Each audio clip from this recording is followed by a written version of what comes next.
Ask. The clerk will report the title of the bill, designate the Senate amendment, and designate the motion. H.R. 1, an act to provide for reconciliation pursuant to Title II of House Concurrent Resolution 14, Senate Amendment. Mr. Arrington of Texas moves that the House concur in the Senate amendment to H.R. 1.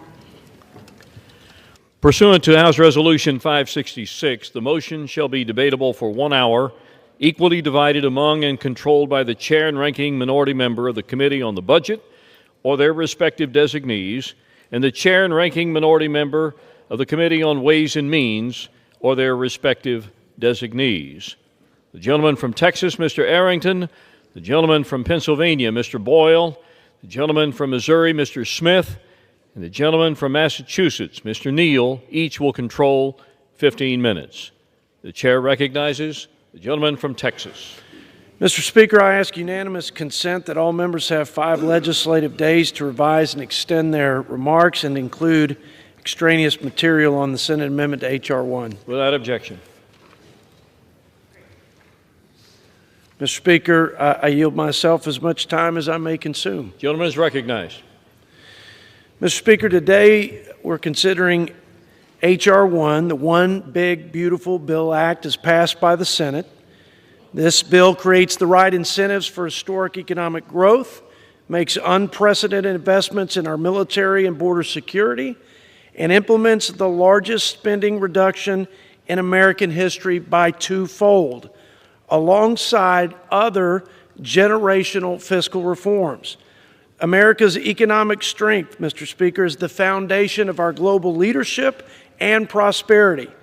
But sadly, it has waned, and especially over the last 4 years. To preserve our influence abroad and our quality of life here at home, we must unleash growth, starting with the largest tax cut in U.S. history. Just like the first Trump tax cuts, we can expect record job growth, investment, repatriation of capital back to the United States, record low unemployment, record high wage growth, and the lowest poverty rates in recorded history. This bill also equips our troops and law enforcement, Mr. Speaker, to defend our sovereignty, protect our citizens, and secure our border after years of neglect and lawlessness. While more work remains, no doubt, to rein in Washington's out-of-control spending and put our nation on a more sustainable fiscal path, I'm confident that H.R. 1 will make America safe, strong, and prosperous once again, and give our children, most importantly, like my daughter Jane, who is here with me today, a better and brighter future in this, the greatest nation in human history. I reserve the balance of my time. Gentleman's time is reserved. Gentleman from Pennsylvania. Mr. Speaker, I yield myself such time as I may consume. Gentleman is recognized. Well, here we are again. As Yogi Berra once said, it's deja vu all over again. Debating this bill in the middle of the night. Boy, this crowd must love prime time in Guam. This has been the worst process of the worst bill I have ever seen during my decade in Congress. This is not what our founders intended, far from it. And while the process stinks, the substance is even worse. The bill still kicks 17 million Americans off their health care. Record cuts to Medicaid, record cuts to the Affordable Care Act, record cuts to Medicare. But that's not all. 4.5 million kicked off nutrition assistance, mostly seniors and children. Why? To help subsidize massive tax cuts that mostly go to the top 1%. Of course, all of those cuts, over $1.5 trillion worth, don't come close to paying for the more than $5 trillion worth of tax cuts.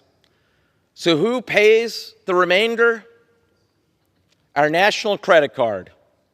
So here we are, actually voting not just for the biggest loss of health care in American history, but the biggest increase in our national debt in American history. I have no idea what in the world the the crowd that was holding out got for holding out? Does anyone know? It is a complete mystery to me and to the American people. But one thing is clear. There is one group making out as a result of this bill, the billionaire class. With that, Mr. Speaker, I yield the remainder of my time.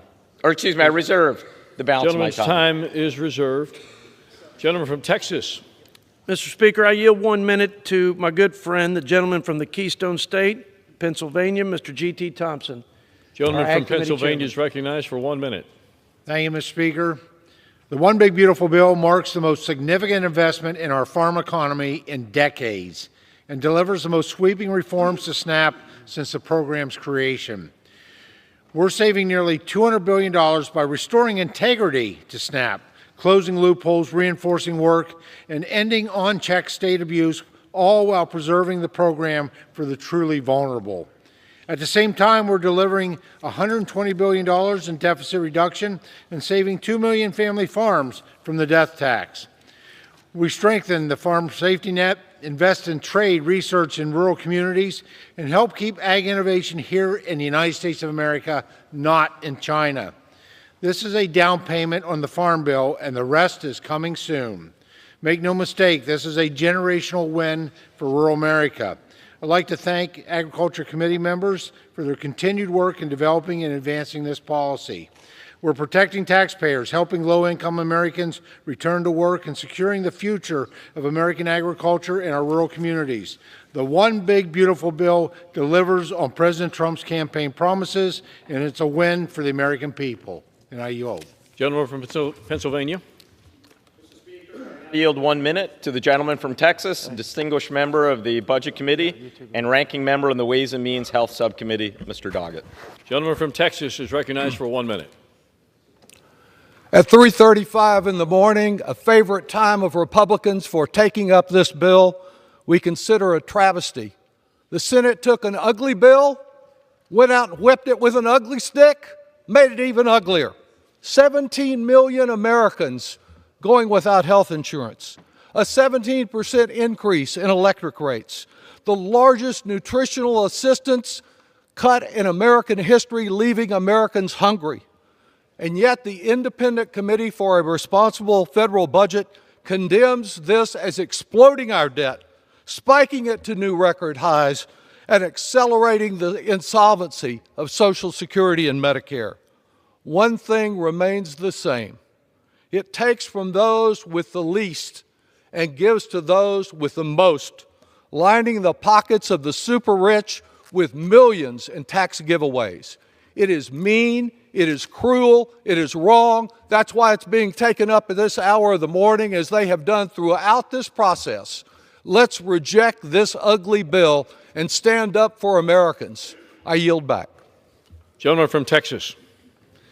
Mr. Speaker, I yield 1 minute to the gentleman from California and fellow Budget Committee member, Mr. Tom McClintock. Gentleman from California is recognized for 1 minute. Mr. Speaker, this bill fulfills many of the promises we made to the American people. Lower taxes, lighter regulations, a secure border, more frugal spending, and a war on waste. Throughout history, these are the policies that have produced prosperity and security, and there's every reason to believe that they will again. I remind my conservative friends who say this bill doesn't go far enough that our process was not designed to make perfect law. It was designed to make the best law that's acceptable to a majority, and judging by the narrow votes, we've pushed this bill about as far toward perfection as our process allows. The proof is not in the debate points scored today, but rather next year, when Americans will ask themselves if they're better off. I believe because of this bill, the answer will be a resounding yes. And perhaps that's what the Democrats fear most. I yield back. Gentleman from Pennsylvania. Mr. Speaker, I now yield 1 minute to the gentlewoman from New Jersey, a distinguished member of the Budget Committee, Ms. Watson-Coleman. Gentlelady from New Jersey is recognized for 1 minute. Thank you, Mr. Speaker. I rise to discuss this big, disgusting billionaire bailout bill. This year, I've traveled the state of New Jersey hearing from the constituents of my 3 GOP colleagues. I spoke to some of the 178,000 people in Rep. Van Drew's district on New Jersey Family Care who will lose their coverage, and the parents of the nearly 100,000 children in Rep. Smith's district who are at risk of losing their New Jersey Family Care health coverage. And I spoke to some of the 11,000 seniors in Kane's district who are worried about their nursing homes having to shut down. And what I heard from all of those constituents in those 3 districts was that they are very disappointed that they were not able to communicate with their representatives because their representatives were hiding from them because they could not justify their support of this big, disgusting billionaire bailout. I encourage my colleagues from New Jersey to listen to their constituents and vote no. And may God forgive those who do not do for the least among us. I yield back. Gentleman from Texas. Mr. Speaker, I yield a minute to my friend from Arkansas and our chairman of the Natural Resources Committee, Mr. Bruce Westerman. Gentleman from Arkansas is recognized for 1 minute. Mr. Speaker, I rise today in support of H.R. 1, which unleashes American energy and unlocks many of our abundant natural resources. We're incentivizing domestic production in the Gulf of America and Alaska with at least 30 lease sales in the Gulf and 6 lease sales in the Cook Inlet, and mandating lease sales every other year in the National Petroleum Reserve in Alaska. Our mission to responsibly develop our resources doesn't end there. The bill also requires coal lease sales, reduces royalty rates on American oil and gas and coal production, and incentivizes production, thereby lowering energy costs and supplying our country with domestically dependable energy. But that's just the beginning. The bill also invests in crucial water resource infrastructure and helps implement President Trump's executive orders on forest management. Republicans on the Committee on Natural Resources are proud of this historic legislation that unlocks our domestic resources potential and supports hardworking Americans and communities nationwide. As we become energy dominant again and mine, refine, and manufacture again in America, I urge my colleagues to support this legislation, and I yield back. Gentleman from Pennsylvania. Mr. Speaker, I now yield 1 minute to the gentleman from California, the Democratic Caucus Chairman, Mr. Aguilar. Gentleman from California is recognized for 1 minute. I thank the gentleman for yielding. Mr. Speaker, the American people sent us here to work together to address the issues like the affordability crisis. Democrats are ready to work with anyone to make housing more affordable, to make child care more affordable, and to make everyday goods like groceries less expensive. But, Mr. Speaker, the policies within this big, ugly bill are going to raise costs, not lower them. Healthcare costs are going to go up as Medicaid gets gutted. Electric bills are going to go up when clean energy tax credits are wiped out at the request of the oil lobbyists. And cutting food assistance programs like SNAP is going to hurt working people who are already getting squeezed at the checkout line because of these reckless tariffs. These are the same working people who were told by my Republican friends that lowering costs would be their top priority. That has not been the case, and the American people are poorer, and it is more expensive to live here as a result. The economy is teetering on the brink, Mr. Speaker. Every single piece of evidence tells us that a vote for this bill is a vote to make things worse. I urge a no vote. Gentleman from Texas. Mr. Speaker, I yield 1 minute to my friend from Michigan, our chairman of the Education and Workforce Committee, Mr. Tim Walberg. Gentleman from Michigan is recognized for 1 minute. Thank you, Mr. Speaker. The one big beautiful bill is one big beautiful win for the American people. Americans struggled under crushing inflation driven by the Biden-Harris administration's outrageous spending. Even worse, the Biden-Harris administration spent billions on reckless student loan repayment pauses, forcing Americans who never set foot on a college campus to cover the costs of elite Ivy League degrees.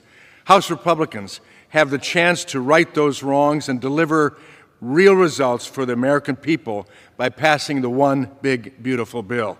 Under President Trump, our economy is booming thanks to pro-growth policies that help workers, students, and taxpayers prosper.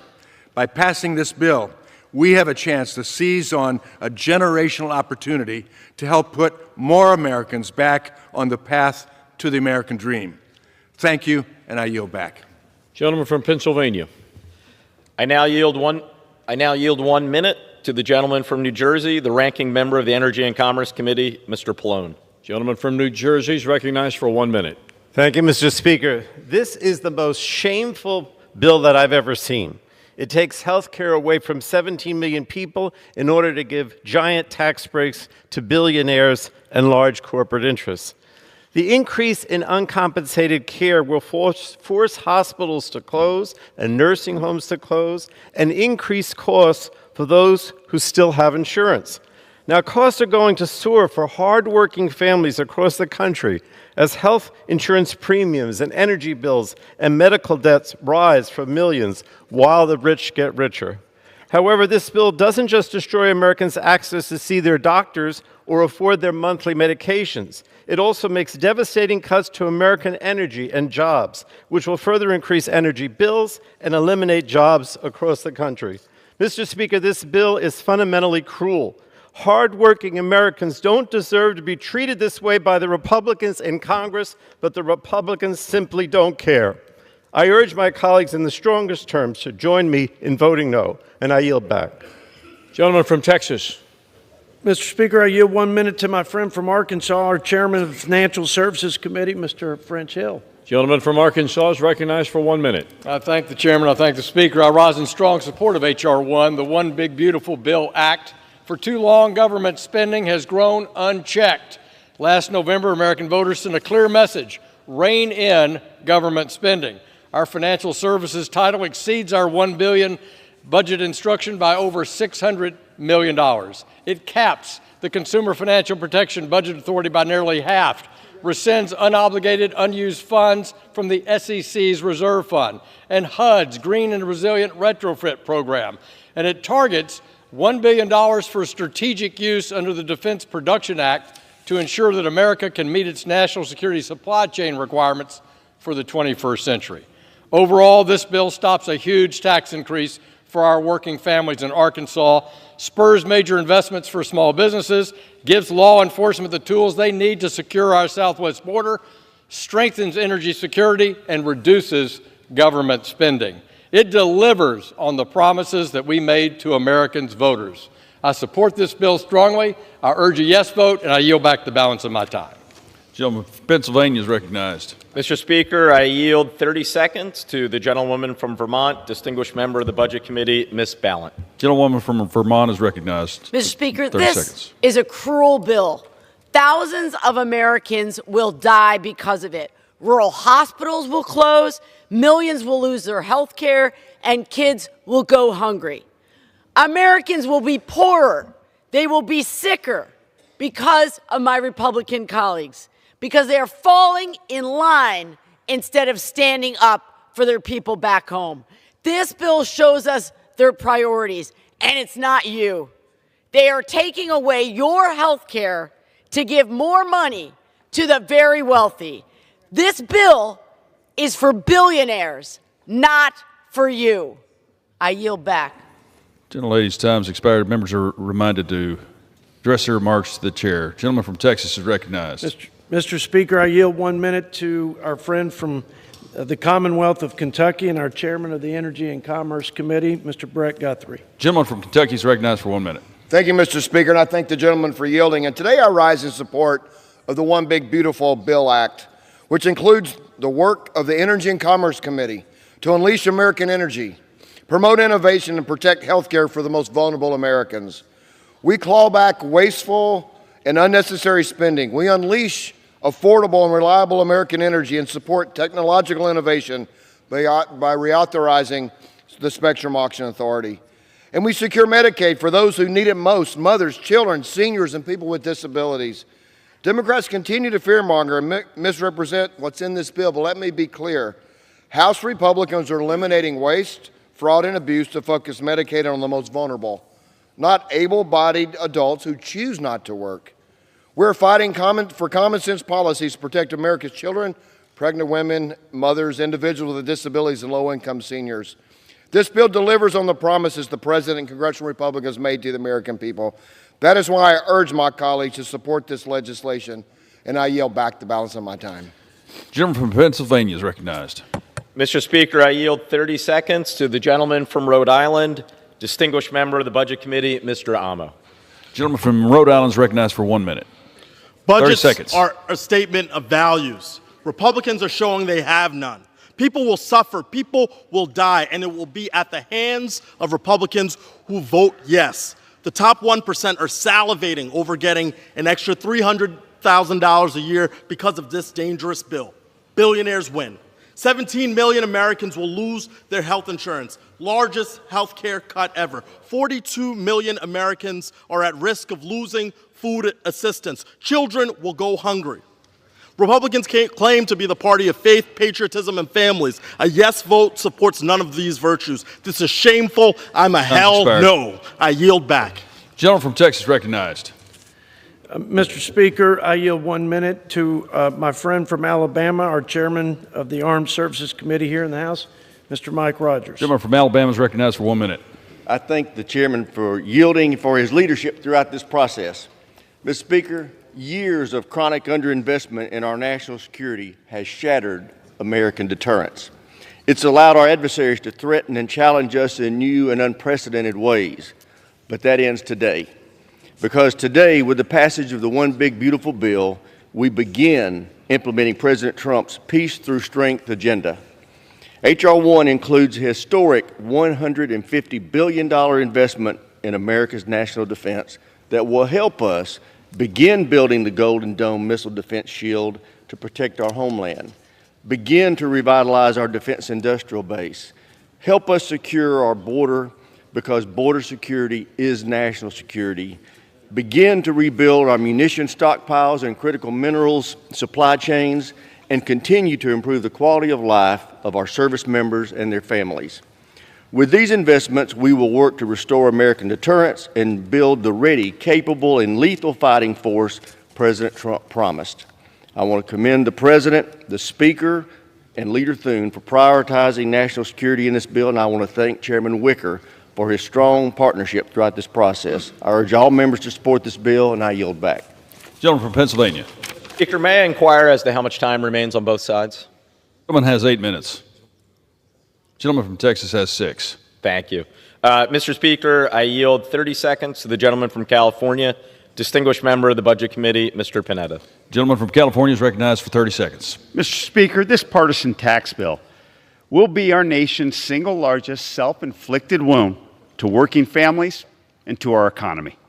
It's the largest unfunded tax break for the wealthiest families and will lead to the largest number of working families losing health care. What's worse is that you're fooling yourself to believe it's paid for. Instead, it adds trillions to our debt that will drag down our economy and our credibility.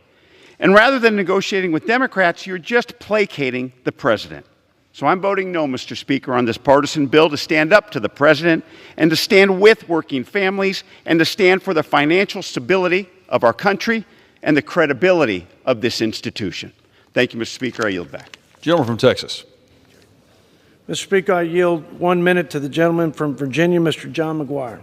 Gentleman from Virginia is recognized for 1 minute.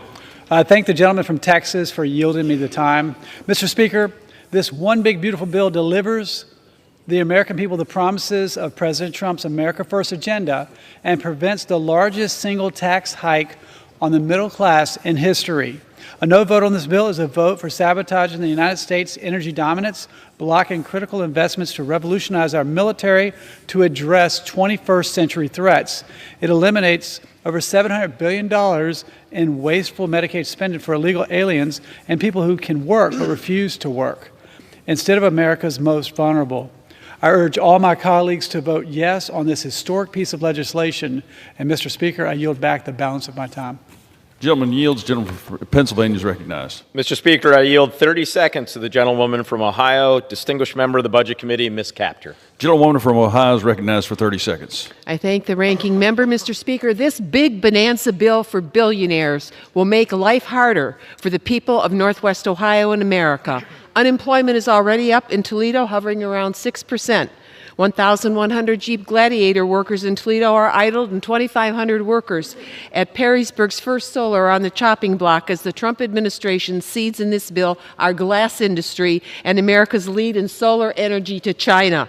Grocery prices are up 2%, yet the bill freezes SNAP, a cut for 45,000 families in my district, and $18 million monthly blow to local grocers. The bill assures billionaires get $300,000 in tax breaks every year, while seniors and working people lose Medicaid and SNAP, and the largest cut to health care in American history, cutting over $1 trillion. The bill recklessly adds $3.4 trillion to the U.S. debt, and interest rates will climb.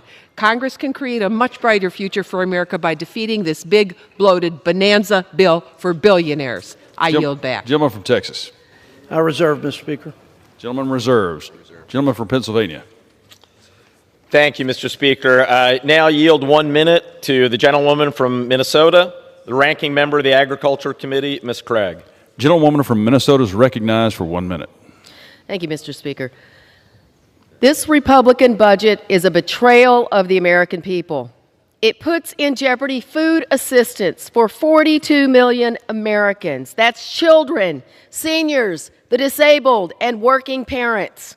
1.2 million veterans rely on SNAP for their food. This budget turns their back on them. 270,000 veterans, homeless, and former foster youth will lose their food assistance entirely. The vulnerable are left behind. The middle class gets screwed in favor of the ultra-wealthy. I'm a hell no, and I yield back. Gentlewoman yields. Gentleman from Texas recognized.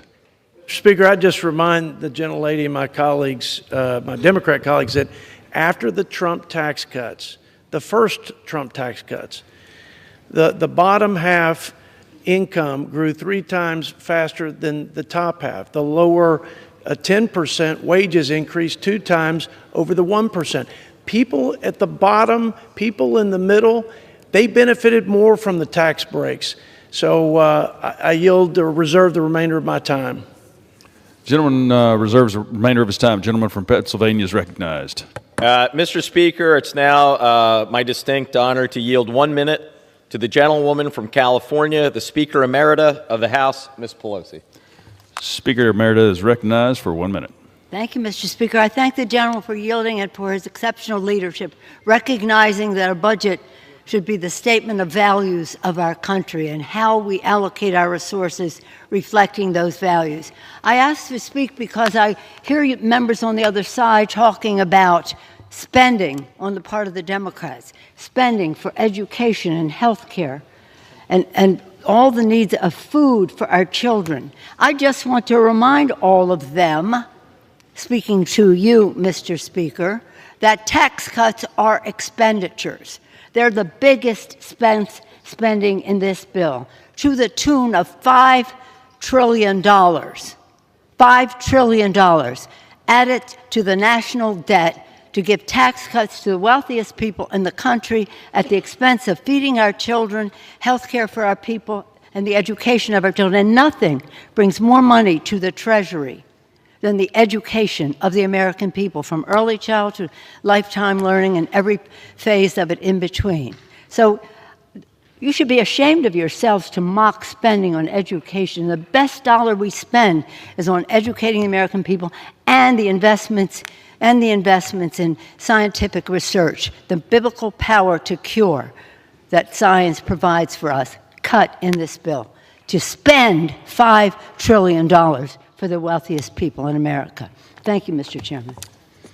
Gentleman from Texas recognized. Mr. Speaker, budgets are value statements. We value letting working families keep more of their hard-earned dollars. We value stewarding tax dollars, protecting our most vulnerable, preserving programs that they depend on, not allowing people in this country illegally to siphon money away, jeopardizing those safety nets. Mr. Speaker, with that, I yield a minute to my friend from Georgia, fellow Budget Committee member, Mr. Buddy Carter. Gentleman from Georgia recognized for 1 minute. I thank the gentleman for yielding. Mr. Speaker, I rise today in support of H.R. 1. We have a choice. Continue down our current fiscally unsustainable path where we have waiting lists for Medicaid, insufficient border security resources, and are facing the largest tax hike in American history, or change course. The one big beautiful bill ushers in the golden age of America, as our great president says, where taxpayers, not illegal immigrants, are put first. It eliminates tax on tips and overtime and brings tax relief to seniors. It saves, it sustains Medicaid, and it's there for those who truly need it. It secures our southern border, making every community safe. All that is required of us is to unleash this prosperity, Mr. Speaker, is to vote yes. I'm proud to vote for this bill and encourage my colleagues to unleash America's shackles and make this country work for those who work for it every single day. Thank you, Mr. Speaker, and I yield back. Gentleman yields. Gentleman from Pennsylvania is recognized. I reserve. Gentleman from Pennsylvania reserved. Gentleman from Texas. Mr. Speaker, I yield a minute to my friend from Georgia, Mr. Mike Collins. Gentleman from Georgia is recognized for 1 minute. I thank the chairman. Mr. Speaker, campaign promises made and soon to be campaign promises kept. I spent my entire career in the private sector. I know what those Trump tax policies did for me, for my business, my community, my state, and my country. And now with this bill, we're going to bring inflation under control with energy dominance. We're going to make sure that small businesses have certainty with our tax policies out there.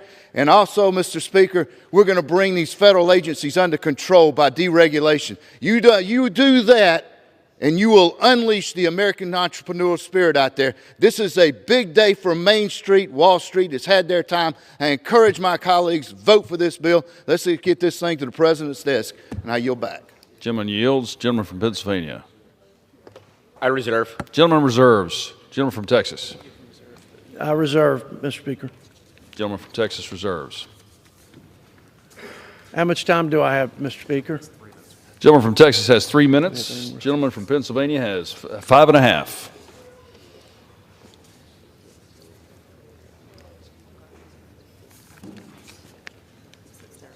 Gentleman from Pennsylvania is recognized. We reserve. I'm ready to close. This is like a tennis game. You ready to close? Oh. I am prepared to yield to one more speaker, and then we'll close. Great. Gentleman from Pennsylvania is recognized. So with that, yield to my good friend, the gentleman from the Commonwealth of Kentucky, who they tell me is behind me. Let's hope they're right, Mr. McGarvey. All right. How much time? Oh, 1 minute. Thank you. Gentleman from Kentucky is recognized for 1 minute. Thank you, Mr. Speaker. A budget is a series of choices. Republicans are choosing to take health care away from 17 million Americans. Republicans are choosing to take food off the plates of hardworking families, kids, and seniors. Republicans are choosing to blow up the national debt by trillions of dollars. And for what? Also, the top 0.1% can pay even less in taxes. I don't ever want to hear a Republican say they care about rural America or the debt ever again if they vote for this bill. A budget is a series of choices, and theirs are indefensible. I'll vote no. Thank you, Mr. Speaker. I yield back. Gentleman yields. Gentleman from Texas. I reserve, Mr. Speaker. Gentleman from Texas reserves. Gentleman from Pennsylvania. In that case, Mr. Speaker, I yield myself the balance of my time for the purposes of close. Gentleman's recognized. This has been a very long day after many, many days that have stretched into the night to the following morning, such as this one, after a very long 6 months on this bill. But what really matters in these next few moments is that the decision we have been entrusted by the American people to make will have ramifications for millions of our fellow Americans, and indeed for our country for decades to come. There may not be a lot of people able to watch at 4:05 in the morning, but in just a few short hours, some of them on Medicaid will be waking up and turning on the news to find out if what we did here tonight means they're about to lose it. Some of the people who get their health care from the ACA exchanges will be turning on their TV to find out what we've done in these next few minutes and if they will still be able to have health care. The folks like my dad who are on Medicare, who are writing in, emailing, calling us saying, don't cut Medicare. They will find out in a few moments whether or not we've pushed through the biggest cut to Medicare in American history. The kids who rely on SNAP, the Nutrition Assistance Program, they may not quite understand it, but make no mistake about it, what we are about to do in the next few minutes here will have a profound effect on their lives. Not to mention the millions of Americans who may not be on Medicaid, Medicare, SNAP, or the ACA, but who rely on a hospital in a rural area, who now may see that hospital close because of the cuts that are in this piece of legislation. And of course, for many years to come, we and our kids and our grandkids are going to be saddled with even more debt to afford tax cuts for those who need them the least. This is not just bad economics. I believe it is immoral. I would remind us the Congressional Budget Office just last week found the final analysis of this bill, when all of its component parts are summed together. It found this: the bottom third of households would be poor, the middle of the country would be no better off, and the biggest benefit would go to the top 1% of Americans. This legislation makes the poor poorer, the rich richer, and the middle class left behind. On behalf of the millions of Americans who are relying on us to hold firm, on behalf of this side of the aisle, we say hell no. Vote no on this bill. With that, I yield back. Gentleman yields. Gentleman from Texas is recognized. Mr. Speaker, I yield myself the balance of my time. I want to start by thanking my good friend and ranking member, Mr. Brendan Boyle. He's a good American, and he's been a great partner and colleague, and I mostly appreciate his friendship. We convene here before the 4th of July. I think it's worth recalling those unalienable rights that sparked this American experiment, life, liberty, and the pursuit of happiness. Our founders built this republic on the promise of freedom, the freedom to build, to strive, to pursue our own dreams. But that promise only thrives when government stays in its place, preserving liberty, not suffocating it with unchecked regulation and unbridled spending. This legislation reclaims that founding promise. It is the principal vehicle for advancing President Trump's America First agenda, unleashing a rising tide of prosperity, securing our border, modernizing our national defense, and supercharging energy, agriculture, all the sectors of our economy that Washington has kept in a chokehold for too long. Throughout this debate, Mr. Speaker, we heard one hollow Hail Mary attack after another designed to scare the American people and prey on their fears, the last gasp of a broken status quo. For our part, we put our trust in the American people. We appeal to their aspirations, and we deal in facts, not fear. They're the false claims that they make that this only helps the so-called 1%, the top 1%, the super rich, when actually it locks in the largest middle-class tax cuts in history, putting thousands of dollars back in the pockets of families still recovering from the crushing inflation and cost of living crisis caused by the Democrats' failed economic policies and unbridled spending. The complete distortion that Medicaid's being cut, when in fact it's being strengthened for our most vulnerable citizens by eliminating hundreds of billions of dollars in waste, fraud, and abuse. The fallacy that work requirements are somehow punitive, when we know that they restore the dignity of work and lead to better opportunities and bigger paychecks. All their myths are headed for the ash heap of history. From day one, we said this was a generational opportunity to deliver the most comprehensive and consequential set of conservative reforms in modern history. And that's exactly what we're doing. This isn't our moment, Mr. Speaker. This is the American people's moment. And I urge my colleagues to pass this bill and open up that gateway to a new golden age of America. God bless America. Go West Texas, and I yield back. Gentleman from Texas yields back.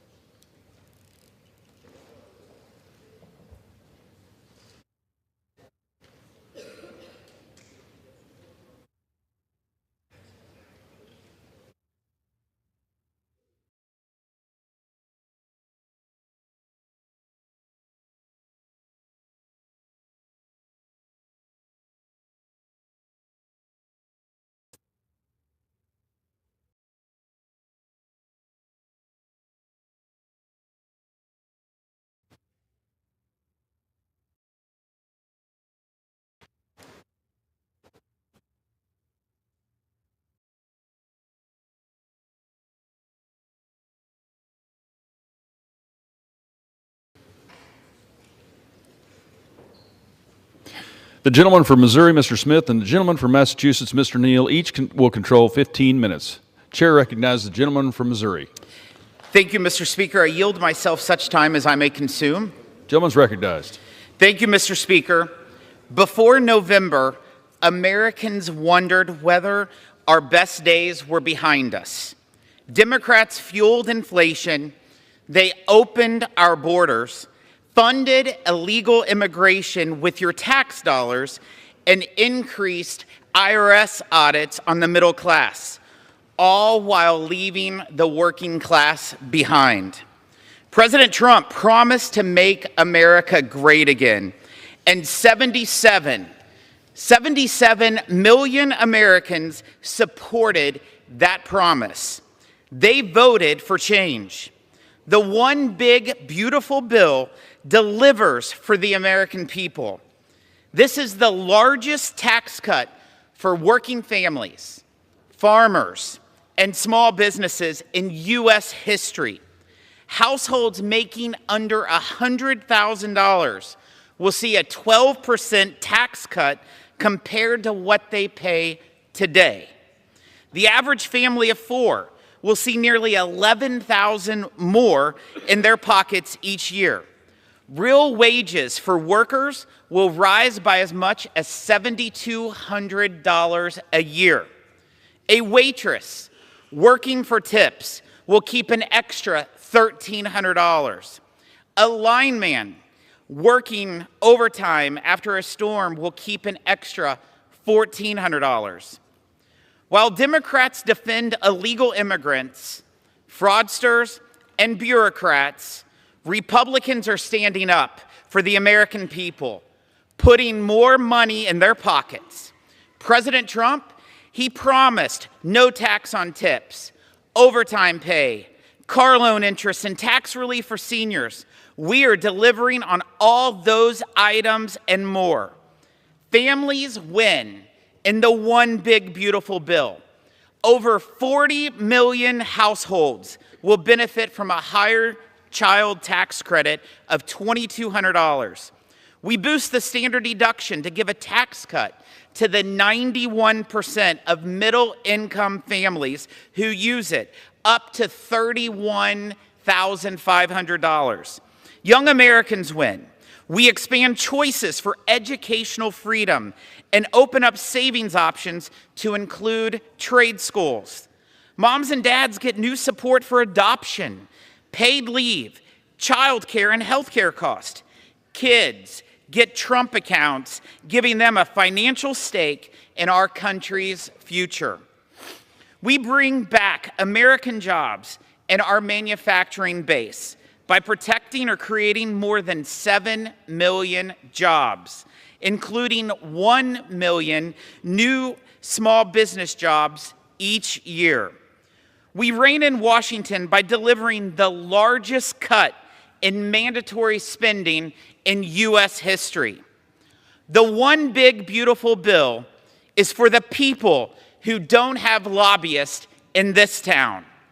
The farmers, the welders, the waitresses, the nurses pulling double shifts, the truck drivers hauling goods across this country, the folks who work hard, play by the rules, and ask only for a fair shot and a government that works for them, not against them.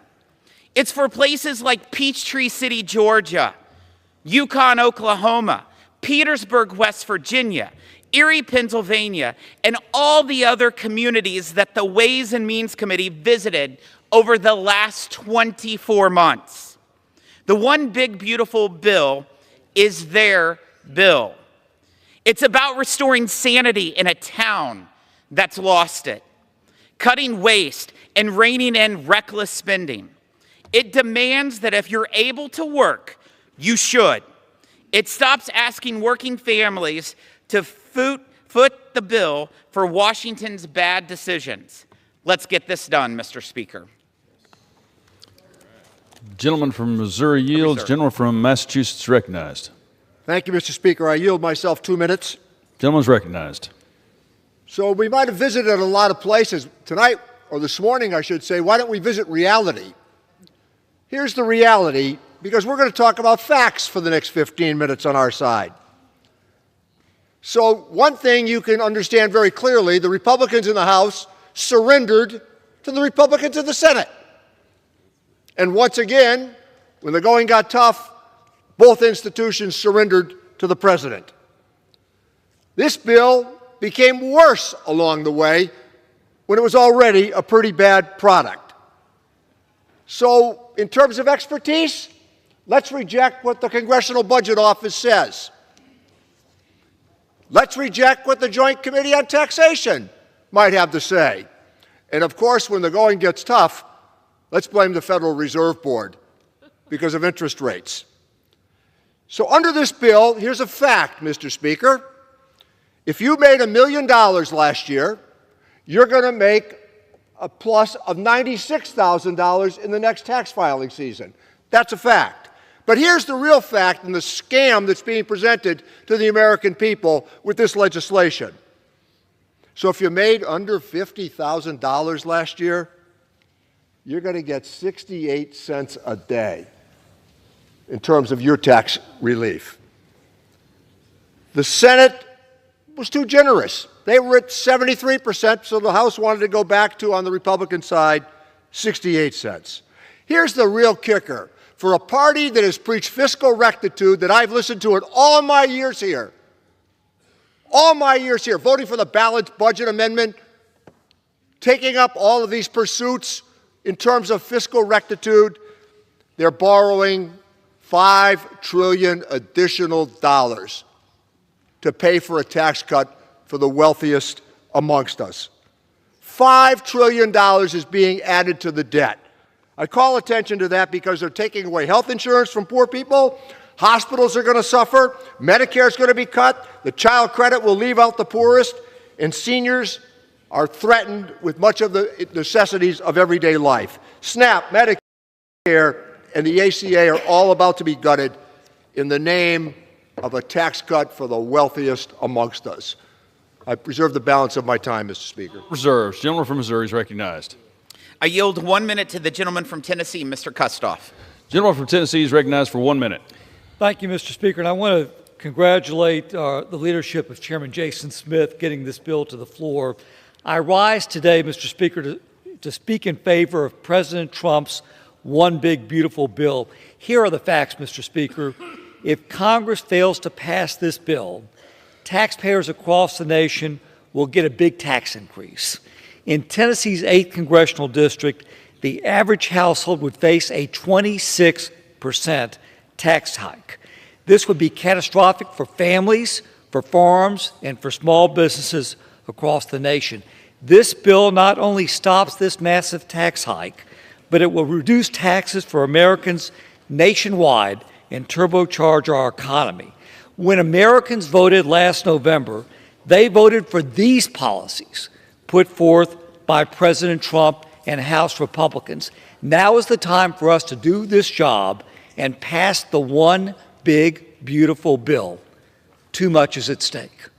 And with that, I'll yield back. Thank you. Gentleman yields. Gentleman from Massachusetts recognized. Mr. Speaker, I yield 1 minute to the very distinguished gentleman from California, Mr. Thompson. Gentleman from California is recognized for 1 minute. Thank you, gentleman, for yielding. Mr. Speaker, this bill shamelessly hurts our constituents, cuts health care for 17 million Americans, closes 1 in 4 nursing homes and many rural hospitals. It rips nutrition assistance away from 11 million Americans. And it cedes leadership in the green energy economy to China. It raises energy bills for hardworking Americans. It cuts Pell Grants for millions of students. It adds $5 trillion to our national debt to give a tax break to billionaire donors who don't need the help in this environment. $5 trillion added to our national debt. It pushes the American dream out of reach for millions of working-class Americans. Every member who votes yes will forever carry the shame of betraying hardworking Americans and put our kids and our grandkids in great, great debt. I urge a no vote on this bill. It's bad for our constituents. It's bad for America. It's bad for our future. And I yield back.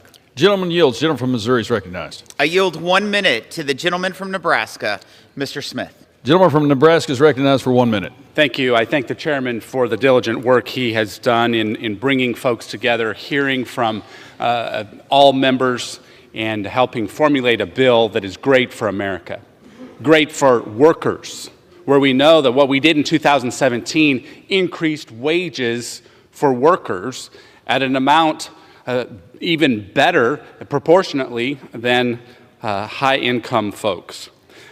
I also want to point out that my colleagues across the aisle voted for a large portion of this bill last year. Now, there's various criticisms that they've kind of pivoted, I guess, a bit. But when you really look at what we are doing, we're preventing a tax increase on the middle class. Average American household without this bill getting done will face about a $1,500 tax increase. American Farm Bureau tells us that the average farm will face more than $5,000 tax increase if we don't get our bill done. Mr. Speaker, this is the right thing to do. This is great for America. I yield back. Gentleman yields. Gentleman from Massachusetts. Thank you, Mr. Speaker. Let me yield 1 minute to the distinguished gentleman from Chicago, Illinois, Mr. Davis. Gentleman from Illinois is recognized for 1 minute. I rise in strong opposition and could never vote for this big, bad, inhumane, and ugly bill because it will wreck health care delivery, takes food from hungry children, sentence seniors to early deaths, eliminate jobs, and destabilize our economy just to give the super rich and wealthy more influence, more power, more wealth. It takes from the poor, from the disabled, from the sick, from the hungry, and gives to the wealthy. This bill is cruel, it is immoral, it is a crime about to happen, it is draconian, it is dangerous, it is criminal. So if you want to stop crime, vote no, as I will, and I yield back. Gentleman yields. Gentleman from Missouri is recognized. Mr. Speaker, at this time, I yield 1 minute to the gentleman from Illinois, Mr. LaHood, for the purposes of a colloquy. Gentleman from Illinois is recognized for 1 minute. Mr. Speaker, I rise to enter into colloquy with the gentleman from Missouri regarding the termination of the commercial clean vehicles credit in the One Big Beautiful Bill. Is it your understanding and intent, Chairman Smith, for the purposes of this provision, vehicles shall be treated as, quote, acquired, unquote, as of the date on which a written binding contract is entered into for their acquisition and a payment has been made? I yield to Chairman Smith for a response. Mr. Speaker, yes, it is the legislative intent that vehicles shall be treated as acquired as of the date on which a written binding contract is entered into for their acquisition and a payment has been made. Mr. Speaker, I associate myself with the comments of the managers. I am pleased to know their legislative intent. Mr. Speaker, in closing, I urge my colleagues to support this common sense legislation, and I yield back. Gentleman yields. Gentleman from Massachusetts. Mr. Speaker, I'd like to yield 1 minute to the gentlelady from California, Congresswoman Sanchez. Gentlelady from California is recognized for 1 minute. Thank you. Mr. Speaker, I flew overnight through thunderstorms and flash flood warnings to be here to stand up for my district this morning because Republicans refuse to stand up for theirs. I've been in Congress for over 20 years, and I've never seen such cowardice from my colleagues across the aisle. Time and time again, we see Republicans fold like cheap lawn chairs. Senator Murkowski said it was a bad bill, then why the hell would you vote for it? I'm here to stand up against a bill that kicks 17 million Americans off of their health care, a bill that cuts school lunches and food assistance to children who go to bed hungry every night, a bill that includes billions of dollars for ICE, an already bloated agency that has been upending due process and racially profiling people in my district for weeks. To my colleagues across the aisle, have you no decency? Have you no humanity? It's not too late to do what you know is right by your constituents and by your country. Vote no on this one big steaming pile of crap. And I yield back. Gentlewoman yields. Gentleman from Missouri is recognized. I yield 1 minute to the gentleman from Kansas, Mr. Estes. Gentleman from Kansas is recognized for 1 minute. Mr. Speaker, I rise today on behalf of the Kansas families, workers, and small businesses who will benefit from the One Big Beautiful Bill. By extending and improving the TCJA, working class families in my district will pay $10,900 less in taxes and see increased wages of $7,200 on average. It contains my bipartisan legislation to make research and development expensing permanent, a jobs provision ensuring America continues to lead the world entirely on innovation. It eliminates fraud and waste in Obamacare, and it builds on President Trump's successes at securing the border. Despite the misleading spin from my colleagues on the left, this bill delivers on what Americans voted for in November. It's time to pass the One Big Beautiful Bill. With that, Mr. Speaker, I yield back. Gentleman yields. Gentleman from Massachusetts. Mr. Speaker, I'd like to yield 1 minute to the gentlelady from Alabama, Congresswoman Sewell. Gentlelady from Alabama is recognized for 1 minute. Mr. Speaker, this so-called big, beautiful bill is nothing but a big, ugly betrayal of Alabama families and the big handout to billionaires. There's nothing beautiful about stripping health care from working families. There's nothing beautiful about taking food off the table of the most vulnerable neighbors. And there's nothing beautiful about putting rural hospitals on life support in communities that can least afford it. Mr. Speaker, the cuts in this bill are not just numbers on a page. They are empty cupboards and shuttered clinics. They are hospital wings closed in small towns already struggling to keep their doors open. They are parents lying awake at night wondering how they will afford medicine for a sick child or how they'll keep food on the table if they lose their hours. Here are the facts. 170,000 Alabamians will lose their health care. 700,000 Alabamians will lose or reduce their nutrition assistance. 5 Alabama hospitals will close and add $5 trillion to the national debt. On behalf of the 750,000 Alabamians that I represent in Alabama's 7th Congressional District and the 5 million hardworking Alabamians, I say vote hell no on this bill, and I urge my colleagues to do the same. Gentleman from Missouri is recognized. I yield 1 minute to the gentlelady from West Virginia, Ms. Miller. Gentlelady from West Virginia is recognized for 1 minute. Mr. Speaker, I rise today in strong support of this big, beautiful bill. In 2017, President Trump signed the largest tax cut in history into law. Today, thanks to the hard work of the Ways and Means Republicans, we will make those tax cuts permanent and prevent an end-of-the-year tax hike. This bill gives the average working family a $1,300 tax cut and makes permanent the 199A small business deduction to keep our economy humming. This is a big win for our West Virginia businesses. It provides relief to gig workers by ending the Democrats' absurd 600 1099K reporting threshold and reverts back to the time-tested standard of $20,000 and 200 transactions. It will provide economic relief, secure our borders, and ensure American energy dominance.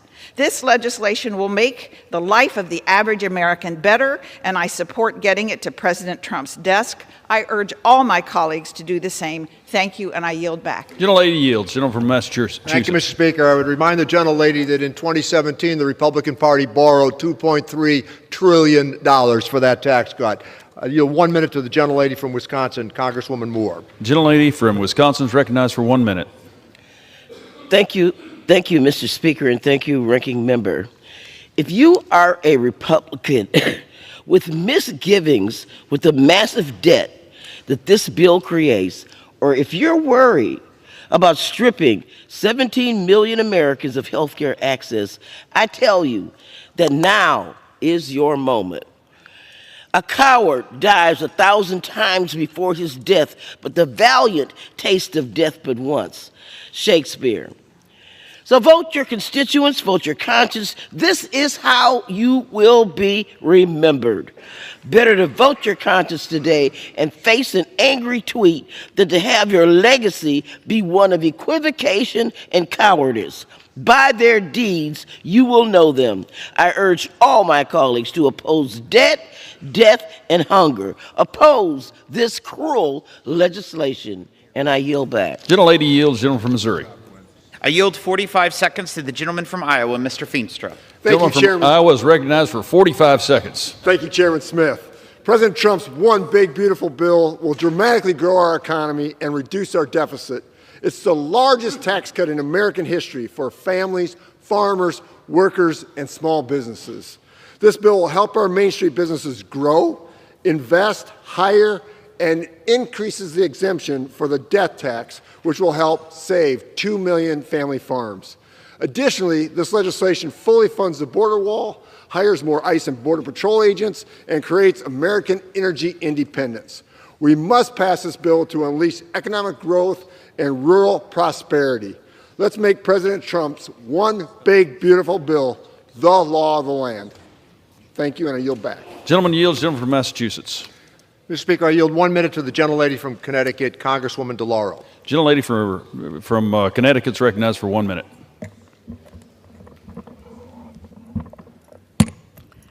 My House Republican colleagues, have you no shame?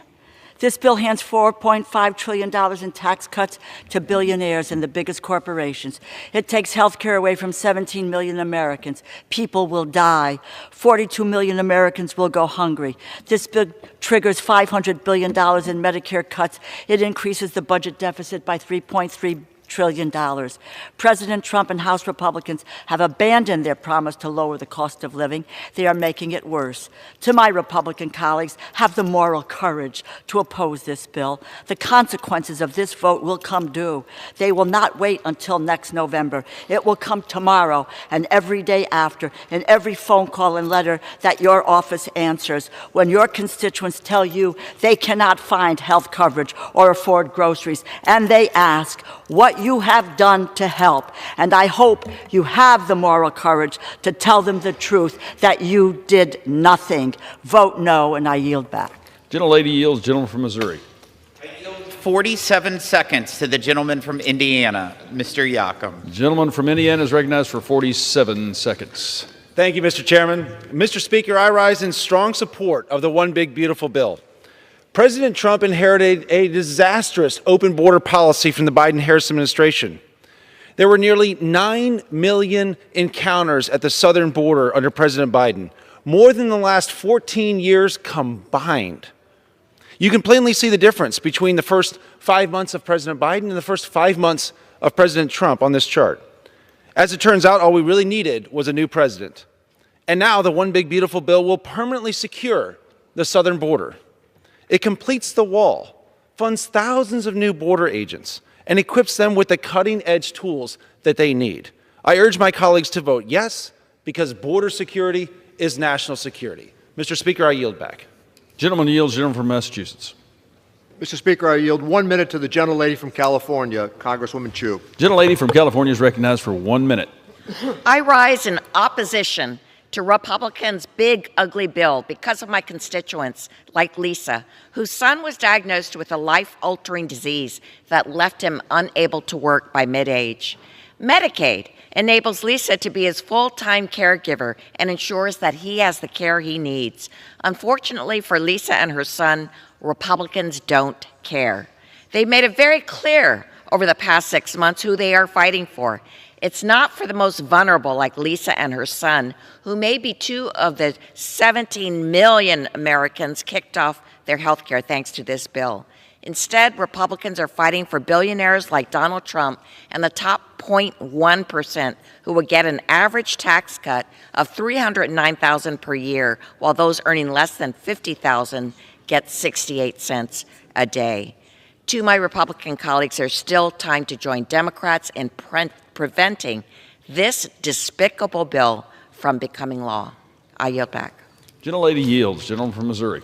I yield 30 seconds to the gentleman from North Carolina, Mr. Knott. Gentleman from North Carolina is recognized for 30 seconds. Mr. Speaker, I rise in strong support of this bill.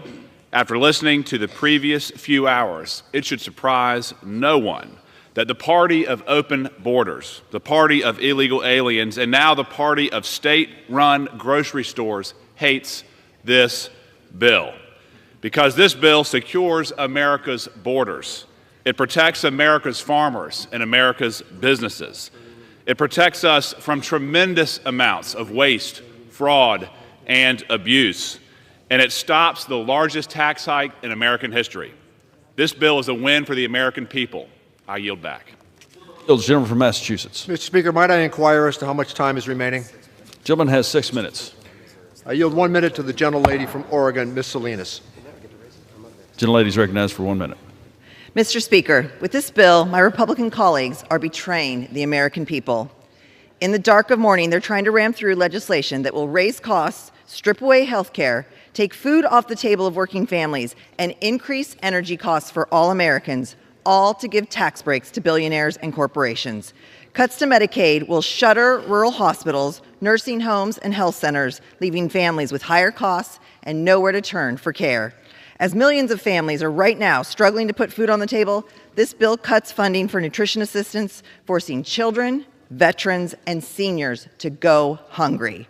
And this bill raises costs on everything from energy bills to prescription medications. This bill is a grave mistake. If it passes, my Republican colleagues may pay for it at the ballot box, but countless Americans will pay for it with their lives. I urge my colleagues to have the moral courage to oppose this bill. I yield back. Gentlelady yields. Gentleman from Missouri. I yield 1 minute to the gentleman from Louisiana, the Majority Leader, Mr. Scalise. Gentleman from Louisiana is recognized. Thank you, Mr. Speaker, and thank Chairman Smith for not just yielding, but for his leadership in getting us to this point. Mr. Speaker, we are at the precipice of the new golden age of America. And how do we get there? We get there by actually making the right decisions for those hardworking families who have been struggling.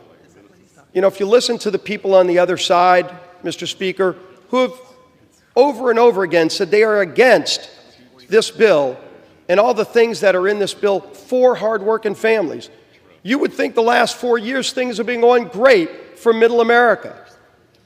I don't know what parallel universe they've been living in, Mr. Speaker, but we heard the message that the voters sent, who said they're sick and tired of high inflation, of high gas prices, of not being able to fill up their grocery cart because of the spending in Washington for Washington at their expense. And so what does this bill do? It says we're finally going to turn that around and deliver a bill that focuses on families in America. You know, we hear a lot from the other side, Mr. Speaker, about billionaires, tax cuts for billionaires. You go look at this bill. Everybody's had the opportunity to read the bill. They actually read the whole bill on the Senate floor. Only took 14 hours. And if you listened, one of the things you'd find out, Mr. Speaker, is there are some new tax cuts in this bill, but not for billionaires. So then it would beg the question, why does the other side keep hiding behind billionaires as their excuse to vote no? Because they made a decision, Mr. Speaker, early off, they don't want to give people back their money. They want to keep that power in Washington. That's really what's at stake here. That's the big fight that has been going on for years. The other side won that fight the last few years by raising taxes, raising spending, growing Washington. And while they did that, families in America suffered. Inflation went up for those hardworking families while Washington grew. Interest rates grew up to the point they couldn't even afford to buy a first-time home because Washington grew. And we said it's enough that Washington has to finally start living within Washington's means so that families in America can finally start living the American dream again. That's what this bill focuses on, Mr. Speaker. And how do we do it? We do it, number one, by locking in rates for everybody. Nobody's taxes go up, Mr. Speaker. Nobody's. Now, the other side's upset about that, and I understand it, because they don't want just the billionaires to go up, because they know in this bill the income groups that get hit the hardest if a no vote prevails. And we've heard them, they're all going to vote no, Mr. Speaker. But if a no vote prevails, the income groups that get hit the hardest are the lower and middle income groups of America. And they know that. They're watching this vote. And you can say billionaires all day long. But you know what the new tax cuts in this bill are? Because there are new tax cuts. For the waiter and waitress who's working maybe 2-3 shifts at a restaurant, at a diner, barely getting by. That's the new tax cut that we're putting in this bill. And so you would say, well, then how could the other side possibly vote against that? But, Mr. Speaker, they are. And maybe a focus group told them that if they curse enough and if they say billionaires enough, those families will forget what's actually happening. But they're not going to forget because they're paying attention. You know what the average pay for a worker in America who makes tip money is under this bill? $32,000 a year. That's right. Billionaires aren't even allowed to be eligible for that tax break. But the waitress who's working 2-3 shifts, barely getting by, making $32,000 a year, finally gets a little bit more money. And yes, every Democrat has bragged over here that they're going to vote against that. They don't want that waitress to get that money back in her pocket. But we're going to make sure she gets that tax break, Mr. Speaker, because she's struggling. She maybe wants to put together a college fund for her kid. Maybe she wants to take her family on a vacation. And she's going to have that opportunity when this bill passes. You know who else we're going to give opportunity to, Mr. Speaker, in this bill? The other tax cut. Sorry, it's not a billionaire again. It's that shift worker working overtime. Not the billionaires, person that's showing up at the factory, making stuff in America, who's paying taxes on the overtime, but they're away from their family, and they're looking at that check at the end of being away from their family for a few extra hours, and they're trying to make ends meet for their family, and they go, geez, I've got to get all that extra money back to the government. Is it worth being away from my family? And we say, you know what? Yeah, normal tax rates apply on everything else, but if you work overtime, you're not going to pay taxes on that overtime. Somebody making $60,000 a year, not the billionaire. Say billionaire enough, and maybe that shift worker won't know what you're doing, but Mr. Speaker, they do know. They do know what's about to happen because everybody's watching this vote, and that's a good thing because that shift worker deserves that extra money back. Might not seem a lot to somebody who deals with billions and trillions of dollars up here in Washington and grows agencies by 20-30% every couple of years, and just thinks if you double the size of an agency over 5 years, somebody's going to pay for that. Well, you know who's paying for it? That hardworking family. You know, we clean up waste, fraud, and abuse, and it's been mocked by the other side. They think it's cool to mock what we're doing to finally root out waste, fraud, and abuse. Let the other party, Mr. Speaker, be the defender of waste, fraud, and abuse in Washington, but we're cleaning it up in this bill. USDA has pointed out that there's about $10 billion a year in waste just in the SNAP program. Fraud, improper payments. Not going to children that you hear about on the floor and not all these other. It's going to improper payments, to fraud. $10 billion a year.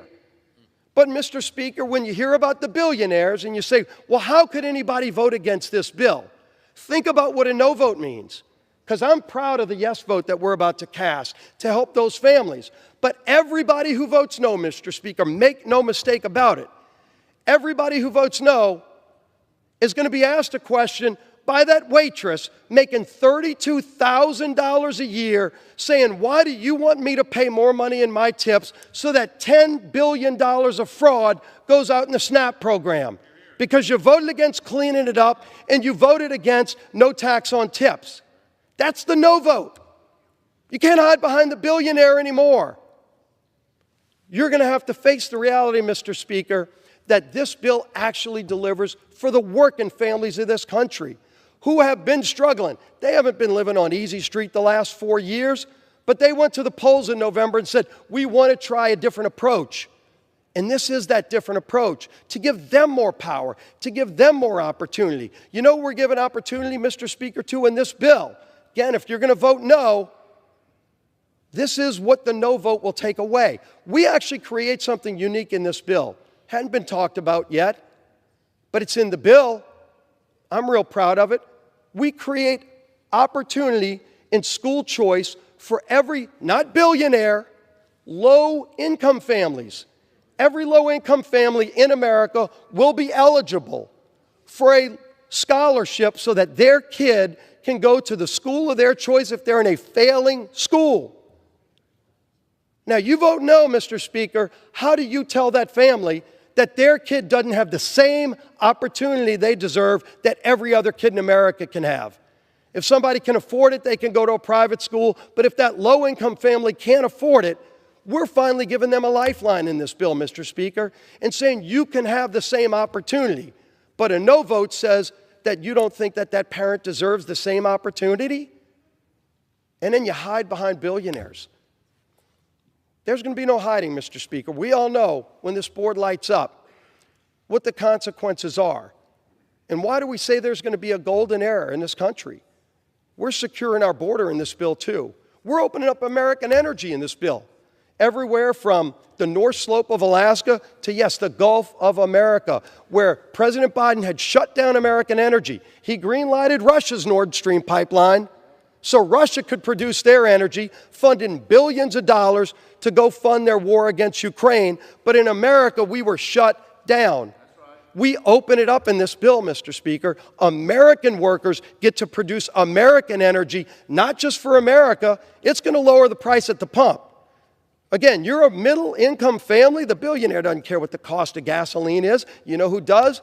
That waitress making $32,000 a year saves that tip money. Maybe she can go on a trip and get in her car and drive and afford the gasoline now because we'll be producing more. We actually have lease sales in this bill for once so we can produce energy in America.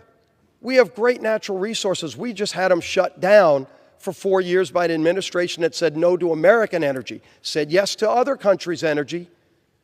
Iran was able to sell their oil on world markets thanks to the previous administration. That party's over.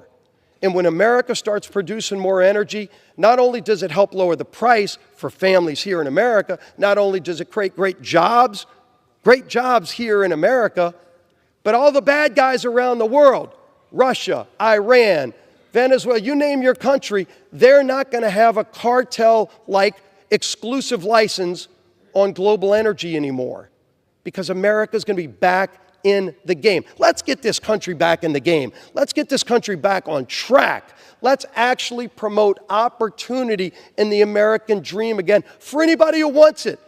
You want to work? There's going to be more opportunity than you've ever had before. If you're disabled on Medicaid right now, you've been crowded out of those programs by people turning down work. Able-bodied people, 35-year-olds sitting at home playing video games. They're going to now have to go get a job. That's right. And by the way, that's a good thing for them. Their mom doesn't want them sitting in the basement playing video games anyway. But now it no longer will be crowding out Medicaid for the truly needy people who deserve it. The disabled people will not be getting crowded out of those programs by people who can actually go get a job, and there are going to be a lot of great jobs, Mr. Speaker, a lot of great jobs in this country. America's coming back.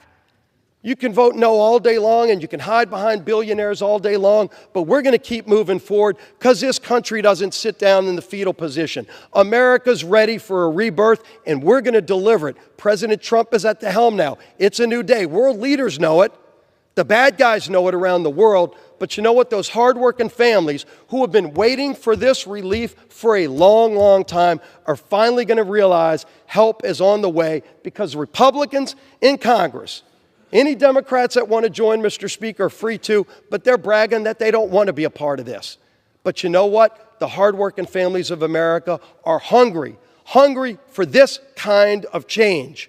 Take power away from Washington, give it back to the people, and watch what happens. Great things are ahead for this country. Greatest country in the history of the world. We are finally going to give and restore that great American dream and that hope for those families who have been waiting way too long. That hope is coming. We're going to pass this bill. President Trump's going to sign it. It's going to be a great 4th of July. Let's pass the bill, Mr. Speaker. I yield back to balance my time. Gentleman yields. Gentleman from Massachusetts.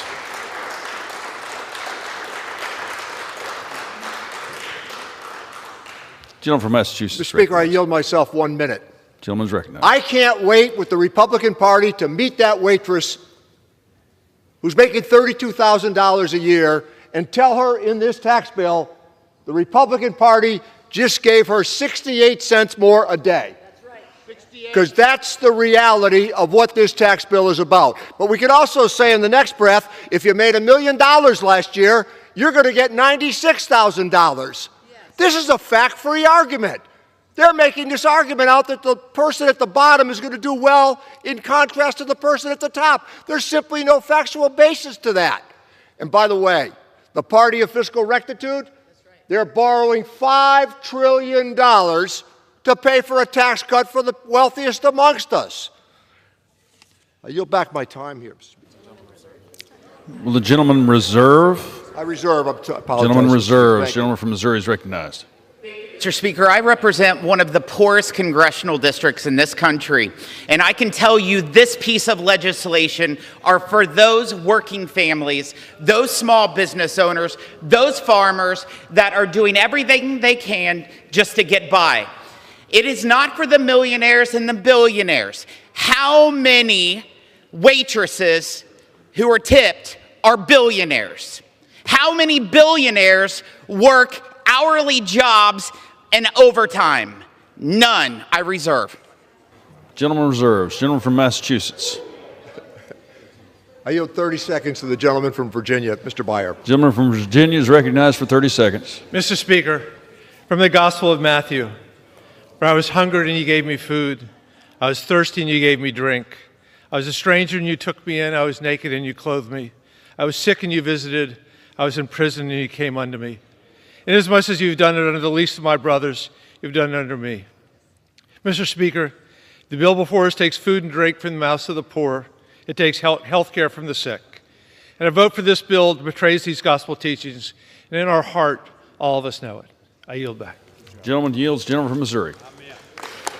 I reserve. Gentleman from Missouri reserves. Gentleman from Massachusetts. How much time is remaining, Mr. Speaker? 3.5 minutes. I yield 2 minutes to the distinguished minority whip, the gentlelady from Massachusetts, Ms. Clark. Gentlelady from Massachusetts recognized. Thank you, Mr. Speaker, and I thank the ranking member for his leadership. As we are here in the early morning hours, 60% of the families in this country cannot afford the basics. 60% of Americans cannot afford that first rung of the American dream. This is an existential failure of the wealthiest nation on earth. And now, with this big, ugly bill, Republicans are on the verge of moving that dream further out of touch, of making people sicker and poorer. We hear the message. If you do not have great wealth, you do not matter to the GOP. If you vote for this cruel monstrosity, you are condemning families to poverty. You are condemning seniors and veterans in this country to hunger. You are condemning children to sickness without treatment.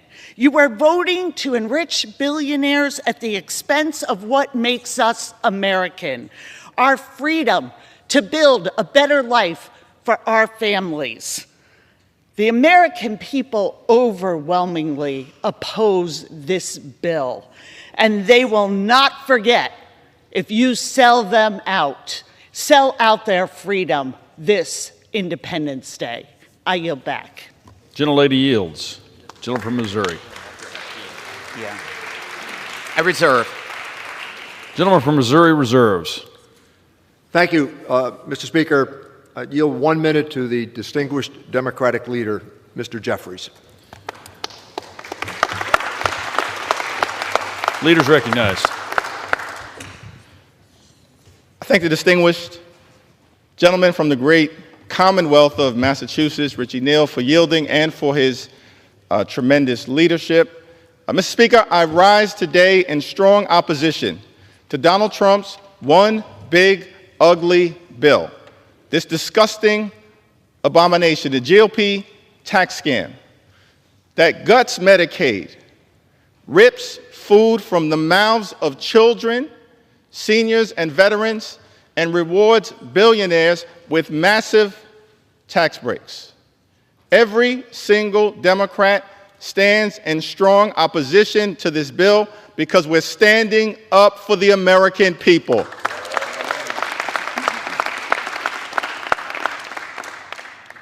Mr. Speaker, I've heard a lot from my Republican colleagues who've expressed pride in this accomplishment. I asked the question, if Republicans were so proud of this one big ugly bill, why did debate begin at 3:28 a.m. in the morning? Republicans are once again, which has been the case, Mr. Speaker, through every step of this journey, tried to jam this bill through the House of Representatives under cover of darkness. But I'm here today to make it clear that I'm going to take my time and ensure that the American people fully understand how damaging this bill will be to their quality of life. Now, Republicans and Donald Trump promised that costs would go down on day one. Costs haven't gone down under Donald Trump and House Republicans here in the United States of America. In fact, costs have gone up.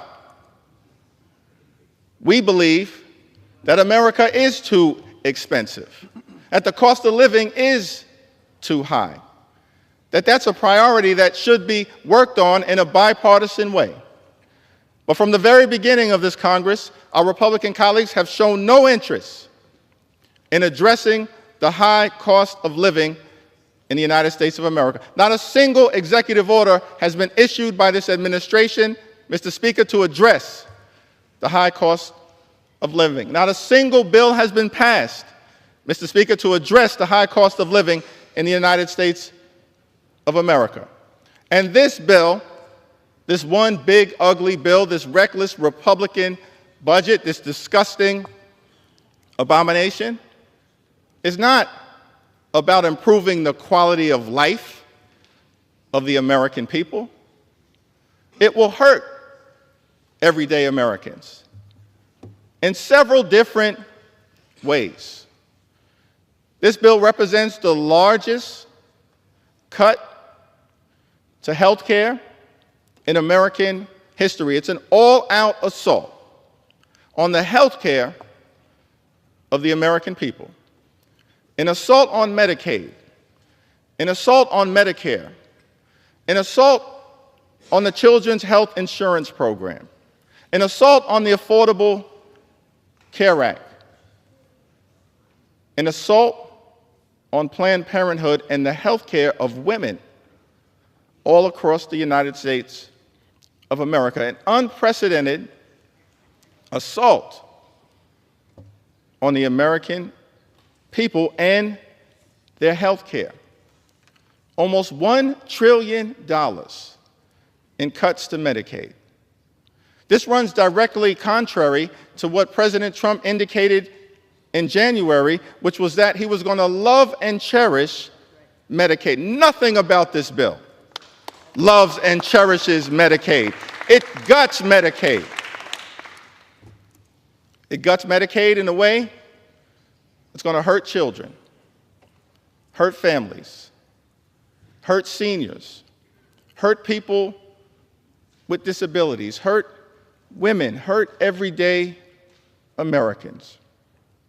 Hospitals will close, including all throughout rural America, Mr. Speaker. Nursing homes will shut down. By some estimates, 1 in 4 nursing homes will close as a result of this one big, ugly bill. And community-based health clinics, which are the lifelines in neighborhood after neighborhood all across this country, in urban America, in rural America, in suburban America, in small-town America, in the heartland of America, will not be able to operate. And as a result of the lack of health care that will result directly from this one big ugly bill, people in America will die. unnecessary deaths. That is outrageous. It's disgusting. That is not what we should be doing here in the United States House of Representatives. Not what we should be doing. In addition to the cuts to Medicaid, this bill will result in the largest cut to Medicare in American history. By some estimates, more than $500 billion in cuts to Medicare as a result of the Republicans' one big, ugly bill.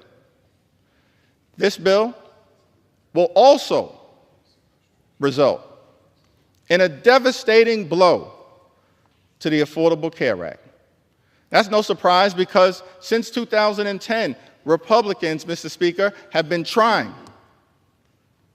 to gut and destroy the Affordable Care Act. And as a result of the damage that is done to the Affordable Care Act in this legislation, millions of Americans will lose their health care. The assault on health care in this one big, ugly bill will result in more than 17 million Americans losing health care in the United States of America. Shame on the people who've decided to launch that kind of all-out assault on the health and the well-being of everyday Americans. That's not what we should be doing here in the United States House of Representatives.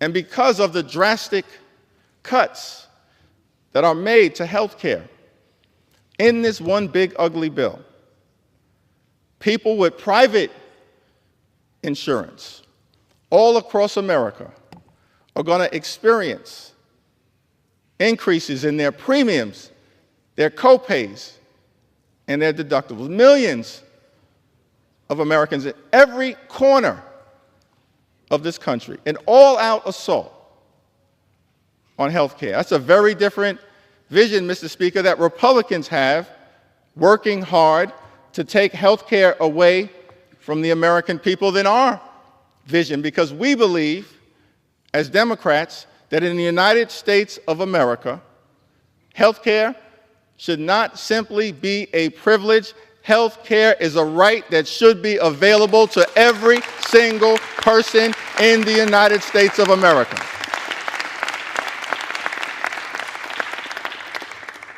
This bill is an all-out assault on the health care of the people of the United States of America, hard-working American taxpayers. These are the people we should be standing up to work hard to lift up.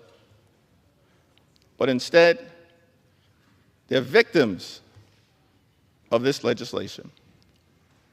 Hospitals will close. That impacts everybody in the United States of America. If your hospital closes, whether you're on Medicaid or not, you will be unable to get the treatment that you or your family needs. That's why we're fighting so hard to stop this bill. 1 in 4 nursing homes, by some estimates, will close as a result of the Republicans' assault on Medicaid in this one big, ugly bill. This bill also represents an assault on nutritional assistance here in the United States of America. We've made great progress over the last 50-plus years as it relates to hunger in this country. Great progress. But we're still dealing with the reality that tens of millions of people in this country go to bed every night wondering whether they're going to be able to get a nutritious meal the next day. Tens of millions of people in this country, millions of children. And instead of trying to address that issue, Mr. Speaker, the one big ugly bill will rip nutritional benefits away from millions of Americans, including children, rip food from the mouths of hungry children and hungry veterans and hungry seniors. That is unacceptable. That's one of the reasons why we stand in strong opposition, Mr. Speaker, to this one big, ugly bill. Republicans promised to address the high cost of living in the United States of America. We believe that the cost of living is too high. Housing costs are too high. Grocery costs are too high. Utility costs are too high. Insurance costs are too high. Child care costs are too high. America is too expensive. There are far too many people in this country struggling to live paycheck to paycheck. That should not be the case in the United States of America. But instead of addressing the high cost of living in this one big ugly bill, Mr. Speaker, Republicans are actually going to increase costs, particularly as it relates to the energy bills that everyday Americans pay. Estimated that energy bills will increase by hundreds of dollars a year. That has nothing to do with lowering the high cost of living, making this country a more affordable place. It does the exact opposite. It's an all-out and unnecessary assault on the clean energy tax credits. The clean energy tax credits that many of my Republican colleagues promised in letter after letter after letter that you would stand behind, but all chose to fold and abandon, fighting instead for special interests and opposing the ability for this country to stand up a cleaner energy economy, which means cheaper energy. And because of the attack on clean energy jobs, on the clean energy economy, on the economic development that had already been set in motion, often in districts represented by my Republican colleagues and in Republican-led states, red states. By some estimates, millions of jobs are going to be lost. And so you're ripping health care away from millions of Americans, Mr. Speaker, ripping food away from children and veterans and seniors, raising the cost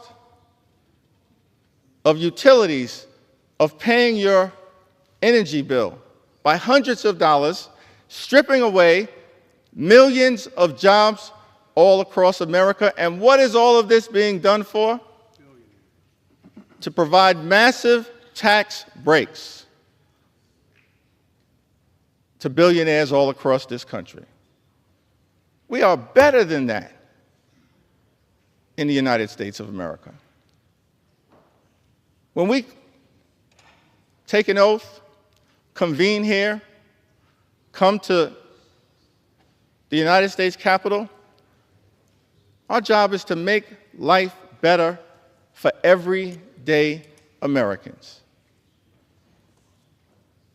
But the genesis of this bill, the focus of this bill, the justification for all of the cuts that will hurt everyday Americans in this bill is to provide massive tax breaks for billionaires. It's extraordinary. Never in my time here in Congress have I experienced legislation that benefits so few people who fall into the category of the wealthy, the well-off, and the well-connected, while at the same time hurting everyday Americans. that we should be fighting hard to help. Now, all of this apparently is being rushed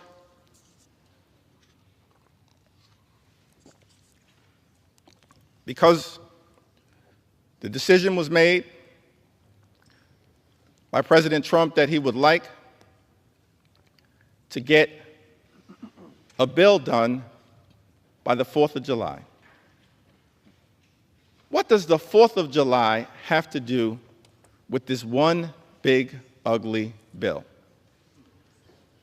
What does celebrating American independence, the birth of this exceptional country, the journey that we've been on for 249 years, what does any of that have to do with this one big, ugly bill?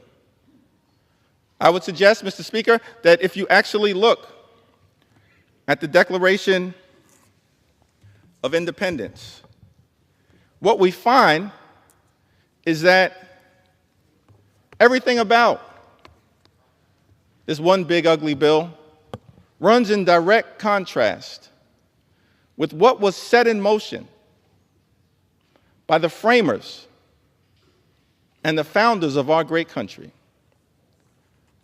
Of course, the Declaration of Independence, authored by Thomas Jefferson, makes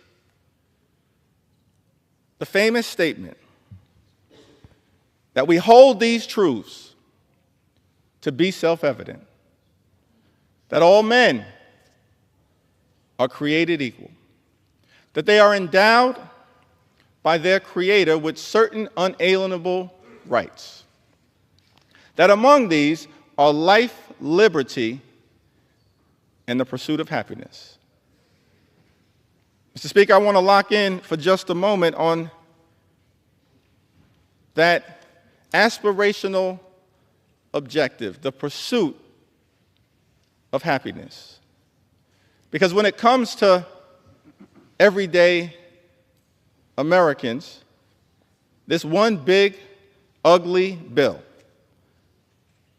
will hurt the quality of life of hardworking American taxpayers, and it's all designed to put a happy smile on the face of billionaires. That is inconsistent with the Declaration of Independence and what we should be celebrating on July 4th.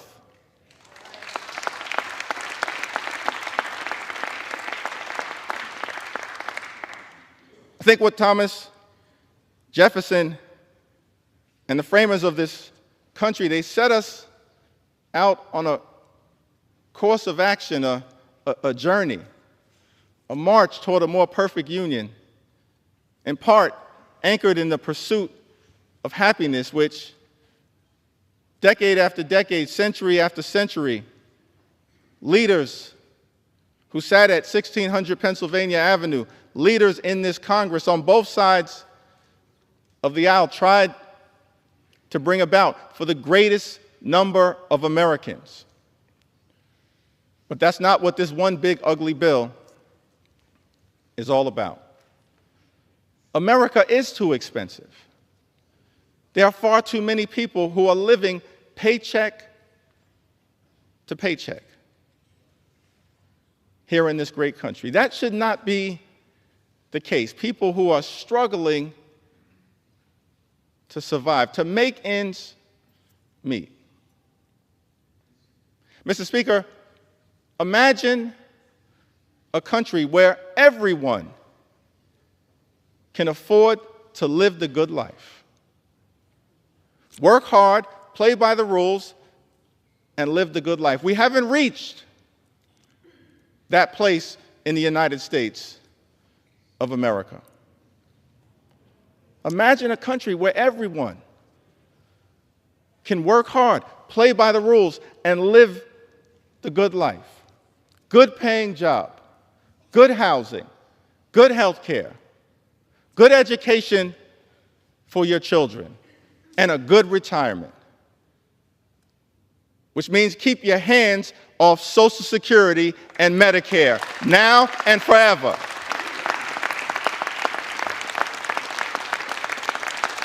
now and forever. We want a country where every single American can afford to live the good life. Good paying job, good housing, good health care, good education for your children, and then a good retirement. And we know that in the United States of America, to unlock that quintessential American dream, living the good life, you have to work hard and play by the rules. But the challenge that so many Americans have right now in this country is that they're doing those two things. They're working hard and they're playing by the rules, but they're unable to experience the great American dream. They're unable to get to that third leg. They're unable to live the good life.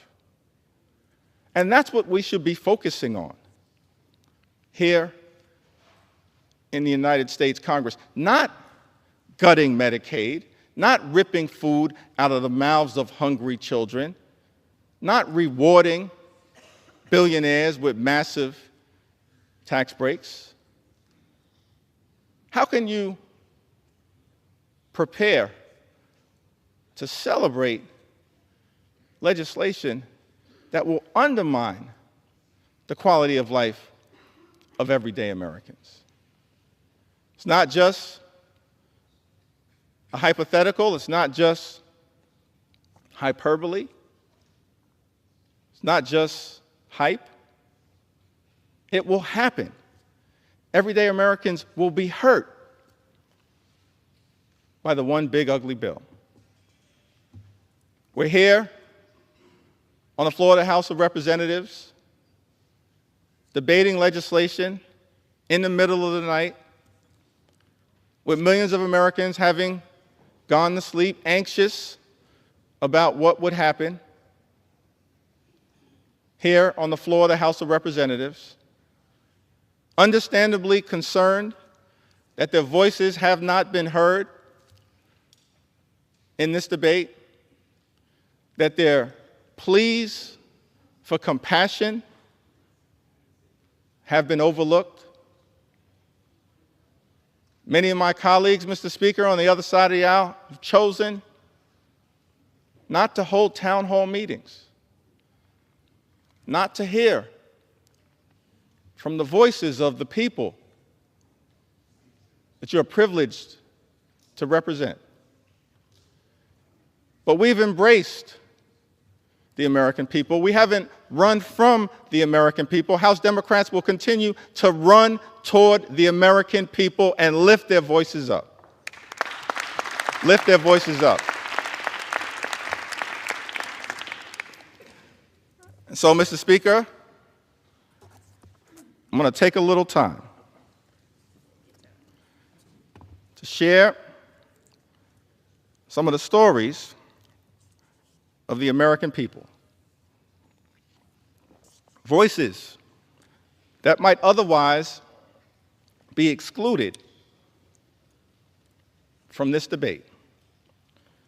But we're not going to let those voices be excluded.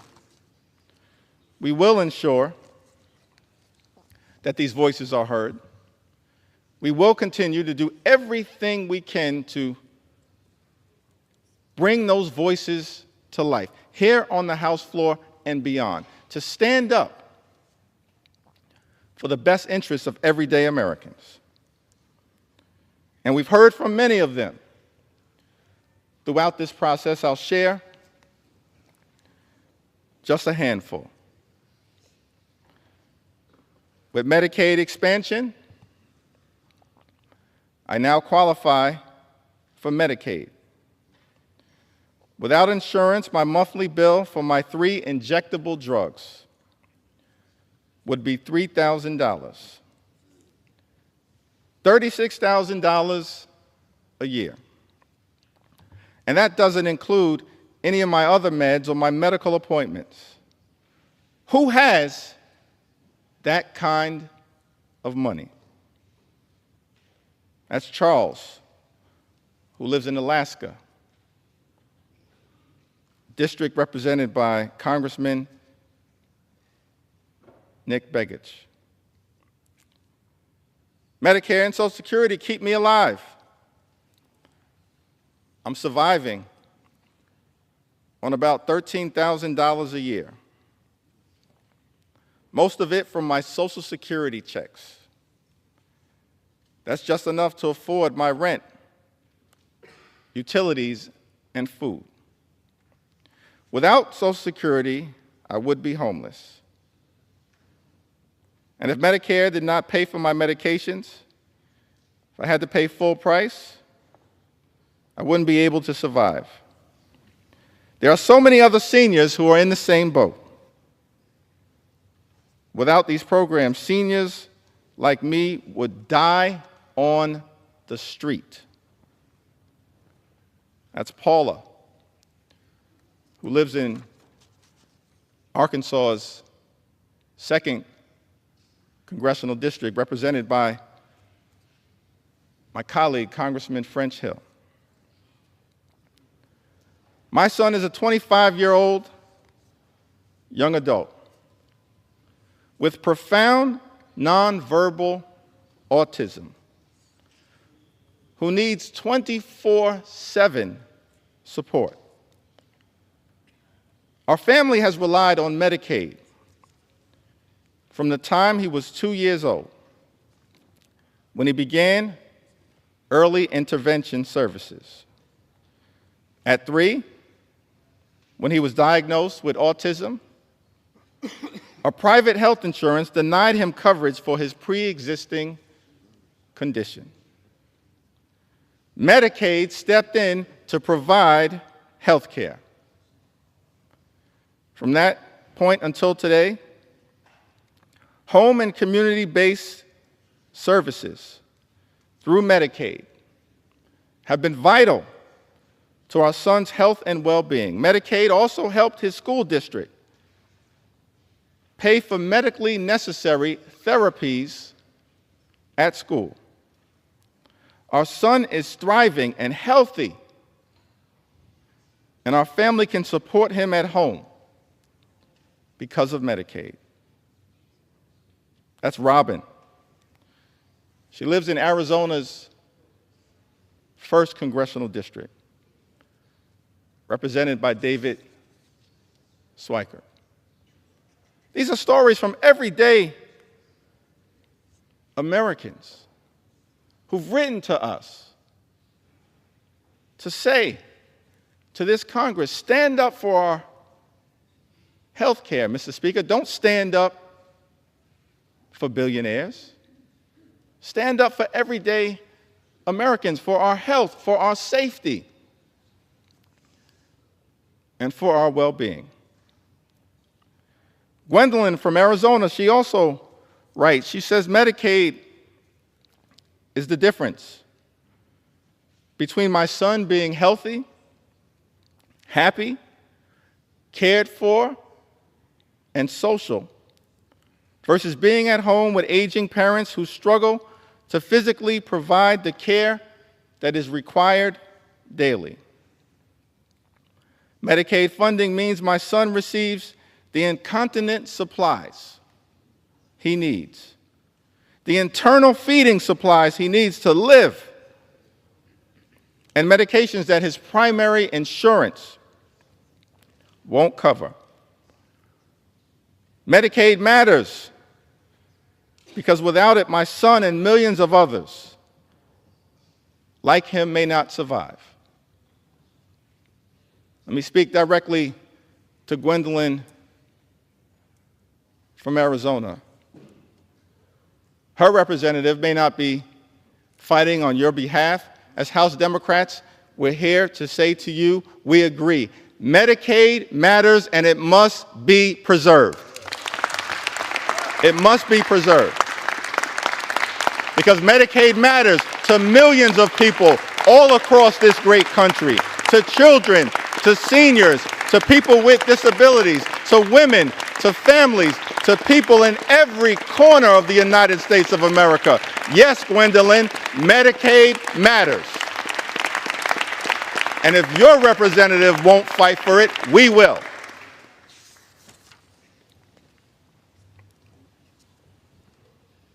Brenda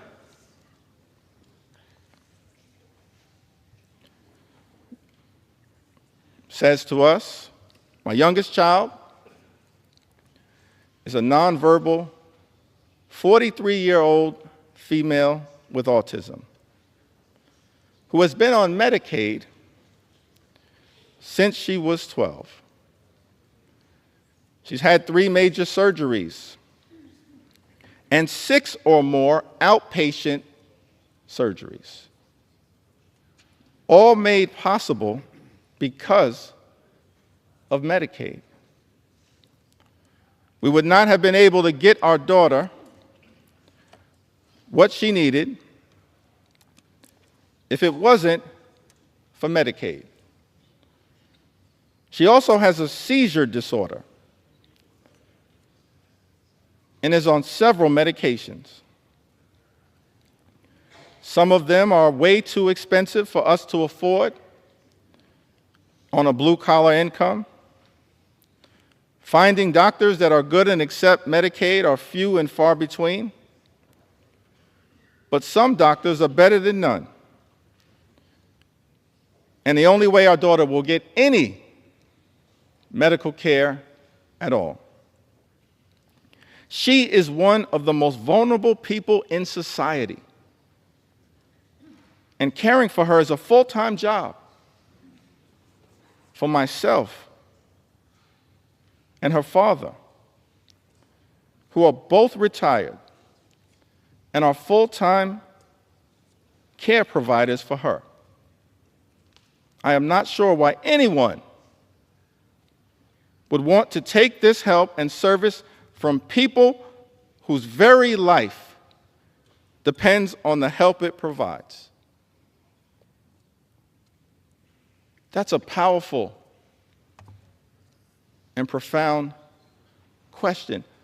Why would anyone in this House vote to take away Medicaid from the American people amongst the most vulnerable here in the United States of America?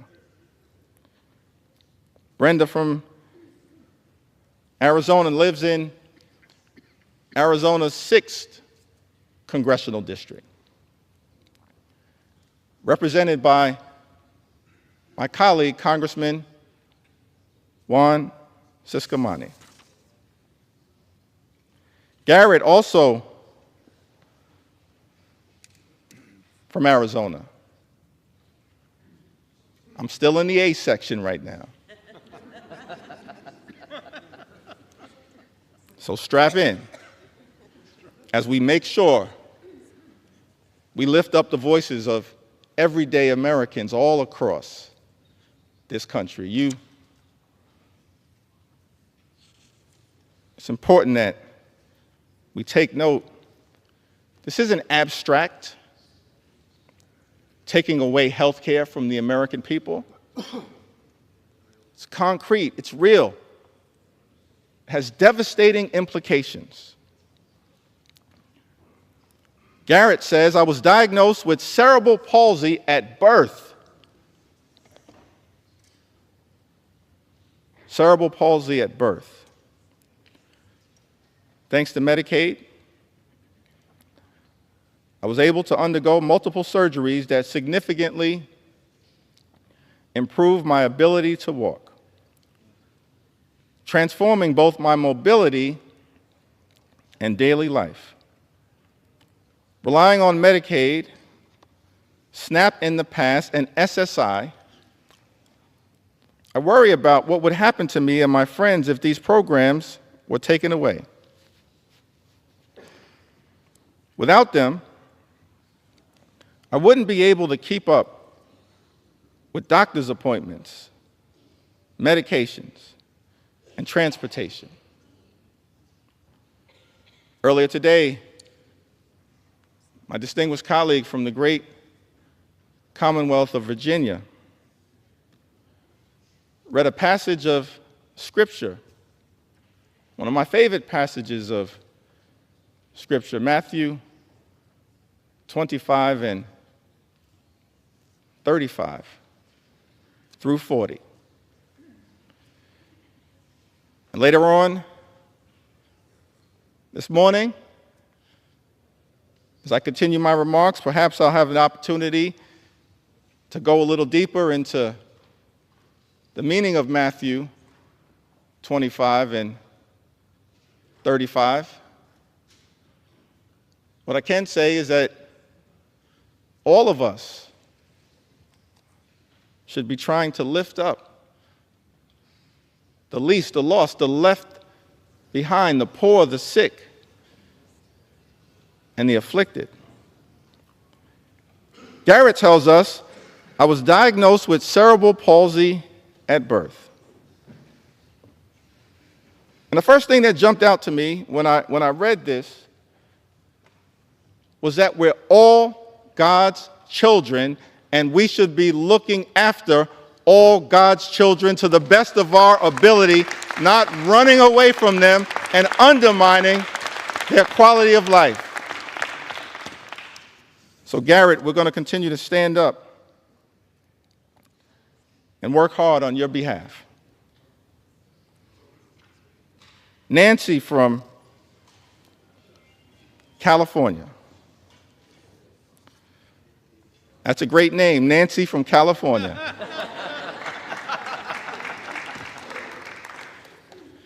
Nancy from California writes, my two special health needs, former foster children, depend on Medicaid for a dizzying array of health services, ranging from over 20 pediatric medical specialists and palliative care to behavioral health and occupational therapies.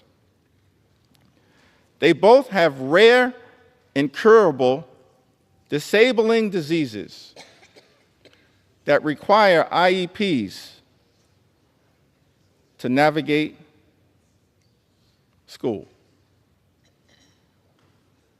She continues, but I want to pause right there. I think that's an important point, talking about her children and the IEPs to navigate school. We should be looking out for children like Nancy's two beautiful former foster care children, her two special health needs children, as she calls them. It's one of the reasons why the Department of Education is important. Public schools are important. Nothing in this bill supports public education. In fact, this one big ugly bill represents an attack on public education. And that is not consistent with what we should be doing as we prepare to celebrate our 249th birthday and lifting up this pursuit of happiness. Nancy continues, the ACA protections for pre-existing conditions and the removal of lifetime caps are also essential. My youngest child requires medical care that I simply cannot afford, costing between $750,000 and $1 million per year, depending on how stable her health is. I work part-time, but the caregiver burden is too demanding for me to maintain a full-time job. As a single widowed mother, Medicaid has become a lifeline for keeping my kids as well as possible. Nancy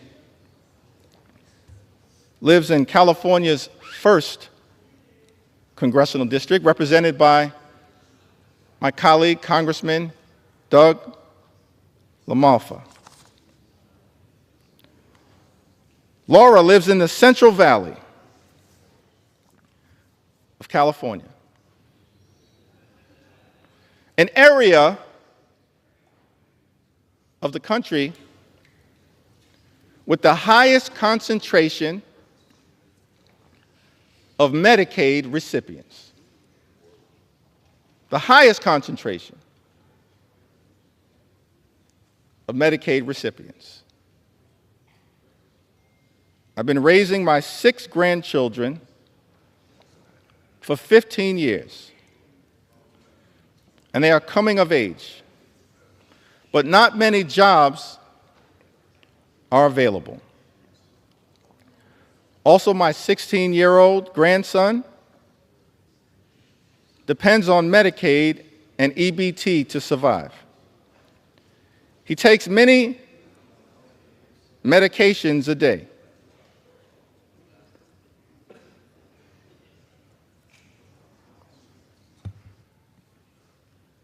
If you're not going to respect my ability to speak, respect the story that I'm telling on behalf of Laura. Respect her story, because her story matters. Her story matters, and the American people matter. We need order. He takes many medications a day. I'm too old to do anything but take care of him. I can't imagine choosing what medicines he gets or who gets to eat. Please reconsider for the people who need medication that is necessary for survival. Universal access to food and meds would lighten the worry that we carry. Not having to worry about food and medicines gives me more time to care for my 26-year-old grandson, who is quadriplegic due to a head-on collision last year. Please don't make him suffer anymore. He needs food supplements and many medications every day to survive. Laura lives in California's 22nd Congressional District, a district that is represented by my colleague, Congressman David Valadao. Just happens to be the district that has the highest concentration of Medicaid recipients in this country. Laura, I don't know what your Congress member is going to do. Every single House Democrat is fighting hard to protect your Medicaid. We value you, and we're working hard to defend you. Jackie is from the Orange County area of California. My son is 34 years old. He has Down syndrome and autism and lives at home with his aging parents, Dad, 82, and Mom, 71. His biggest joys in life for him are his day program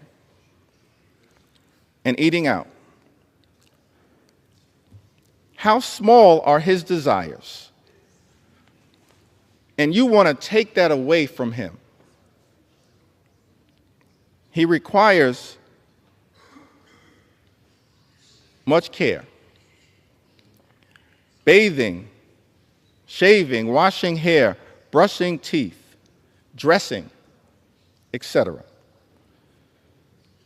His aging parents can do the job required for this 100% of the time. He has great caregivers right now, and they have been with him for many years. Now you want to take that away from us? Please know that Medicaid, Medi-Cal, is what allows us to keep him in a safe and happy environment that he will not get anywhere else. And for a whole lot less money. Why should that change for him? Jackie asked. Please be respectful of families who have high-need family members who need these services. Thank you for allowing me to speak on behalf of my son and everyone who loves him.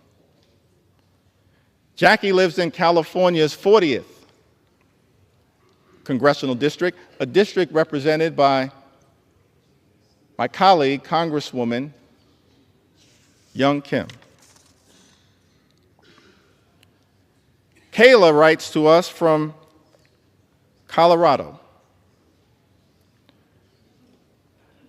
At 26, I was diagnosed with brain cancer, a discovery I was only able to make because of Medicaid. Without it, I wouldn't have been able to get the treatment I need to survive. That diagnosis changed my life. And while I am grateful to be here, I can no longer work. Now I rely on disability benefits, food stamps, just to get by.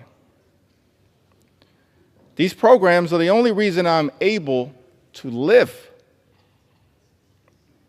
Without this support, I don't know how I would manage. Kayla lives in Colorado's 2nd Congressional District, a district represented by the Assistant Democratic Leader, Joe Neguse. Kayla, I can say to you that your Congress member is fighting hard to protect you, just like every single member of the House Democratic Caucus.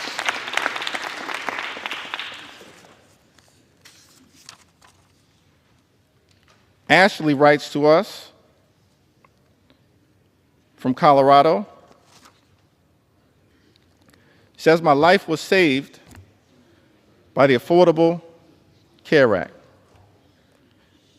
Because of this act, I was able to stay on my parents' health insurance when I couldn't get any coverage. At the time, I was dealing with a myriad of health issues and would eventually be diagnosed with multiple chronic illnesses. Because of the ACA, when my husband and I were married, I was able to be added to his insurance without being denied due to pre-existing conditions. Prior to the act being passed, I was denied coverage and care many times. If I was even approved for coverage, it cost me thousands per month in premiums. I was being penalized, Mr. Speaker,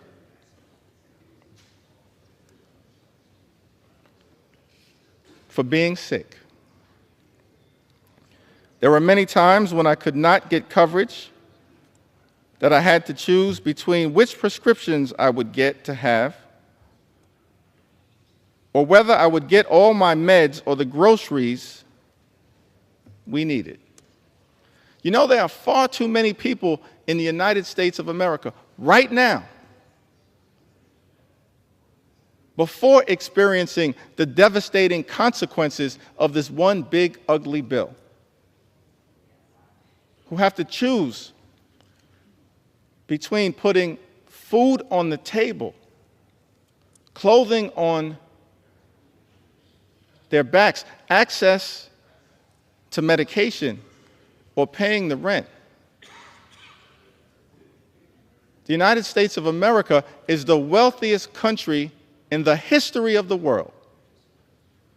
Not a single hard-working American taxpayer should ever have to choose between food or medicine or rent or putting clothing on their back. Not a single hard-working American taxpayer should ever have to make that choice.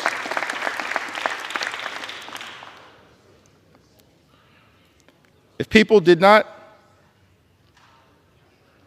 have to worry about health care being accessible, they would be able to be seen when necessary. And when people are able to see doctors when they are unwell, they can stay healthy for longer periods of time. When people can stay healthy, they don't miss work. When people don't miss work, they don't risk losing their jobs. The way things work now only encourages the constant classist act of keeping the sick and poor sick and poor. This should never, ever be a situation in a country that claims to have the best functioning economy in the world, the best doctors, the best universities. Ashley lives in Colorado's 3rd Congressional District.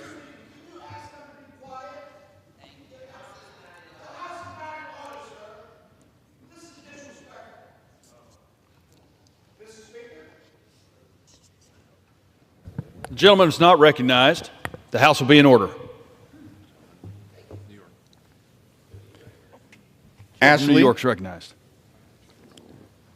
Lives in Colorado's 3rd Congressional District, represented by my colleague, Congressman Jeff Hurd. Ann also writes from Colorado. Through the Medicaid waiver, Scott, Ann's son, was placed in a group living situation that worked out for a while, but was eventually kicked out. After that, he moved back in with me, but ended up homeless once more, before finally being placed back on a Medicaid waiver program. Now he's doing really well. His job, which he loves, also receives funding through Medicaid, so that people with disabilities can be employed and be productive members of the community. Without Medicaid, he probably wouldn't be alive today. Without this assistance, we likely wouldn't be where we are now. And I doubt that there would be a happy ending to this story. Ann lives in Colorado's 6th Congressional District, a district represented by our colleague, Congressman Jason Crow, who is also fighting hard to protect your interests, and as every single one of us in the House Democratic Caucus will continue to do. We believe in America, health care is not simply a privilege that should be afforded to the wealthy, the well-off, and the well-connected. It's a right that should be available to everyone. A right that is still imperfect at this moment, that we are working hard to perfect. But this one big ugly bill, the largest attack on health care, Mr. Speaker, in the United States of America, moves us in the opposite direction. Daniela is also from Colorado. She writes to us, Medicaid has been a lifeline for our family, especially for my 5-year-old daughter who has autism. That's the thing, Mr. Speaker. Medicaid is important for so many Americans all across this country, including people with disabilities. It's a necessary lifeline so that parents can help their children live a better life with dignity and respect. Why would any legislation that this House passes attack health care available to families that are pouring in everything they have to help their child under difficult circumstances live the best possible life? It perplexes me, Mr. Speaker, that this bill would go after the health care of people like Daniela and her 5-year-old daughter. Daniela says that as parents, we've faced many struggles trying to balance full-time work, starting a real estate business, and still being there for our 3 other children. It's been overwhelming at times, and finding the right support for her hasn't always been easy. But Medicaid has provided therapy and services that have made a world of difference in her life. These therapies have helped her make progress, feel seen, and connect with her peers, which means everything to us. It's allowed her to be a part of the world, to feel included, and to overcome obstacles that seemed insurmountable at times. Medicaid has helped us give her the opportunities she deserves, and millions of other children in the United States. Mr. Speaker, Daniela lives in Colorado's 8th Congressional District, a district currently represented by Congressman Gabe Evans. Currently represented.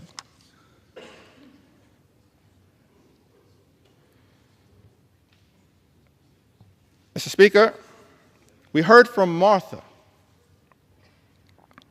who writes from Florida.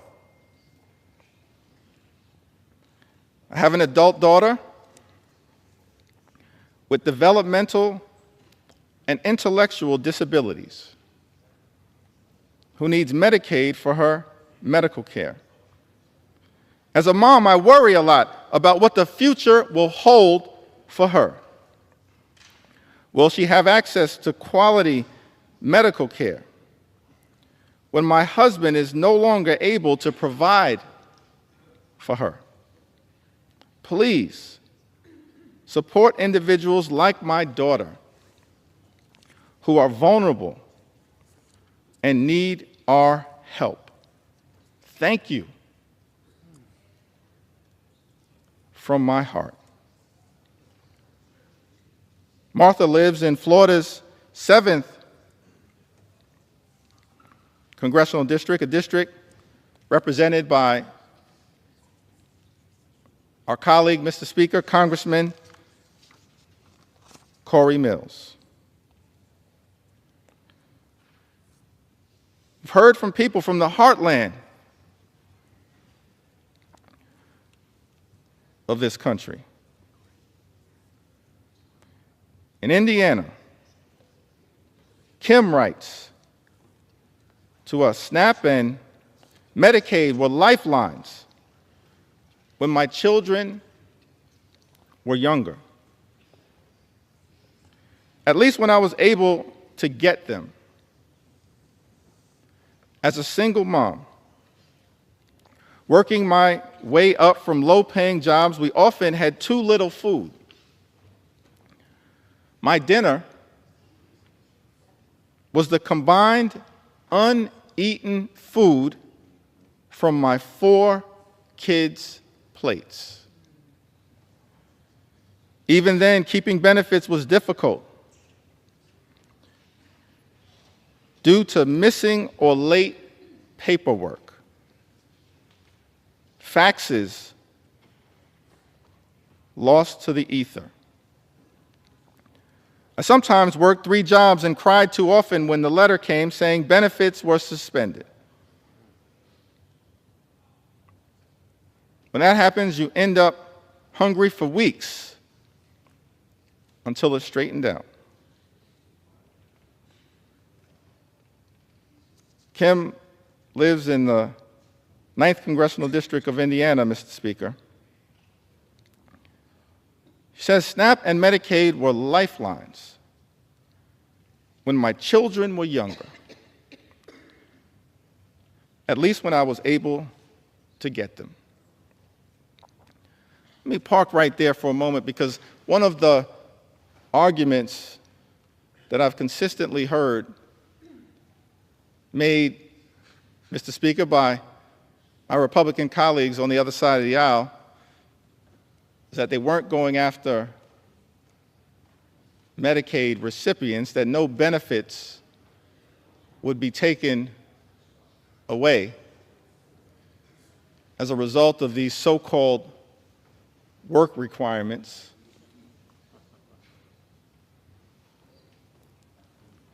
Let's fact check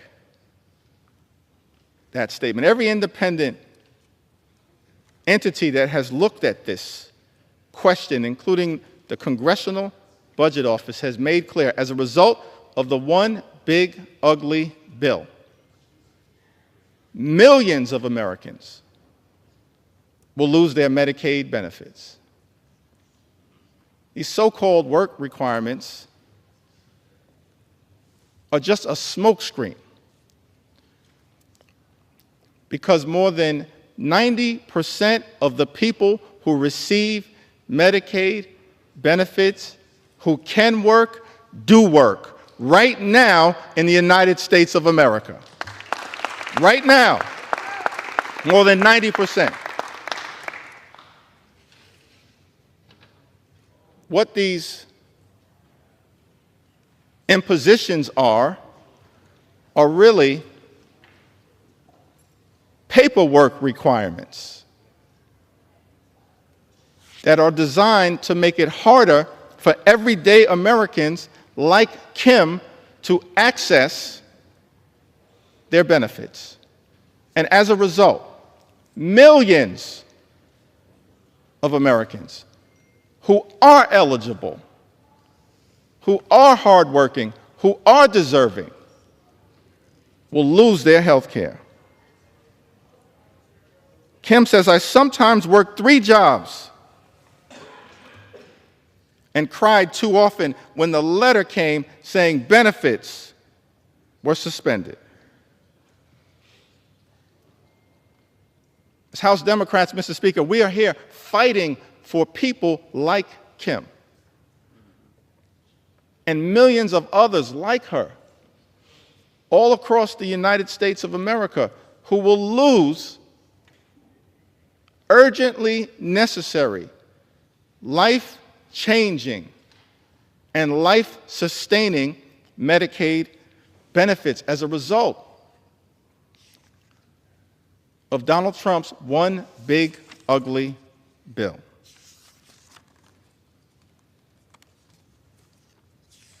We hear from Maria, from Iowa, in the great heartland of this country. Maria writes to us, in 2021, I got seriously sick with COVID. I ended up in a coma for 12 days, spent 3.5 weeks in the ICU, and then another 3 weeks on the recovery floor. If it wasn't for Medicaid, I wouldn't have received any of the care I needed. I honestly don't know where I'd be today. I don't know what my family would have done. Without Medicaid, I wouldn't have made it. If I lost Medicaid, it would completely change my life. I wouldn't be able to afford my insulin, diabetes medications, blood pressure medications, or see my endocrinologist, all of which are life-sustaining treatments.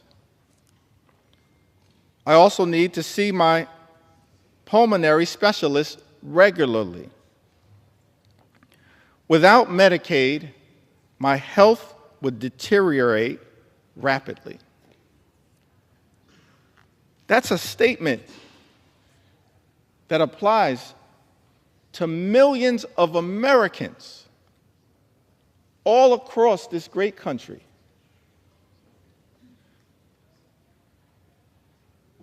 Who are at risk of losing their health care because this one big, ugly Republican bill has put a target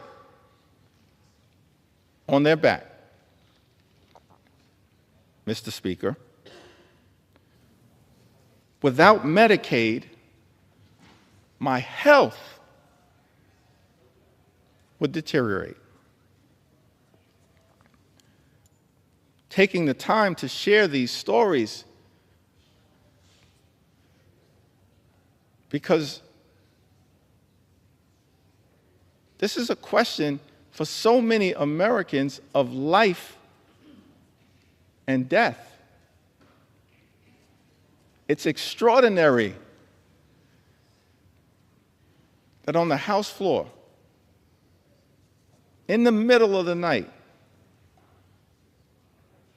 the American people are forced to confront a bill that targets their health care and will result in their well-being deteriorating. More than 17 million Americans at risk of losing health care coverage, and then tens of millions more experiencing increased premiums, co-pays, and deductibles as a result of the attack on health care in this bill. Many of them will also lose coverage, lose their health care. These are Americans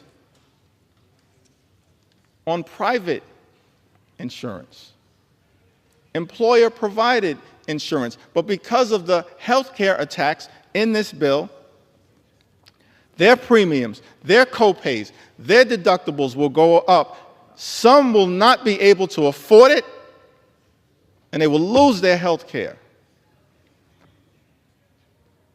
That's what this bill represents. That's why I'm taking the time to share these stories and experiences and concerns and fears and anxieties of the American people. I wish, Mr. Speaker, that we had a lot more time to debate this bill. This is the type of bill that under normal circumstances, we'd have hours and hours of debate, where hundreds of members could participate on both sides of the aisle and share their thoughts, their perspectives, their ideas, their passionate support or passionate opposition. But this bill, which by some estimates is larger than the CARES Act and the American Rescue Plan and the Infrastructure Investment and Jobs Act and the CHIPS and Science Act combined in terms of its possible impact on the debt in this country, increasing the debt by more than $3 trillion, saddling our children and grandchildren with that level of extraordinary debt by people who claim to be fiscally responsible. The implications of this bill are enormous. And yet, each side of the Ways and Means Committee was given 15 minutes to discuss the implications of this bill. Each side of the Budget Committee was given 15 minutes to discuss the implications of this bill that will have devastating consequences for everyday Americans, while rewarding billionaires with massive tax breaks.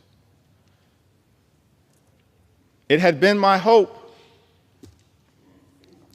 Mr. Speaker, that we'd be able to have a robust debate, passionate support or passionate opposition in connection with this bill, that hundreds of members on both sides of the aisle could participate in. Instead, we have a limited debate where the relevant committees of jurisdiction have been given 15 minutes each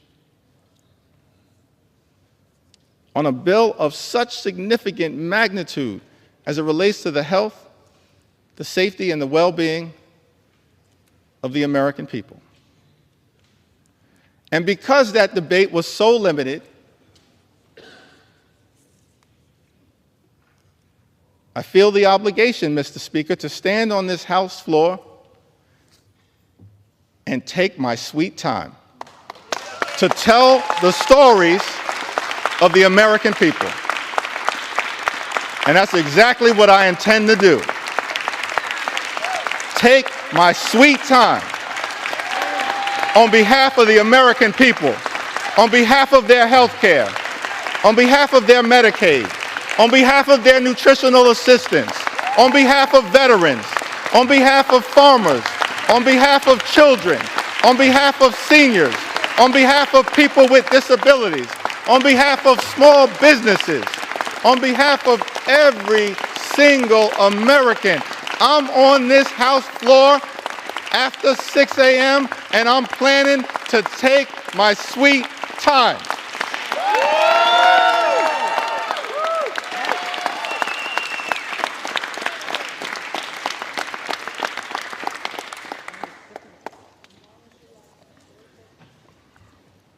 Without Medicaid,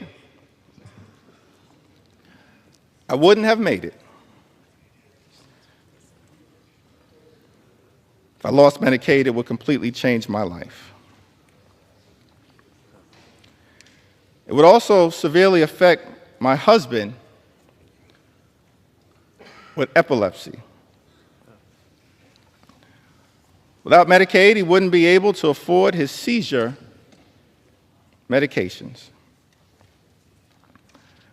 which means he'd have seizures every week, like he did before.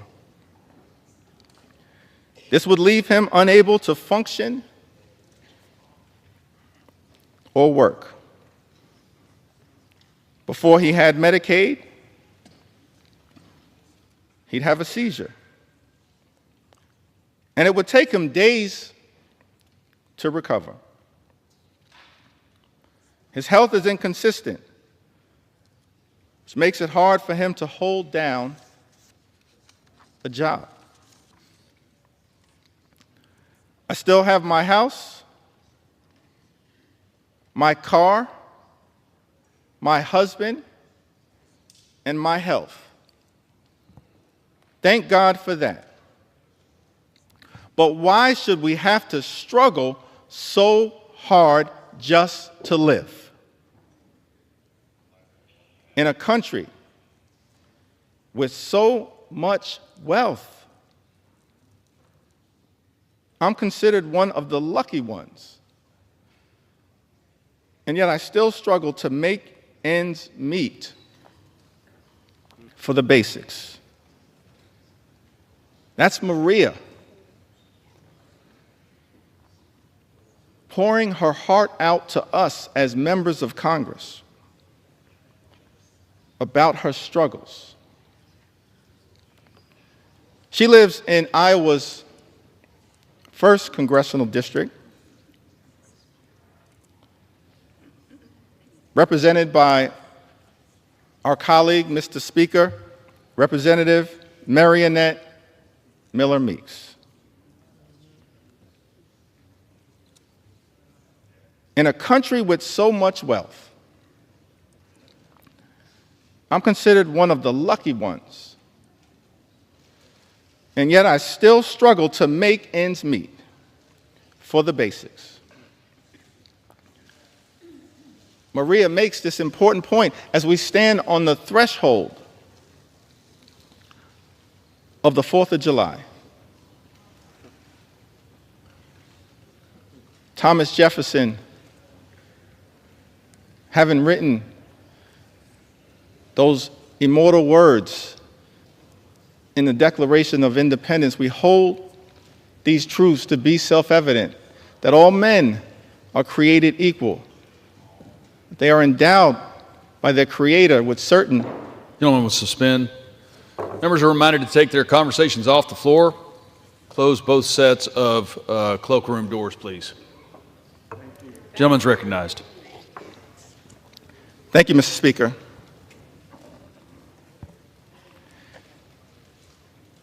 If I'm not going to get any love for the other side of the aisle, I would expect that at least Thomas Jefferson would.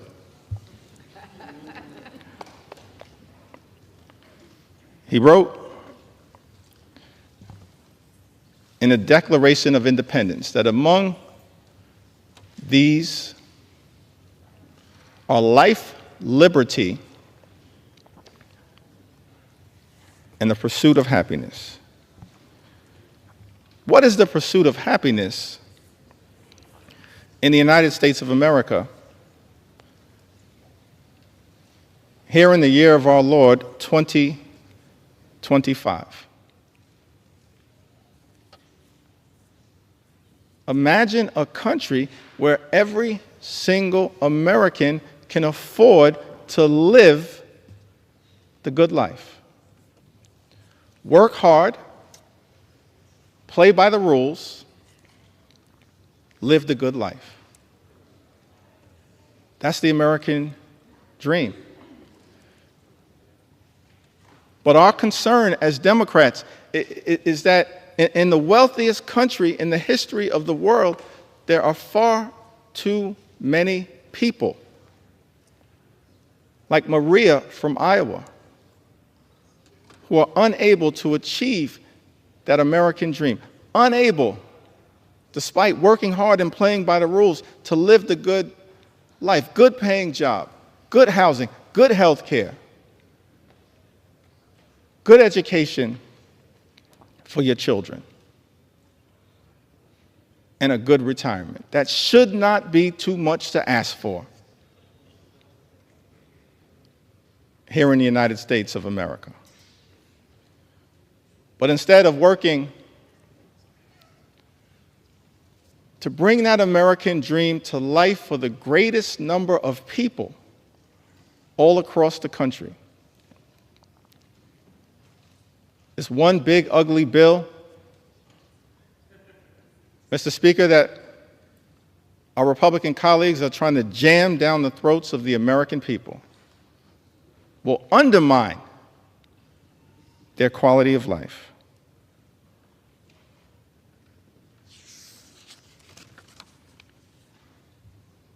Also hear from Patrick. Lives in the heartland of this country. One of the good people of Iowa, who says, I'm a registered nurse in the ICU at the VA hospital in Iowa City.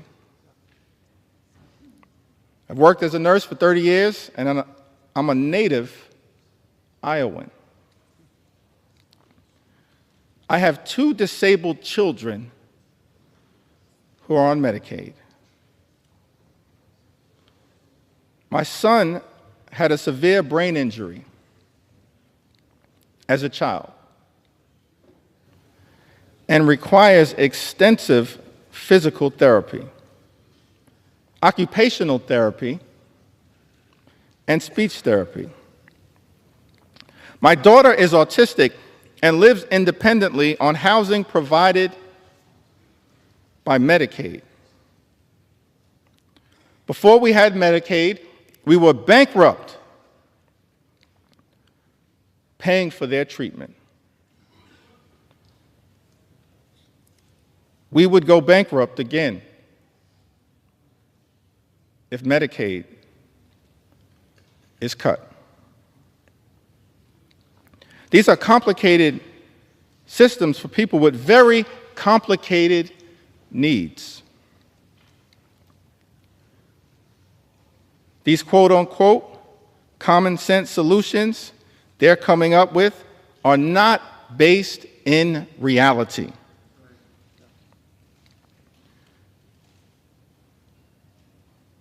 People have tried these work requirements in the past, but even disabled or able-bodied people, we all have barriers. From childcare, transportation, monetary limitations. It's a foolish idea to think that this won't have a negative impact.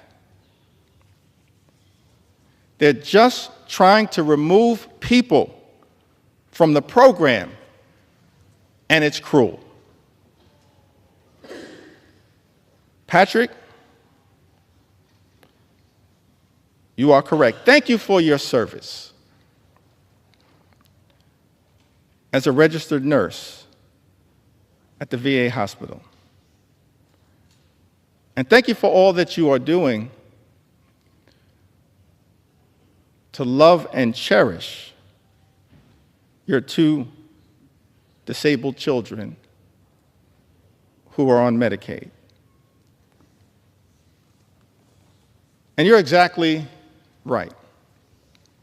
What is contemplated in this one big, ugly bill is wrong, it's dangerous, and it's cruel. And cruelty should not be either the objective or the outcome of legislation that we consider here in the United States House of Representatives. Mr. Speaker, cruelty should never be the objective or the outcome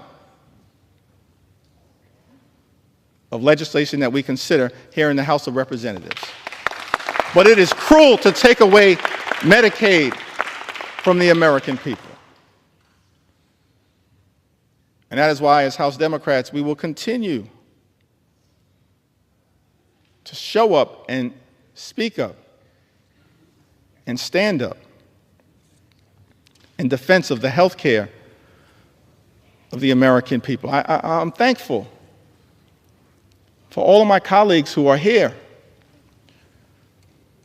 who throughout this process, a difficult process, have stood up over and over and over again on behalf of the health care of the American people. Thankful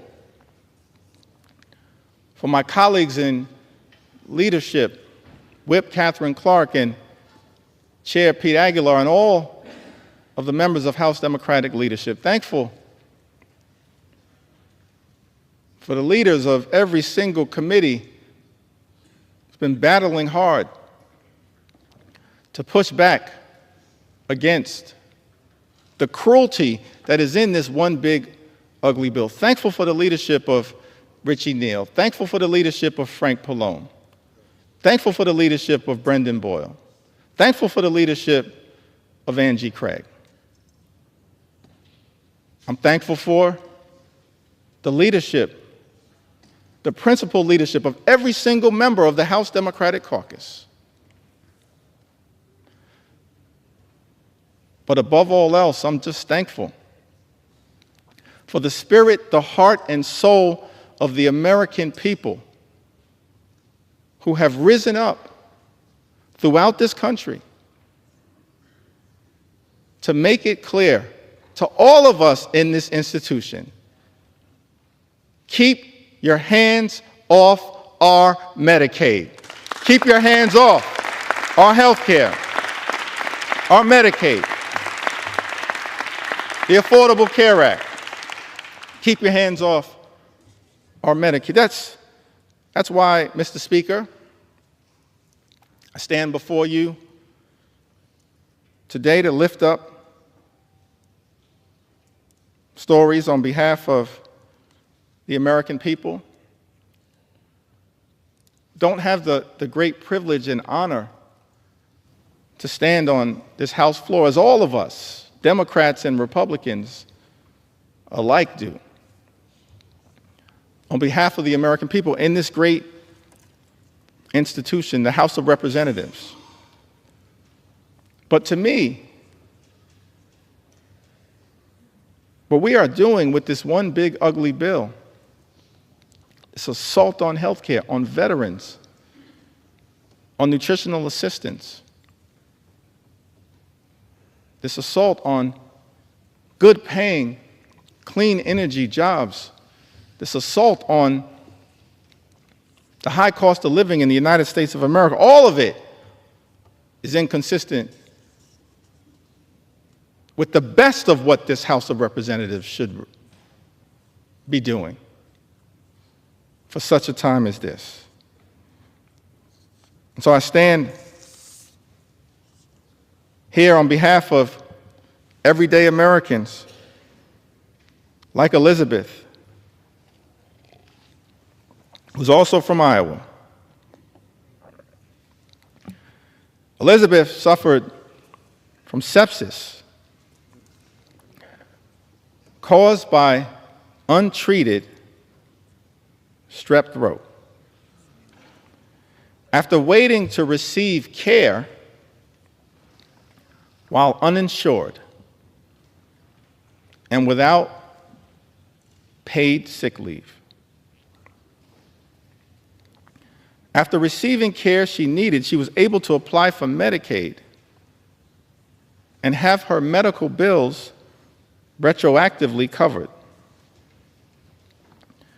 Now, Medicaid has allowed her to get access to essential and preventative health care. Mr. Speaker, Elizabeth lives in the Congressional District represented by our colleague, Zach Nunn, Iowa's 3rd Congressional District. Thank you, Elizabeth, for highlighting one of the concerns that all of us should have with this bill. When you launch an all-out assault on the health care of the American people, when you effectively end Medicaid as we know it, gut parts of the Affordable Care Act, what you essentially are doing by stripping health care away from the American people, putting people like Elizabeth back in the position that she had previously been in,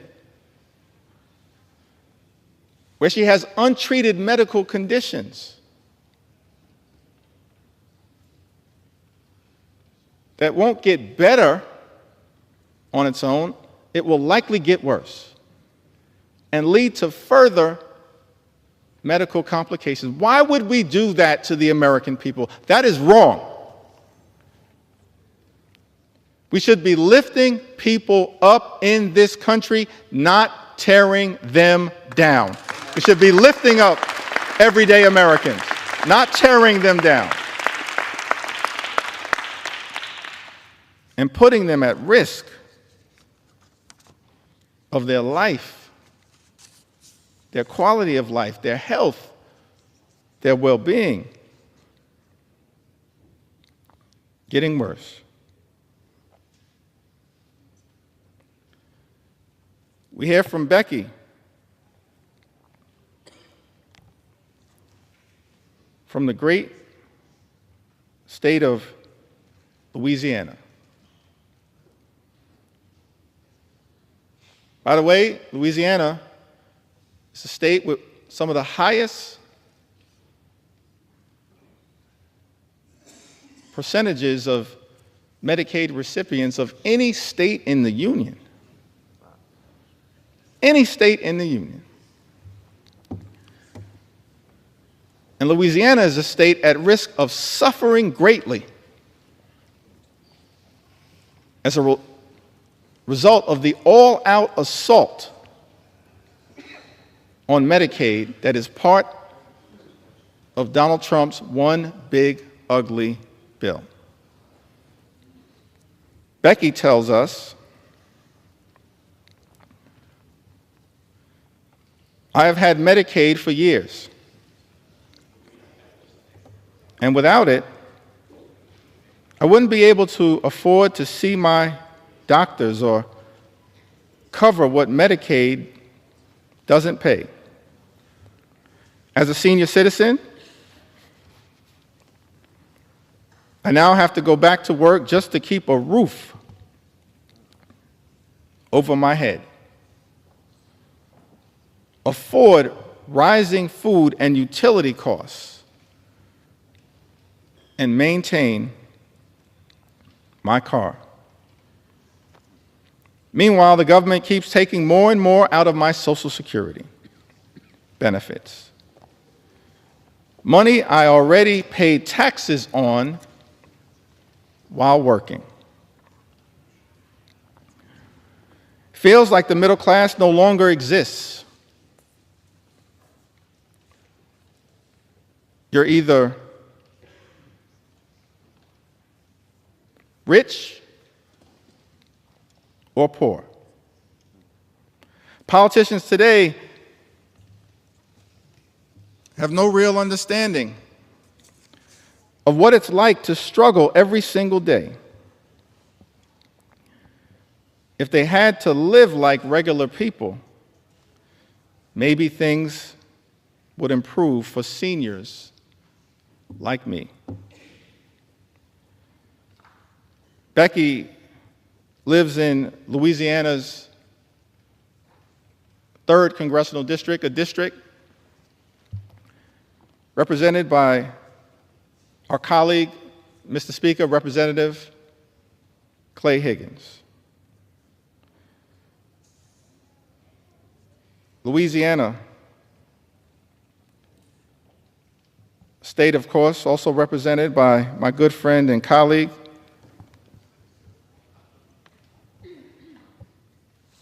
Congressman Troy Carter, who I see is here with us in the chamber also, Cleo Fields, another good friend and colleague. Louisiana, a state that stands to suffer mightily as a result of this all-out assault on Medicaid. Now, I heard my distinguished colleague,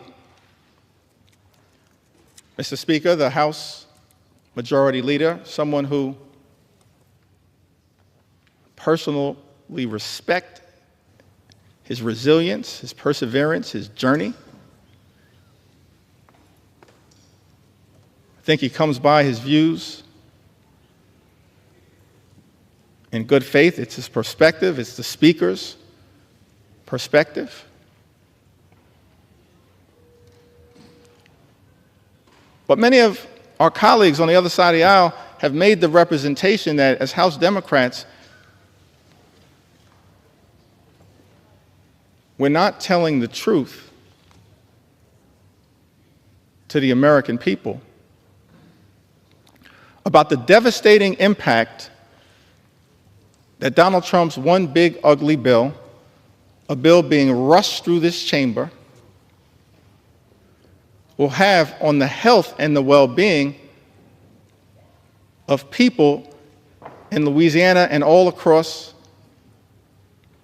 the country. They've accused us of fear-mongering and making misrepresentations. And so I was surprised to learn, Mr. Speaker, that the Louisiana State Legislature recently voted. The Louisiana State Legislature that has a Republican supermajority. The Louisiana State Legislature recently voted to condemn the one big ugly bill because of the extraordinary attack on Medicaid that will adversely impact their constituents. We're telling the truth. This one big ugly bill will hurt everyday Americans in Louisiana and all across the country. Don't take our word for it. Take the word of the Louisiana State Legislature. Supermajority. Who done? So we're here on the House floor taking our sweet time to tell the stories of the American people and the adverse impact that Trump's one big ugly bill, that my House Republican colleagues, Mr. Speaker, are trying to jam down the throats of the American people, causing great harm to those who we should be working hard to protect, love, and cherish, not adversely impact their ability to live and live life more abundantly.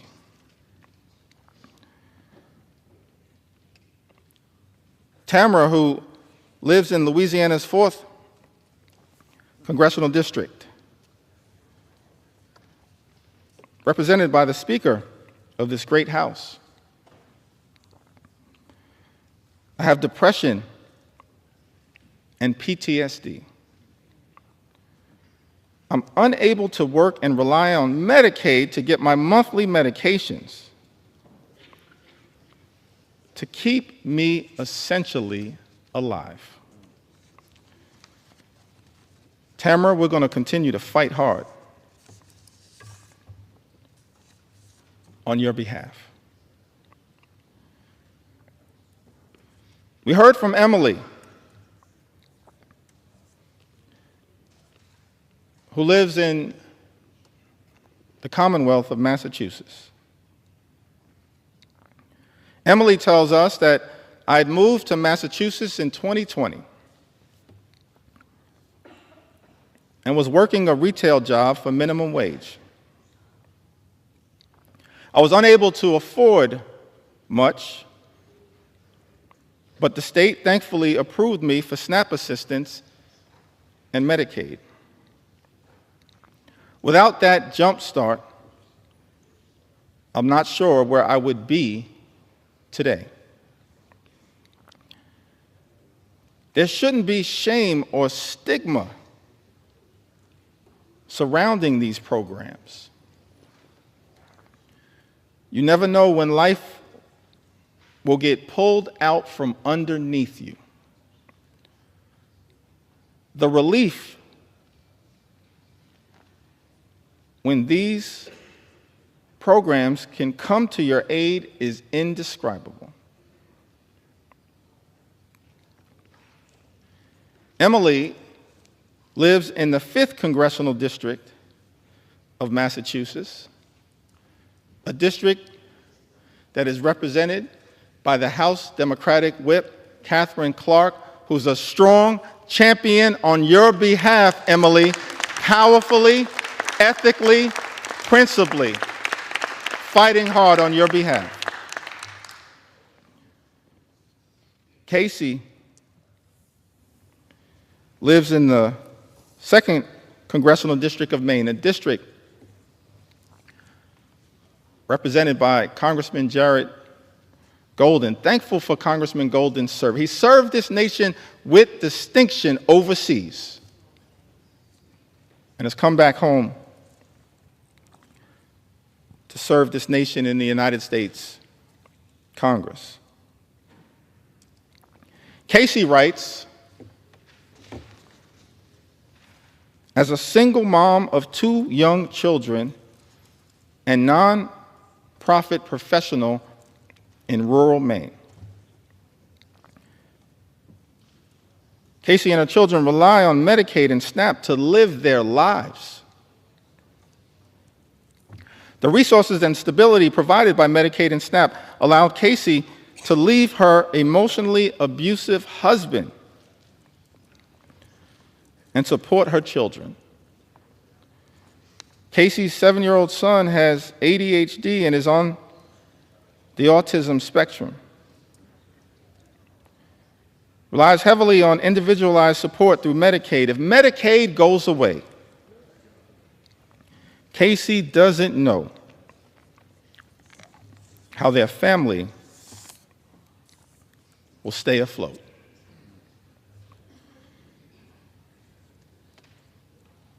The American people pouring into us, Democrats and Republicans, in the United States House of Representatives, the People's House, pouring into us with all of their heart, all of their soul, all of their authenticity, pleading that this Congress would find it in our hearts to stand up for them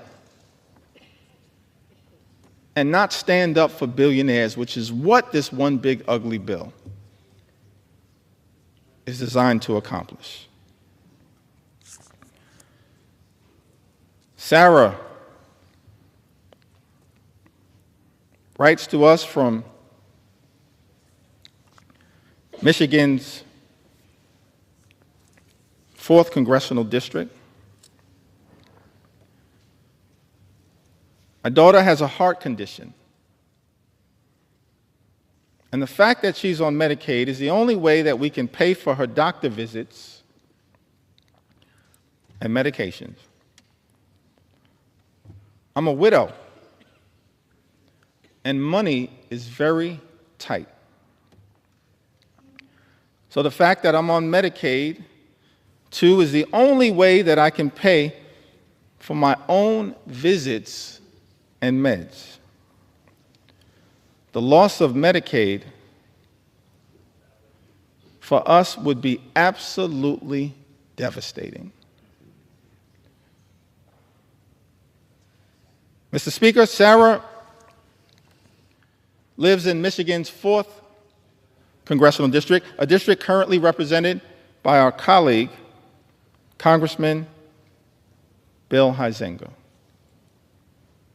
The loss of Medicaid for us would be absolutely devastating. That's the consequence of the GOP tax scam, this disgusting abomination, this reckless Republican budget. Mr. Speaker, that Republicans were trying to jam down the throats of the American people during the dead of night. It's extraordinary. No legislation that we consider in the House of Representatives should be devastating for everyday Americans, either in its objective or in its outcome. But as Democrats, we stand here in strong opposition to this one big ugly bill because of the devastating consequences that will result to everyday Americans all across this great country. Lucy writes to us from the heartland, from the great state of Michigan as well. My brother is a developmentally disabled senior who lives in a group home. Until the age of 59, he was cared for by our mother. He cannot live on his own and has numerous health issues. He depends on Medicaid. Without Medicaid, his brothers and sisters could not support his medical care. We're hearing from families all across the country mothers and fathers, brothers and sisters, sons and daughters, husbands and wives, pleading with this Congress, pleading with House Republicans to stand up for their loved ones who are on Medicaid, who are at risk of having their health care run over and their lives ruined by the consequences of Donald Trump's one big ugly bill. Lucy lives in Michigan's 7th Congressional District, a district currently represented, Mr. Speaker, by our colleague, Representative Tom Barrett. We've also heard from Sharon, who lives in Michigan. My daughter is a young woman who was born with cerebral palsy, mild cognitive impairments, and autism. She depends on Medicaid services for her health.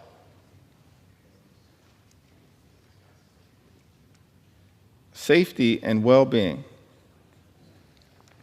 She's unable to work or take care of herself. She's unable to work or care for herself without help. Without Medicaid, she is totally at risk. Cutting Medicaid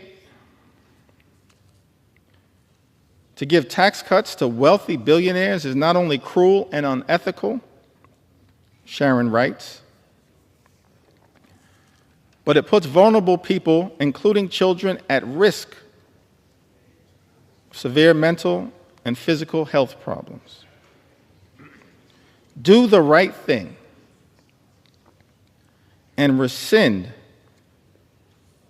the drastic cuts to Medicaid for vulnerable people with serious physical disabilities and people with serious and persistent mental health problems. Mr. Speaker, Sharon lives in the 10th Congressional District, represented by our colleague, Congressman John James. I don't know how the congressman from the great state of Michigan will vote at the end of the day as it relates to defending people like Sharon. But as Sharon writes, I know what I can say. She says, do the right thing and rescind the drastic cuts to Medicaid for vulnerable people with serious physical disabilities and people with serious and persistent mental health problems. Sharon, House Democrats will always do the right thing when it comes to your health, your safety, and your well-being, your Medicaid, and the love and care that you are working hard to provide to your daughter. We will always do the right thing. We're not perfect, no one is. But we will always strive to do the right thing on your behalf.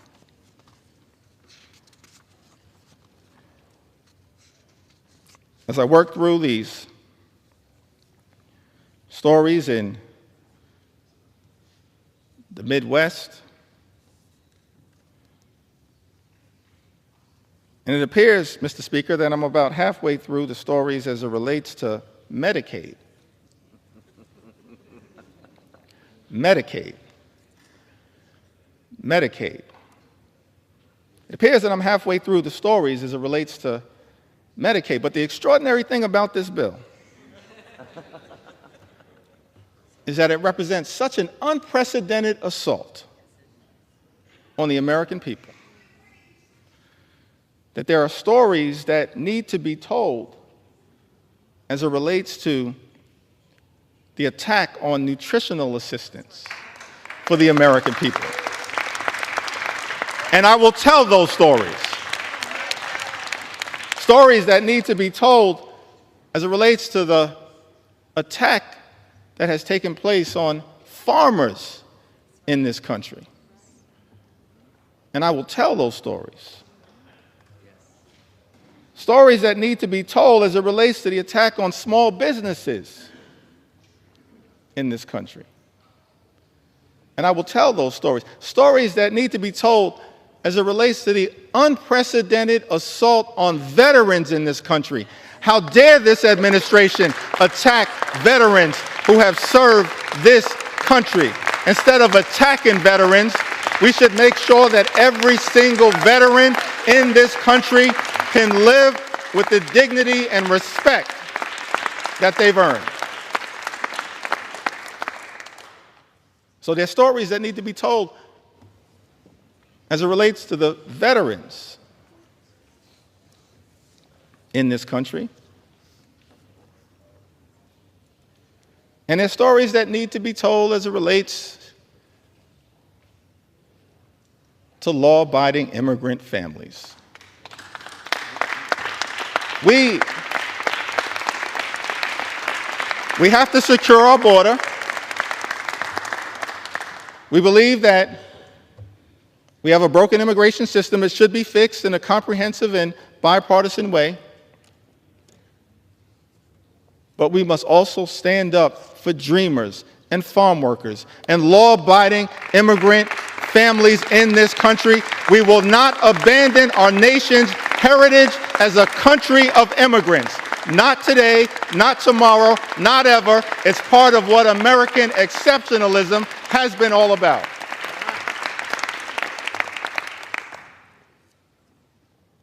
So stories that need to be told. William writes to us from the great state of Minnesota. So thankful for our colleagues from the Minnesota delegation fighting hard on behalf of that great state. I'm a 57-year-old man living in central Minnesota. I am a type 1 insulin-dependent diabetic, legally blind, and I suffer from severe nerve damage in my back and legs due to diabetes. I rely on Social Security, Medicare, Medicaid, and SNAP benefits to support myself. Any reduction in these programs would severely impact my life and my ability to afford food, pay for my small apartment, and access medical care. Without these benefits, I would be destitute. William lives in Minnesota's 6th Congressional District. Mr. Speaker, a district represented by our colleague, Congressman Tom Emmer. Say to William, I don't know what the majority whip will ultimately decide to do as it relates to this one big ugly bill. But we're going to stand up for the things that clearly matter to you. We're going to stand up for Social Security, stand up for your Medicare, stand up for Medicaid, stand up for your SNAP benefits, and stand up for you. I'd also note, parenthetically, it's not rhetorical that we are claiming to stand up for people like William, a 57-year-old man living in central Minnesota. He notes two things that are of interest to me. He says that I'm a type 1 insulin-dependent diabetic.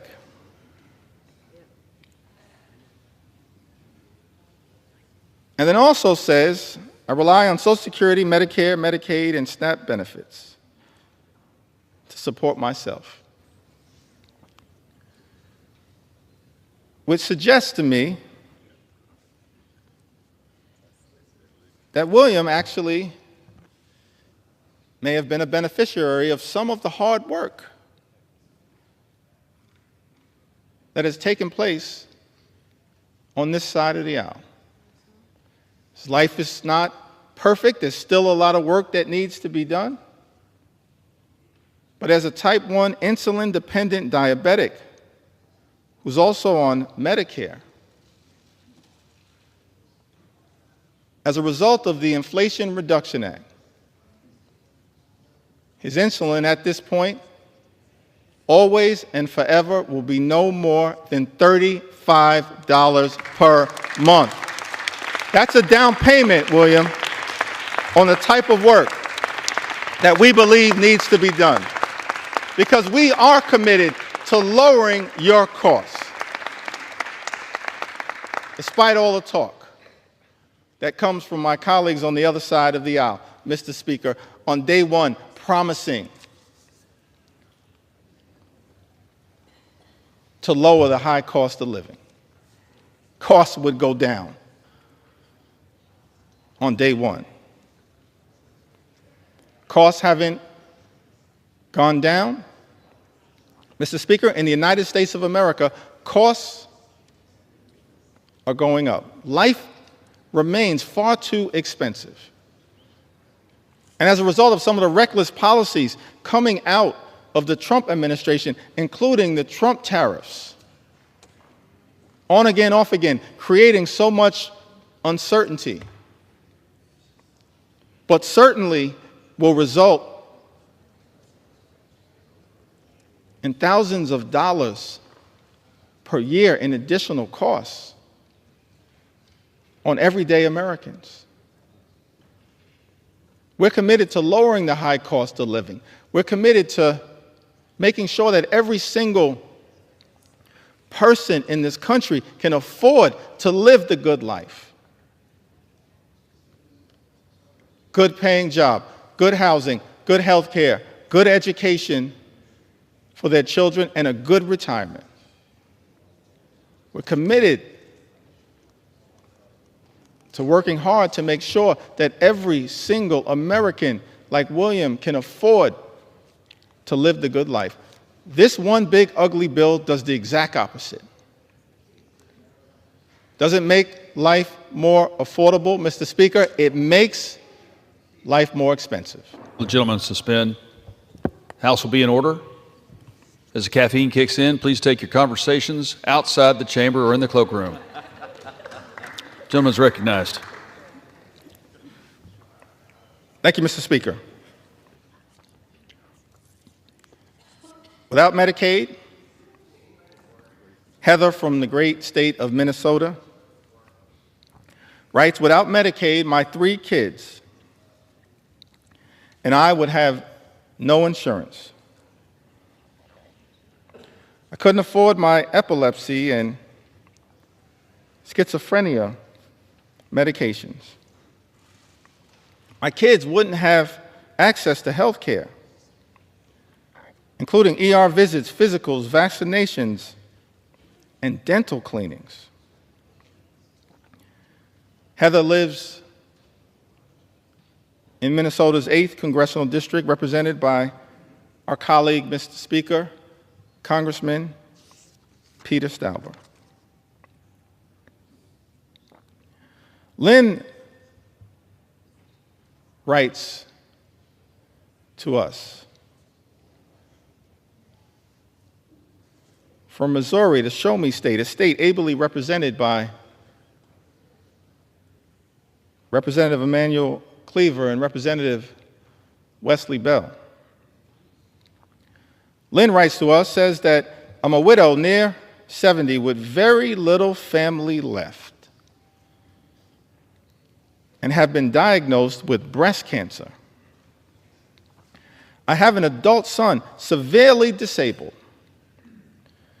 He already has lost transportation services due to low Medicaid funding. And if Medicaid is cut, it will be disastrous for my situation. Lynn knows that this one big ugly bill puts a target on the back of Medicaid. One of the senators from the great state of Missouri, Senator Josh Hawley, spent months warning about the damage that Donald Trump's one big ugly bill would do to the people of Missouri as a result of the all-out assault on Medicaid, and then turned around and voted to cut Medicaid from his constituents. So shocking, it's so disappointing, so heartbreaking for many Americans that a lot of people in the House of Representatives, Mr. Speaker, a lot of people in the Senate have talked a good game about Medicaid, but then turned around and done nothing to protect it. That's shameful. It disgusts me, because I want to believe in the good faith of every member to look out for the people that they are privileged to serve. Donald Trump's one big ugly bill, an all-out assault on health care, an all-out assault on Medicaid, the largest cut to Medicaid in American history. This legislation will end Medicaid as we know it. Millions of people will lose their health care. Hospitals will close, including in rural America. People will lose their nursing homes. 1 in 4 nursing homes may close as a result of this dangerous and extreme Republican budget. Community-based health clinics relied upon by many of the people all across this country will shutter as a result of Donald Trump's one big ugly bill. People in this country will die unnecessary deaths. That's unacceptable. That's unconscionable. That's un-American. And that is why, as House Democrats, we stand on this floor aggressively pushing back on the everyday Americans on their behalf, pushing back on their behalf, because they will be so absolutely devastated if this bill were to pass in the House of Representatives. Donald Trump's one big ugly bill hurts everyday Americans and rewards billionaires with massive tax breaks. Why is it that every time, Mr. Speaker, Republicans have the opportunity to govern in a partisan way, you immediately race? Republicans immediately race to legislation that provides massive tax breaks for the wealthy, the well-off, and the well-connected in this country. We've seen this happen all over time. During the presidency of Ronald Reagan, massive tax cuts for the wealthy, the well-off, and the well-connected, adding to our nation's debt and deficit. During the presidency of George W. Bush in 2001 and 2003, yet again, massive tax cuts for the wealthy, the well-off, and the well-connected. In fact, the Republican president at that time, in 2001, inherited a budget surplus from President Bill Clinton and immediately turned around and took that budget surplus and turned it into a deficit, exploded the debt. Don't ever lecture us about fiscal responsibility. Not now, not ever. Mr. Speaker, Republicans are not the party of fiscal responsibility. You are the party of fiscal irresponsibility. Over and over and over again. And now with this bill, you've taken it to a whole nother level. Because in addition to exploding the debt by more than $3 trillion, and by some estimates, even more than that, saddling our children and our grandchildren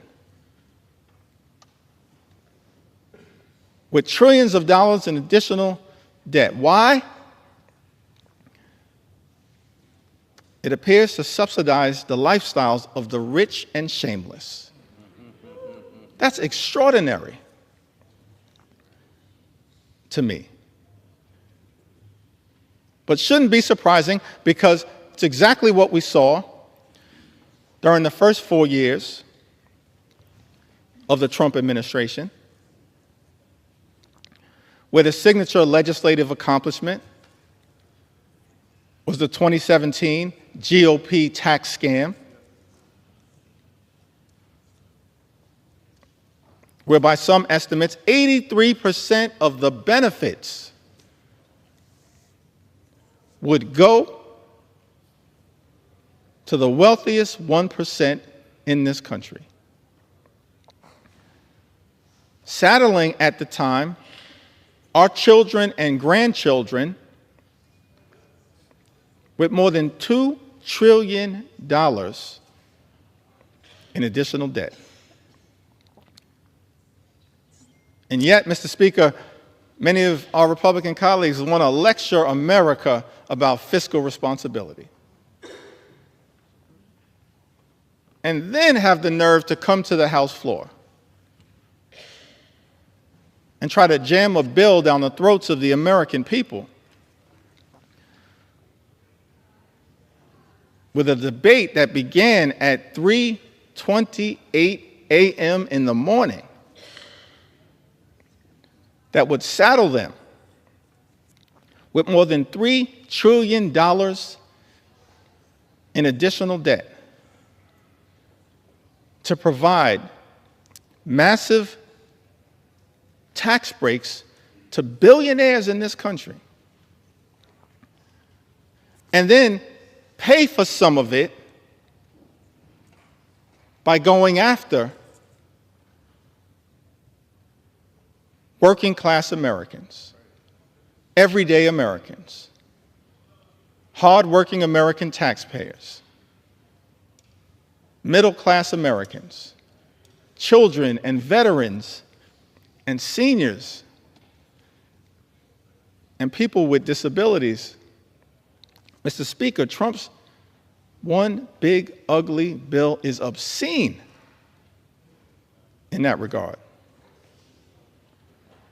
Seems to me that all of us have a responsibility as leaders to try to make life better for the American people. That's what leaders have done, particularly those who have served in the White House, when it comes to actually lifting up the people who we are entrusted to represent. That's what great leaders do. Leaders like FDR, President Johnson, President Obama, and so many others. That's what the track record says. American people in this country, they deserve real leadership. What we've seen from complete Republican rule in Washington, D.C., Mr. Speaker, it's not leadership that lifts up the American people, it's leadership that is tearing them down and tearing us apart. The first 6 months of this administration have been characterized by chaos, cruelty, and corruption. That's not real leadership. We know what real leadership looks like in the United States of America. Real leadership shows courage. Real leadership shows compassion. Real leadership shows commitment. Working with Congress as a separate and co-equal branch of government, not to bend the knee to some extreme agenda,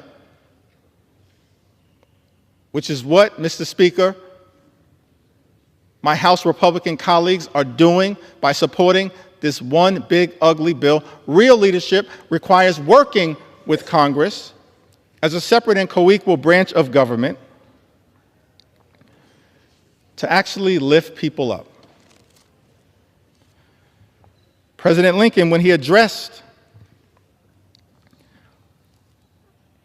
the House of Representatives, I believe it was his second annual message to Congress, on December 1st in 1862, in the middle of the Civil War, an existential crisis that we were facing in the United States of America. He showed real leadership when he summoned this Congress to rise to the occasion. In that second annual message to Congress, December 1st, 1862, President Lincoln said, "Fellow citizens, we cannot escape history. We of this Congress and this administration will be remembered in spite of ourselves. No personal significance or insignificance can spare one or another of us. The fiery trial through which we pass will light us down in honor or dishonor to the latest generation. We say we are for the Union. The world will not forget that we say this. We know how to save the Union. The world knows we do know how to save it. Even we here, hold the power and bear the responsibility. In giving freedom to the slave, we assure freedom to the free. Honorable alike in what we give and what we preserve. We shall nobly save or meanly lose the last best hope of earth. That's America. Even to this day, the last best hope on earth. Extraordinary that Abraham Lincoln, in America's infancy, understood the importance of this country, not just for its citizens, but for the world. He urged this Congress, we shall nobly save or meanly lose the last best hope of earth. Other means may succeed, this could not fail. The way is plain, peaceful, generous, just. A way which, if followed, the world will forever applaud. And God must forever bless. That's presidential leadership. That kind of leadership is missing in the United States of America right now. Exhibit A is the fact that at President Trump's urging, Mr. Speaker, our House Republican colleagues are here ready to rubber stamp, recklessly rubber stamp legislation that will rip health care away from more than 17 million Americans. That's not leadership. That's not the leadership that this country deserves. But that's what the American people are experiencing because of Republican rule here in Washington, D.C. Yet we know, Mr. Speaker, that things can be different.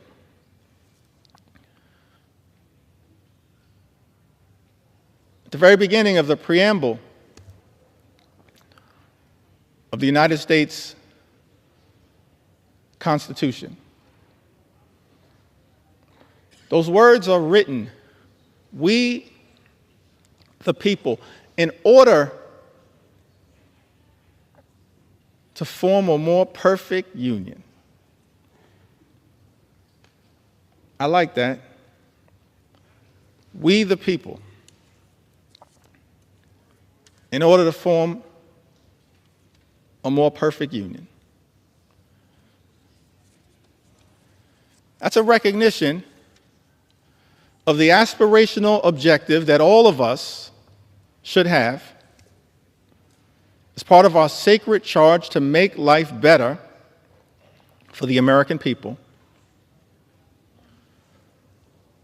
while also acknowledging that at its birth and even to this day, America is not a perfect country. But the gift that we've been given is that sacred charge to strive for a more perfect union, to look out for every single American as best we can. Now, we've seen that kind of leadership across the years, across the decades, across the centuries, particularly as it relates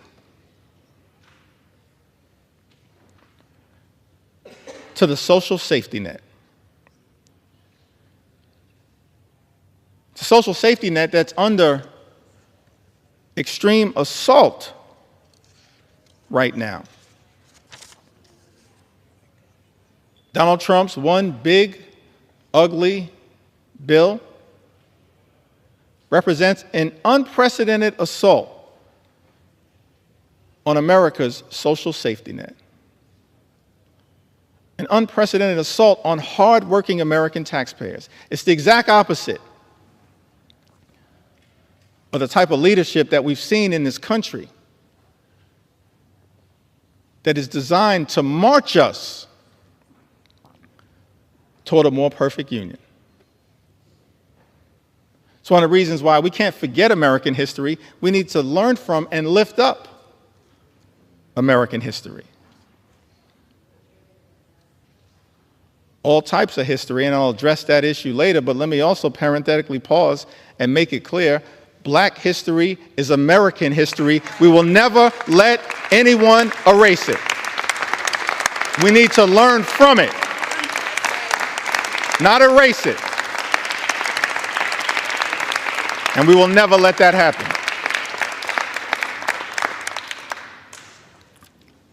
Our history teaches us that what leadership actually does is set us on a course toward a more perfect union. And leaders have recognized that part of doing that is to make sure we are there for everyday Americans who would otherwise find themselves in an incredibly vulnerable situation. President Franklin D. Roosevelt, reflecting upon Social Security, which he championed, uttered these words: long before the economic blight of the Depression descended on the nation, millions of our people were living in wastelands of want and fear. Men and women too old and infirm to work either depended on those who had but little to share, or spent their remaining years within the walls of a poorhouse. Fatherless children early learned the meaning of being a burden to relatives or to the community. Men and women still strong, still young, but discarded as gainful workers, were drained of self-confidence and self-respect. The millions of today want and have a right to the same security their forefathers sought. The assurance that with the health and the willingness to work, they will find a place for themselves in the social and economic system of the time.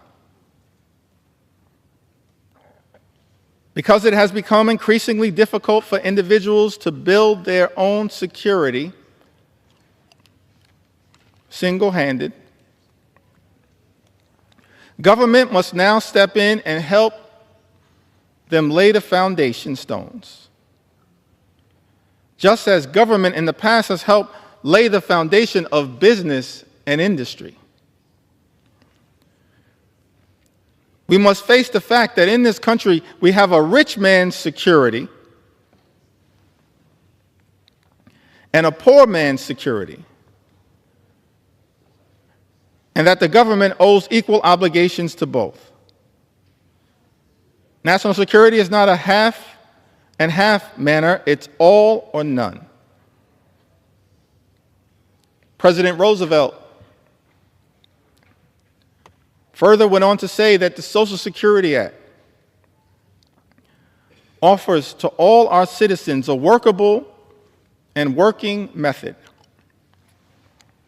of meeting urgent present needs and of forestalling future need. It utilizes the familiar machinery of our federal state government to promote the common welfare and the economic stability of the nation. The Act does not offer anyone, either individually or collectively, an easy life, nor was it ever intended so to do. None of the sums of money paid out to individuals in assistance or in insurance will spell anything approaching abundance. But they will furnish that minimum necessity to keep a foothold. And that is the kind of protection Americans want. Truer words could never have been spoken. That is the type of protection that we should be building upon here in the United States Congress, not undermining. President Franklin D. Roosevelt went on to say, what we are doing is good, but it is not good enough. To be truly national, a Social Security program must include all those who need its protection. Today, many of our citizens are still excluded from old age insurance and unemployment compensation because of the nature of their employment. This must be set aright, and it will be. FDR continues to say to the American people, I am hopeful that on the basis of studies and investigations now underway, the Congress will improve and extend the law. I'm also confident that each year will bring further development in federal and state Social Security legislation. And that is as it should be. One word of warning, however, in our efforts to provide security for all of the American people, let us not allow ourselves to be misled by those who advocate shortcuts to utopia of fantastic financial schemes. We have come a long way, but we still have a long way to go. There is still today a frontier that remains unconquered. In America, unclaimed. This is the nationwide frontier of insecurity, of human want and fear. This is the frontier, the America we have set ourselves to reclaim. President Franklin D. Roosevelt pioneered Social Security, but recognized that the work was unfinished, even as it related to making sure every single American, regardless of race or position in life, would have Social Security to be able to live out their golden years with grace and dignity. President Franklin D. Roosevelt talked about this frontier that America must continue to pursue, conquering the frontier of insecurity, of human want and fear.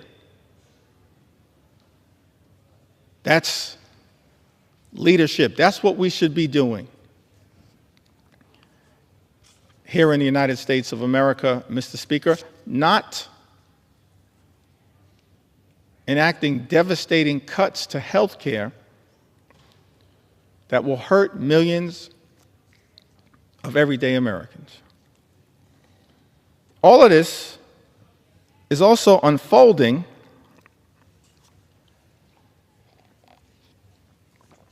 in an environment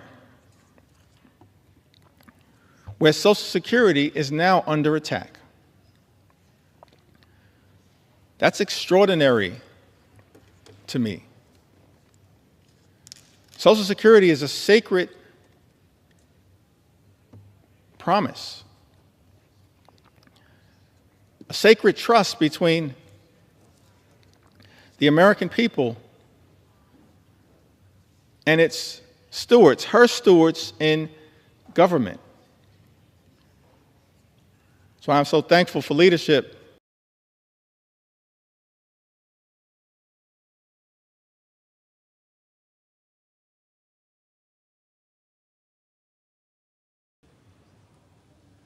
as it relates to Social Security,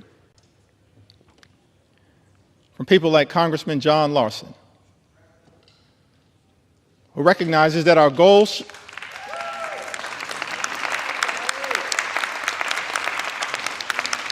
recognizes that leadership is not attacking Social Security. We as House Democrats, led by John Larson, are determined to protect and strengthen Social Security for the American people.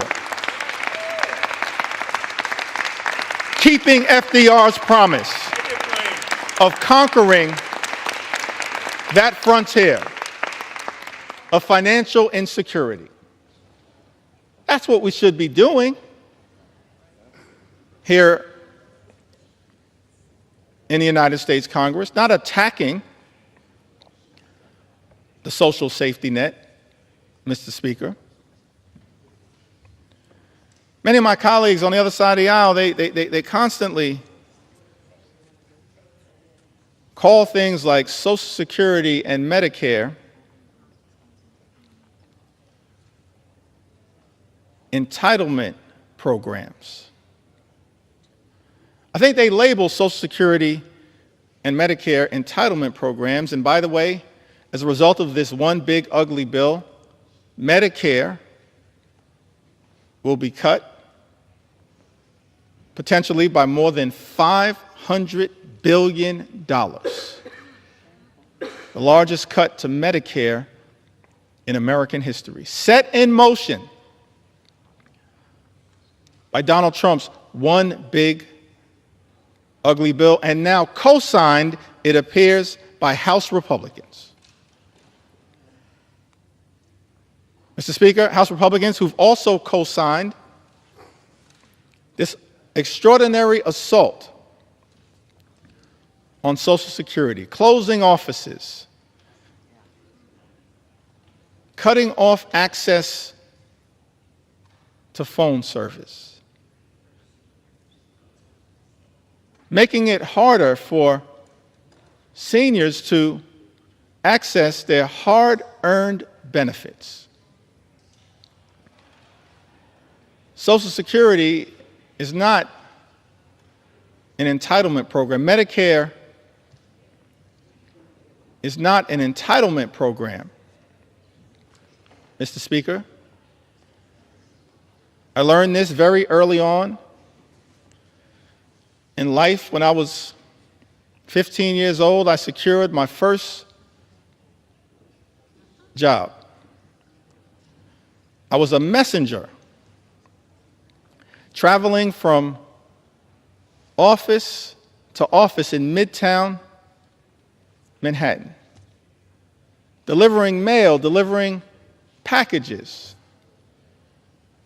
I was just a sophomore at Midwood High School in Brooklyn, my first job, earning minimum wage, $3.35 an hour. Thankful for that money, having been raised by my mom and dad in a working class neighborhood in central Brooklyn, $3.35 an hour, coming of age in the middle of the crack cocaine epidemic in central Brooklyn. And I couldn't wait to get my first check. And I was told that because I was working part-time and I was a high school student, that the money that I made would not be taxed. And so as I was anticipating that first check, I multiplied the amount that I was making, $3.35 per hour, by the number of hours that I expected to work during that pay period. I calculated the total, and Mr. Speaker, that money was already spent. I couldn't wait to go to Albee Square Mall in Brooklyn and get some new sneakers so I could look fresh like Run DMC. Money was already spent, Mr. Speaker, because I was told that as a high school student working part-time, my first job, the money that I would make would not be taxed. And then I got my first check.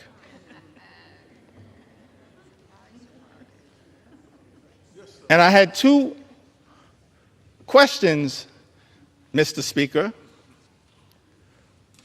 Who is FICA? And why is he taking my money? You see, Mr. Speaker, what I learned is that every single American, from your first job to every single job that you hold until your last job, pays into Social Security and Medicare through FICA. Social Security and Medicare aren't entitlement programs, they are earned benefits. Earned benefits that people work hard for, earn throughout their entire life, and that they deserve.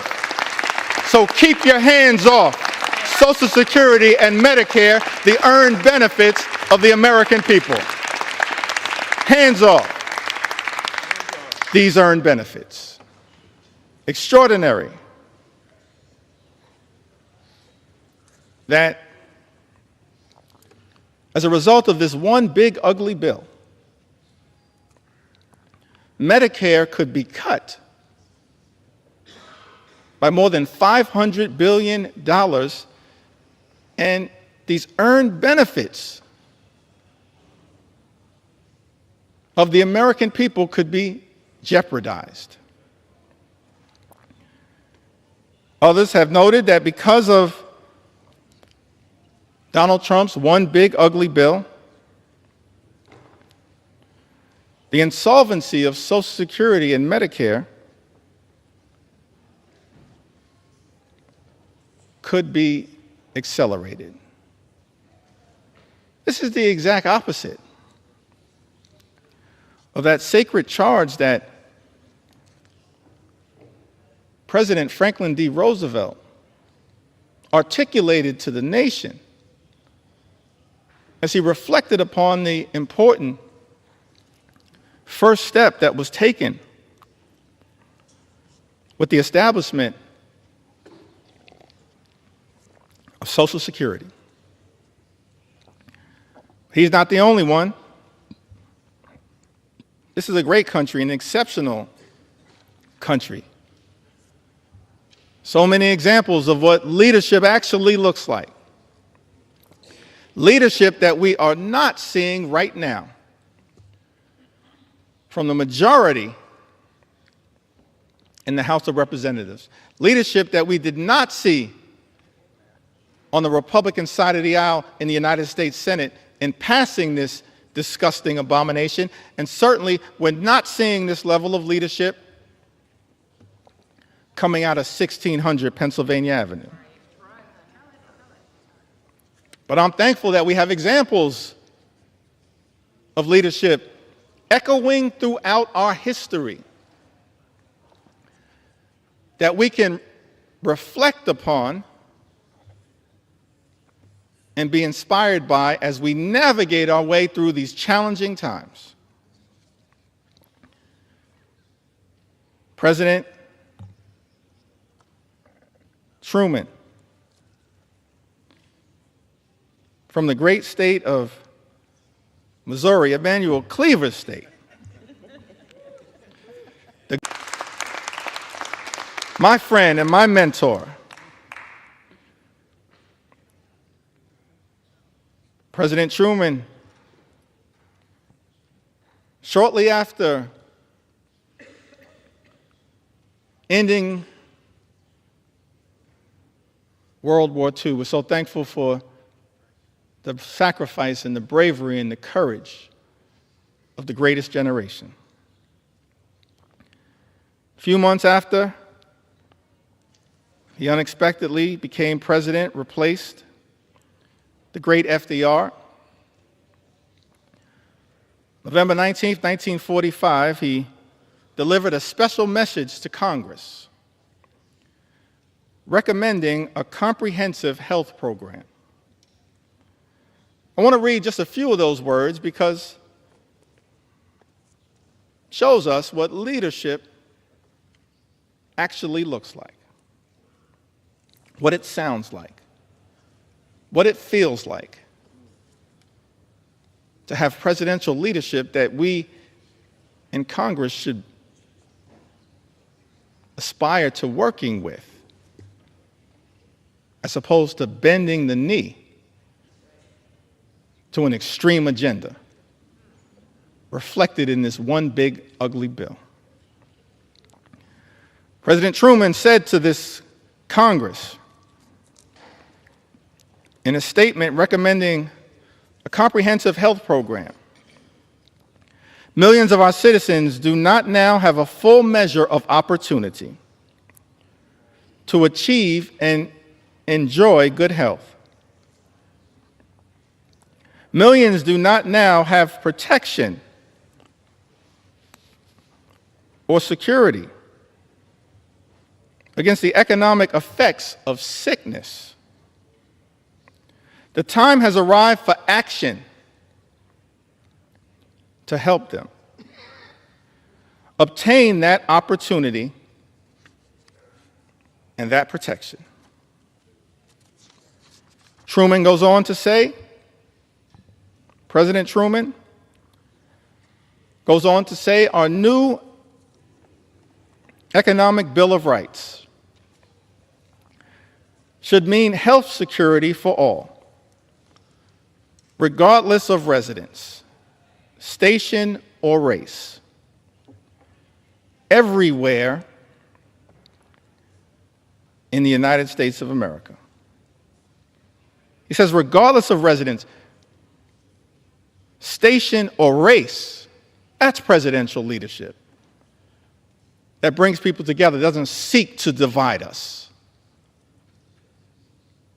which is what unfortunately is happening in the United States of America right now. President Truman goes on to say to Congress, we should resolve now that the health of this nation is a national concern, that financial barriers in the way of attaining health shall be removed, that the health of all its citizens deserves the help of all the nation.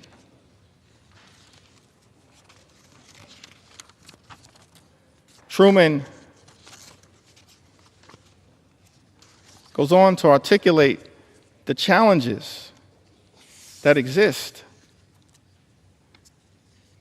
in America as it relates to illnesses. He articulates several of them. Talks about the deficiencies in health care that existed across America.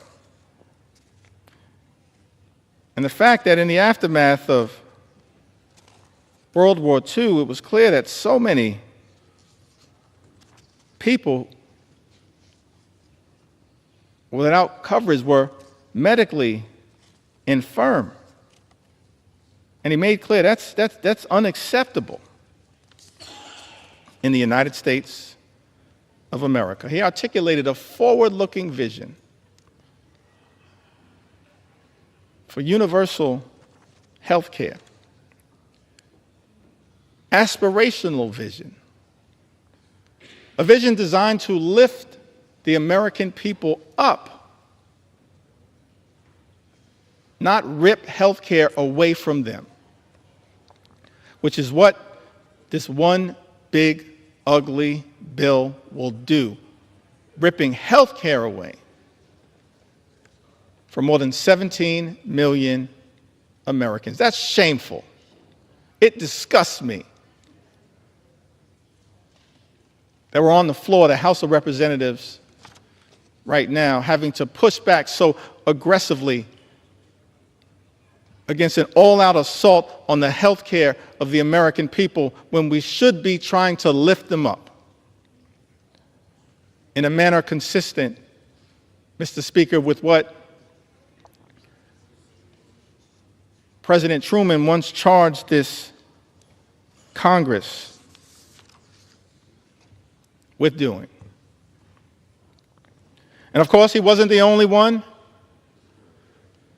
We're thankful for other leaders who worked with this Congress in prior years to actually advance the health,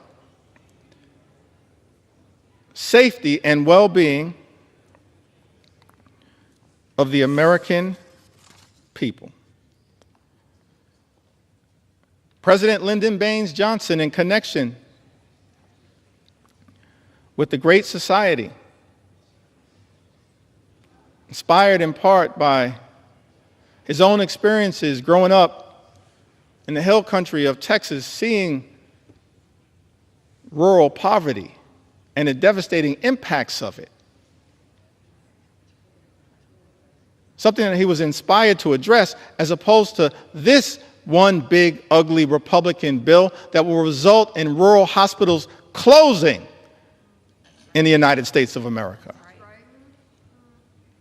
That's not the type of leadership that this country needs, that rural America needs.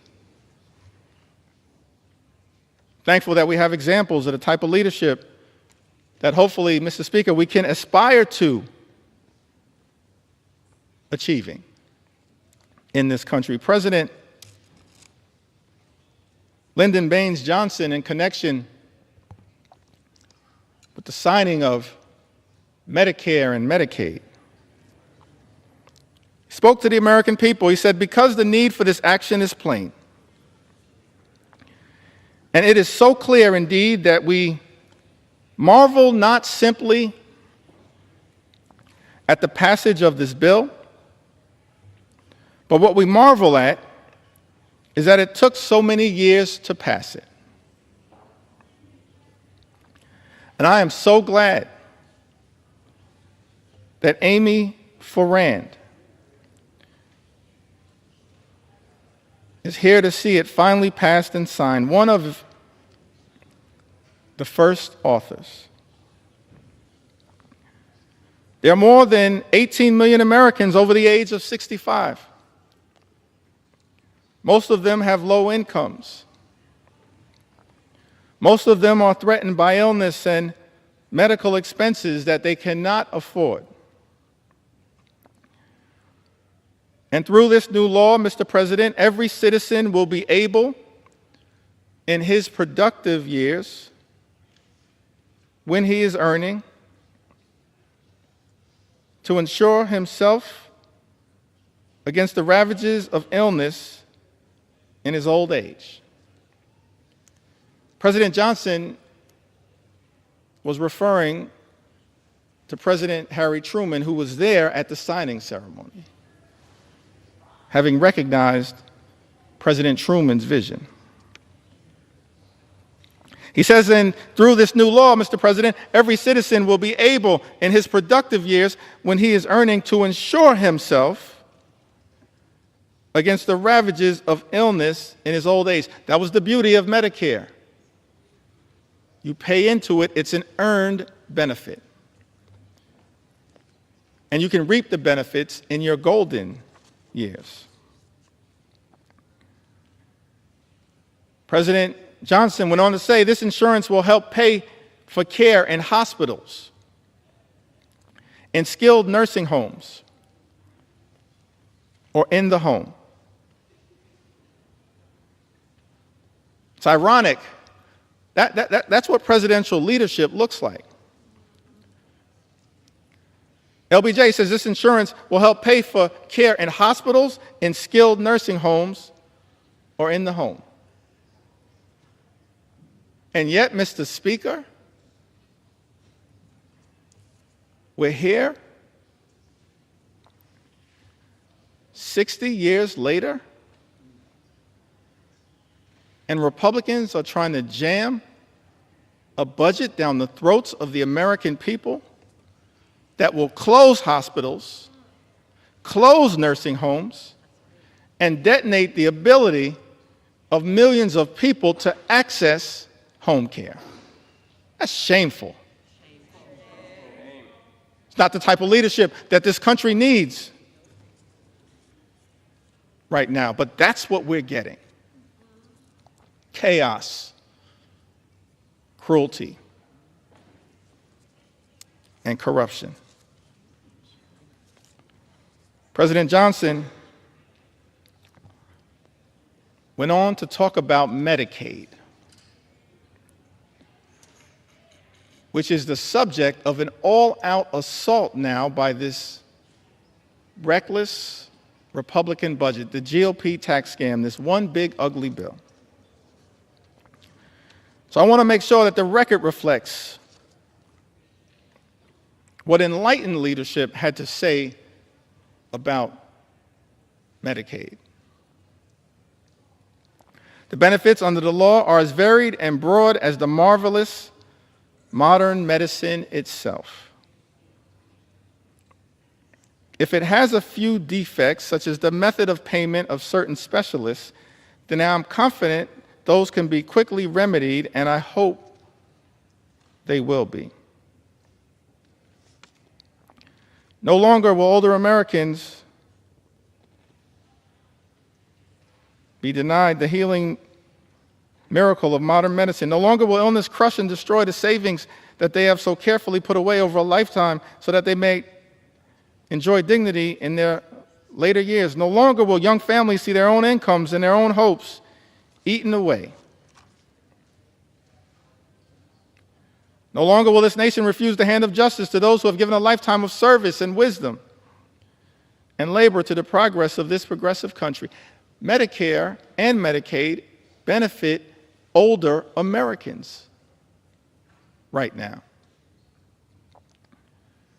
People who have given a lifetime of service and wisdom and labor to the progress of this progressive country, as LBJ spoke to. And this bill, Mr. President,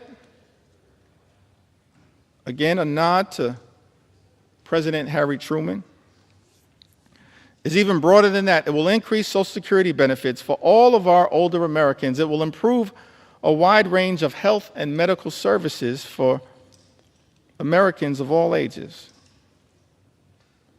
And then President Lyndon Baines Johnson leans in on the importance of Medicaid with a greater degree of precision. He says, but there is another tradition that we share today. Calls upon us never to be indifferent toward despair, commands us never to turn away from helplessness. It directs us never to ignore or to spurn those who suffer untended in a land that is bursting with abundance. And this is not just our tradition, or even the tradition of the nation. It is as old as the day it was first commanded. Thou shalt open thine hand wide unto thy brother, to thy poor, to thy needy in thy land. Is that what we're doing here today in the United States Congress? Opening our hands of grace and compassion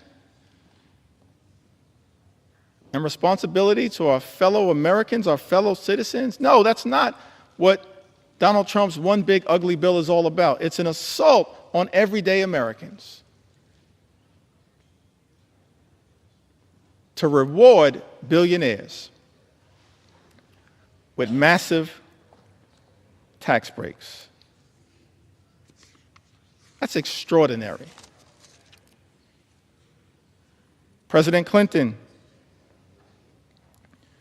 in the 1990s, talked about the Children's Health Insurance Program. Program designed to make sure that children in this country would have access to the medical care they needed to live a life of dignity and respect. And it's extraordinary to me, Mr. Speaker, that in Donald Trump's one big ugly bill, the eligibility for the Children's Health Insurance Program will also be diminished as part of an all-out assault on the health care of the American people. So I thought it not robbery in the time that I have that we lift up the original spirit of the Children's Health Insurance Program. President Clinton said to the nation, because we have acted, millions of children across this country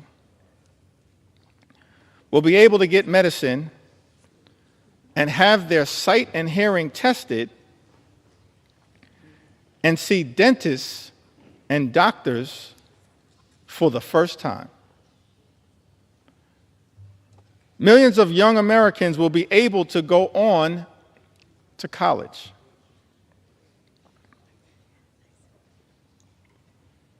Millions of Americans not so young will be able to go back to school to get the education and training they need to succeed in life. Millions of families will have more to spend on their own children's needs and upbringing. This budget is an investment in their future and in America's. You see, budgets are moral documents. And in our view, Mr. Speaker, budgets should be designed to lift people up. This reckless Republican budget that we are debating right now on the floor of the House of Representatives tears people down. This reckless Republican budget is an immoral document, and everybody should vote no against it because of how it attacks children and seniors and everyday Americans and people with disabilities. This reckless Republican budget is an immoral document. And that is why I stand here on the floor of the House of Representatives with my colleagues in the House Democratic Caucus to stand up and push back against it with everything we have on behalf of the American people. In the spirit of John Lewis, show up, stand up, and speak up for what we know is right. It's an immoral document that we're debating right now on the House of Representatives. This budget also represents an attack on the Affordable Care Act. For some reason, Republicans have been obsessed, Mr. Speaker, with attacking the Affordable Care Act. Gave it a nickname, Obamacare. But the great Jim Clyburn flipped the script and said, yes, it's Obamacare because President Barack Obama cares about the American people, just like we do as House Democrats. That's not what is being reflected right now on the other side of the aisle. We care about the American people. We care about their health. We care about their safety. We care about their well-being. And so I'm proud to stand here on the floor saying, yeah, we're going to continue to defend Obamacare until the very end, no matter what it takes. So President Obama spoke to this Congress as well. He talked about presidential leadership. We've seen it year after year, decade after decade, century after century. President Lincoln, President Roosevelt, President Truman, President Johnson, President Clinton, President Obama lifting up the American people. On the health care issue. So I think it's important that these words as well continue to echo out throughout America. President Obama said that there's still tremendous hardship all across the country. But there is a sense that we are making progress because of you. But even before this crisis, he of course speaks about the Great Recession. Even before this crisis, each and every one of us knew that there were millions of Americans across America, millions of people across America who are living their own quiet crises. Maybe because they had a child who had a pre-existing condition. And no matter how desperate they were, no matter what insurance company they called, they couldn't get coverage for that child. Maybe it was somebody who had been forced into early retirement, in their 50s, not yet eligible for Medicare. And they couldn't find a job. And they couldn't find health insurance, despite the fact that they had some sort of chronic condition that had to be tended to. And now we're on the threshold of doing something about it, he said to the United States Congress, Speaker Nancy D'Alessandro Pelosi and others who were great partners in this effort. He said, and now we're on the threshold of doing something about it. We're a day away. This is aspirational leadership. After a year of debate,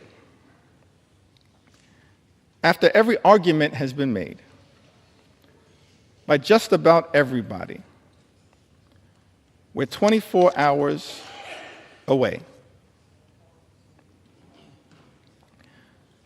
But it may also be possible, referring to his critics that existed at the time, who sat on the other side of the aisle.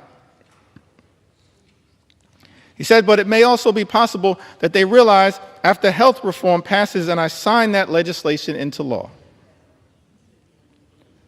that it's going to be a little harder to mischaracterize what this effort has been all about. Because this year, small businesses will start getting tax credits so that they can offer health insurance to employees who currently don't have it. Because this year, those same parents who are worried about getting coverage for their children with pre-existing conditions now are assured that insurance companies have to give them coverage this year. Because this year, insurance companies won't suddenly be able to drop your coverage when you get sick, or impose lifetime limits or restrictive limits on the coverage that you have. President Obama went on to say, maybe they know that this year, for the first time, young people will be able to stay on their parents' health insurance until they're 26 years old. The Affordable Care Act was a tremendous step in the right direction. It's aspirational leadership. Tens of millions of Americans now have health insurance coverage as a result of the Affordable Care Act. But this reckless Republican budget, this one big, ugly bill that President Donald Trump has directed my Republican colleagues to sign off on, to recklessly rubber stamp, and to bend the knee to, even though this bill and its assault on health care, on Medicaid, on the Children's Health Insurance Program, on Medicare, and on Obamacare will rip away health care coverage from the people my Republican colleagues are here in Washington to represent. It's extraordinary to me that as a result of this one big ugly bill, this all-out assault on health care in this country, millions of people are going to lose coverage, thrown off of health care, set in motion a chain of events where hospitals will close, nursing homes will shut down, people unable to get the care that they need to live a life of dignity and respect. And that as a result of the all-out Republican assault on health care in the United States of America, people will die.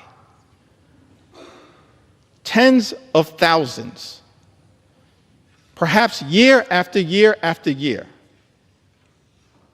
as a result of the Republican assault on the health care of the American people. I'm sad. I never thought that I'd be on the House floor saying that this is a crime scene. And House Democrats want no part of it. No part of it. It's a crime scene going after the health and the safety and the well-being of the American people. And Mr. Speaker, we want no part of it, which is why we're fighting so hard to stop it. Serving in the United States Congress on this glorious floor, having to be part of a crime scene. Shameful. All-out assault on the American people. President Biden worked hard with many of the people in this Congress who still serve to try to build upon this great legacy, this journey that we've been on, set in motion in modern American presidential history by FDR, inspired by the great vision of President Truman, enhanced in years that were cut short far too early by President Kennedy, and then powered in such an extraordinary way by President Lyndon Baines Johnson. Built upon aspirationally by President Jimmy Carter. And then advanced the Children's Health Insurance Program by President Bill Clinton. Furthered in such an extraordinary way by President Barack Obama. And then built upon and enhanced by President Biden. None of us are perfect, but that's part of our march toward a more perfect union. That's part of the charge that we have as public servants, given that sacred charge in the preamble of the United States Constitution. We the people, in order to form a more perfect union, leadership that tries to perfect the American journey. President Biden spoke to this in August of 2022. Talked about the challenges, pushing back against special interests that are often the forces trying to stop progress on behalf of the American people. This one big, ugly bill is filled with giveaways to special interests. Here in Washington, D.C., I'm disgusted by that. It's not what lawmaking should be about. President Biden, reflecting upon the challenges of making progress on behalf of the American people, says in August of 2022, and yet we've not wavered. We've not flinched. We've not given in. Instead, we're delivering results for the American people. We didn't tear down, we built up. We didn't look back, we looked forward. This law that I'm about to sign finally delivers on a promise that Washington has made for decades to the American people. Guess what? We're giving Medicare the power to negotiate. The power to negotiate lower prices on behalf of the American people. This means seniors, President Biden goes on to say, are going to pay less for their prescription drugs, while we're changing circumstances for people on Medicare by putting a cap of a maximum of $2,000 per year on their prescription drug costs, no matter what the reason for those prescriptions are. That means if you're on Medicare, you'll never have to pay more than $2,000 a year. No matter how many prescriptions you have, whether it's for cancer or any other disease, no more than $2,000 a year. I don't care who in this town is trying to take credit for something accomplished by others. President Joseph Robinette Biden did that. He did that. He did that as part of our effort to lower costs on behalf of the American people. None of us are perfect. There's still work to do. But the 46th President of the United States of America did that. Inflation Reduction Act, he went on to say, locks in lower health care premiums for millions of families who get their coverage under the Affordable Care Act. Last year, a family of four saved on average $2,400 through the American Rescue Plan that I signed into law that Congress voted in place.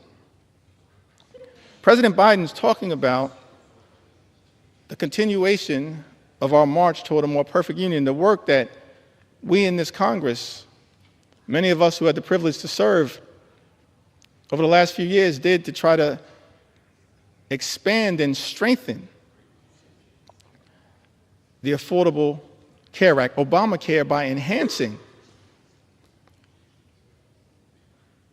the premium tax credits available so that millions of additional Americans would actually have the ability to get access to health care. And in this one big, ugly bill, Republicans are setting in motion the explosion of those tax credits that are designed to provide affordable health care coverage to the American people.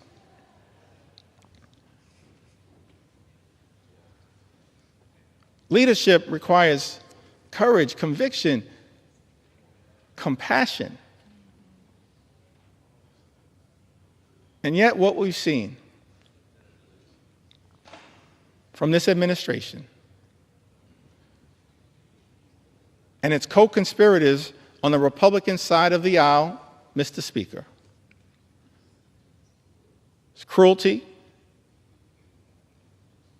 chaos, and corruption. And it's all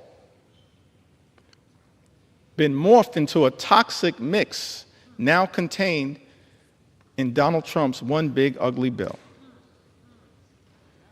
An extraordinary assault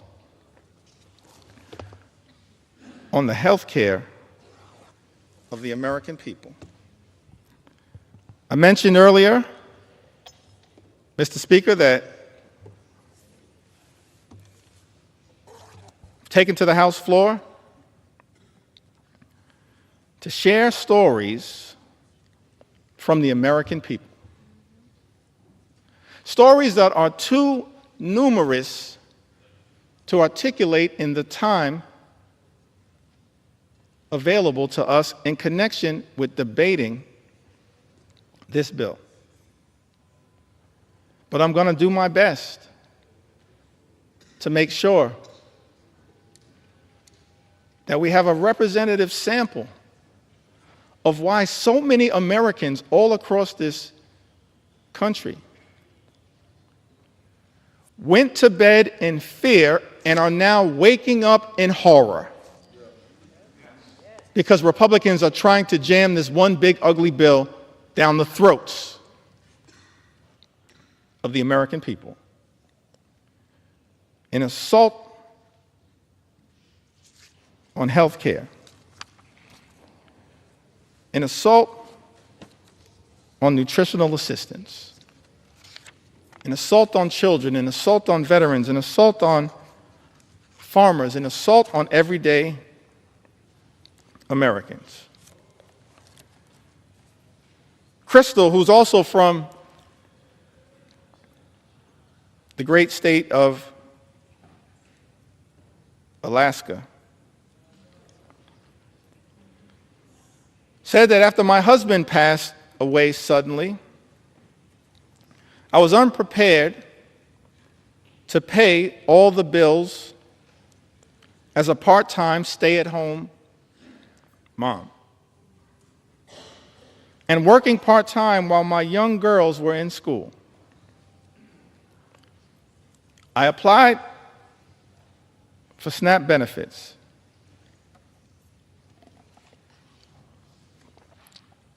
And was so thankful I received them, for it helped me so much. And I was so thankful it put food on our table. I didn't have to worry about how I was going to buy groceries while paying the other bills I had to take care of. The SNAP program has helped me many times, and through those times, I was struggling financially. And so I'm so thankful it was there when I needed it most. I am no longer on the program,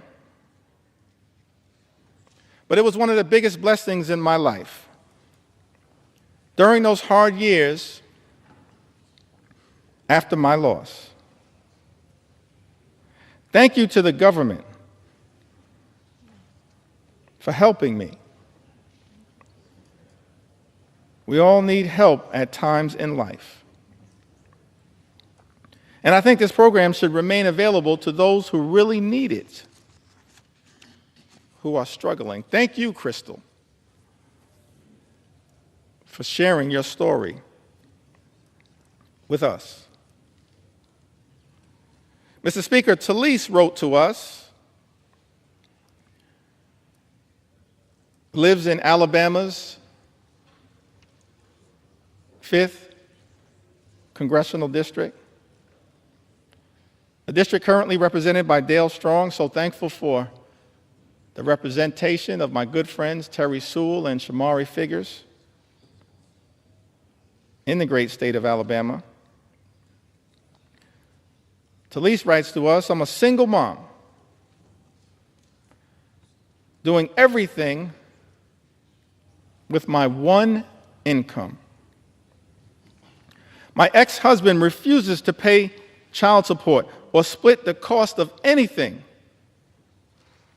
related to my daughter.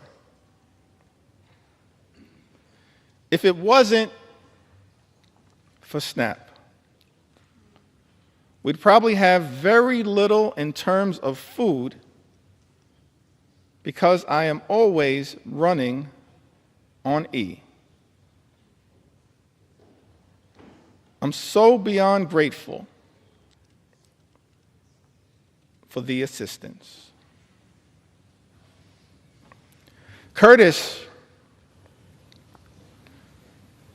writes to us, Mr. Speaker, from the great state of Arizona, in my disabled senior status, I would be in a dire nutritional status, if not mostly for the SNAP nutritional assistance, a godsend. For so many Americans, that is what SNAP has been, a godsend in a time of need. And now the nutritional assistance benefits will be ripped away from millions of Americans in Donald Trump's one big ugly bill, a bill that Republicans are prepared to recklessly rubber stamp.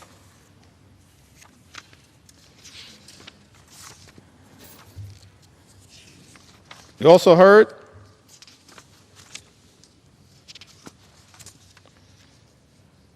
from Diana, great state of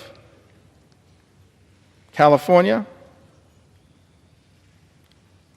Diana writes, SNAP has helped my family tremendously during this difficult time. We really appreciate all the help. My husband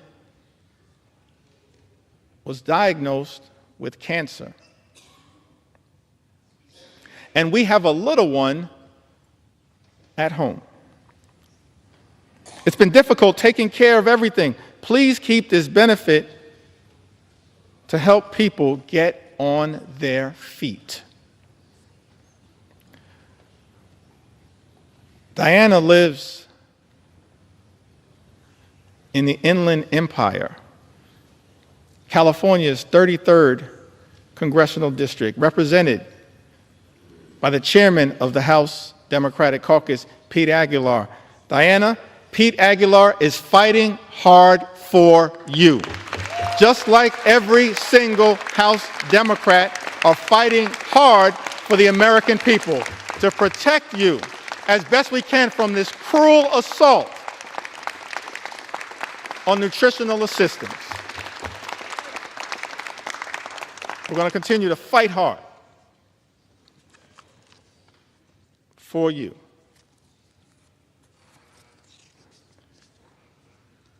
In Ohio, Julie writes to us, I'm so thankful for Amelia Sykes, Marcy Kaptur. Marcy Kaptur is the original gangster of the Ohio delegation. The longest serving woman in the history of the United States Congress, fighting hard on behalf of the people she incredibly represents. Along with Amelia and Shontel Brown and Greg Landsman, and of course, y'all know I couldn't leave out my big sister Joyce Beatty.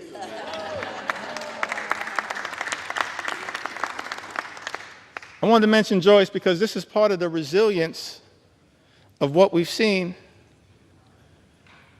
from House Democrats, from Brittany Pedersen,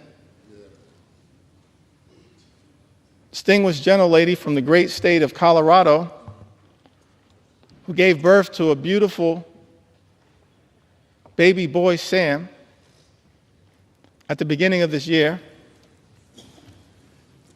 But because House Republicans, Mr. Speaker, have refused to allow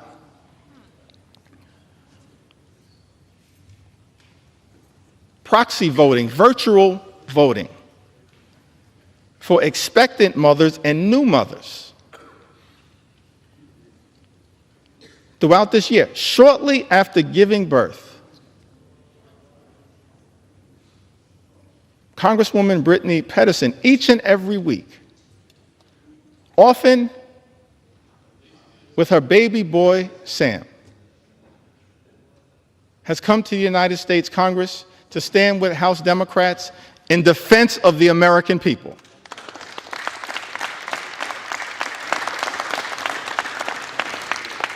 And she did it in connection with that first vote that set this whole disgusting abomination into motion in February. That same day,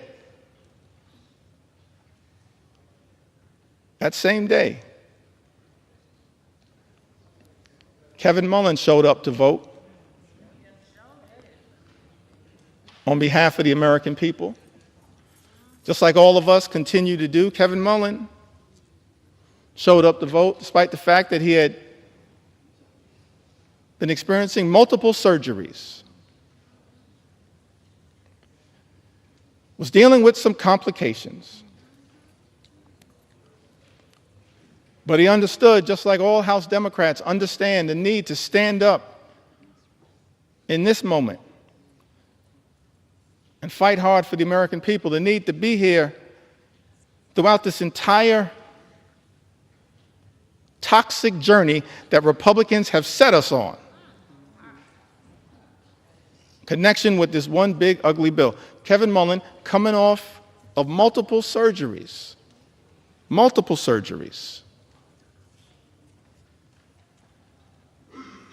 rolled out of his hospital bed,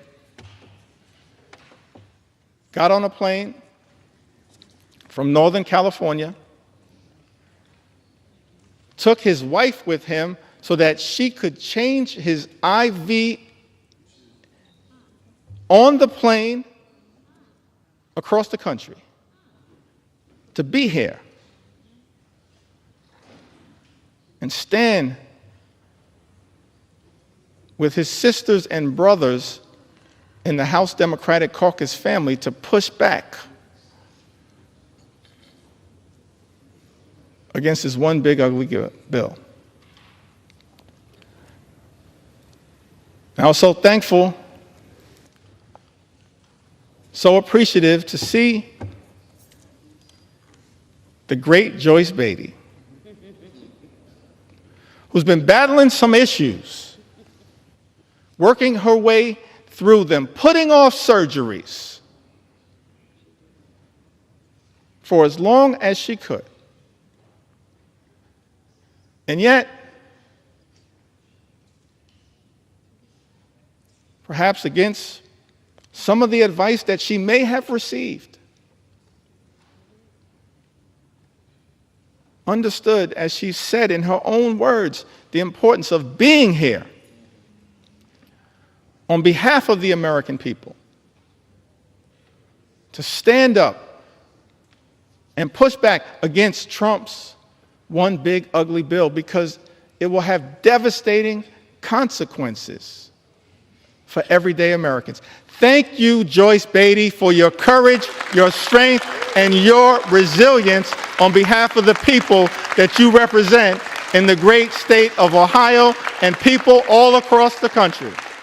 That's what we do as House Democrats, and you're leading by example. And I could tell stories about every single one of us who in this moment recognizes that we have to keep rising to the occasion because of the extraordinary assault that has been launched against the American people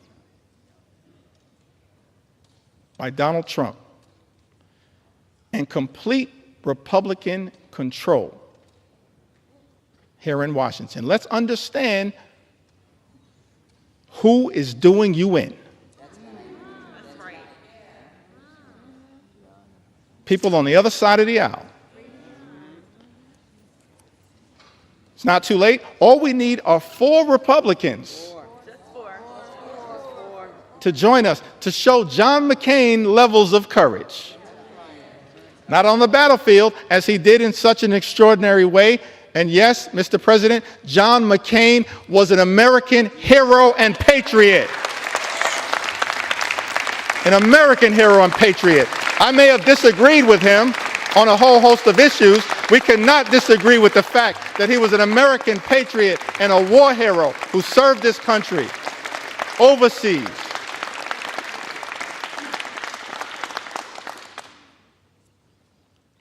And then he came back home after being a POW year after year after year.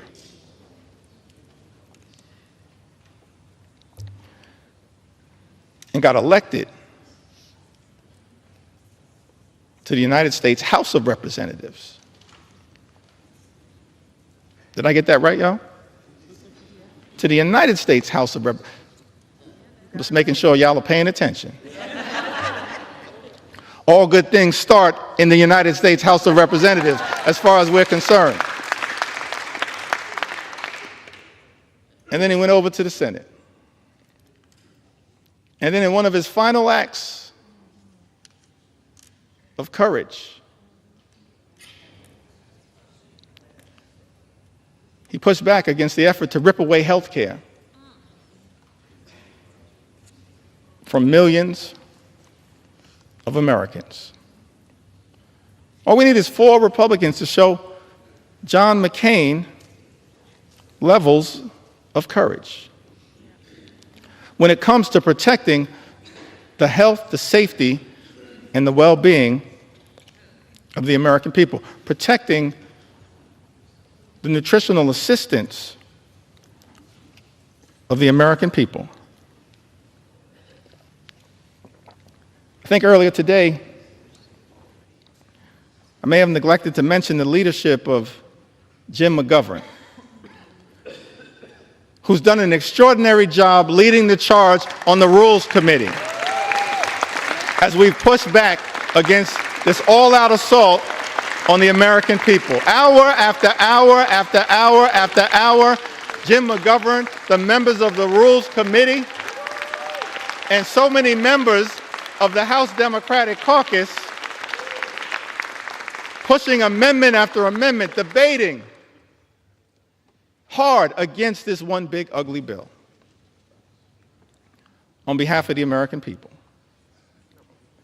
Jim McGovern, of course, longtime champion for combating hunger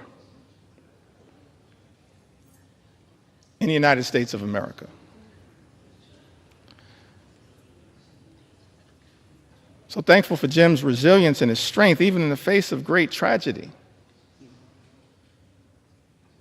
Continues to battle hard on behalf of the American people. Julie writes, SNAP has been an amazing help to my family. Very grateful to receive it. I'm a single mom of twin 13-year-old girls. I've been on my own with my girls since they were 1 and have never received child support. I do work. People who receive Medicaid work. People who receive SNAP work. So some people in this town need to stop lying to the American people.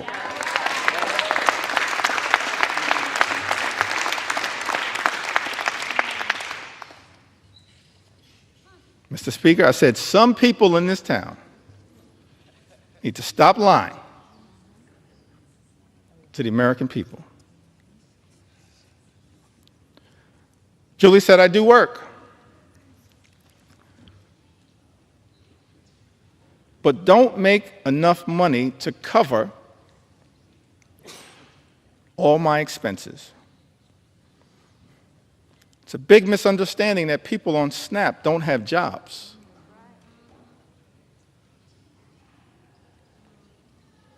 My children would eat very poorly if I didn't have SNAP. I would have to rely on church food pantries, and they could only offer the bare minimum. The food banks don't give basics like milk and bread. That's Julie's experience. Mr. Speaker, she lives in Ohio's 14th Congressional District, represented by our colleague, Congressman David Joyce. We heard from Mark from the Commonwealth of Pennsylvania. Mark says, I've collected Medicaid and SNAP benefits for over a decade now. I may well have found myself in a worse place if not for these programs. Giving freely and charitably is the way of Jesus.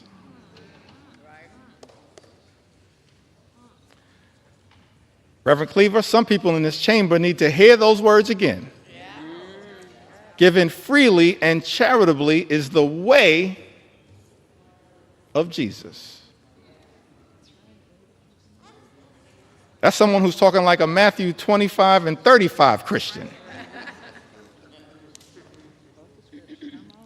SNAP and Social Security benefits have been life-saving for me. They literally keep me alive. I suffer from severe depression,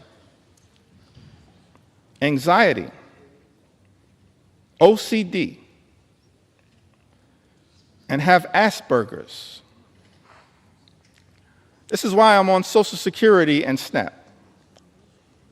I believe that everyone should have access to these benefits.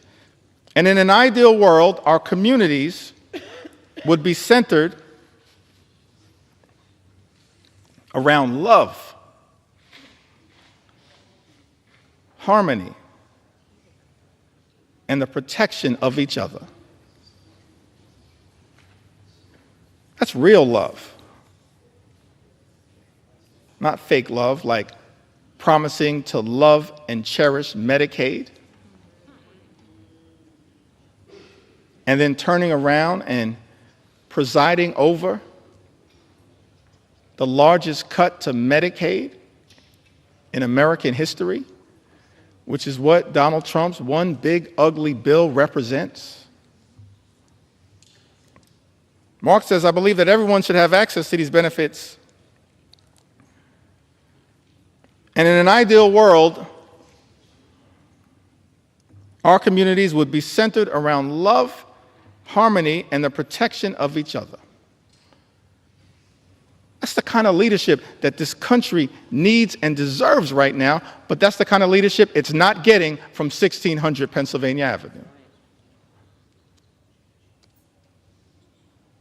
Mr. Speaker, Mark lives in Pennsylvania's 1st Congressional District. I believe that district is represented by our colleague, Congressman Brian Fitzpatrick. I want to ask the question, what happened earlier today?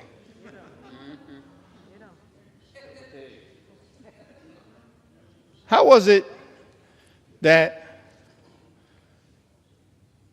a few hours ago, several of my Republican colleagues had principled opposition to Donald Trump's one big ugly bill? Several hours ago, how is it that so many of our Republican colleagues, Mr. Speaker, had principled opposition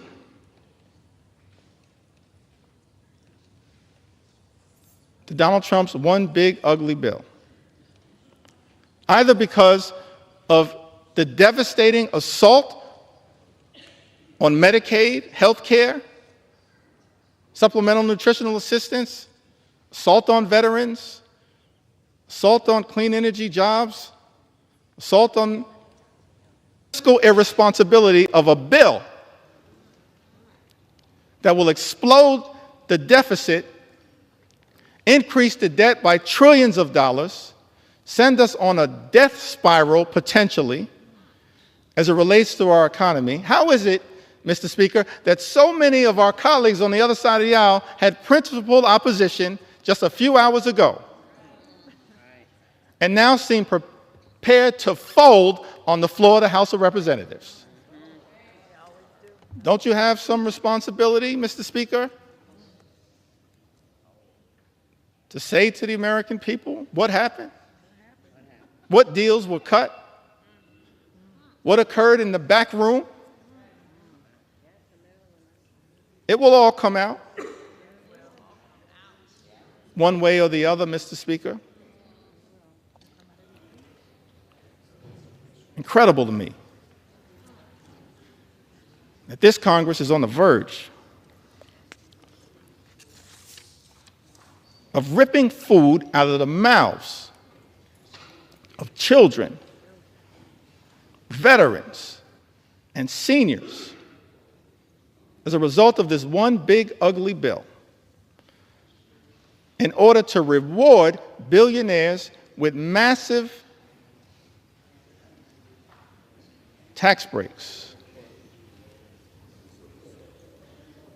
and exploding the debt in the process. I mentioned earlier in my remarks that as House Democrats, we envision a different country than the one that is being ravaged by such extremism right now. Imagine a country where every single American can afford to live the good life.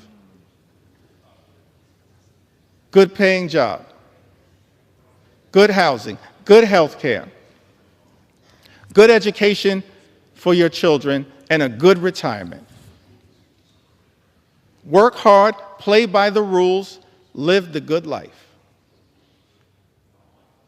That's the America that we should be working hard right now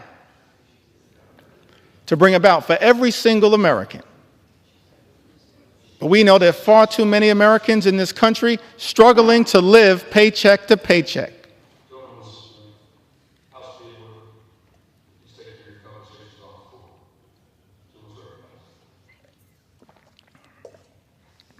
Thank you, Mr. Speaker. That should not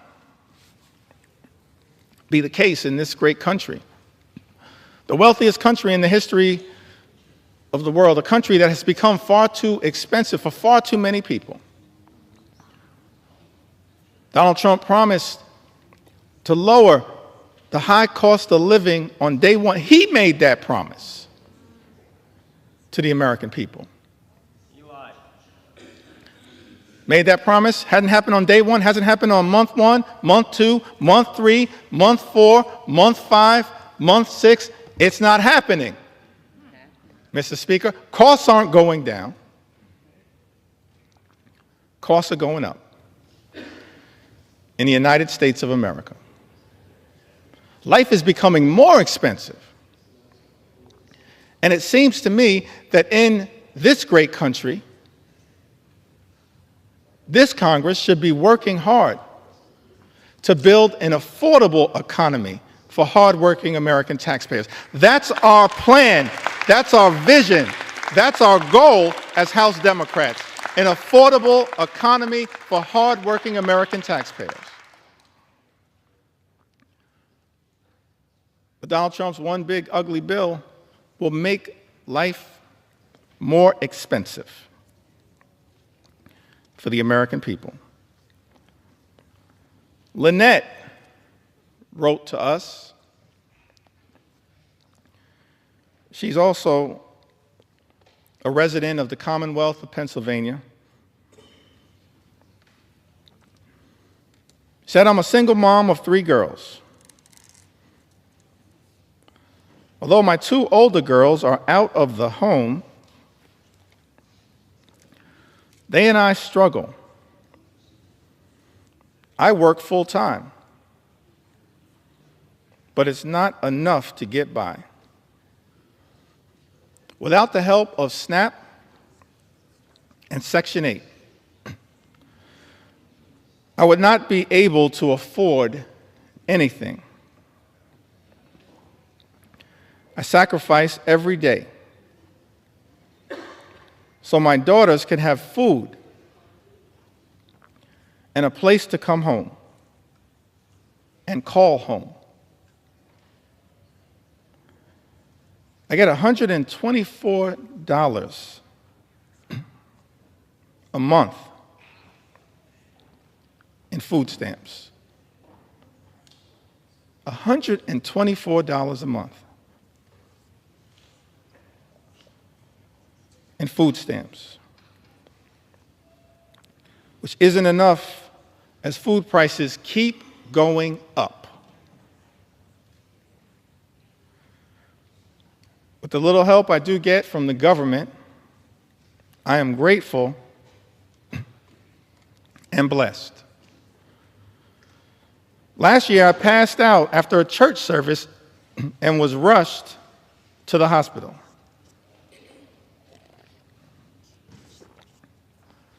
I didn't have any insurance at this time, but I was treated.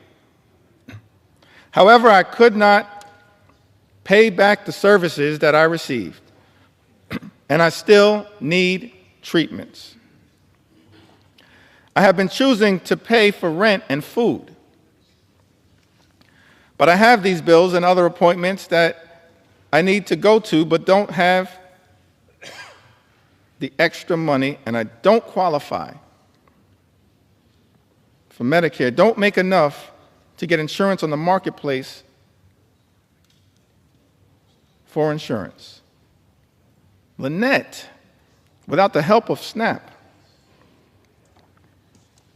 and Section 8, I would not be able to afford anything. Mr. Speaker, Lynette resides in Pennsylvania's 7th Congressional District, a district represented by our colleague, Congressman Ryan McKenzie. Wendy writes to us from the Commonwealth of Virginia. Says that I am a single mother of 2 children, and due to bone cancer, I now live with a disability and am unable to work. I have not only survived cancer, but my children and I also survived domestic abuse. I have been making ends meet while not working or receiving any child support for almost 2 years. To my family, SNAP is literally life or death. And while I hope that one day my circumstances will improve to the point that I will not need the assistance for now, Wendy tells us, it is our lifesaver. That's what these safety net programs represent. Lifesavers for Americans in need. And instead of protecting these life-saving programs, these life-sustaining programs, what we see from this one big ugly bill is that nutritional assistance for the American people will be decimated. And as a result, millions of Americans, our fellow Americans, are at risk of going hungry. That is not right in the United States of America. It's not right. And that is why we're fighting hard. for people like Wendy, who, Mr. Speaker, lives in Virginia's 5th Congressional District, a district represented by Congressman John McGuire. Jamie, from the great state of Wisconsin, the heartland, part of the heartland of the United States of America, the magical Midwest, the hardworking people of the great state of Wisconsin. I was privileged to just be there this past weekend. Jamie said, I work, I am a single mom. I need help to feed my kids. All the bills have skyrocketed. I'm doing this on my own. Please don't take away SNAP. That's a plea that I think is being heard all across this land. Please don't take away SNAP. It's a lifesaver. It's being ripped away from the American people as part of this Republican effort, Mr. Speaker, to provide massive tax breaks for billionaires. Jamie is represented. She lives in the 3rd Congressional District of Wisconsin, currently represented, Mr. Speaker, by Congressman Derek Van Orden. Healthcare under assault. Nutritional assistance under assault. Farmers in this country have also been under assault. One of the reasons why so many Americans are cynical about our politics of the moment is that there are people who run for office, they say one thing and then they do the exact opposite. And many of the policies that we've seen come out of the Trump administration are inconsistent with the rhetorical promises that were made on the campaign trail. Donald Trump and House Republicans promising to look out for people in farm country, and then supporting policies that do the exact opposite. April is from Iowa. Says that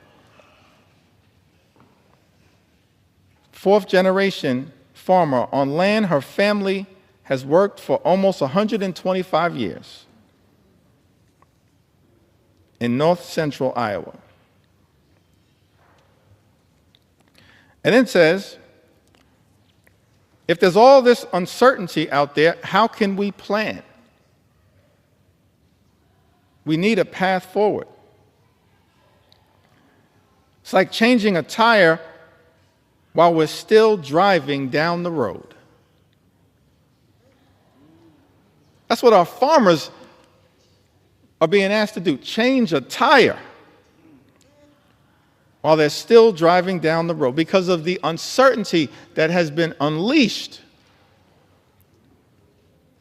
by an administration far too focused on chaos, cruelty, and corruption.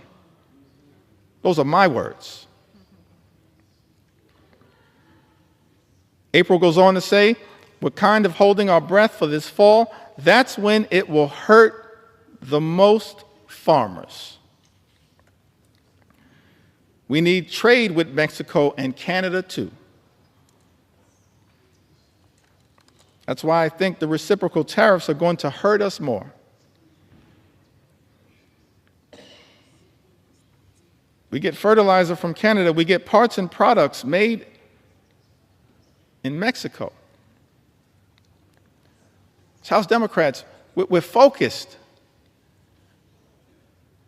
on creating more good-paying jobs, on economic strategies that make sense, that are designed to lift up the American people.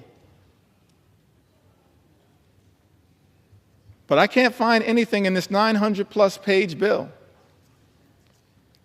that is actually designed to permanently sustain a positive trajectory for farmers in this country and for everyday Americans. In fact, the chaotic uncertainty of the economic policies that have been unleashed by the Trump administration and complete Republican rule in Washington, D.C., will have devastating consequences for the American people and for farmers like April. John writes to us from the great state of North Carolina. He says to us, not many families can say this, black families, that is, but we've been here for over 100 years. My great-grandfather, my grandfather on both sides, and my father were all farmers.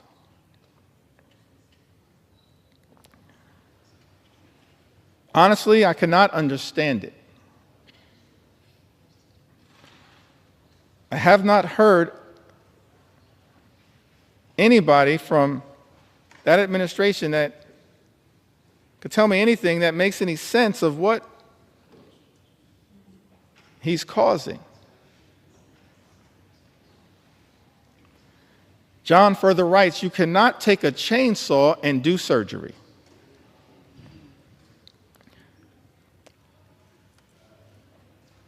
I'm going to plant about 50% less than I would normally because I don't know what the price is going to be. I don't want to take the risk of putting even more out there.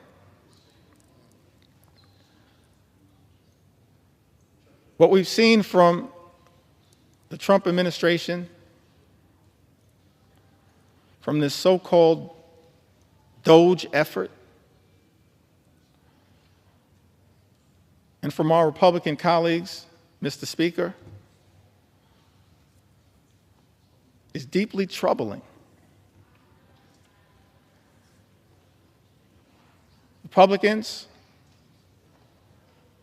are trying to take a chainsaw to Social Security, a chainsaw to Medicare, a chainsaw to Medicaid, a chainsaw to the health care of the American people, a chainsaw to nutritional assistance for hungry children, a chainsaw to farm country, and a chainsaw to vulnerable Americans. But as House Democrats, we're here to make clear, Mr. Speaker, we're determined to take a chainsaw to Project 2025. A chainsaw, a chainsaw, a chainsaw to Project 2025 on behalf of the American people.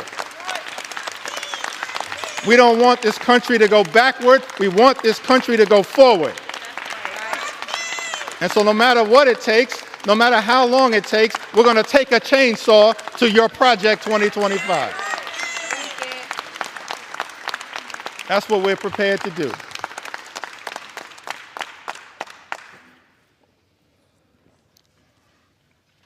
Thank you, John, from North Carolina. One last farmer whose voice I want to elevate at this moment. And then I'd like to have a discussion about anchored around some of the things that our Republican colleagues, Mr. Speaker, have said during this entire process. Correspondence that has been written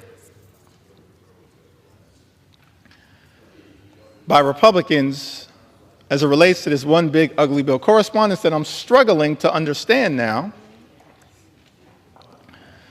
because it appears that almost every single House Republican is prepared to recklessly rubber stamp Donald Trump's extreme agenda and sign off on this one big ugly bill. So I'm going to go through some of the correspondence momentarily that maybe at some point our Republican colleagues can help us figure out. But I want to enter into the record one last story from a farmer. Can we respect the farmers in the United States of America? Can we respect them?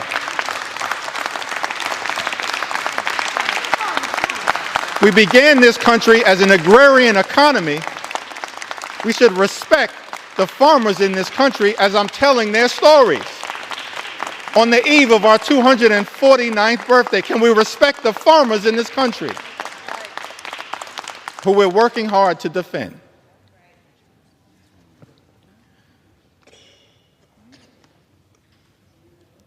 Susie is from Missouri.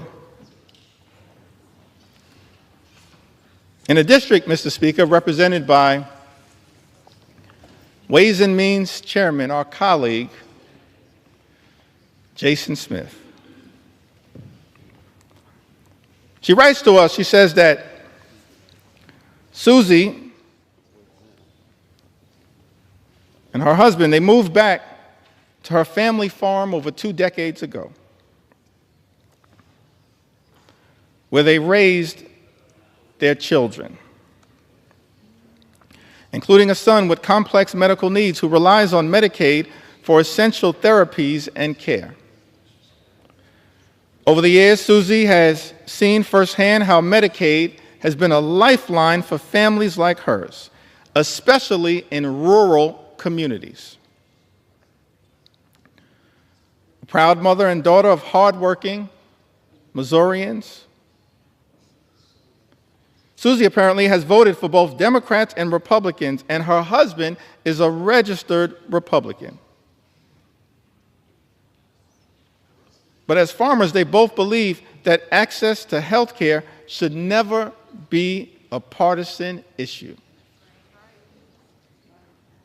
We agree. Thank you, Susie. Access to health care in the United States of America should never be a partisan issue. It should never be considered a privilege just for the wealthy, the well-off, and the well-connected. It is a right that should be available to every single American, and that is what we are fighting hard right now to defend here in the United States of America, and to push back against this one big, ugly bill.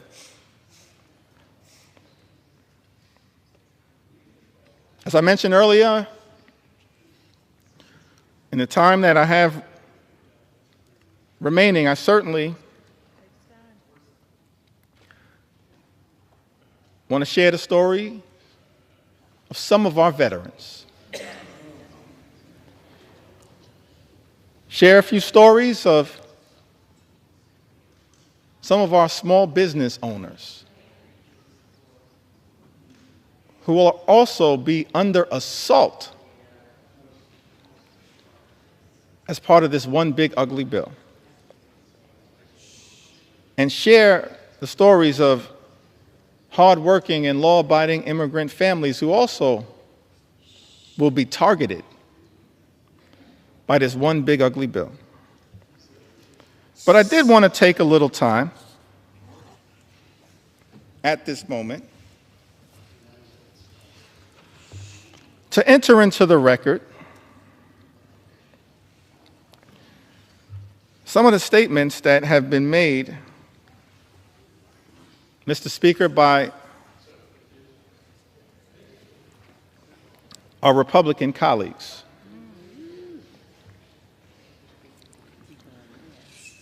That I just don't understand.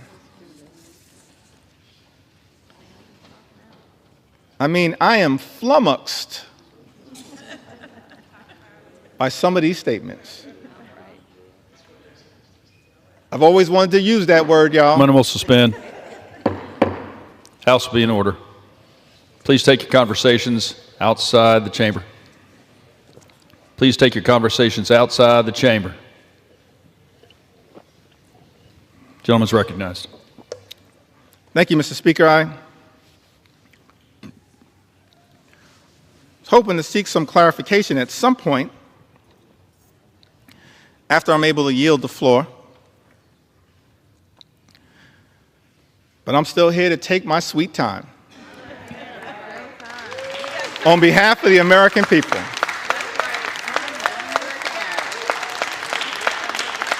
Because it was totally unacceptable that you would try to jam this bill, Mr. Speaker, down the throats of the American people with 15 minutes allocated for a debate that would hurt everyday Americans, allocated to the committees of jurisdiction. 15 minutes.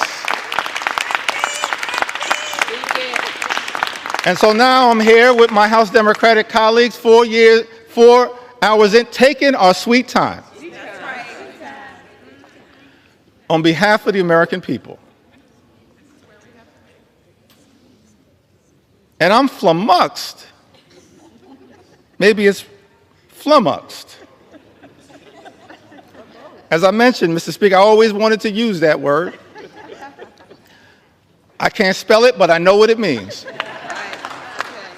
I'm confused by many of these statements, so I'm trying to enter them into the record and then perhaps at some point get some clarification. Talking about Medicaid cuts, the largest cut to Medicaid in American history. Vice President said these cuts are immaterial. Are you kidding me? Immaterial? I'm perplexed, I'm astonished, I'm confused that someone who sits in the second highest office in the land would say that Medicaid cuts, $1 trillion or so of Medicaid cuts that are in Donald Trump's one big ugly bill are immaterial.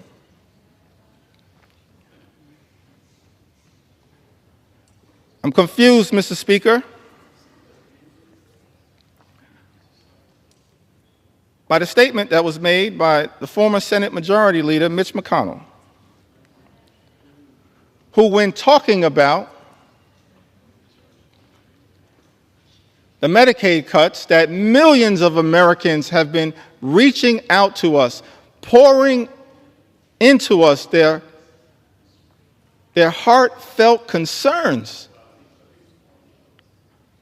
at the devastating impact that these Medicaid cuts will have on their health, their safety, and their well-being. I'm confused, Mr. Speaker, by the statement that Mitch McConnell made. He said, people will get over it. No, Mitch. The American people will not get over it, but they will get even next November.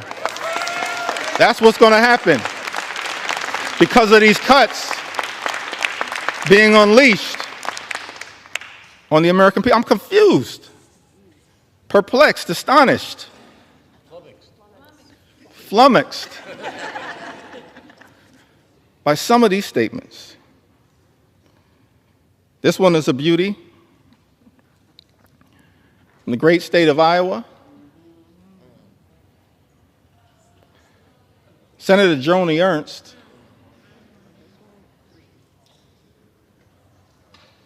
she showed up at a town hall meeting in Iowa. First of all, I'll give her credit for showing up at a town hall meeting because House Republicans were instructed not to show up at town hall meetings.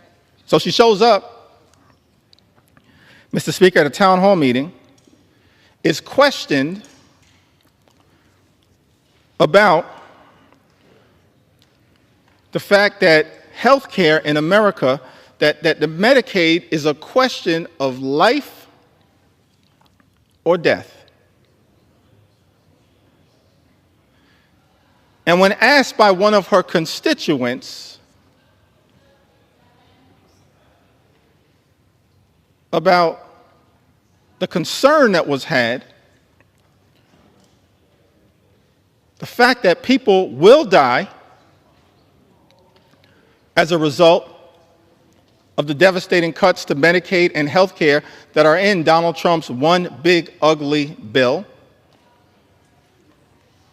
Senator Ernst says, we're all going to die anyway.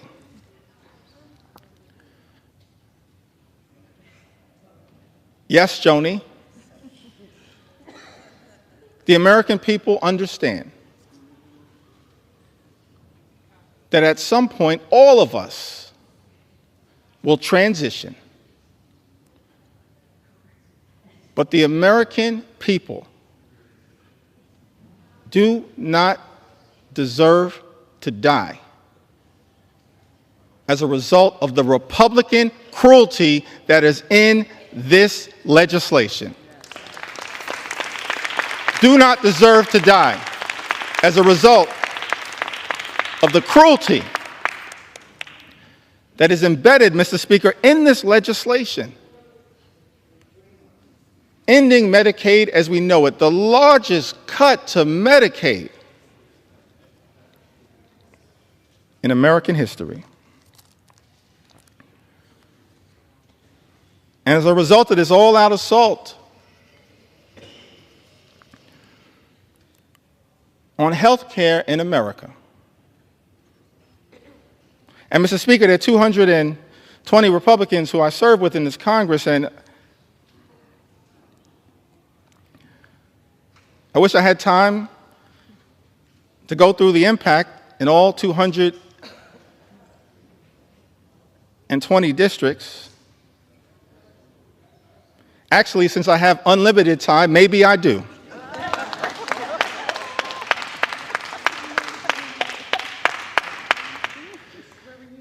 But, Mr. Speaker, I figured that, I'll start in my home state of New York.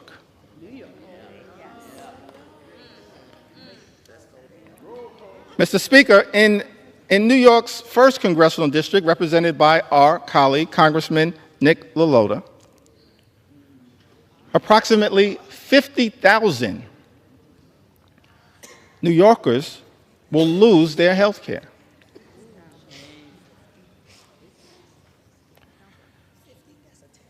In New York's 24th Congressional District, Mr. Speaker, represented by our colleague, Congresswoman Claudia Tenney, over 30,000 New Yorkers will lose their health care.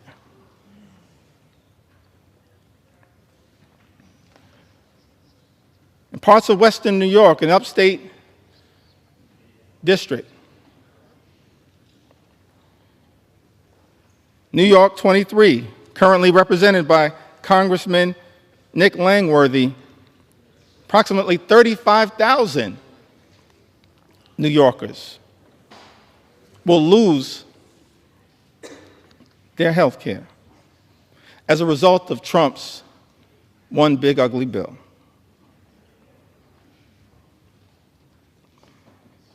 In New York 17,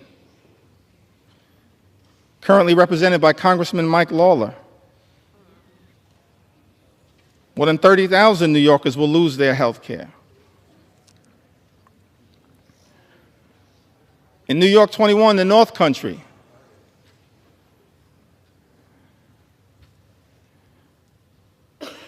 represented by Congresswoman Elise Stefanik,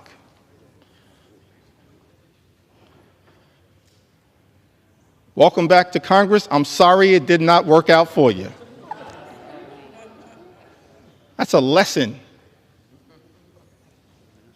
that should be learned by all those who pledge fealty to the wannabe king.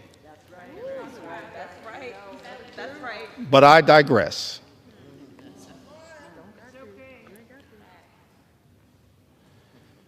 New York's 21st Congressional District, currently represented by Congresswoman Elise Stefanik, approximately 44,000 New Yorkers will lose their health care.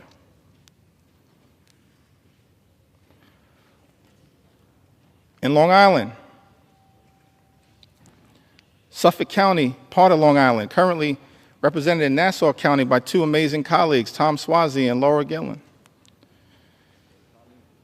But in Suffolk County, New York's 2nd Congressional District, currently represented by Congressman Andrew Garbarino, 48,000 New Yorkers will lose their health care. In Suffolk County, in New York's 2nd Congressional District, as a result of Trump's one big ugly bill. And in the 11th Congressional District, a district that includes all of Staten Island, a district, Mr. Speaker, currently represented by Congresswoman Nicole Malliotakis, more than 50,000 New Yorkers will lose their health care as a result of Donald Trump's one big ugly bill on Staten Island and in New York's 11th Congressional District. I don't think the Wu-Tang Clan would approve of that.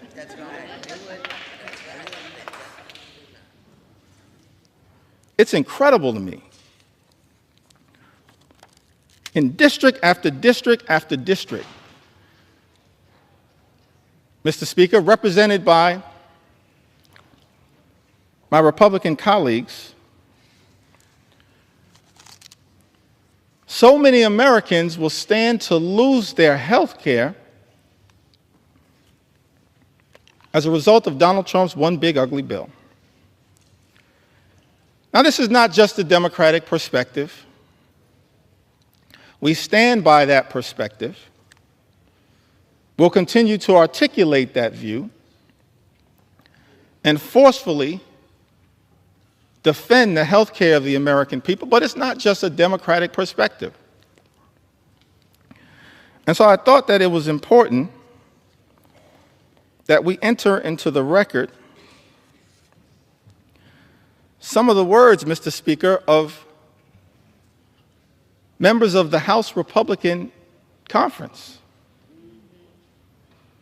who wrote directly to you, Mr. Speaker, in their own words, talking about the challenges of this one big ugly bill. February 19th of this year, in a letter written to the Honorable Mike Johnson, Speaker of the United States House of Representatives. The subject line was, "Protecting American Communities in the Budget Reconciliation Process." For all of the American people who may be watching the floor of the House of Representatives right now, that's the process that we're in. It's one big ugly bill. Mr. Speaker, Republicans chose to go down this road because Republicans are uninterested in actually trying to find bipartisan solutions to solving problems on behalf of the American people. And so we're in this budget reconciliation process that can avoid the filibuster in the United States Senate. And Republicans, Mr. Speaker, have been uninterested in trying to actually find bipartisan common ground. We're the party of common sense.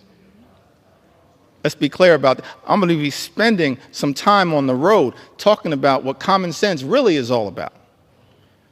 Common sense certainly is not taking health care away from the American people. And so in this letter on February 19th, and I got a lot of statements that have been entered into the record, but I figured we'd start with this one. February 19th, Dear Speaker Johnson, as members of the Congressional Hispanic Conference, that's different than the Congressional Hispanic Caucus. The Congressional Hispanic Caucus right now is fighting hard on behalf of the health care of the American people. On the Democratic side, I call that the real CHC. The Congressional Hispanic Caucus is fighting hard on behalf of the American people. But this is a letter as members of the Congressional Hispanic Conference. Mr. Speaker, as you know, these are Republicans here in the House of Representatives. And those who represent sizable Hispanic populations. We are writing to express our concerns regarding possible funding decisions stemming from the House Budget Resolutions Committee instructions advanced on February 13, 2025. Those budget instructions, by the way, were what set this whole toxic process in motion that has resulted in this moment that we find ourselves in right now on the floor of the House of Representatives, connected to this one big ugly bill. And in this letter, it says that while we fully support efforts to rein in wasteful spending and deliver on President Trump's agenda, let me park right there parenthetically for a moment. Nothing in this bill is about waste, fraud, and abuse. Nothing is doing anything meaningful about waste, fraud, and abuse. The letter continues, it is imperative that we do not slash programs that support American communities across our nation. It then goes on to say that the House Budget Resolution proposed $880 billion in cuts to programs under the jurisdiction of the House Committee on Energy and Commerce, with Medicaid expected to bear the brunt of these reductions. Their words, not our words. Nearly 30% of Medicaid enrollees are Hispanic Americans, and for many families across the country, Medicaid is their only access to health care. Slashing Medicaid would have serious consequences, particularly in rural and predominantly Hispanic communities, where hospitals and nursing homes are already struggling to keep their doors open. Mr. Speaker, these are members of the House Republican Conference warning about the devastating impacts of this one big, ugly bill. It goes on to say that the House Committee on Education and the Workforce has been tasked with cutting $330 billion where federal aid for higher education, such as Pell Grants, may be a target for reductions. Once again, let me park right there parenthetically to make the observation. This bill also assaults higher education in the United States of America. That's a disgrace.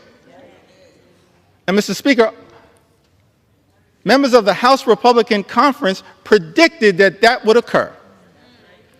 Their words, not our words. House Committee on Education and the Workforce has been tasked with cutting $330 billion, where federal aid for higher education, such as Pell Grants, may be a target for reductions. Hispanic students make up a significant share of Pell Grant recipients, many of whom are first-generation college students, striving for a better future for themselves, their families, and our nation. If we are serious about empowering the next generation and strengthening our workforce, we must facilitate and not undermine opportunities that help students succeed. Finally, the House Committee on Agriculture has been directed to cut $230 billion. And then, Mr. Speaker, our Republican colleagues go on to write, while we fully support efforts to eliminate fraud, waste, and abuse, by the way, that's all fake, we support a federal government that's effective, that's efficient, that's equitable, that eliminates waste, fraud, and abuse. That's not what this bill is all about. But it goes on to say, while we fully support efforts to eliminate fraud, waste, and abuse, we must ensure that assistance programs such as SNAP remain protected.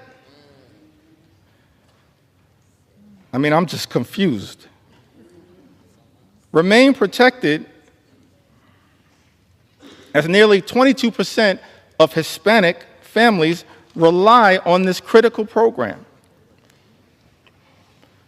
as a temporary safety net during difficult times. And then this letter concludes, written to you, Mr. Speaker, by the Congressional Hispanic Conference. Hispanic Americans are the future of the Republican Party. I'll reserve judgment on that statement. As House Democrats, we're going to fight for every single community in the United States of America, including the Hispanic community. Every single community. We want every single community to experience the good life, to afford to be able to live the good life. That's what we want. For every single community, good paying job, good housing, good health care, good education for your children, and a good retirement. That's what we want for every community. But the Congressional Hispanic Conference, they write, in closing to you, Mr. Speaker, that these Hispanic Americans are closely watching to see if we will govern in a way that honors their values and delivers results.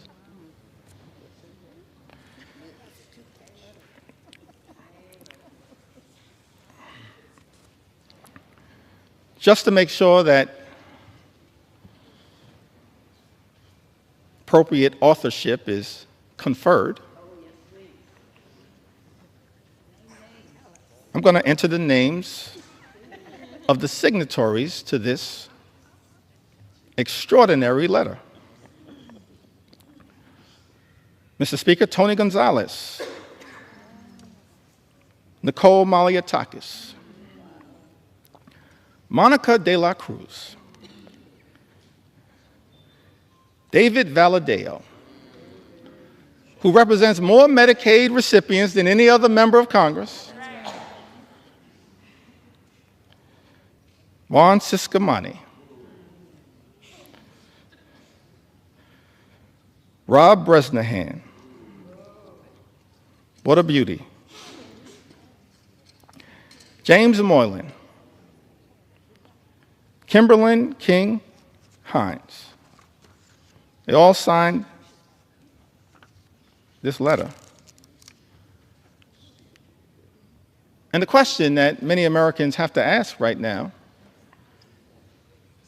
is that after signing a letter indicating your commitment, Mr. Speaker, to protecting Medicaid and SNAP and access to affordable higher education through Pell Grants, how is it possible that, Mr. Speaker, some of our Republican colleagues will turn around and devastate Medicaid, devastate supplemental nutritional assistance, and devastate the ability of Hispanic communities to achieve the type of upward mobility, in part through higher education, that is talked about in this letter? That letter was written in February. And then we go to March. Can I talk about it?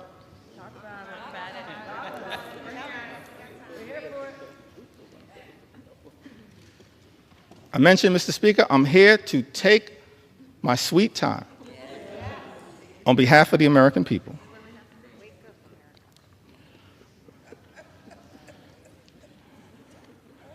And so on March 9th, there's a letter that's written to Ways and Means Chairman Jason Smith, Mr. Speaker. By my count,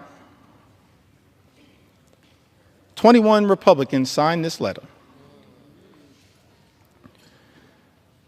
And it's about the importance of the clean energy economy in the United States of America.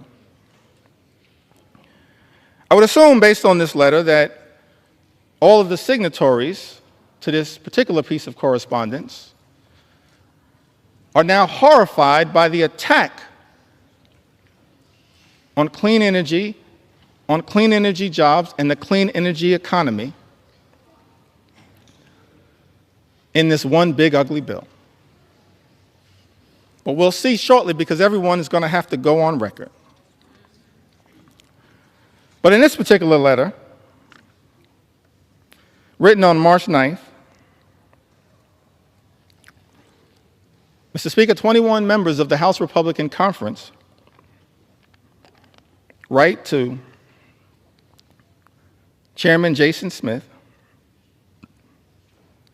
Countless American companies are utilizing sector-wide energy tax credits, many of which have enjoyed broad support in Congress to make major investments in domestic energy production and infrastructure for traditional and renewable energy sources alike. Both our constituencies and the energy industry alike remain concerned about disruptive changes to our nation's energy tax structure. With all this in mind, the letter continues toward the end. We request that any proposed changes to the tax code be conducted in a targeted and pragmatic fashion that promotes conference priorities without undoing current and future private sector investments, which will continue to increase domestic manufacturing, promote energy innovation, and keep utility costs down. I mean, the language that was chosen there is pretty interesting, but the translation is protect the clean energy economy. That's what this letter was all about. Written by my count, 21 House Republicans. Mr. Speaker, Andrew R. Garbarino, Jennifer Kiggins, Juan Ciscomani, Gabe Evans, David Valadeo. What a prolific writer.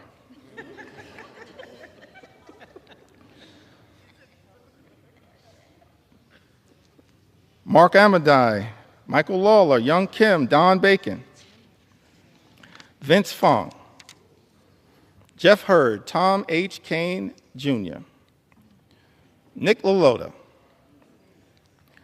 John James Ryan McKenzie, Rob Bresnahan, Marionette J. Miller Meeks, Earl L. Buddy Carter, Dan Newhouse, Eric Hoshin, and David P. Joyce, all writing in support of a clean energy economy. We as House Democrats, we support. We know that there's an all-of-above approach that is underway right now, but we support wind and solar energy, renewable energy, because renewable energy is cheaper energy, and cheaper energy means reducing the high cost of living for everyday Americans. That's what we as House Democrats support. And yet, I'm perplexed because this letter was written, but the one big ugly bill represents an extraordinary and unprecedented assault on clean energy and cheaper energy in the United States of America. Mr. Speaker, I asked the question, what are those 21 Republicans going to do when it comes to voting for this one big ugly bill?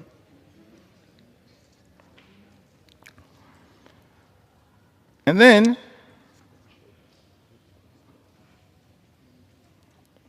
we've got another letter in April. So we've got a February letter, a March letter, an April letter. Quite elegant with these letters. April 14th, 2025, this is correspondence written by 13 House Republicans, Mr. Speaker.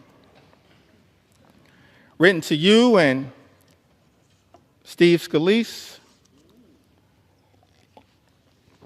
Majority Leader written to Tom Emmer. The Majority Whip, and written to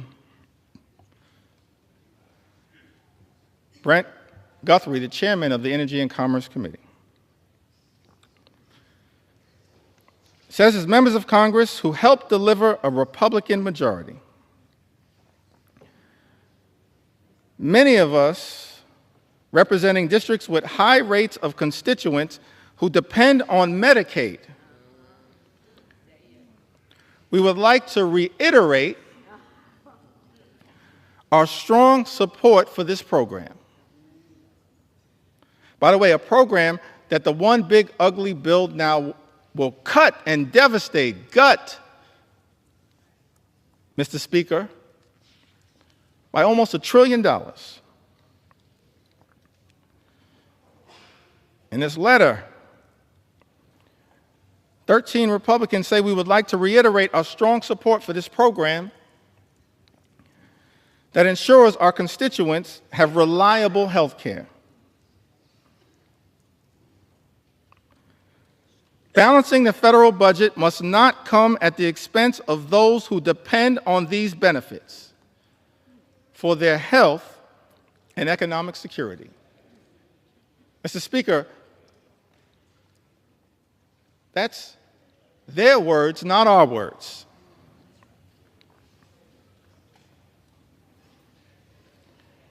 And then this bill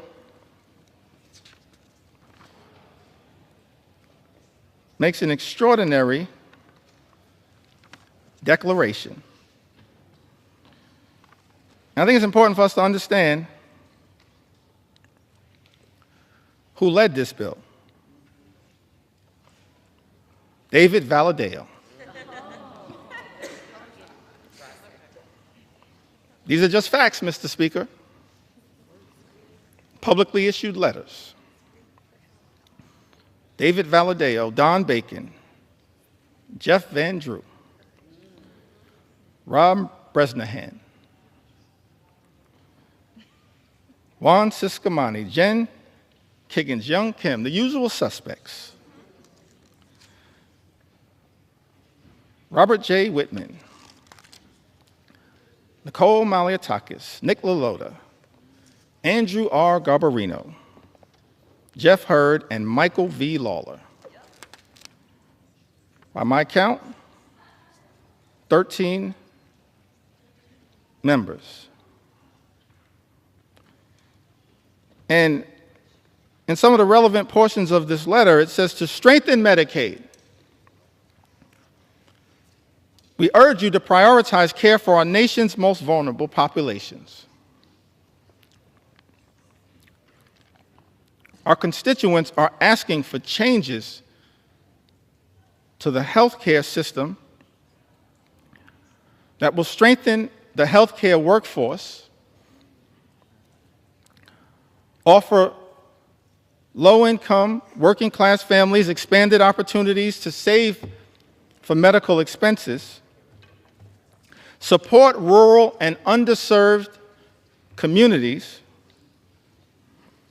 and help new mothers.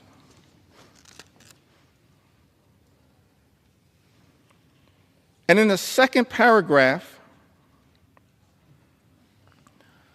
of this letter dated April 14, 2025,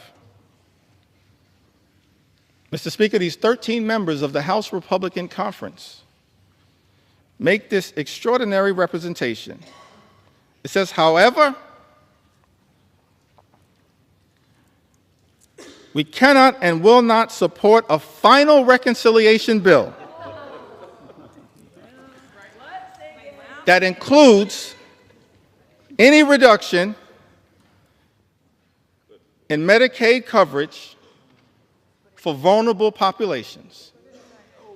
This bill represents the largest cut to Medicaid in American history. It will devastate vulnerable populations all across America. And so the reality is, all 212 House Democrats are going to stand up and protect the health care of the American people. We're going to protect the Medicaid of the American people against this assault on vulnerable communities. And I'm looking forward to all 13 of you joining us to protect the health care of the American people that you represent. That's the promise, Mr. Speaker, that your Republican colleagues made in this April letter. What's changed? We're looking forward to all 13 Republicans in this letter joining us to protect the Medicaid of the American people.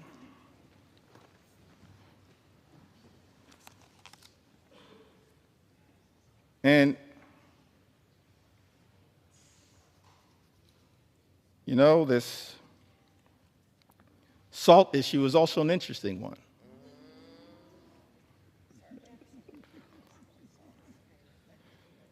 Statement was issued on May 8th from my colleagues in the New York delegation, Elise Stefanik, Andrew Garbarino, Nick LaLota, Mike Lawler. Just facts right now. Big talk about standing up to protect the state and local tax deduction. And what's interesting, let's make sure we set the record straight here.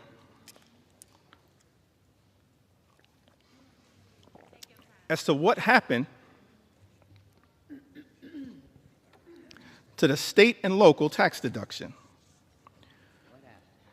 which impacts millions of hardworking American taxpayers all across the country, including in the districts represented by the individuals that I just named. The state and local tax deduction was decimated,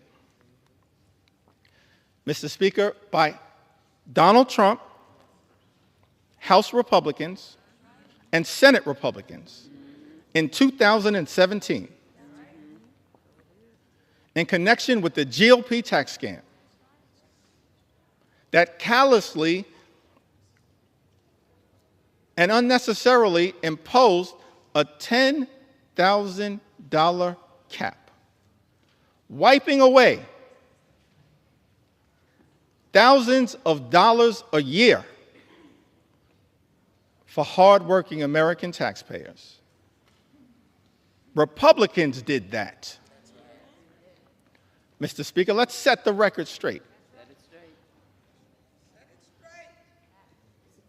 And so, Mr. Speaker, there are people in this chamber claiming to be saviors. Saving what? From the devastation that Republicans have wrought by decimating the state and local tax deduction? And you know what's interesting about this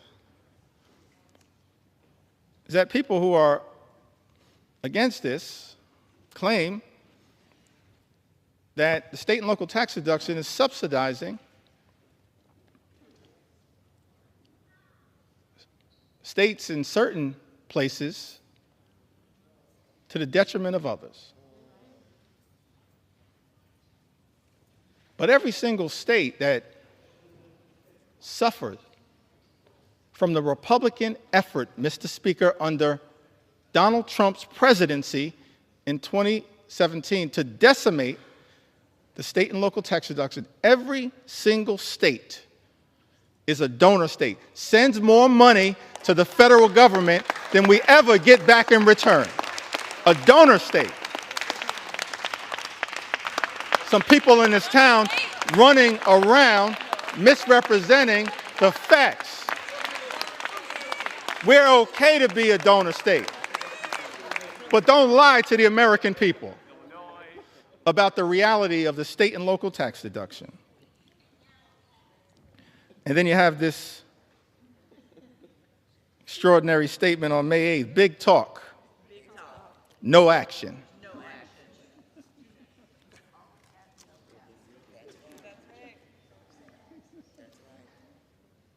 I guess in Texas they say all hat, no cattle.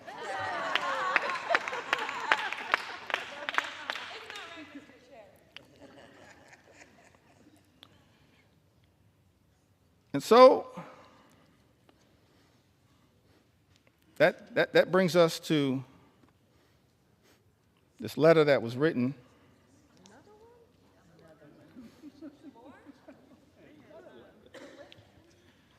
prolific writers,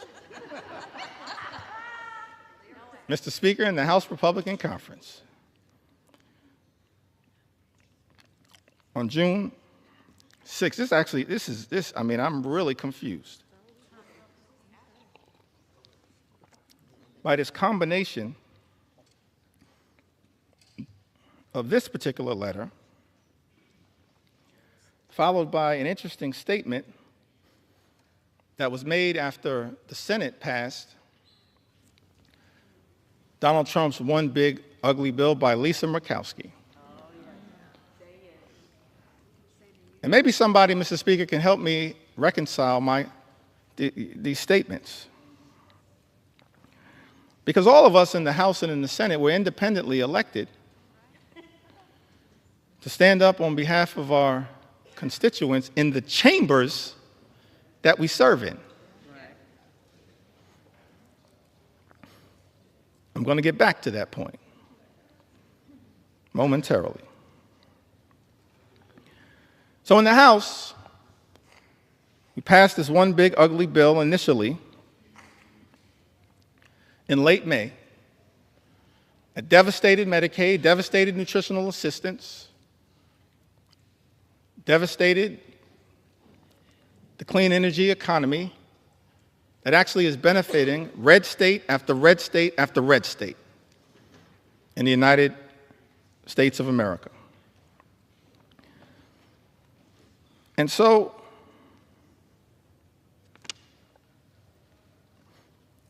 members of the House Republican Conference wrote to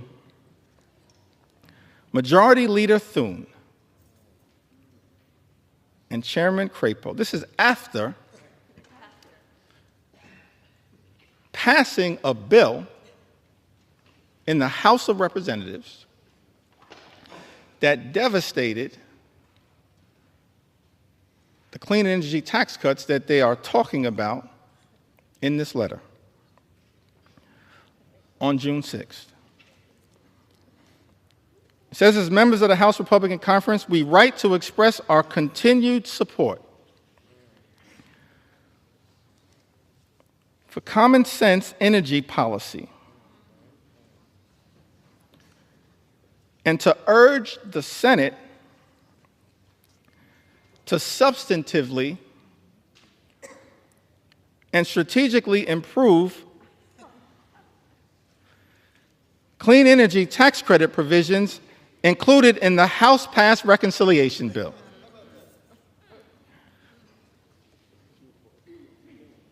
I mean, what is happening right now? Maybe I don't understand the legislative process. So in this letter,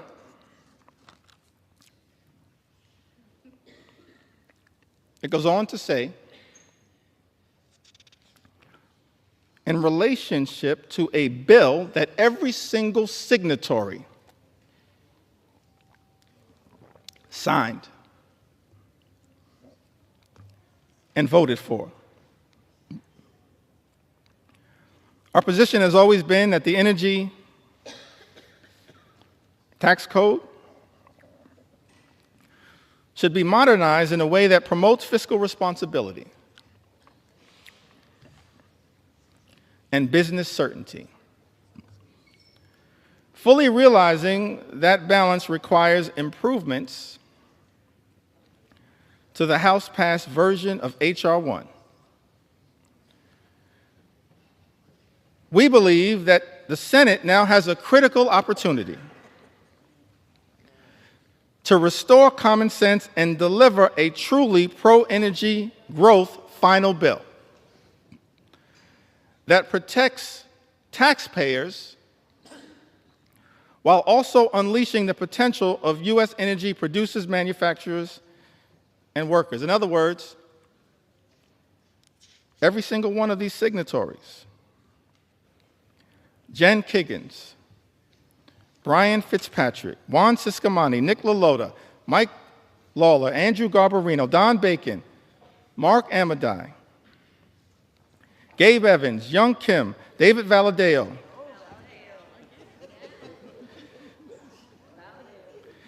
Rob Bresnahan, and Thomas H. Kane, Jr. Every single one of these signatories voted for a House bill that undermined the clean energy economy, noted that it would hurt their own constituents, voted for the bill anyway, and then begged the Senate to make a difference. That's not how we should be legislating in the United States House of Representatives. That's not how you legislate, particularly when every single House Democrat voted against the bill. It left the House, limped out of the House by a single vote.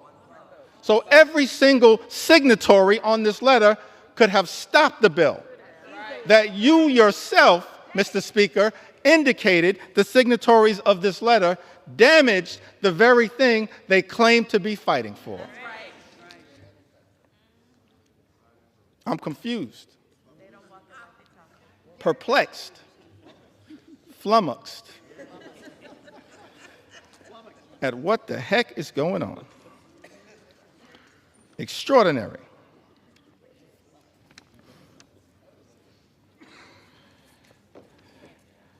I mean, I'm just overwhelmed by the amount of correspondence. I had to just pick out the ones that were most extraordinary to make sure that they were entered into the record. The most recent one on the subject of Medicaid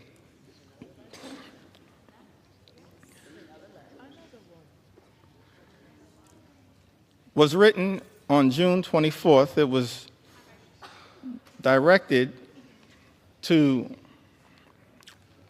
the Honorable John Thune, Majority Leader of the United States Senate, the Honorable Mike Johnson. Mr. Speaker, Speaker of the U.S. House of Representatives, I think it had, by my count, 16 members. No surprise, y'all. It was authored by David Valadao.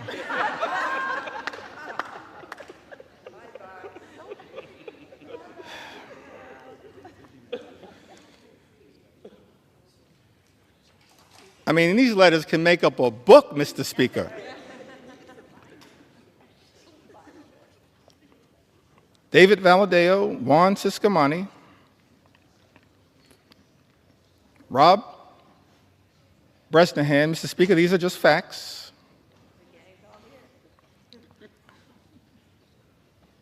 Chuck Edwards,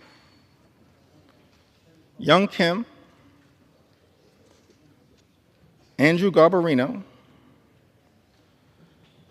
Mike Lawler, Jen Kiggins, the gang is all here again.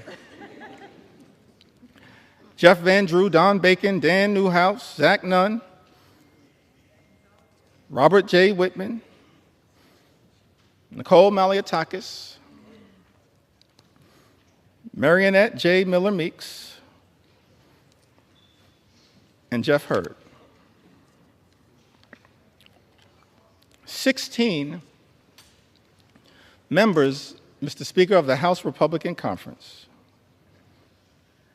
in a letter written to you, Mr. Speaker, and the Honorable John Thune, Majority Leader of the United States Senate, on June 24th, and here's the most extraordinary statement that was written in this letter. In the second to last paragraph, I think we call that the penultimate paragraph. In the second to last paragraph, it says, protecting Medicaid is essential for the vulnerable constituents we were elected to represent. Therefore, we cannot support a final bill that threatens access to coverage or jeopardizes the stability of our hospitals and providers. Mr. Speaker, 16 members of the House Republican Conference, who just a few days ago made clear on the record that they will not support devastating cuts to Medicaid. 16 members. All we need, Mr. Speaker, are 4 Republicans from this group to join us, and we can stop these devastating cuts to Medicaid. Join us. Join us. Join us. We welcome you with open arms into the warm embrace of members of Congress who are here to protect the health care of the American people. Just 4 y'all, we welcome you with open arms into the warm embrace of members of Congress determined to protect the health care of the American people. All we need are 4. And so many of y'all are on record. So as I conclude this section of this particular presentation, and we still got some ground to cover, we're going to continue as House Democrats to take our sweet time on behalf of the American people, because the issues are too significant to ever walk away from.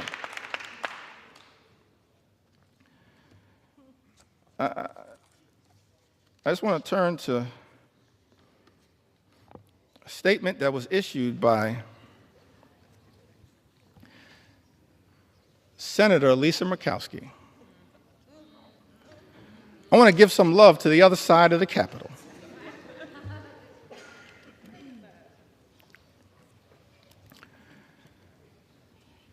And again, Mr. Speaker, these are just the words that were issued. I'm not even trying to characterize the words. But the American people need to hear these words from the people that were sent to Congress to protect their interests. Senator Lisa Murkowski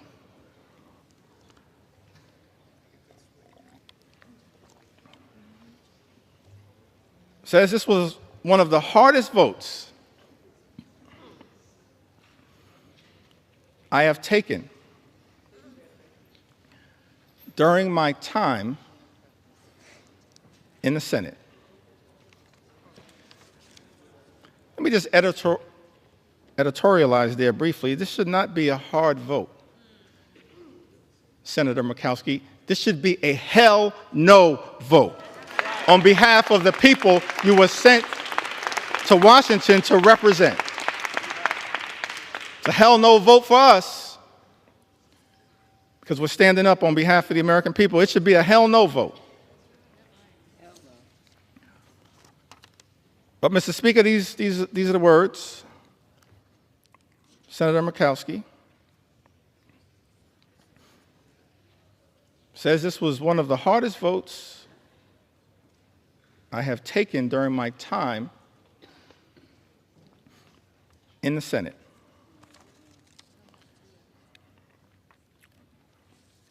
And then she keeps it real. As far as I can tell, she says, but let's not kid ourselves. This has been an awful process. Mr. Speaker, those are the words of a Republican senator, not us. This has been an awful process, a frantic rush to meet an artificial deadline that has tested every limit of this institution.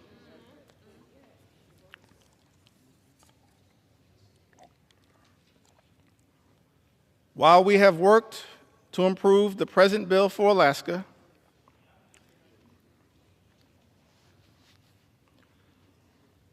it is not good enough for the rest of our nation. And we all know it. Yes, Senator Murkowski, we all know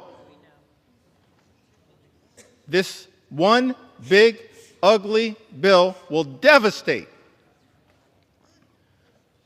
everyday Americans across this country.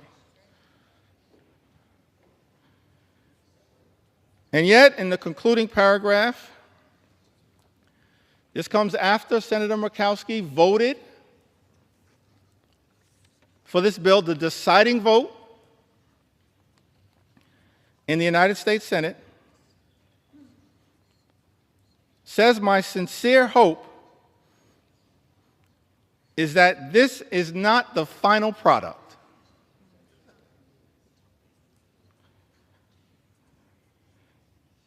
This bill needs more work across chambers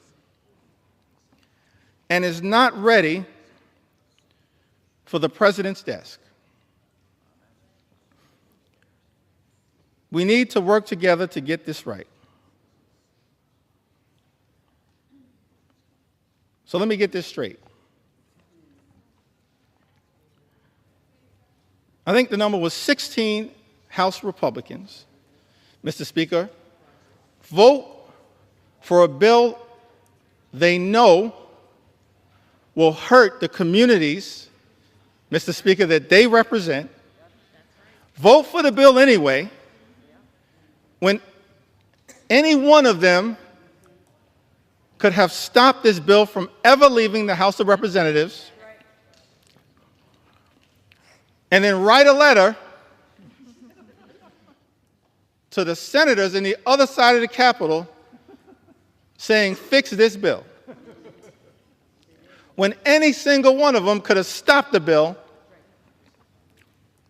dead in its tracks. And then Senator Murkowski, in her chamber, turns out to be the deciding vote for a bill that she says, Mr. Speaker, is not good enough for the rest of the nation, and we all know it, votes for it anyway, and then begs the House to fix the bill. That is not how the people's business should be done in the United States Congress. We have a responsibility to stand up for what is right and stand up for what is right in the chamber that we serve in. That's what we should all be doing. And so our House Republican colleagues, Mr. Speaker, have one last opportunity to join us as Democrats. Every single Democrat who's going to stand up and protect the health care of the American people, stand up and protect the nutritional assistance of the American people, stand up and protect our farmers, stand up and protect our veterans, stand up and protect the clean energy economy, stand up to protect our public schools. Every single one of my House Republican colleagues have the opportunity now in this chamber, not the other chamber, in this chamber, to join us as Democrats and stand up for what is right. The eyes of America are watching. Started this process, Mr. Speaker, 3:28 in the morning, this debate. Took to the House floor, maybe an hour and a half after that. And we still have a lot to say. On behalf of the American people. For such a time as this, every single one of us have an opportunity to stand up for what is right here in the United States of America.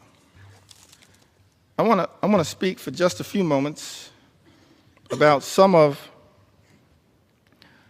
the people who've been targeted in a callous way by this administration, some of the stories that need to be told on behalf of the American people. I mentioned, of course, Mr. Speaker, throughout this process, we have been thankful for the stories shared by everyday Americans who went to bed last night fearing the worst and have woken up this morning horrified by Donald Trump's one big ugly bill that will hurt everyday Americans and rewards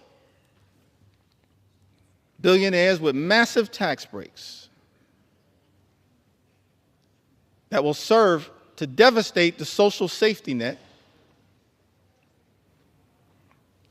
and explode our nation's debt. And so I want to tell a few stories on behalf of our nation's veterans who've also written to us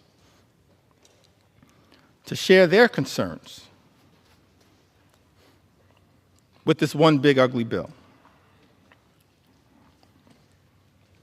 Victoria from Arizona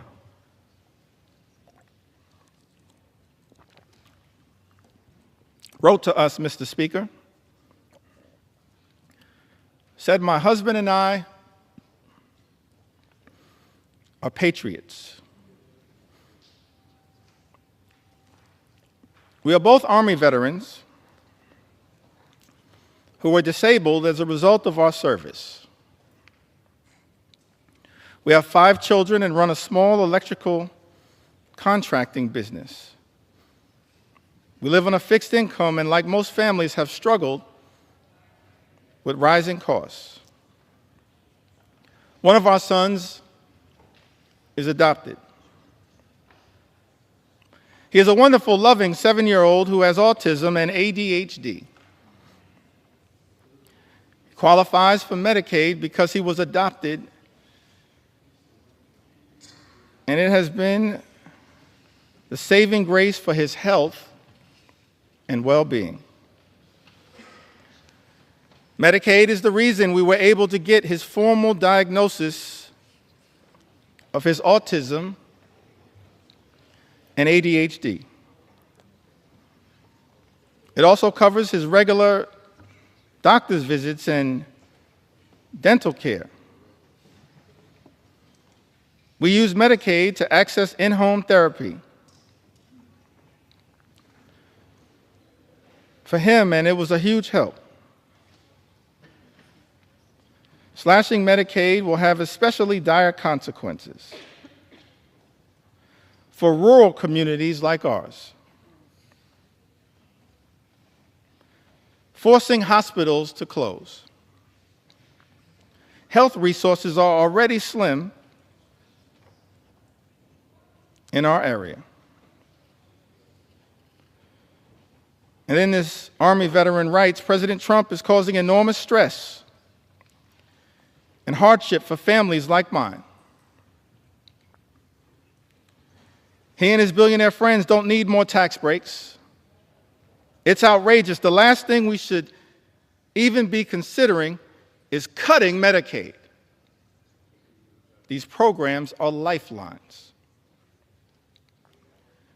We agree with you, Victoria. She lives in Arizona's 6th Congressional District. District, Mr. Speaker, currently represented by Congressman Juan Ciscomani. Troy, another veteran, lives in California, Mr. Speaker. Lives in a district currently represented by Jay Obernaute. That's California's 23rd Congressional District, I believe. He writes to us and says, I was in the U.S. Army and went to Kosovo in 2001, Iraq in 2003, and 2005. I depend on the VA as I am too disabled to work. I depend on VA health care.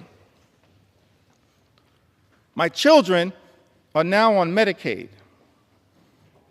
I have worked from when I was 14 years old to 42. I am suffering from long COVID. And until I can return to work, I need help from the American people.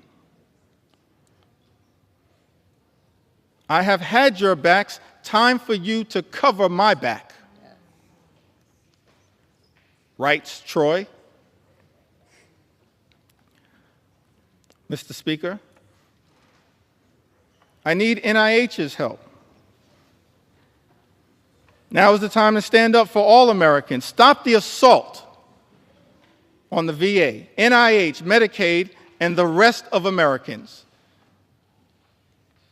We agree with you, Troy. It's time to stop the assault on the American people. Stop the assault that is represented in this one big, ugly bill.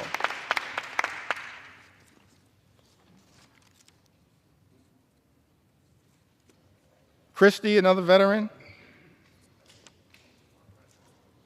wrote to us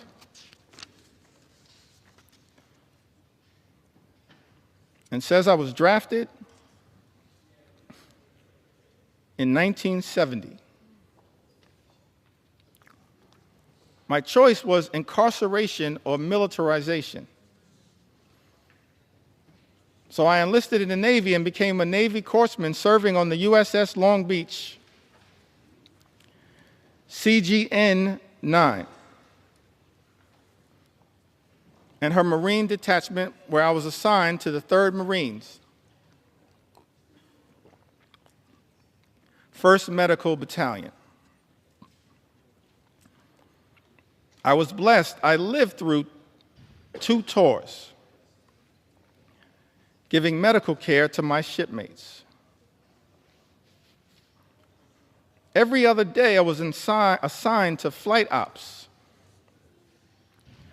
to transfer or pick up the wounded and dead Marines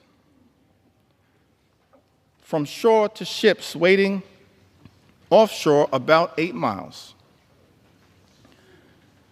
I hated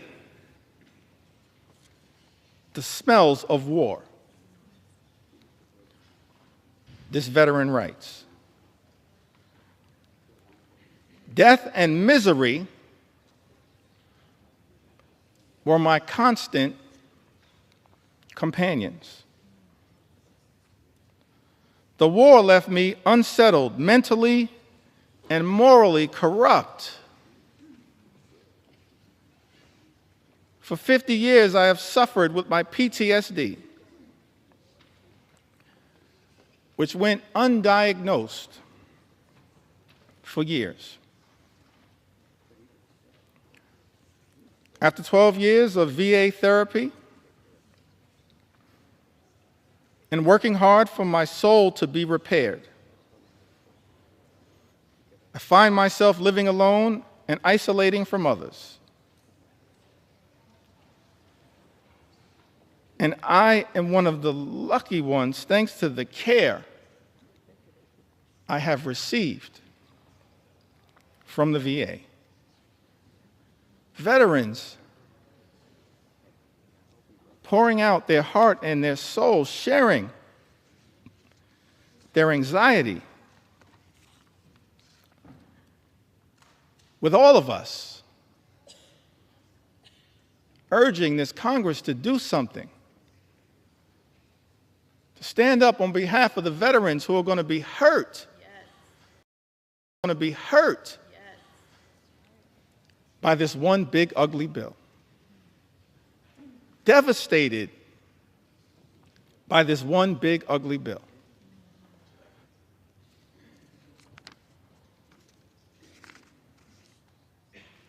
We also heard, Mr. Speaker, from Timothy, who I believe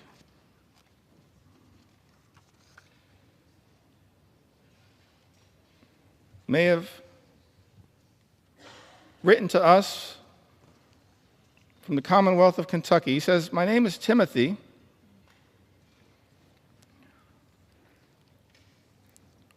And for the past 5 years, I have worked at the Department of Housing and Urban Development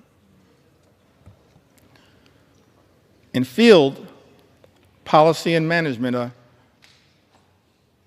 Department of Housing and Urban Development that was once led so ably by our former colleague, Congresswoman Marcia Fudge,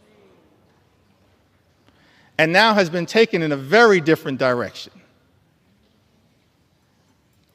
Timothy writes, "In this role, I've educated the community about HUD's programs such as FHA loans and housing counseling that allow people to purchase homes, affordable rental housing that help people pay their rent, and homeless services that help people find shelter and leave the streets. I have worked with internal data that focused on improving our programs.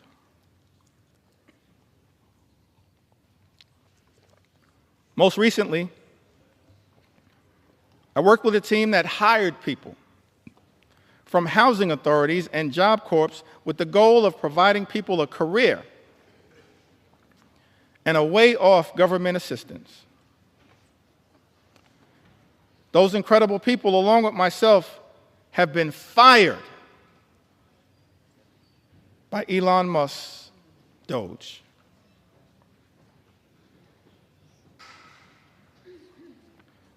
My entire professional career, I have taken jobs that I considered bigger than me. I served in the military, both enlisted and as an officer. I deployed and am now a disabled vet with a rating of 90%. After the military, I focused on giving back and challenging myself in a way while continuing a job that was bigger than myself, so I joined the Peace Corps. Served in Ukraine for years, working as a youth development volunteer. Now as a HUD employee, I'm being fired by an unelected official and being called lazy by my president. I want to know why Elon Musk has this power and authority and why our elected officials are not doing more to stop it. I have served this country and the government my entire life because I love my country. Why is this happening? Tim writes to us. That is such an important question, Mr. Speaker. Why is this happening in the United States of America? Why are we living in a country where this administration has launched an all-out assault on veterans in the United States of America, firing veterans like Tim in the United States of America, jeopardizing services from the VA, earned benefits that these veterans are entitled to because of their extraordinary service. Men and women in uniform who serve this country, Mr. Speaker, benefits that they've earned, and now find themselves in the legislative line of fire from their own government, their own country, and stand to be hurt in such an extraordinary way by this extreme Republican budget, this one big, ugly bill. We're here on by this extreme Republican budget, this one big, ugly bill. We're here on the House floor, Mr. Speaker, to say to Tim and every single veteran who put on the uniform, every single man and woman who served this country, we will not abandon you in your hour of need. We're going to stand up for every single veteran in this great country and make sure that the veterans of the United States of America are treated with the dignity and respect that you deserve. That is our promise to each and every veteran in the United States of America, and that's why, Mr. Speaker, we stand in strong opposition to Donald Trump's one big ugly bill. An all-out assault here in the United States of America, an extraordinary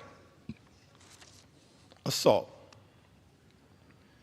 An assault on the economy, an assault on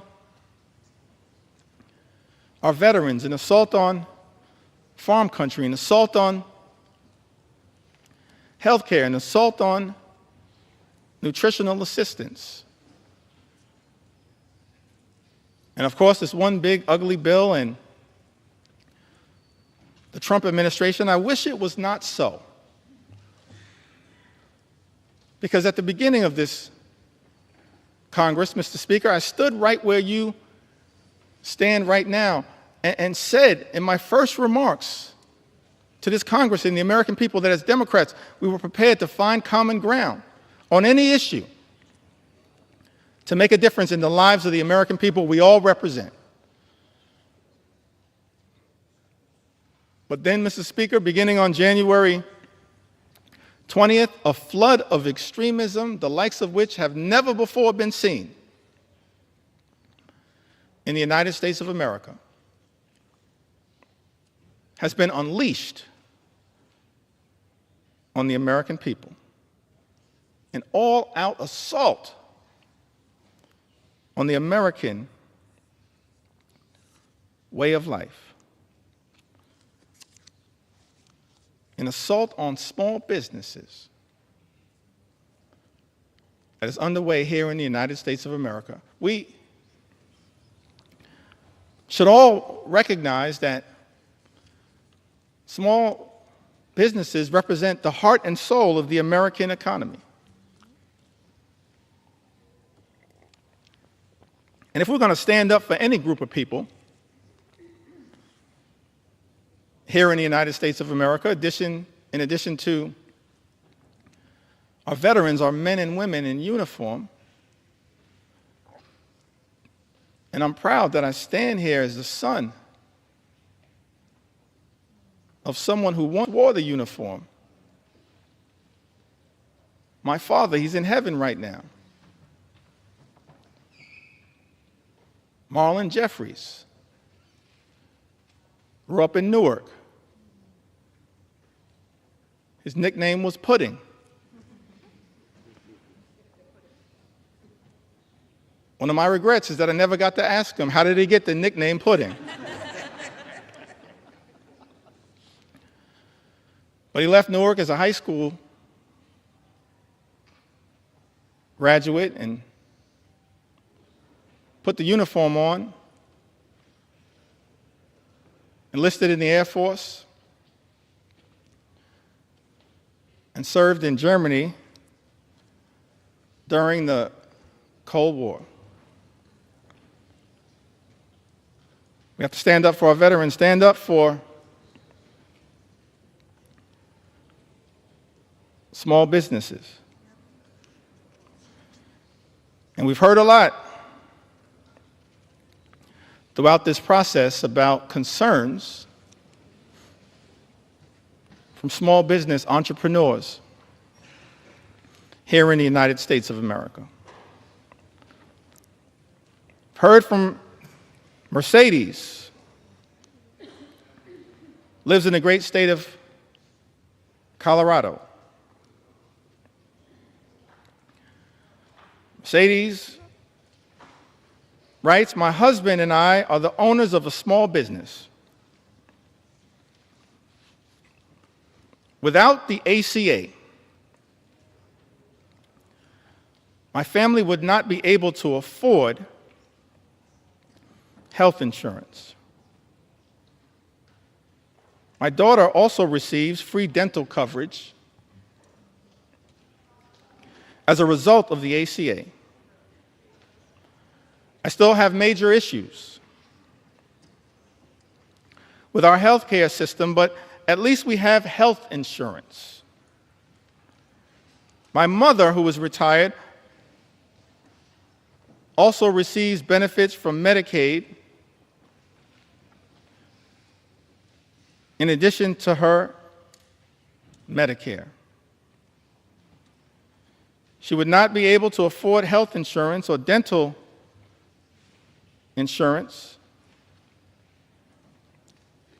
due to the fact she lives on a fixed income.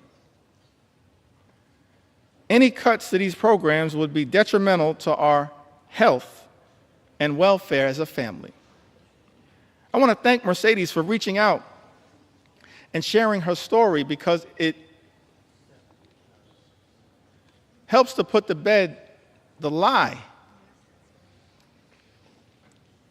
that's been told, Mr. Speaker, by some people in this town. That the people, the everyday Americans who are participating in, have access to programs like the Affordable Care Act, are unworthy, aren't hardworking American taxpayers. They are hardworking American taxpayers. A group of people that real leaders in this country, beginning in modern American history, as I illustrated earlier from President Franklin Delano Roosevelt all the way through,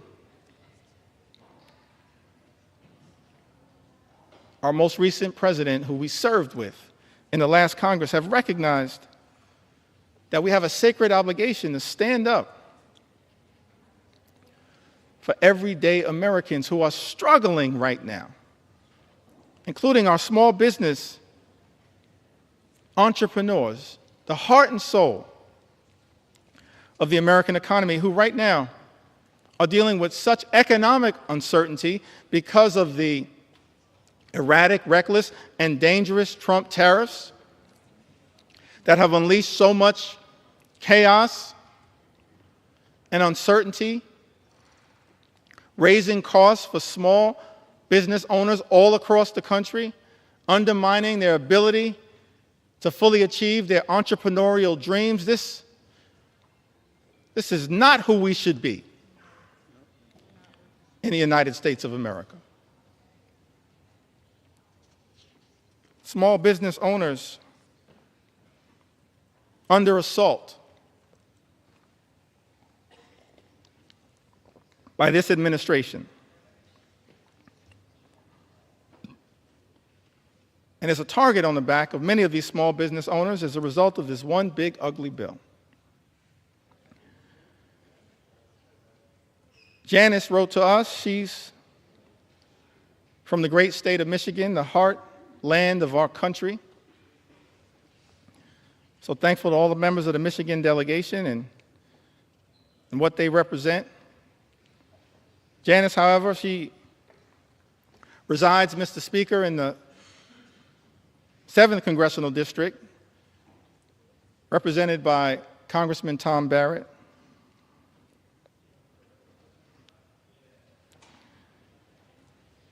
Says that small business owner, mother, ACA recipient in Michigan, who recently spoke about how Trump's tariffs would potentially force her to close her business, which has given her family a livelihood for a decade and helped put 2 children through college. I just don't understand why Trump thinks putting tariffs will help American businesses. It's not. She writes, it's going to decimate us. People like us will be hit the hardest. But then Janice shows the great resolve of the American people, the great spirit of resilience of the American people, the refusal to run away from difficult circumstances. Janice writes, people like us will be hit the hardest. But Janice then writes, I refuse to call it quits. I won't give in to him. Janice, neither will House Democrats. Not now, not ever. We will never give in to this type of extremism as being unleashed on the American people. We will continue to stand up for you. One last small business owner that I'd like to mention. So many who've written to us, whose stories I want to be able to share, but let me perhaps go back to the Big Apple, the great state of New York. But let me also say to the American people, one of the ways in which we've received all of these stories, and we urge you to continue to share these stories from all across the land. You can share your story with us at democraticleader.house.gov/share your story. democraticleader.house.gov/share your story. We want to hear from the American people as to how we can best represent your interests on this day and on all days moving forward, because your stories are powerful. Your stories will continue to give us the resolve to fight for an America that's fair and just, an America where every single person can afford to live the good life. Good paying job, good housing, good health care, good retirement, and of course a good education for your children.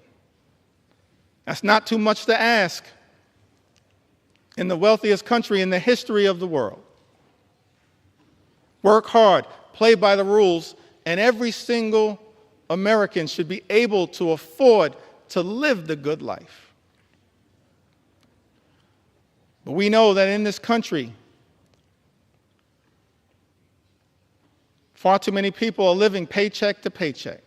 Far too many small business entrepreneurs living paycheck to paycheck.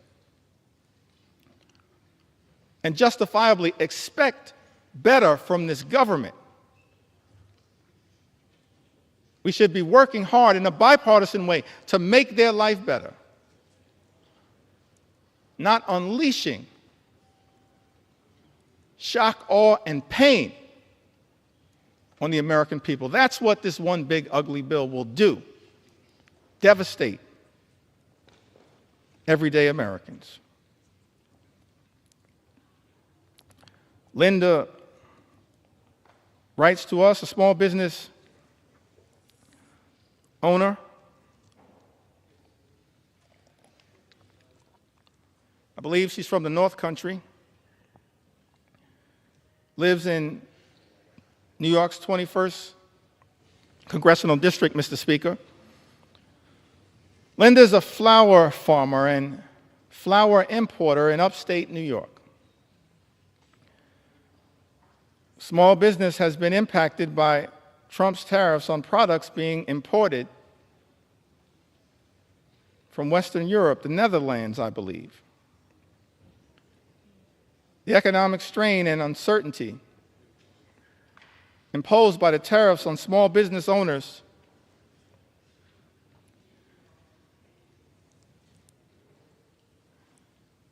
operating on slim margins has caused Linda and her customers to incur additional expenses.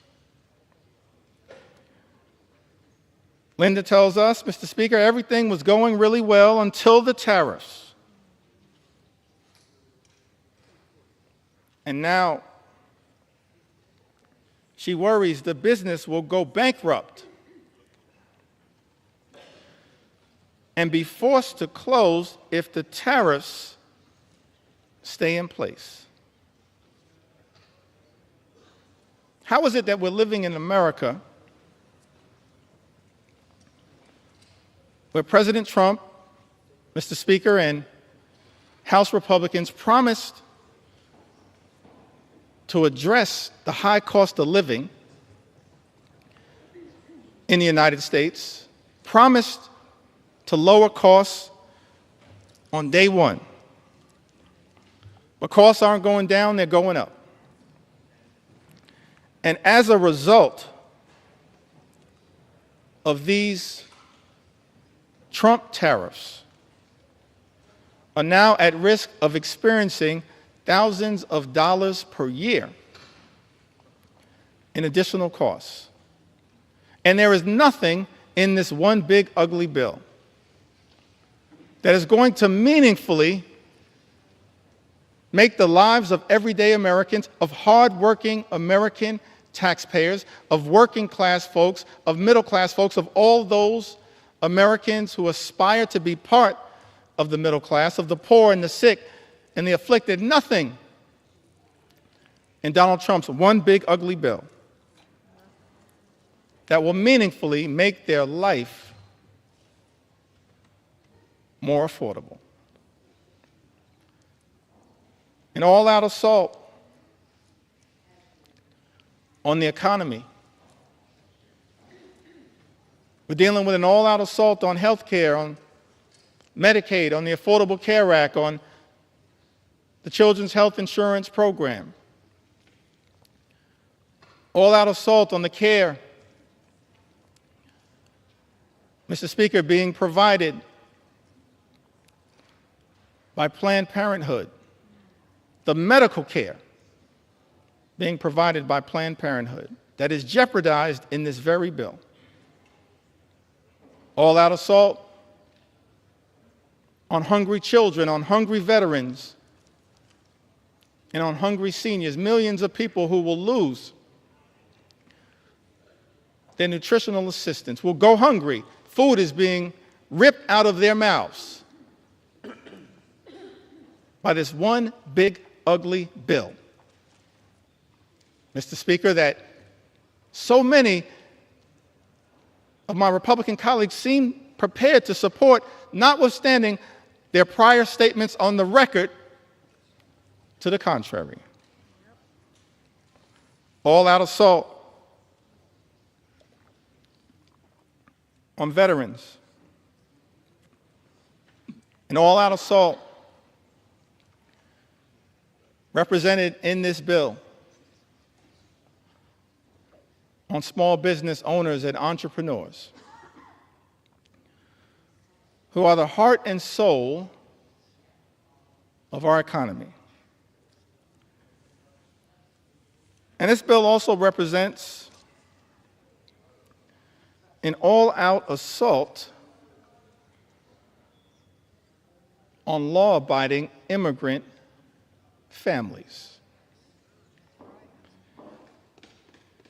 And Mr. Speaker, we are going to tell their stories as well. We're going to tell their stories. We're going to tell their stories. Because what's happening in this country, an all-out assault on law-abiding immigrant families, is unconscionable, unacceptable, and it's un-American. Because this is a country that should continue to pride itself as a nation anchored in the rule of law, and at the same time, a nation anchored in our journey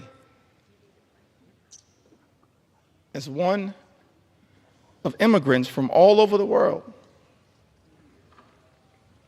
And we should never abandon that journey. We're approaching the 249th birthday of this great country, this exceptional country. And I believe, and we can go directly, if necessary, Mr. Speaker, to the words that were initially issued by Thomas Jefferson, the author of the Declaration of Independence. And he went through a whole series of indictments against the king. That America, 13 colonies, which became the 13 states, were working hard to break free from. I mentioned earlier the Declaration of Independence, and of course some of the aspirational aspects of it. There are really two parts, as I can tell. I'm not a constitutional scholar. I'm thankful for the constitutional scholars that serve in this Congress.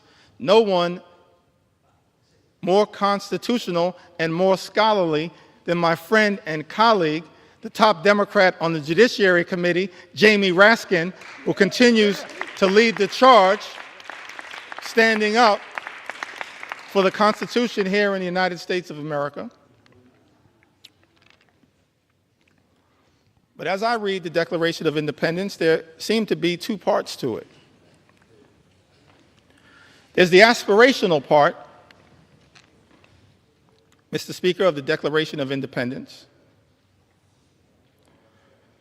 Of course, we hold these truths to be self-evident, that all men are created equal. We understand that now in a more enlightened way, all men, all women, all children, all of God's children created equally. That they are entitled to certain unalienable rights. That among these are life, liberty, and the pursuit of happiness. And so we spent a little time talking about what that could look like, our commitment to bringing about the American dream, the good life for every single person in this country, everybody. Work hard, play by the rules. You should be able to afford the good life in the United States of America. That's what we're going to continue to work on. Bring the American dream to life, consistent with that aspirational part of the Declaration of Independence, the life, the liberty, and the pursuit of happiness. But then, as far as I can tell, there was also a second interesting part of the Declaration. It was the indictment against the king. And I commend everyone in this chamber, all of the American people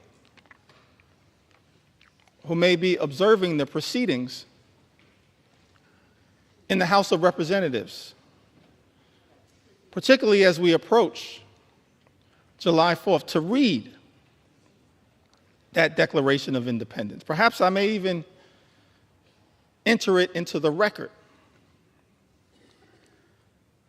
later on today. Because we're here, Mr. Speaker, to take our sweet time on behalf of the American people, to make sure as best we can, to cover all of the things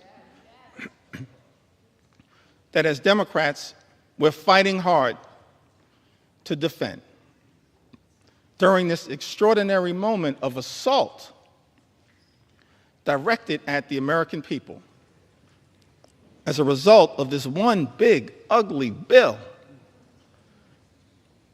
that will hurt everyday Americans in order to reward billionaires with massive tax breaks and then exploding the deficit and the debt in ways that will jeopardize the future of our children and our grandchildren. But the aspirational part of the Declaration of Independence, of course, that is often famously quoted. But then if you read other parts of the Declaration of Independence, extraordinarily written document, it reads like an indictment against the extremism of the king. It reads like an indictment against the kings. I think of King George. It reads like an indictment against King George's flood the zone strategy. It reads like an indictment against King George's shock and awe strategy. It reads like an indictment against what I think may have been called Project 1775, which is what brought us to Project 1776. And you look at this indictment, and one of the things it alludes to, it talks about, is the notion of the king's effort to stop the assimilation of people from other parts of the world into the United States of America. So we understand that from the very beginning of this great country, there was a recognition, of course, of the importance of immigration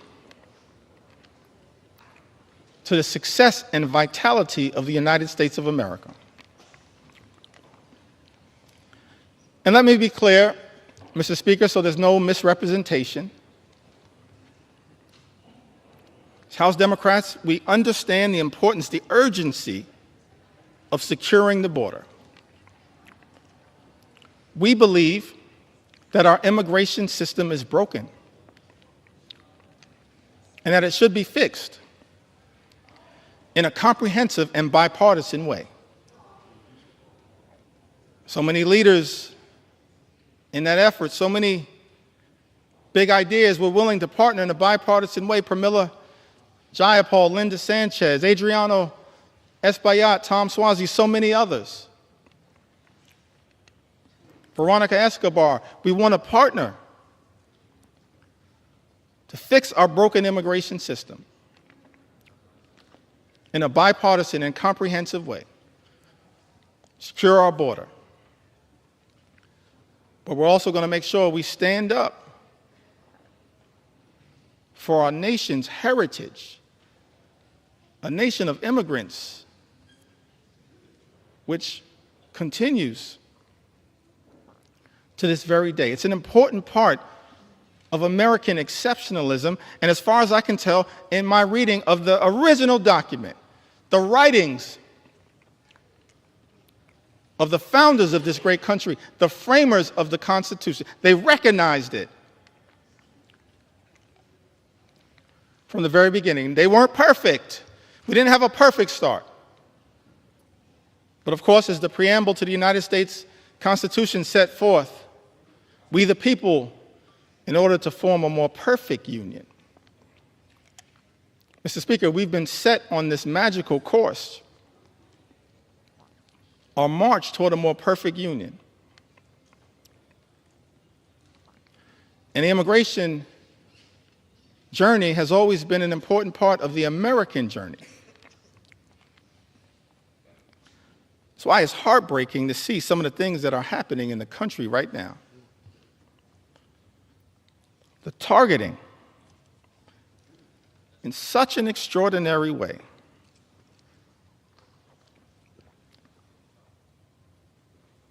of law-abiding immigrant families, including American citizens. How can this be in the United States of America? Some people who might suggest that we should stay away from these stories. No, I'm going to lean into this part of the American journey because we support our heritage as a nation of immigrants. And we're going to stand up for dreamers, stand up for farm workers, stand up for law-abiding immigrant families all across this country. U.S. citizen children have been deported, Mr. Speaker. Is this who we've become in the United States of America? How can this be? This is extraordinary. 2-year-old American named Manu Borges Santos was born in Fort Lauderdale, Florida, in September of of 2022.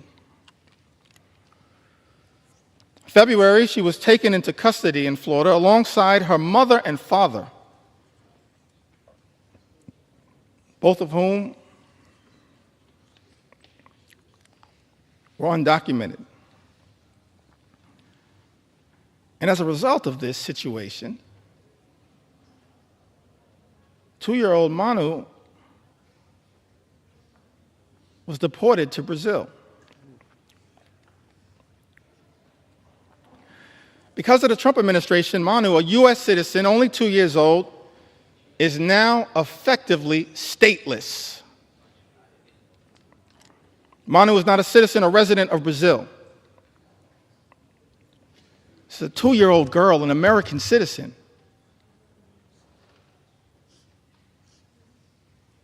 Removed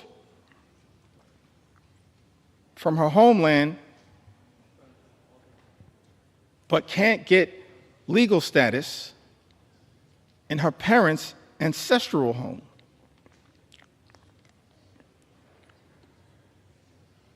And as a result of her inability to get citizenship down in South America,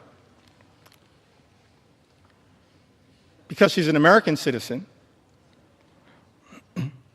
she has no right to routine pediatric checkups, even though Brazil has a public health system, cannot easily enroll in daycare, and finds herself in an untenable situation. I think we are better than this. We've got to find a better way, because I thought this administration promised, Mr. Speaker, to target violent felons, not 2-year-old American citizens.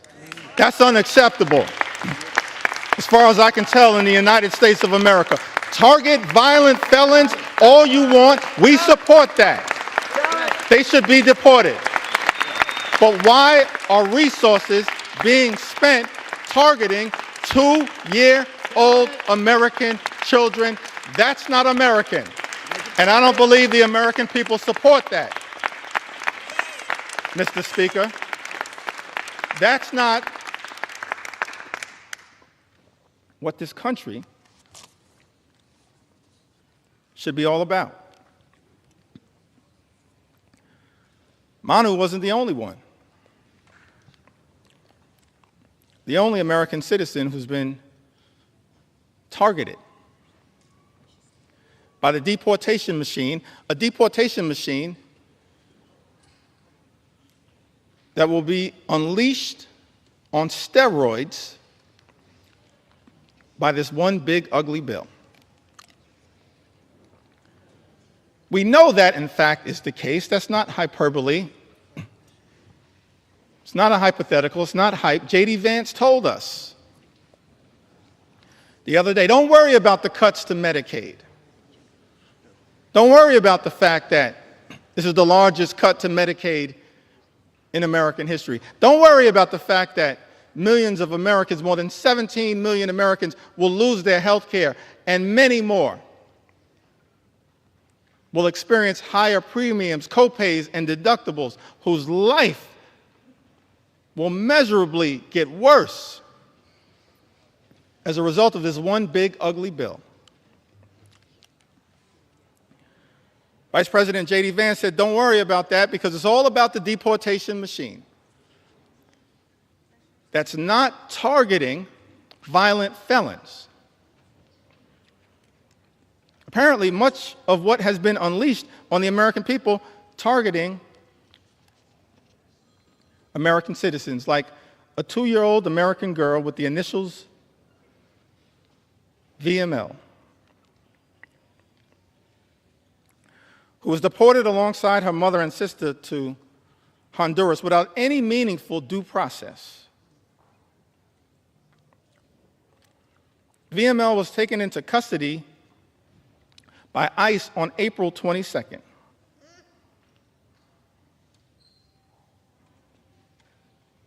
April 22nd happens to be the birthday of my mom. I love you, Miss Lanita Jeffries. If you're watching right now, I love you. My younger brother and I, we thank you for what you did, for your sacrifice in raising us, to try to be the best citizens that we can be. VML was taken into custody by ICE on April 22nd while attending a routine check-in at a New Orleans immigration office with her mother. VML's undocumented mother had no criminal history. And had she been allowed due process, they could have contested the removal.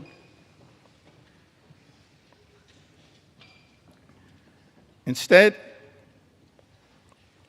this 2-year-old American citizen was never given a chance to exercise her rights by the Trump administration. That is not who we are. We are better than this in the United States of America.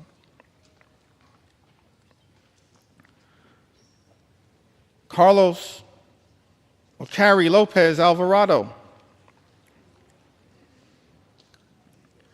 a U.S. citizen, arrested while she was 9 months pregnant, masked men wearing Border Patrol uniforms, followed by a white truck into a building's private parking in the city of Hawthorne.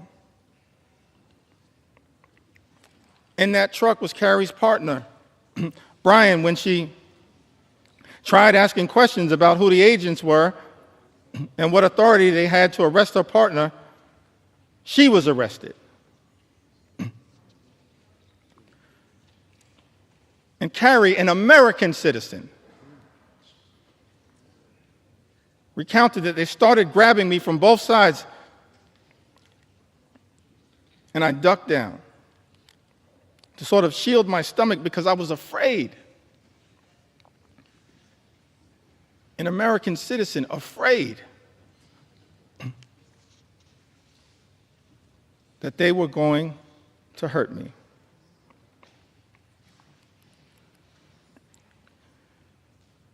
She told them her due date.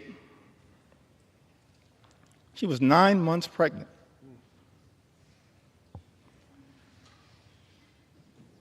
Apparently, these CBP officers responded, okay, your baby is going to be born here, but you're from Mexico, right? They were wrong. They were detaining an American citizen. This is what has been unleashed on the American people. One last story that I feel compelled to share on this issue. Mr. Speaker, I still got some ground to cover. Take your time. Take your time. On a few other issues of importance to the American people, but one last story that I think needs to be shared, Mr. Speaker, in connection with this issue.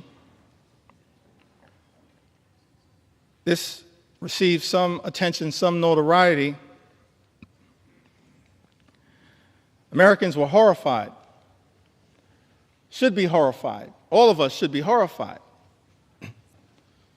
I'll never forget the journey that we were originally on. Set forth, spoken to by the founders of this country. E pluribus unum, out of many, one. How can we forget that at this moment in time? One last story in this area that I feel compelled to share, Mr. Speaker.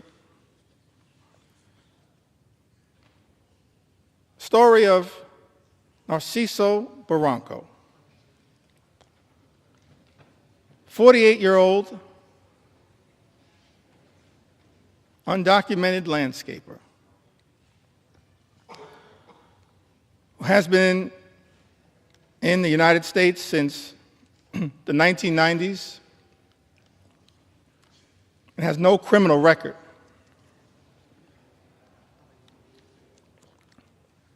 Here's the thing that got me about this story. It caused me to ask the question about this particular moment, the type of deportation machine that has been unleashed on the American people. Narciso, this landscaper, raised 3 American sons, all of whom became Marines, 2 of whom are currently, Mr. Speaker, on active duty Marines. His sons, juggling their military assignments, have been trying to deal with the costs and the paperwork required to adjust their father's immigration status through parole in place, a program which allows undocumented members of military families to apply for a green card. But these men in uniform, juggling their military assignments, had not gotten there yet. So after 3 decades, living, working, and raising a family of patriots in the United States, Narciso was violently arrested while he was mowing the grass at an IHOP restaurant. We don't have to speculate as to whether this was true or not. In a video captured of the incident, you see he was sprayed with pepper gas. He was detained on the ground. He was not resisting. And he was hit repeatedly in the head by masked federal agents while he was on the ground. Let me park right there parenthetically for a moment. Seems to me that every other law enforcement professional in the United States of America has to disclose their identity in a way that is identifiable. These masks need to come down. They need to come down. They need to come down. These agents should just be held to the same set of standards as every other law enforcement officer in the United States of America. And if you don't understand the righteousness of that position, just study the case of Narciso. His oldest son, a Marine veteran, said in an interview, what we weren't prepared for and didn't prep him for was these guys attacking him. We never expected anything like that. We expected these guys to act professionally.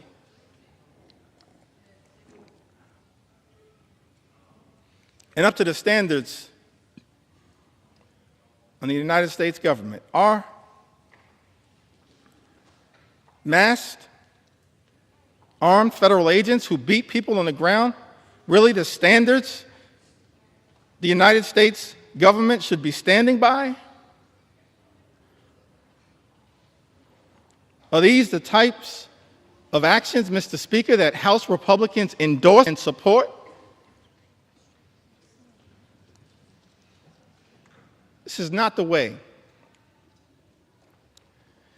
that anyone in the United States of America should be treated, particularly the father of 3 patriotic Marines. No one should be treated this way, but certainly not the father of 3 patriotic Marines in the United States of America. It's outrageous. It's out of control. And it's completely and totally unacceptable. Unacceptable. Unacceptable here in the United States of America. We are better than this. Better than this. Mr. Speaker, I've talked about the aspirational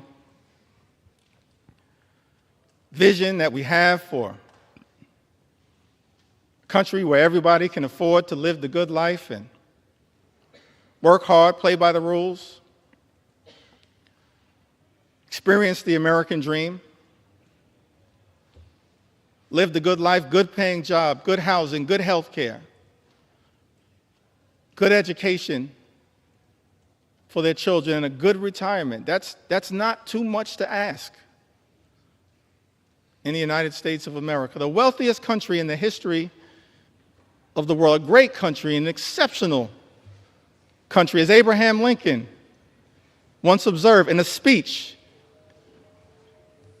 in the chamber of the House of Representatives. America, the last best hope of Earth. Spent a little time talking about the type of things, the type of America that we should be working hard in a bipartisan way to bring about, and spent some time critiquing this one big, ugly bill. And it's not like Republicans, Mr. Speaker, weren't given every opportunity to try to address the concerns that we have raised. I'm thankful for my colleagues in all of the committees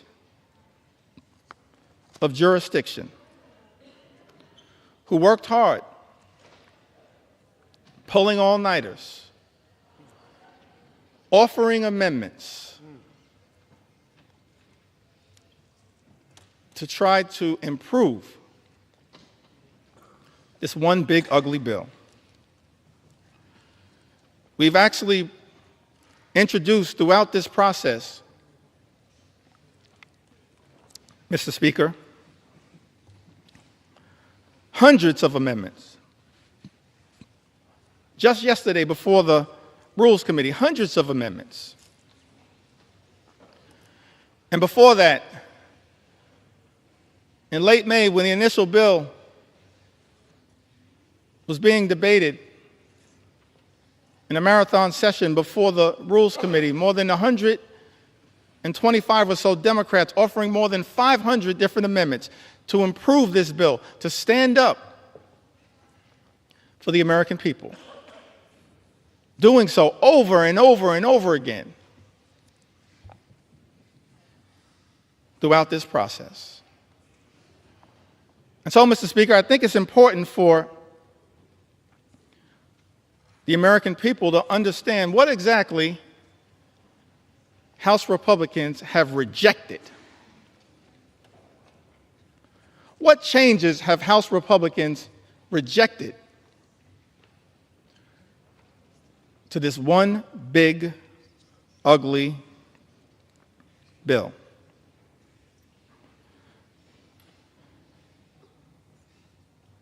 We repeatedly tried to offer an amendment, both in rules and on the House floor on behalf of the American people, to strike every single provision that would cause the largest cuts to health care and food assistance in history, which will result in 17 million people or more losing health coverage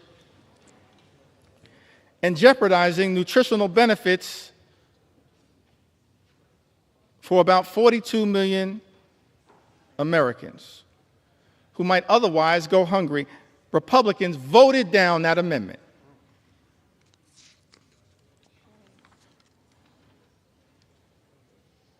I believe it was Representative Amelia Sykes had an amendment to strike the Medicaid cuts in the bill to prevent millions of people from losing their health insurance and to stop hospitals and nursing homes from shutting their doors. Republicans voted down that amendment. Representative Judy Chu had an amendment striking cuts to the Affordable Care Act.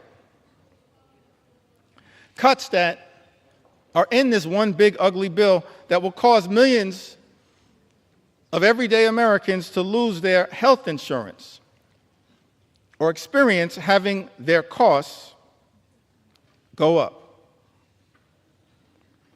Mr. Speaker, you know that Republicans voted down that amendment. Representative Lauren Underwood from the great state of Illinois had an amendment, and I wish I could go through all of the amendments that have been introduced, but I'm going to highlight as many as I can. Representative Lauren Underwood had an amendment to ensure that people who get their insurance through the ACA, Obamacare, will not see their premiums increase. As I mentioned earlier, that as a result of this one big, ugly bill, Mr. Speaker, premiums, copays, and deductibles are going to go up for millions of Americans. Many will lose coverage. And so this amendment was introduced to ensure that people who get their insurance through the ACA will not see their premiums increase this year, which is expected to cause 5 million people to lose coverage. Mr. Speaker, Republicans voted down that amendment.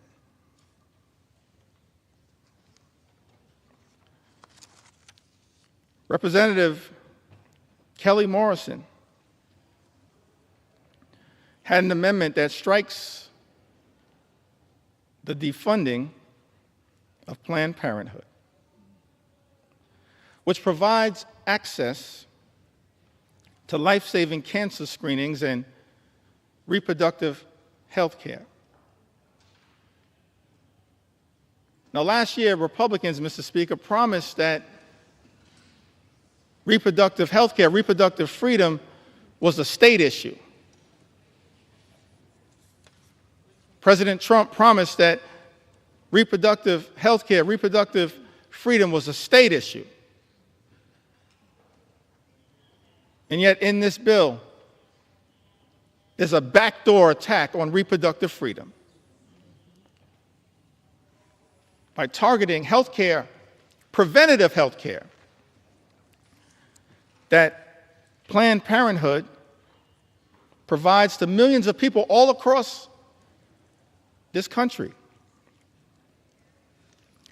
Representative Kelly Morrison had an amendment that strikes the defunding of Planned Parenthood, which provides access to life-saving cancer screenings along with reproductive health care. Republicans voted that down. Let me pause there parenthetically just to make one observation on this issue of reproductive freedom. What we're seeing right now in the House of Representatives, Mr. Speaker, Republicans unleashing a march toward a nationwide abortion ban. That's what's going on right now. What does this provision have to do with making life more affordable for everyday Americans? Nothing. This is all part of a right-wing ideological extreme effort to undermine reproductive freedom in the United States of America. Let me make something clear, Mr. Speaker. House Democrats believe in a woman's freedom to make her own reproductive health care decisions, a decision that should be between a woman, her family, her faith, and her doctors. That's it, period, full stop. And we will continue to fight for reproductive freedom in the United States of America. And we will not rest, Mr. Speaker, until the Women's Health Protection Act becomes the law of the land here in the United States of America. Big difference between us and them. Big difference.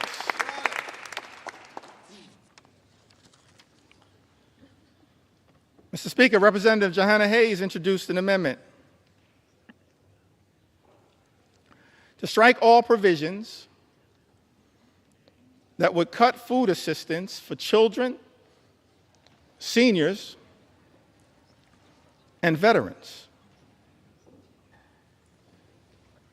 Republicans voted that down. How cruel. How cruel. Representative Shontel Brown had an amendment to strike burdensome red tape requirements that threaten nutritional assistance for millions of Americans and their families.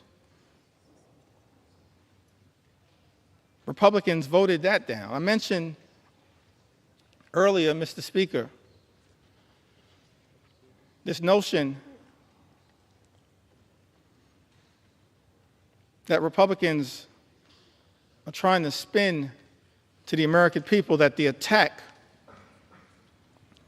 on nutritional assistance, imposing these paperwork requirements, or as Frank Pallone would say, red tape requirements, that's all about waste, fraud, and abuse. I think common sense suggests to us it has nothing to do with waste, fraud, and abuse. Mr. Speaker, I made clear earlier that as House Democrats, we believe that as custodians of taxpayer dollars, we need to make sure that we are spending that money efficiently, effectively, and equitably. And that we are committed to eliminating waste, fraud, and abuse wherever it may be found. I mean, one of the things that's interesting about this bill, this appears to be part of the deal that was negotiated by the senator from Alaska,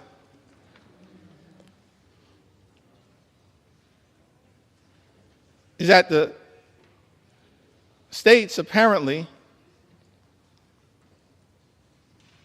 that have the highest error rates with respect to supplemental nutritional assistance are shielded from the initial impact of the nutritional assistance cuts. Let's think about that for a moment. How can it be that Republicans, Mr. Speaker, are claiming that this bill has anything to do with waste, fraud, and abuse, and yet the states with the highest error rate, as Republicans during the Rules Committee acknowledged under questioning from Jim McGovern and Mary Gay Scanlon and Joe Neguse and Teresa Leger Fernandez, acknowledged that the states with the highest error rates actually shielded from the initial impact of the cuts to supplemental nutritional assistance. Angie Craig pointed this out. It exposes in my view, the lie being told, Mr. Speaker, by some in this town that this effort, this one big, ugly bill, is somehow about combating waste, fraud, and abuse. One of the reasons why we know common sense dictates that this one big, ugly bill has nothing to do with meaningfully going after waste, fraud, and abuse is that, on average, SNAP beneficiaries receive $6 per day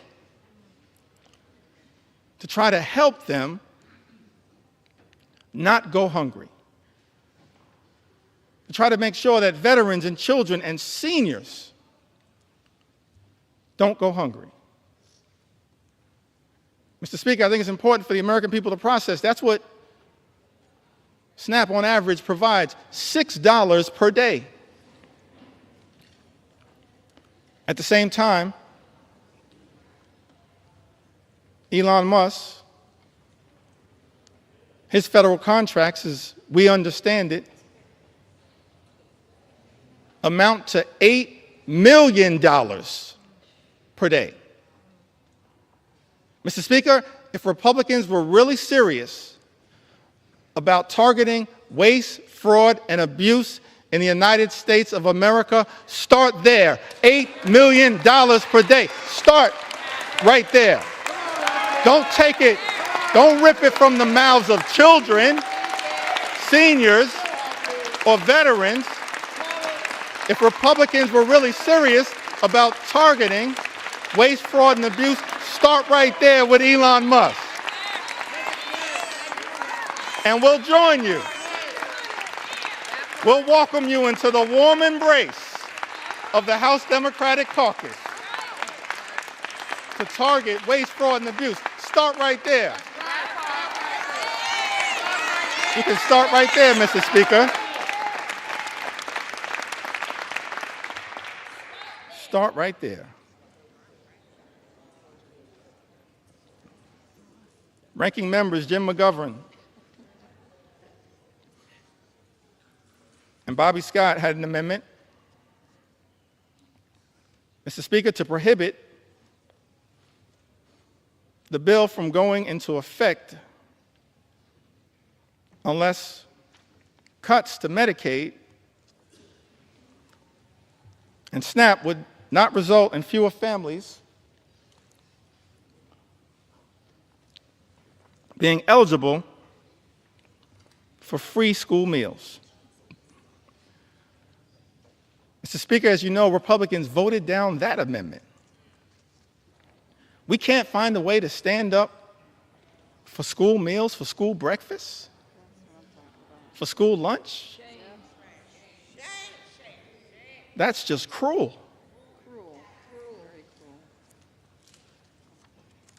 It is callous. It's a corrupt perversion of this process, targeting, as this one big, ugly bill does, school children, hungry school children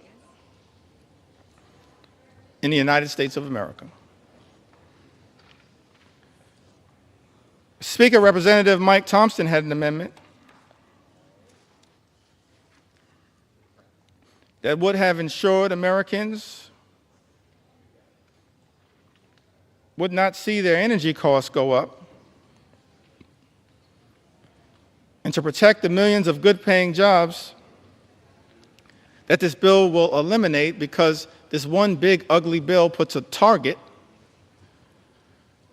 on the backs of the clean energy economy, on clean energy jobs, which result in cheaper energy and lower costs for the American people.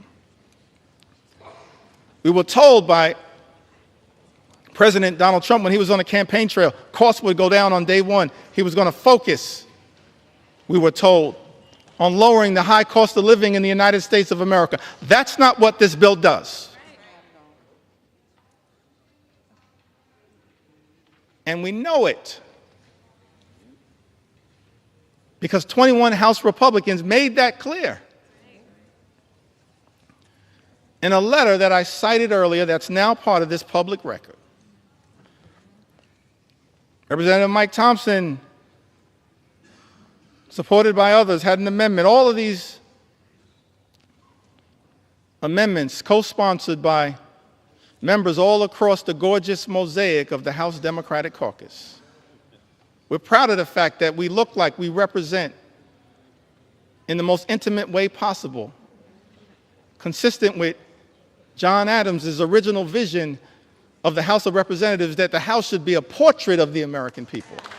That's what we represent. We're proud of that fact. The gorgeous mosaic of the American people. That's what we're all about, in the most intimate way possible. That's why we love the House. And what the House is supposed to represent, the best of the House, not what we're seeing on the floor right now. Mr. Speaker, Republicans voted down the amendment introduced by Representative Mike Thompson that was designed to ensure that Americans would not see their energy costs go up. It was also designed to protect the good-paying American jobs that were part of both the Bipartisan Infrastructure and Jobs Act, the Infrastructure and Jobs Act, as well as the Inflation Reduction Act. And so this amendment was designed to lift up the principle of actually trying to create good-paying union jobs that actually allow people to provide a comfortable living in the United States of America. Amongst this all-out assault that we are witnessing, an assault on collective bargaining, an assault on the freedom to negotiate.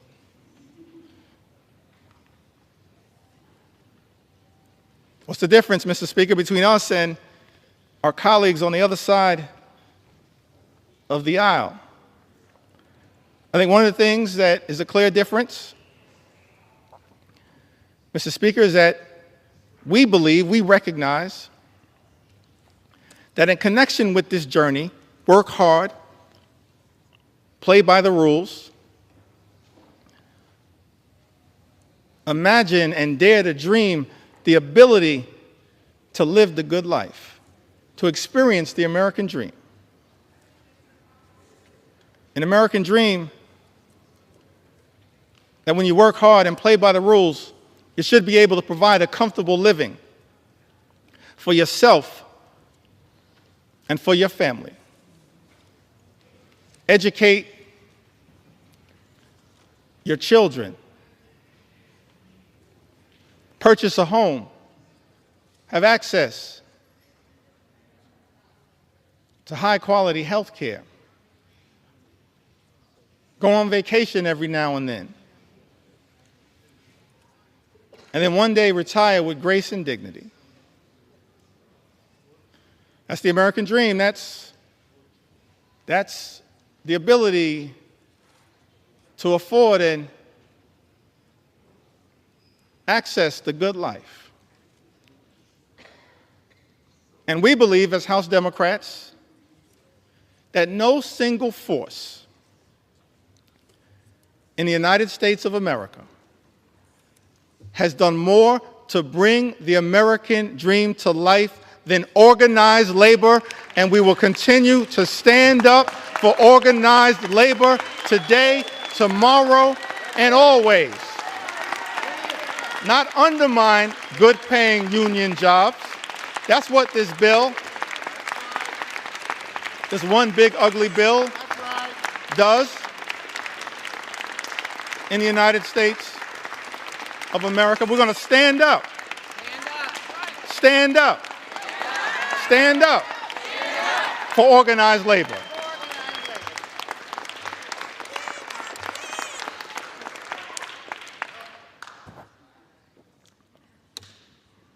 This is personal to me.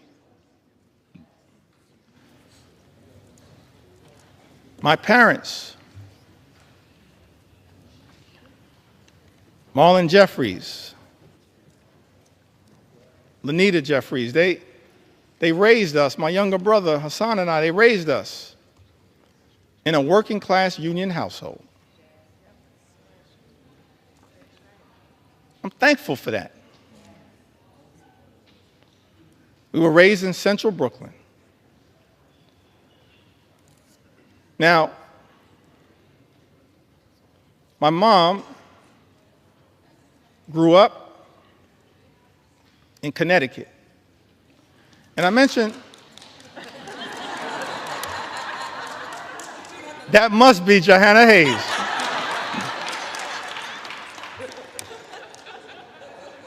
I don't see Rosa DeLauro on my sight line, but we're so thankful for all of the members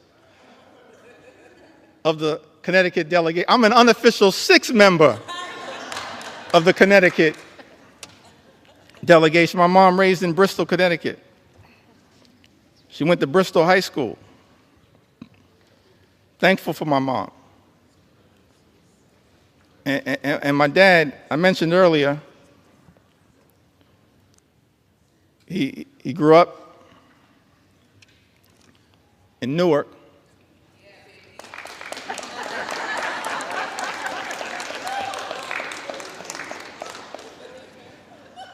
That must be LaMonica McIver. I grew up in Brick City. I mentioned earlier he had the nickname Pudding. I failed to ask him, but I'm going to see if my mom can unlock the key to that nickname for me. My mom grew up in Bristol, Connecticut, and my father grew up in Newark. And I mentioned earlier that he then went off to serve this country in uniform as an Air Force member, served in Germany during the Cold War. I think about that a lot. I didn't get to talk too much about it. I wish I would have had the opportunity to talk a little bit more with my dad about that. It's an extraordinary thing in the United States of America that someone could grow up in inner city Newark and then have the ability, in part, thanks to President Harry Truman, to serve with people of all races to defend this great country. I wish I would have had the opportunity to talk to my dad a little bit more about his experience in Germany, because the one thing that I've been able to take away from that experience was that he came back having fallen in love with Heineken's and Beck's.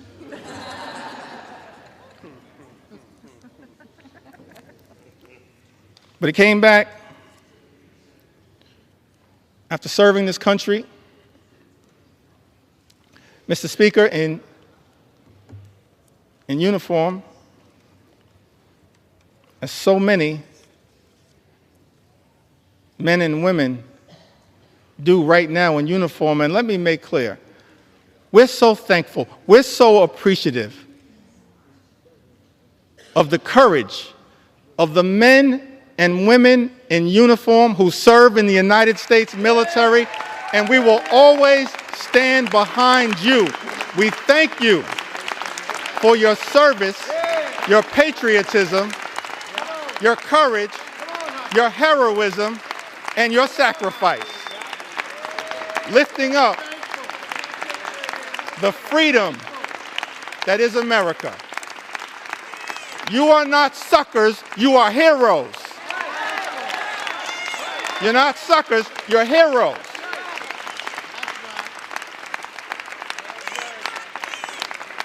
We're thankful for your service.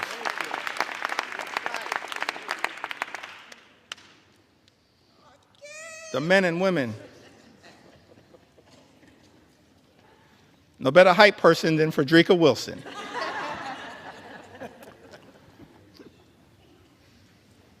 So my dad,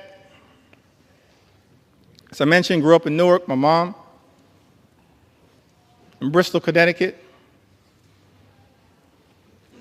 So they meet at Central State University.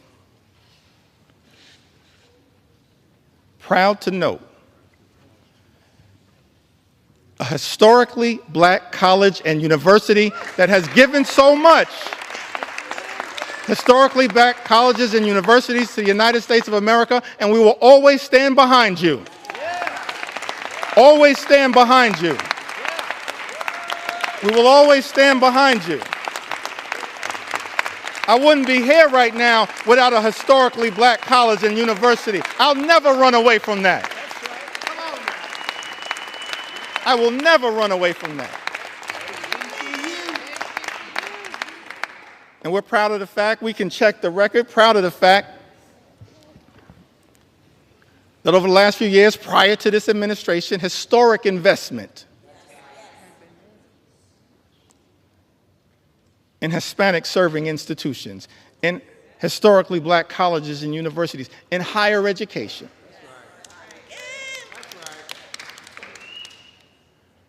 That's part of who I am right now. I don't know if I'll have time to tell the story of my grandmother. Maybe I will. Take your time. Stories matter. Take your time. I got so many stories, I feel like I'm in a hip-hop studio right now. But they all relate to what makes us, every single one of us, every single Democrat, have a story to tell. A story to tell. Brooklyn will get that. Every single one of us have a story to tell. That leads us to this moment. It's the reason why we're fighting hard against this incredible and unprecedented assault on the American way of life and an assault on organized labor. So my parents, they meet at Central State University, and Dad would tell us, my younger brother and I, that it was love at first sight. But apparently my mom said, not so fast. But it worked out. I'm thankful for that. They met at Central State University. And so, of course, I mentioned that mom from Connecticut, father from New Jersey. Why was it that we grew up in New York City? Apparently, they compromised and moved to Brooklyn. And so I'm raised in Brooklyn, New York. Working class neighborhood.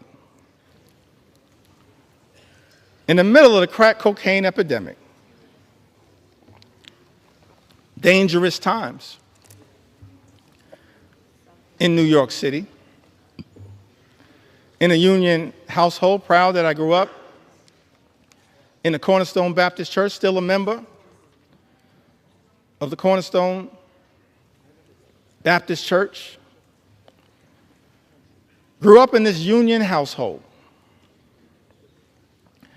And Mr. Speaker, I land on that moment, and every single one of us as House Democrats have a similar story to tell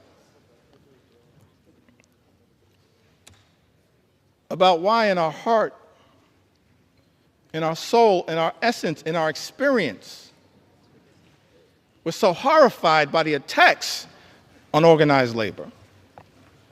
Because we understand the importance of what organized labor has meant to the American journey. My mom and dad were both public servants throughout their entire lives. My mom worked for 45 years, DC 37, for the city of New York. My dad, he worked for 30 years. He was a member of the Public Employees Foundation. He was a substance abuse social worker dealing with addiction. During the heroin explosion of the 1970s, the crack cocaine epidemic of the 1980s. But they got married in 1967. And they were newlyweds. And many people familiar with the history of the labor movement, particularly in New York City,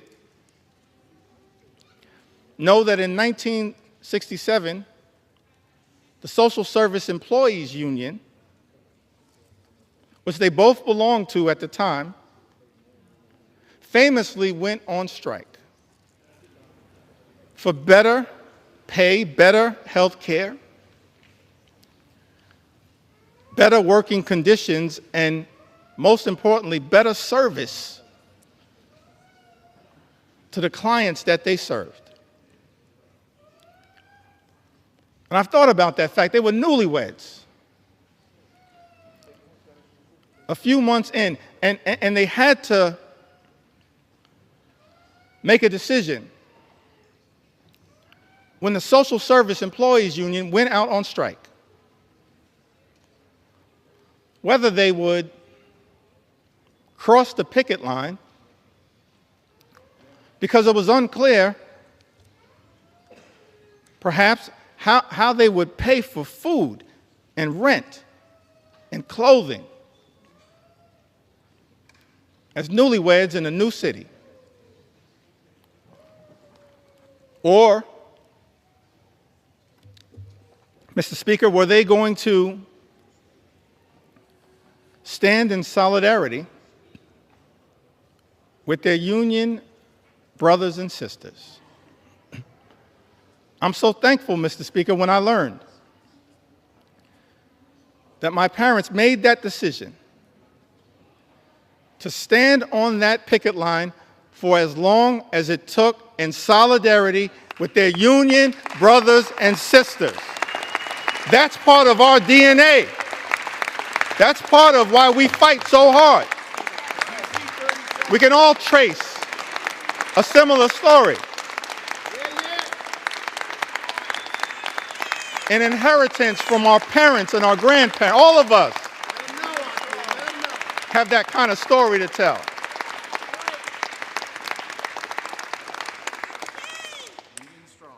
Why am I so thankful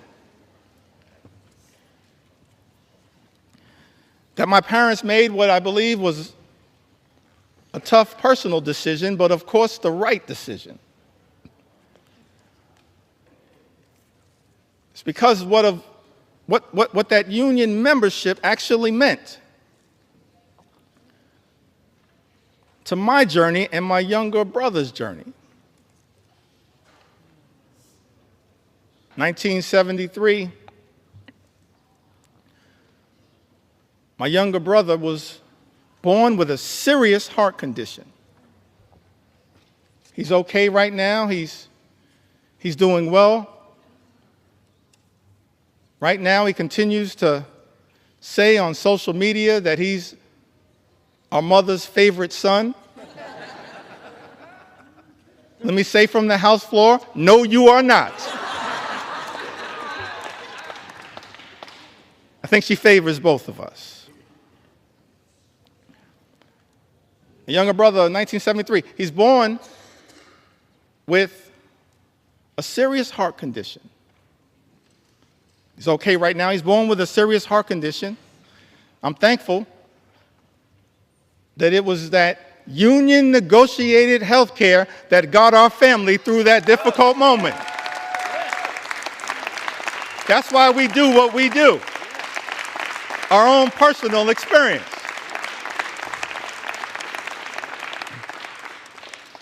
And then in the early 80s, my parents, modest living. Neither of them, even at the tail end of decades-long careers, ever made more than $50,000. Modest living. But in the early 80s in Crown Heights, rough neighborhood, central Brooklyn, they bought their first and only home. They were able to buy that home, the home that my younger brother Hassan and I were raised in, because of that union negotiated salary, and pay off the mortgage down to zero because of that union negotiated salary. This is personal to us, our own journey. And lastly, as it relates to this part of my journey, why we all fight for what we fight for, why we stood behind Mike Thompson's amendment to protect good-paying union jobs.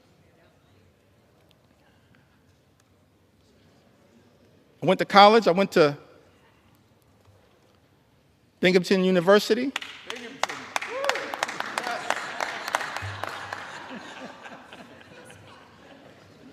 When I first got here, I was surprised to learn, actually, that I was the first graduate of Binghamton University ever elected to the United States Congress. I was shocked to learn that, but not the last. Because Vindman and Mannion have now joined us. And so we tripled the size of the Binghamton University delegation.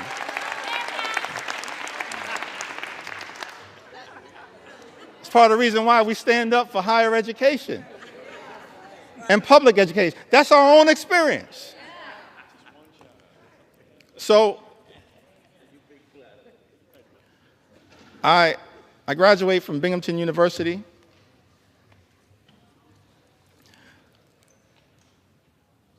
My younger brother graduated from Morehouse University. I think that was Hank Johnson. Sanford Bishop.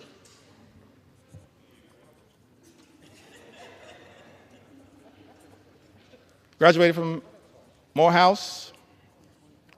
I graduated from Binghamton University. And somehow, we managed to graduate from college without owing anything. And for the life of me, I couldn't figure out how. Because as I mentioned, my mom, my dad, they just earned a modest living all throughout their careers. So one day I had a conversation with my mom and I was trying to figure it out. How did you pull that off? She said, well, I wanted to make sure my two sons could have a clean start to life. So I borrowed against my union negotiated pension to make sure my two sons could get free and clear of loans and get a higher education as part of our effort to experience the American dream. And so we all say to our brothers and sisters in organized labor, you don't ever have to worry about whether House Democrats are going to stand up for you, because you've always been there for us. You've always been there for us. You've always been there for us. That's our personal story. And every single one of us,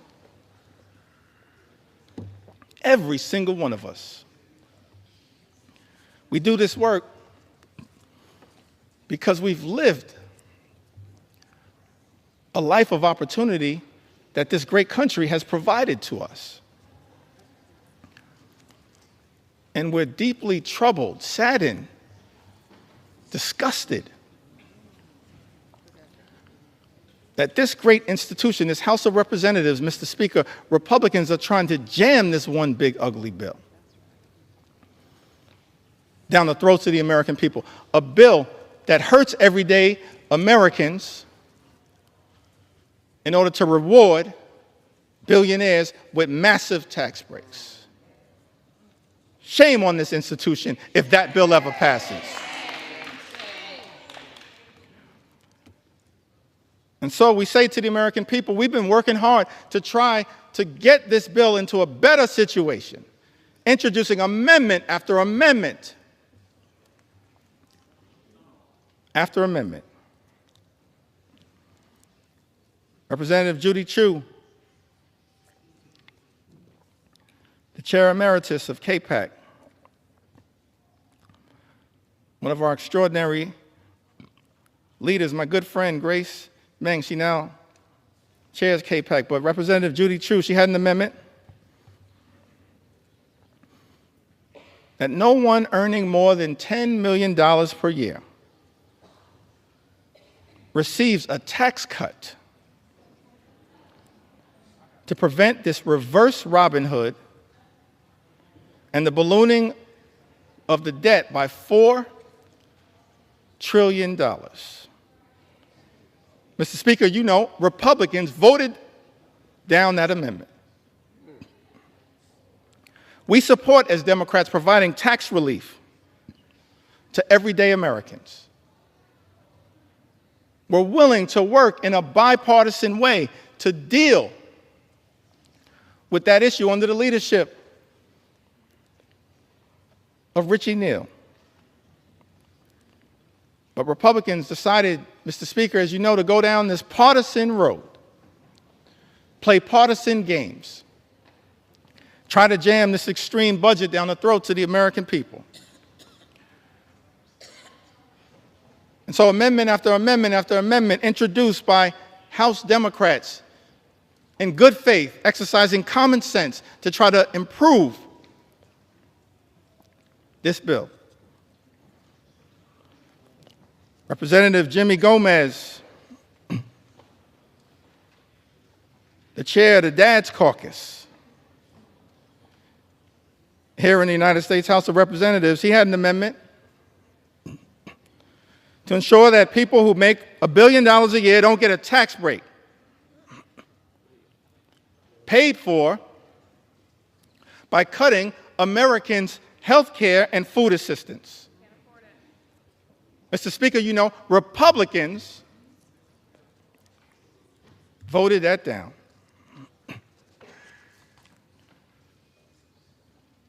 My good friend and classmate, Representative Susan DelBene, she had an amendment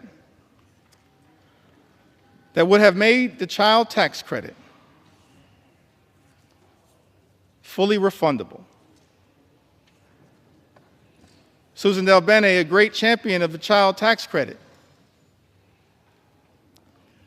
Let me also shout out a person that I believe is the mother of the enhanced and expanded child tax credit as well, the top Democrat on the Appropriations Committee, Rosa DeLauro. We're thankful for your leadership, Rosa.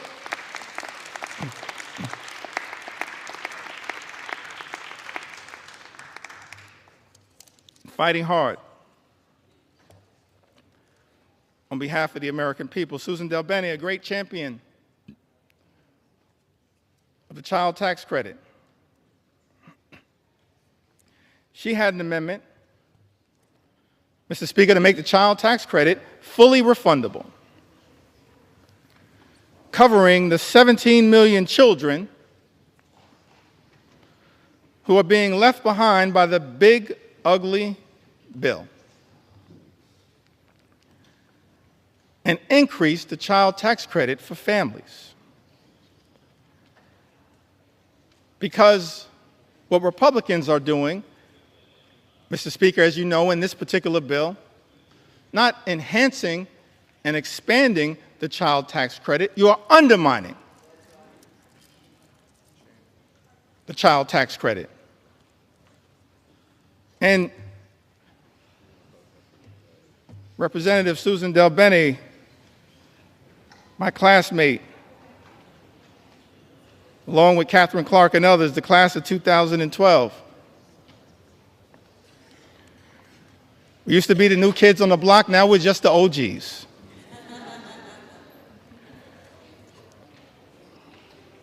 Susan DelBene, she introduces this amendment, and Mr. Speaker, as you know, Republicans voted it down. Representative Laura Gillen had an amendment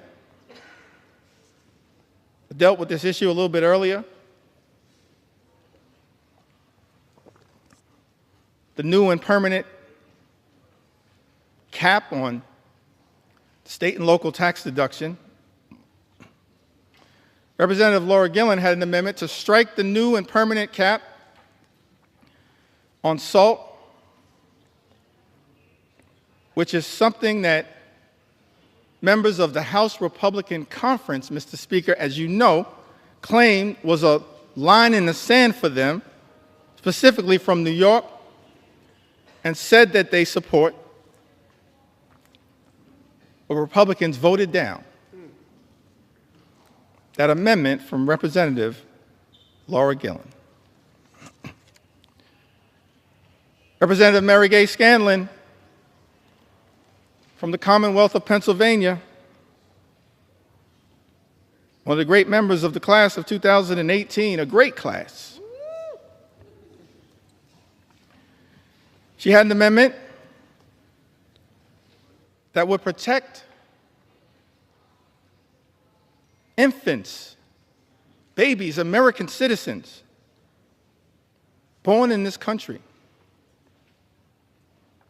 from the unconstitutional and un-American Trump executive order to end birthright citizenship.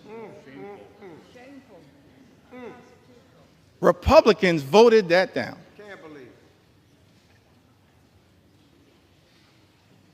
Let me make something clear. No matter what it takes, we're going to make sure as House Democrats we stand up for the principle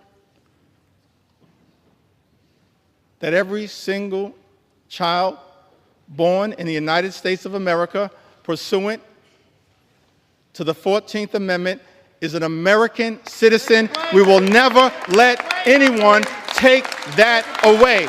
Not now, not ever. Not now, not ever. Not now, not ever.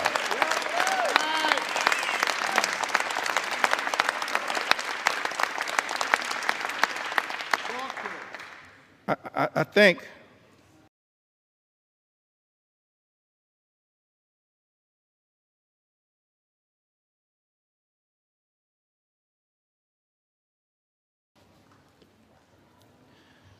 Mary Gay Scanlon, I'm appreciative of my big brother, Congressman Greg Meeks, my big brother in the United States Congress. We're a family as House Democrats committed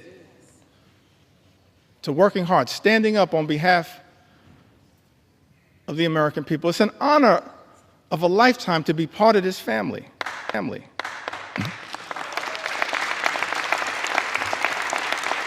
To stand on the shoulders of Nancy Pelosi and Steny Hoyer and Jim Clyburn. It's an honor to be part of this family. Fight hard on behalf of the American people. Representative Mary Gay Scanlon, I've got to repeat this, had an amendment, Mr. Speaker, to protect infants, children, babies against the unconstitutional and un-American Trump executive order to end birthright citizenship. Republicans voted that down.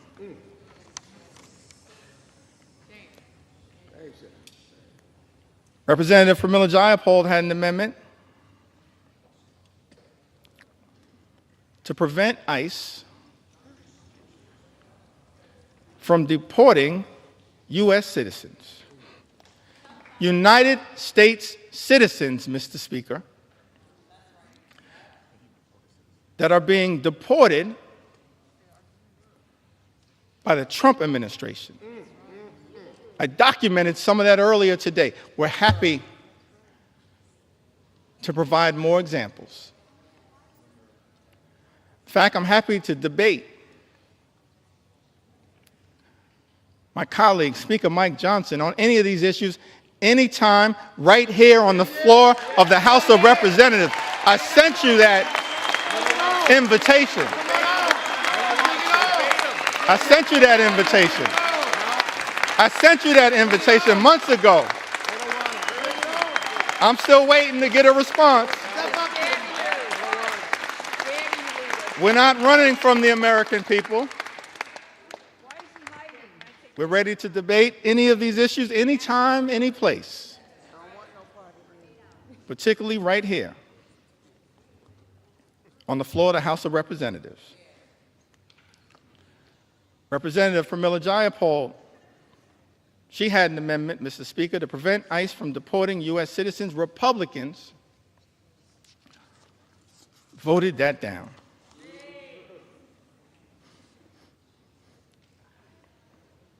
Ranking Member Jim McGovern, and this issue is personal to him. I mentioned earlier, we do this work because we're informed by our own personal experiences. It's not about glory, it's not about profit. It's about improving the lives of the American people that we're privileged to represent. Jim McGovern and his wife Lisa dealing with immense pain, immense personal tragedy, but fighting so hard on behalf of the American people. He had an amendment to restore the critical NIH research funding withheld by Donald Trump and Elon Musk to cure diseases like Alzheimer's and cancer, including pediatric cancer, childhood cancer. Mr. Speaker, you know Republicans voted that down.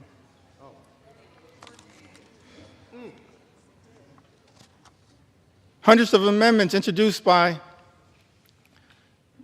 Democrats to try to deal with the cruelty and the callousness of Donald Trump's one big ugly bill. Many amendments were offered by Democrats, and Republicans chose not to make these amendments in order. In other words, just ignored them. dismissed their importance. Representative Debbie Wasserman Schultz and Gottheimer offered an amendment that adds a new requirement that the Secretary of HHS certify in writing that the reduction and rescissions made by this act will not affect cancer survivors currently on Medicaid or Medicare. Mr. Speaker, as you know, Republicans dismissed that amendment. Representative Houlihan and Representative Ramirez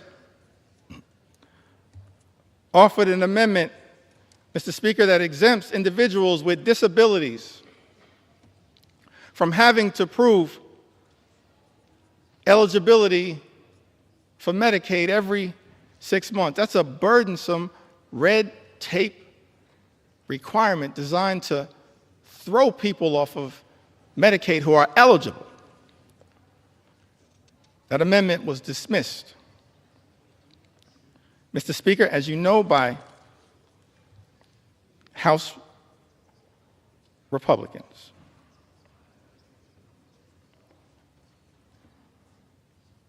Representative Sarah McBride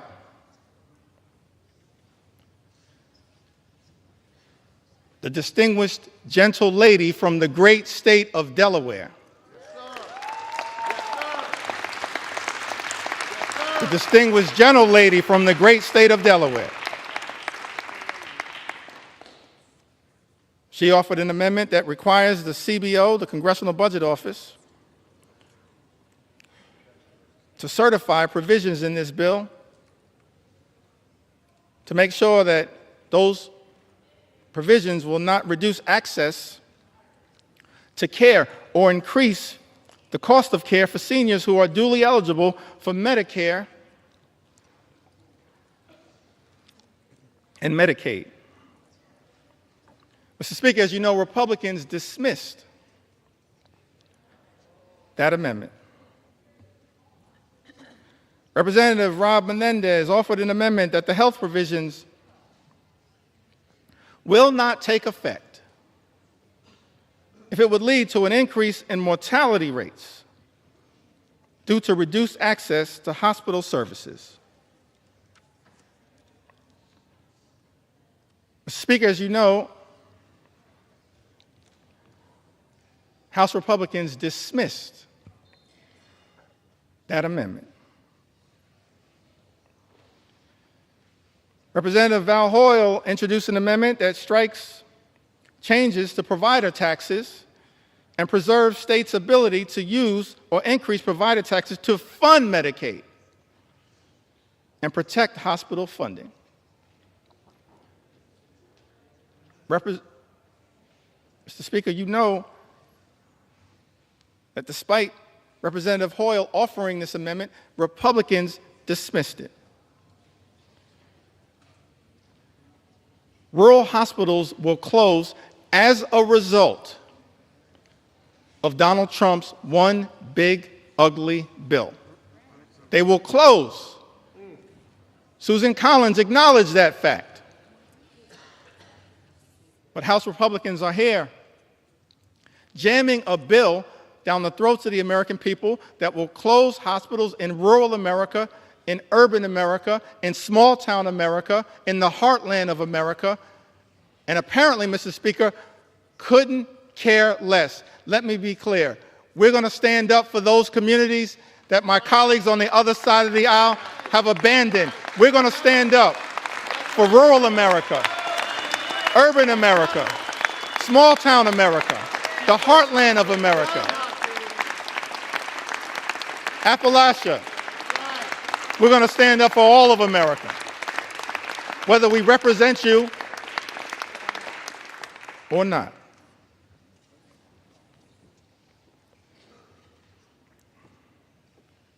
Representative Nanette Barragan, one of our co-chairs of Steering and Policy, along with Robin Kelly and DWS, she offered an amendment increasing the hospital stabilization fund. That they had to include in this one big ugly bill. This amendment was designed to protect hospitals from closing and expand eligibility for safety net hospitals that we know exist all across America. In every corner in this country. Safety net hospitals that serve a large number of low-income patients, including those with Medicaid. And yet, Mr. Speaker, as you know, House Republicans dismissed this amendment. Amendment after amendment after amendment that Democrats have introduced to try to relieve the pain that is being visited upon the American people by this one big ugly bill, voted down by Republicans or dismissed out of hand. Representative Costa introduced an amendment to protect those on the low-income heating and energy assistance program who are also targeted by this one big ugly bill. It's part of an effort to ensure that all households on SNAP can continue to qualify. Mr. Speaker, as you know, Republicans dismissed that amendment out of hand, ignored it, did not see fit to take it up. Representative Jill Takuda from the great state of Hawaii, she introduced an amendment trying to prevent the nutrition title of this bill from taking effect. Against USDA can determine that the provisions of this one big ugly bill would not result in material economic harm to farmers, ranchers, and producers. Mr. Speaker, as you know, Republicans dismissed that amendment out of hand. Representative Lloyd Doggett had an amendment to extend tax cuts for the 98% of the American people who make $400,000 or less per year. Had that amendment been taken up and passed, it would have cut the cost of this one big, ugly bill by approximately 50%. And we would have been standing up for those everyday Americans who are now going to be hurt by other provisions in this GOP tax scam, this disgusting abomination. Mr. Speaker, as you know, that amendment dismissed out of hand by the House Republican majority. Representative Seth Magaziner from the great state of Rhode Island. He's only in his second term. Somehow he's the dean of the delegation.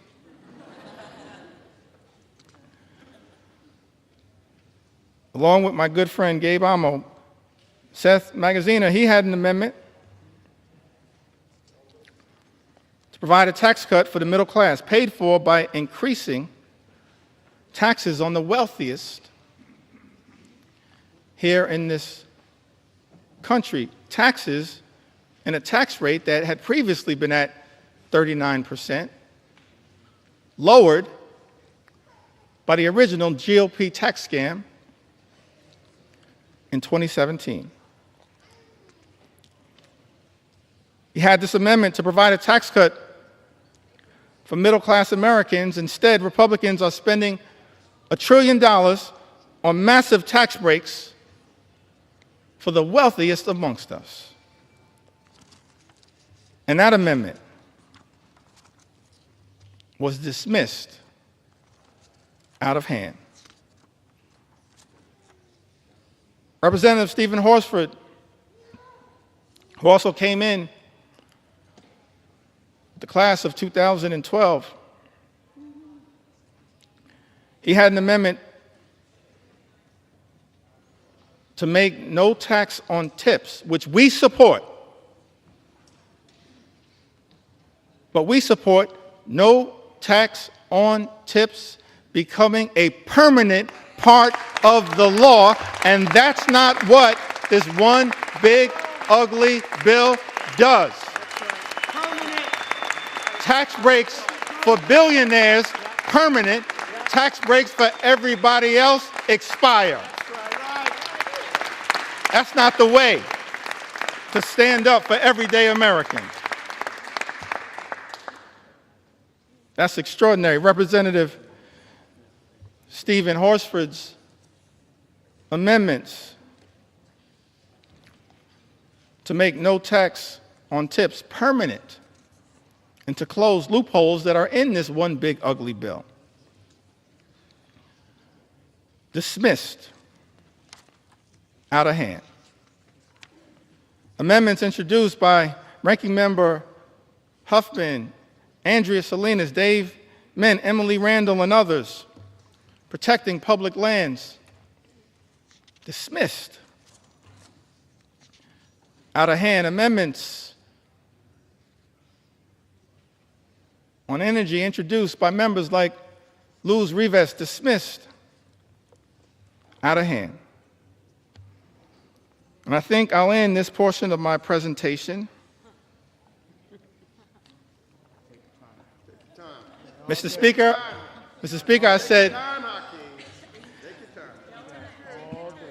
I said this portion of my presentation.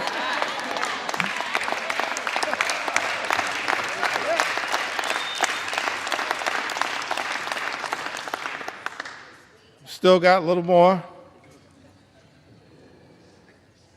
time. Donald Trump's deadline may be Independence Day. That ain't my deadline.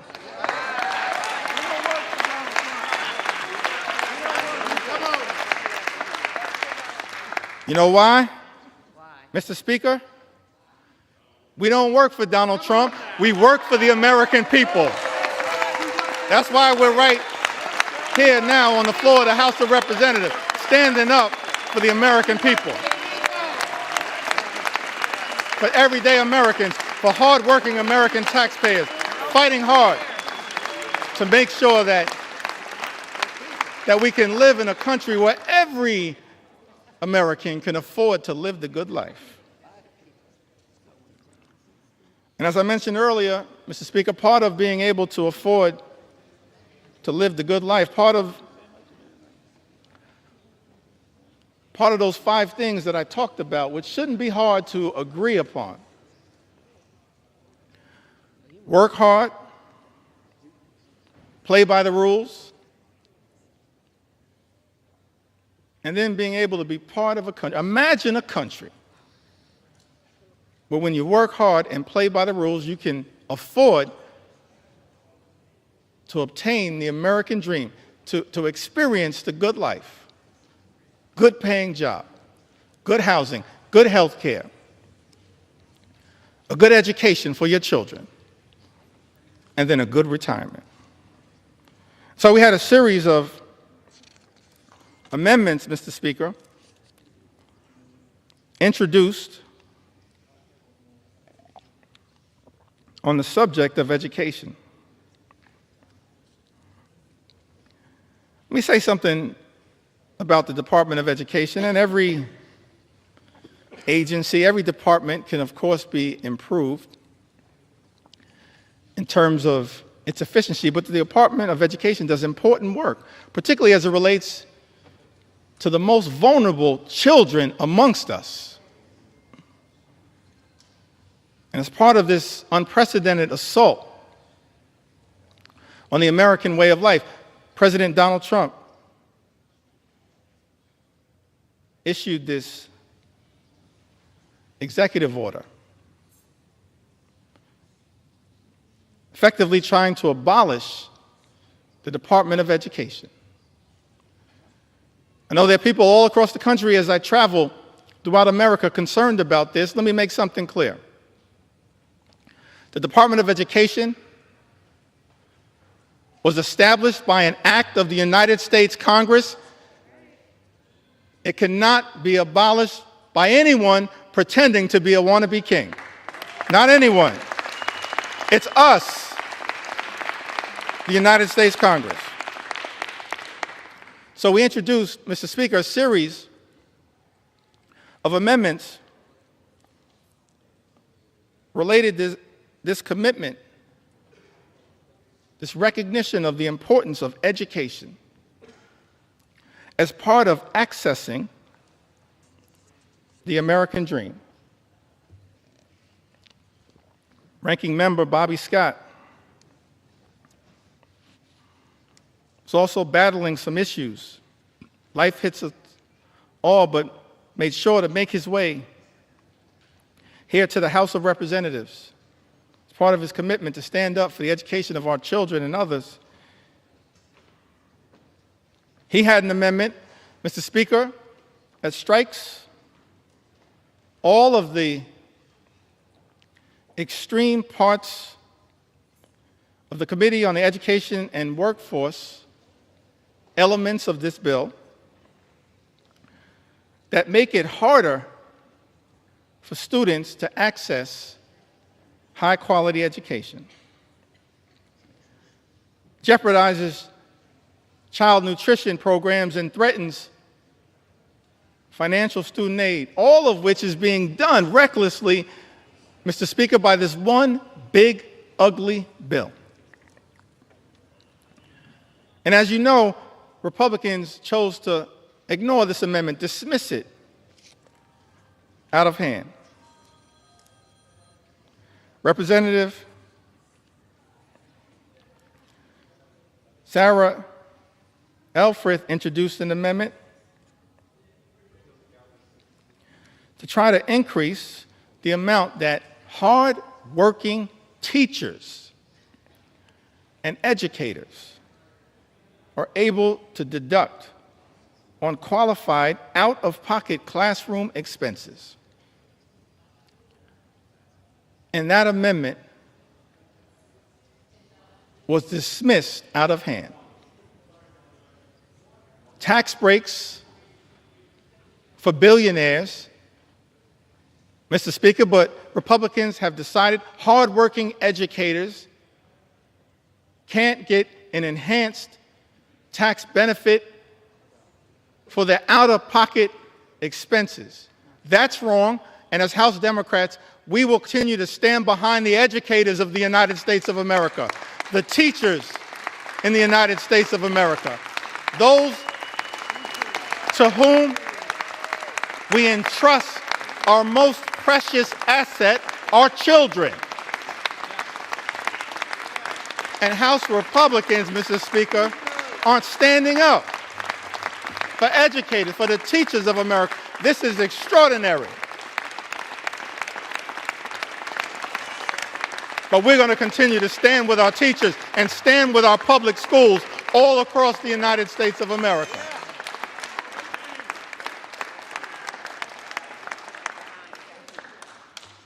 That's what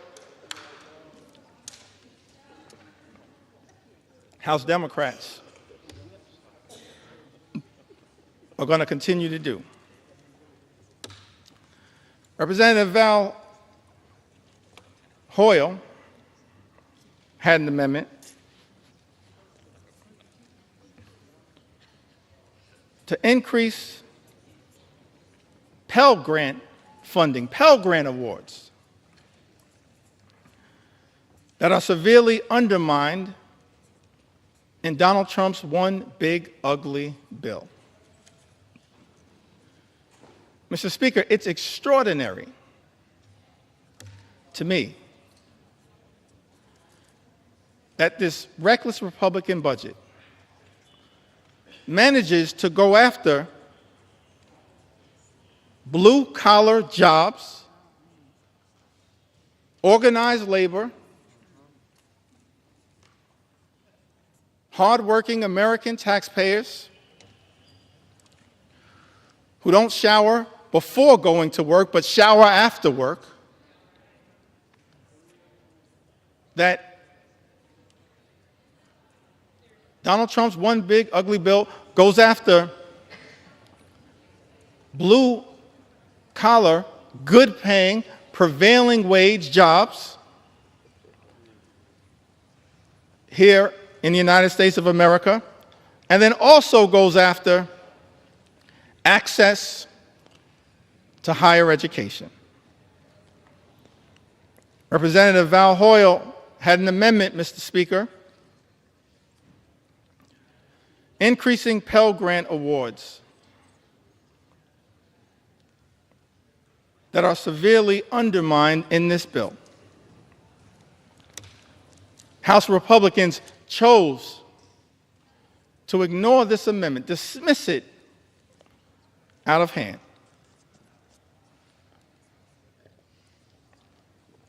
This is another one of those areas where our commitment to experiencing the American dream, whatever path you choose,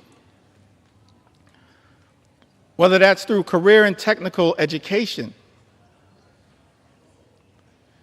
as has been the case by many members in their experience or their family experience. Don Norcross, one of our leaders in this regard, Debbie Dingell, others, Mark Pocan, part of the Labor Caucus, leaders in this regard. Mark Pocan, part of the trades movement. Don Norcross, part of the trades movement. Debbie Dingell, so close to the UAW and the trades. It's one of those areas where we also are informed by our personal experiences, why we find what is taking place, Mr. Speaker, in this one big ugly bill so disgusting. These attacks by Republicans on the ability of all Americans to achieve the American dream, to be part of imagining an America where everyone who works hard and plays by the rules can live the good life. Higher education is not the entire solution, but it certainly is part of it. This was taught to me by my grandma Nana. She never had a formal 4-year education, but perhaps she was the wisest woman I've ever known. And she was determined to make sure that her 2 grandsons had the ability, as best she could, to obtain an education that might ultimately, for us, coming out of this working class neighborhood, Crown Heights in central Brooklyn, spending a lot of time in Bedford-Stuyvesant where she lived, on the corner of Putnam and Lewis, right down the block from the Cornerstone Baptist Church. She was determined to make sure that her 2 grandsons had the best opportunity, and in her view, and Grandma Nano's view, that meant access to education. And so, when we were young, she said to my younger brother and I, I'll never forget this conversation. We were in her home in Bed-Stuy. She said that the 2 of you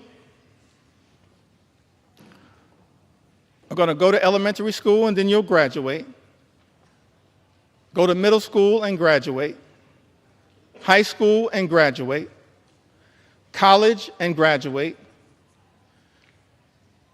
And then she dreamed about us going to graduate school, get a law degree, a PhD, a medical degree, an MBA, some form of advanced education. We were like, Grandma, we're going to be in school our entire lives.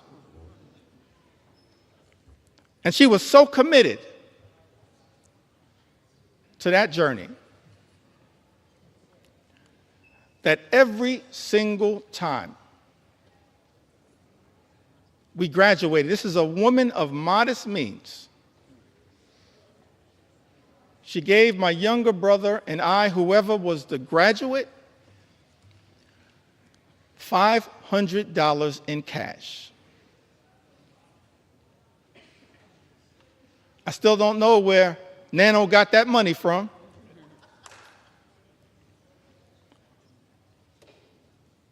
I know it came by her honestly. She saved for it. But it was designed to help incentivize her grandchildren to keep going through all of the obstacles.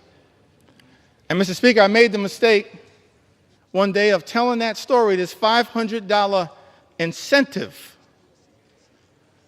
in front of my two sons. And they said, Dad, you've been shortchanging us our entire lives. Access to education is a part of the journey for many of us. Shocking to me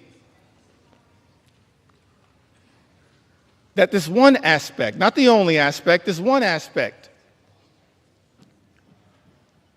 that Thomas Jefferson, the author of the Declaration of Independence, once articulated, the father of the University of Virginia, Ben Franklin, the father of the University of Pennsylvania, others saw an important role for enlightened education as just one path that we as House Democrats are trying to protect, while also making sure that every single hardworking American can get the type of career and technical education if they choose that path to experience the American dream. Mr. Speaker, as I perhaps approach the end of this particular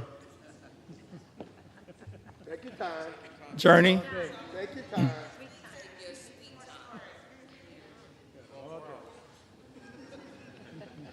let me just reiterate that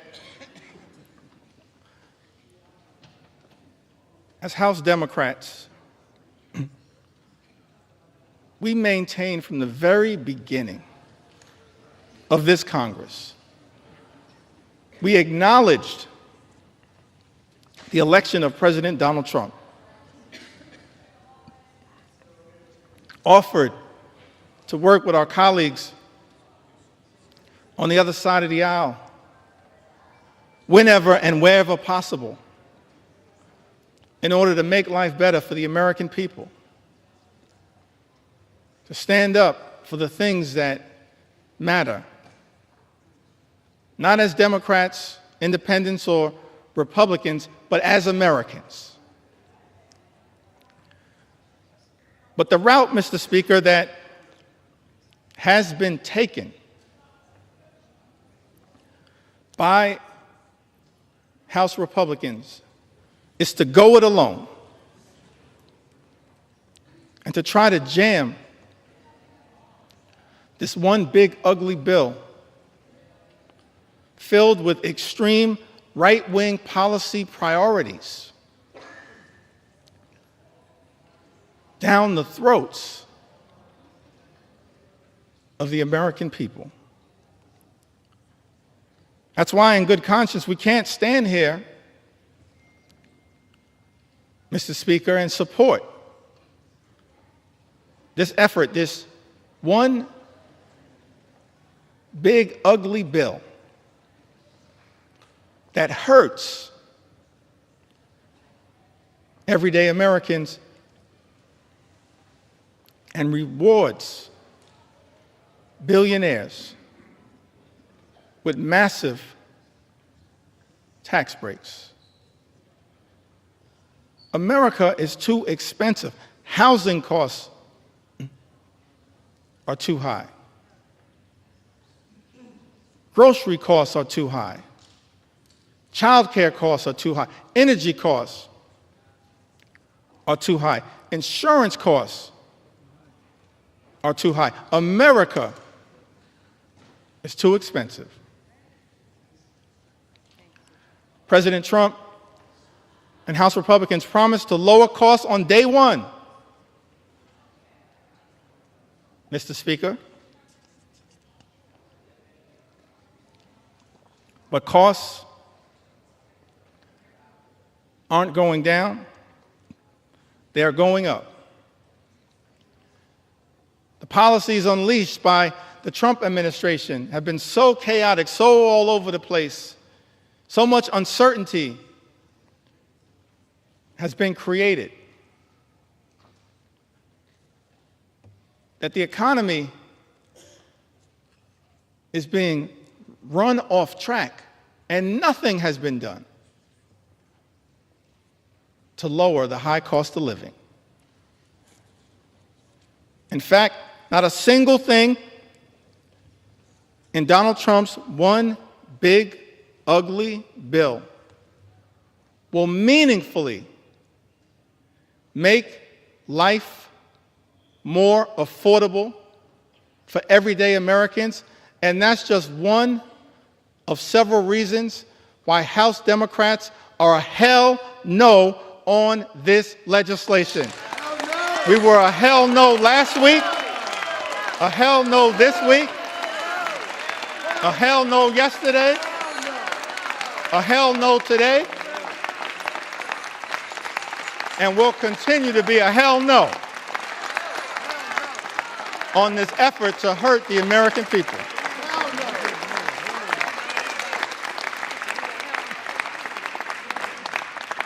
And I note for the record, Mom, hell is in the Bible.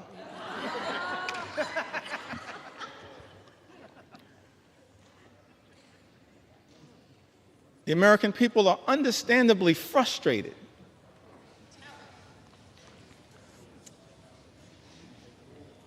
by the high cost of living. Yes, they're frustrated by the unprecedented assault on the American way of life, on our democracy,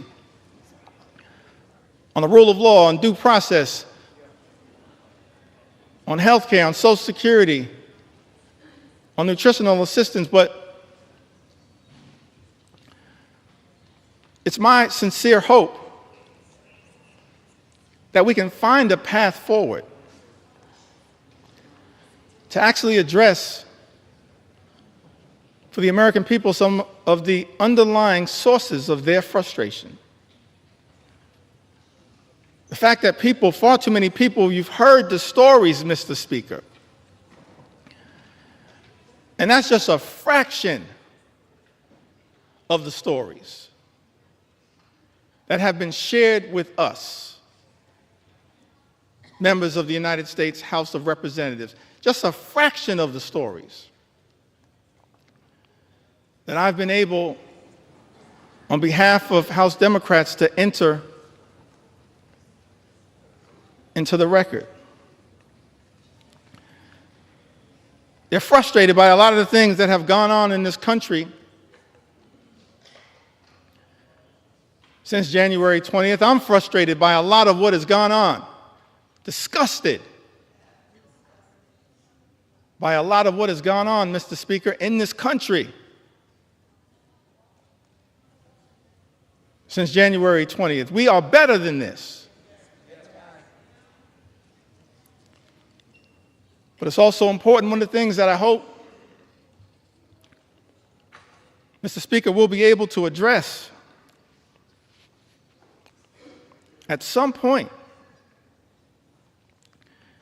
is the source of the underlying frustration. It's a frustration in the comments, in the eloquent words of all of those presidential leaders that I mentioned earlier today, this frustration, this economic frustration. FDR talked about it. Truman talked about it. Kennedy talked about it. Johnson talked about it. Carter talked about it. Clinton talked about it. President Obama talked about it. President Biden talked about it. It's a consistent strand. And while progress has been made in the United States of America, we've come a long way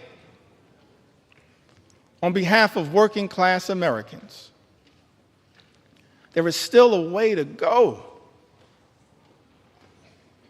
to ensure that in this great country, hardworking American taxpayers don't simply work hard and play by the rules just to survive, barely paycheck to paycheck, but are able to actually thrive. That's the America that we should all commit to work hard towards bringing about. Good paying job, good housing, good health care, good education for your children, and a good retirement. A fair shot at achieving the American Leap. A good retirement, let me reiterate it for the record, that means, Mr. Speaker, that people in this town need to keep their hands off the Social Security and the Medicare of the American people. Keep your hands off Social Security, Medicare, Medicaid, all of the things. Hands off.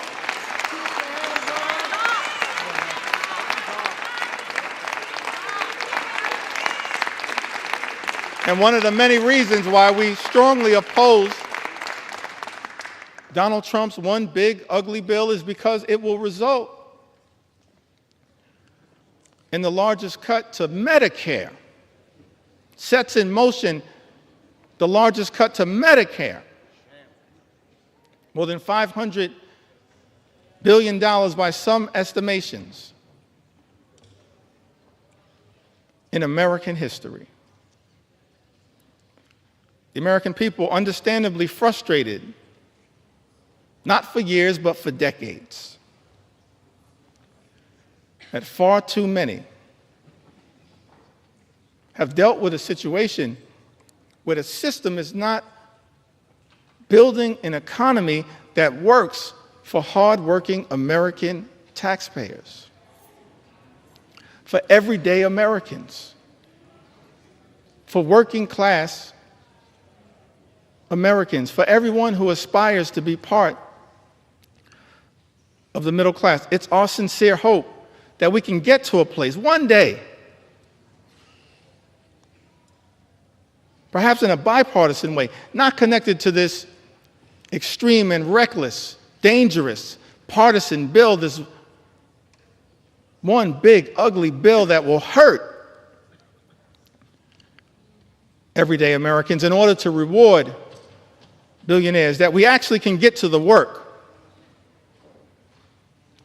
of lifting up everyday Americans, because the deck has been stacked against you for far too long.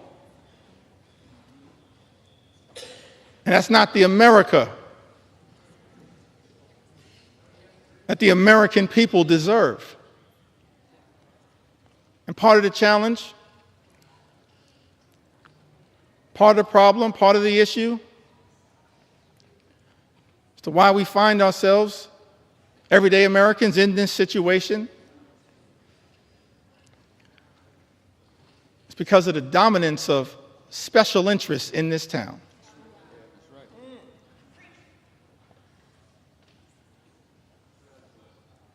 And this one big, ugly bill represents a massive giveaway to special interests in this country. And we reject special interests because our job here in the United States of America, Mr. Speaker, is to protect the public interest at all times, today, tomorrow, always, and forever.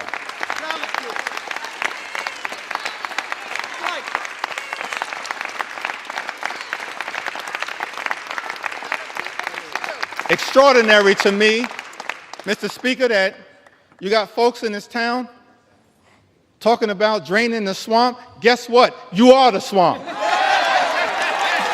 You are the swamp. You are the swamp. We've never seen anything like this. The type of corruption that has been unleashed on the American people and has poisoned, Mr. Speaker, this bill.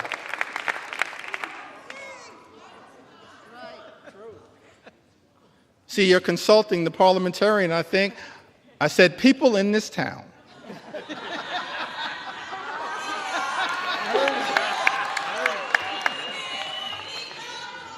I'm thankful that my grandmother saw fit to have her grandson educated. We've never seen a level, Mr. Speaker, of this type of corruption unleashed on the American people that has made its way into this one big ugly bill. Extraordinary levels of corruption in this town, unleashed on the American people. Corruption on steroids would be an understatement.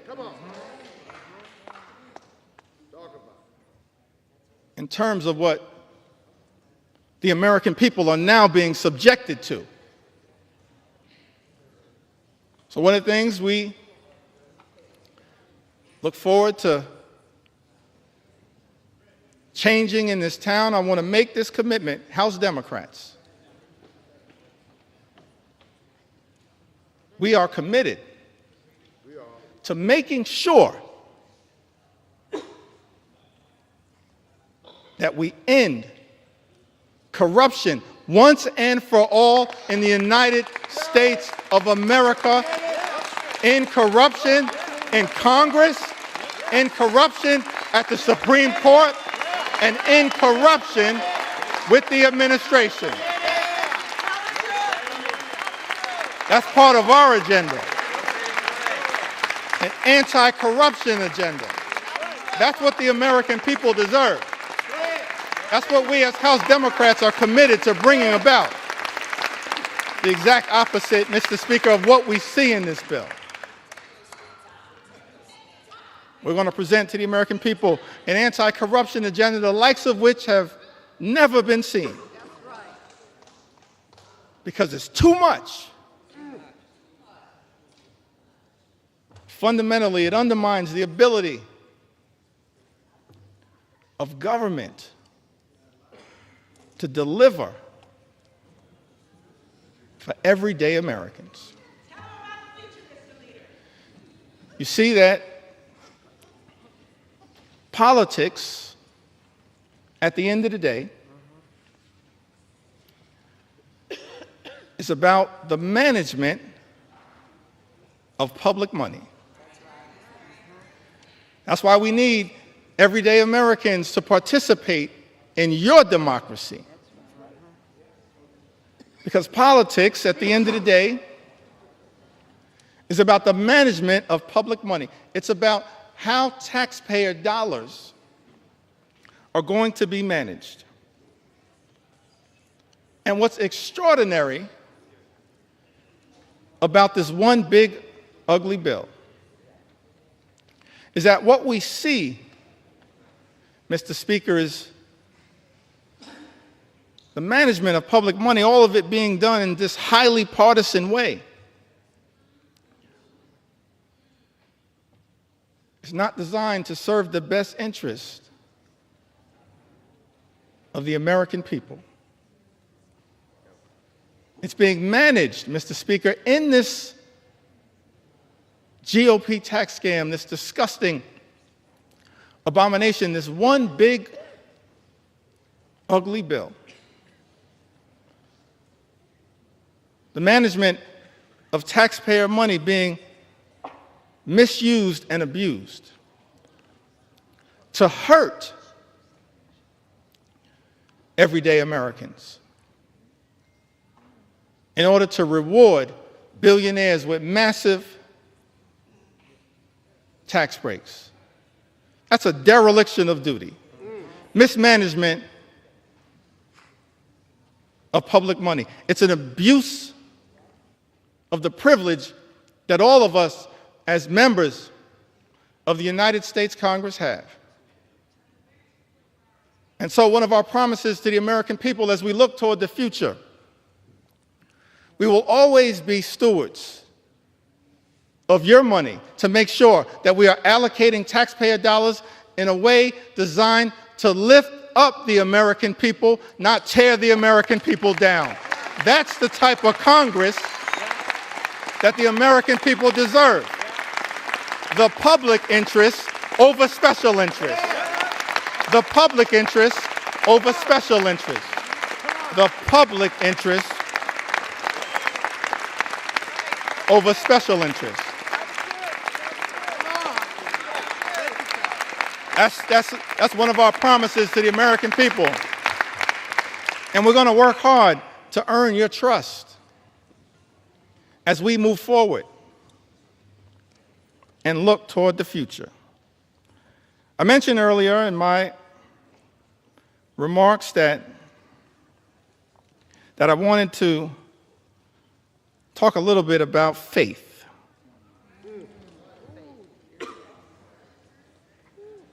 I grew up in the Cornerstone Baptist Church. Faith is the substance of things hoped for, the evidence of things not seen. We walk by faith, not by sight. You just have faith the size of a mustard seed. You can move mountains. We come this far by faith. Can't leave this floor, Mr. Speaker, without talking a little bit about faith. Talk about faith. Talk about faith. And I use faith in the broadest sense of the word. Proud of what we are in this country: Jewish faith, Muslim faith, Hindu faith, Buddhist faith, Christian faith. All faiths. That's the interesting thing. This rush to jam this reckless bill down the throats of the American people, all of it somehow connected to our 249th birthday that we're going to celebrate tomorrow, July 4th. A journey launched by the Declaration of Independence. And ultimately, this principle embedded in the First Amendment around the importance of faith, but also at the same time the importance of separating church and state. It's all in the First Amendment as interpreted by the Supreme Court. Don't have time, I think, to really deeply go into it, but you've got...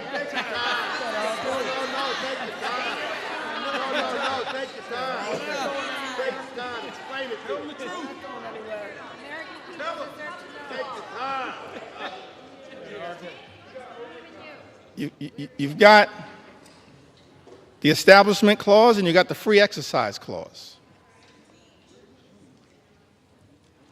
Framers of this country recognize the importance of faith, our journey of religion.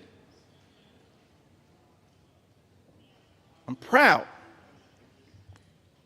my Christian faith. But I also recognize the importance of the plurality of all of us, men and women of faith, different religions, and also of the fact that here in America we embrace the religious and the secular. The religious and the secular. But on this question of faith, I alluded to it a little earlier. It seems to me that the Gospels, that the New Testament, there's some interesting parts of the Old Testament. I'm tempted to tell the story of King Nebuchadnezzar.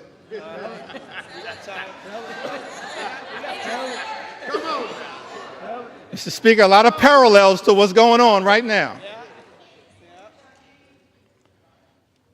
But I'm gonna focus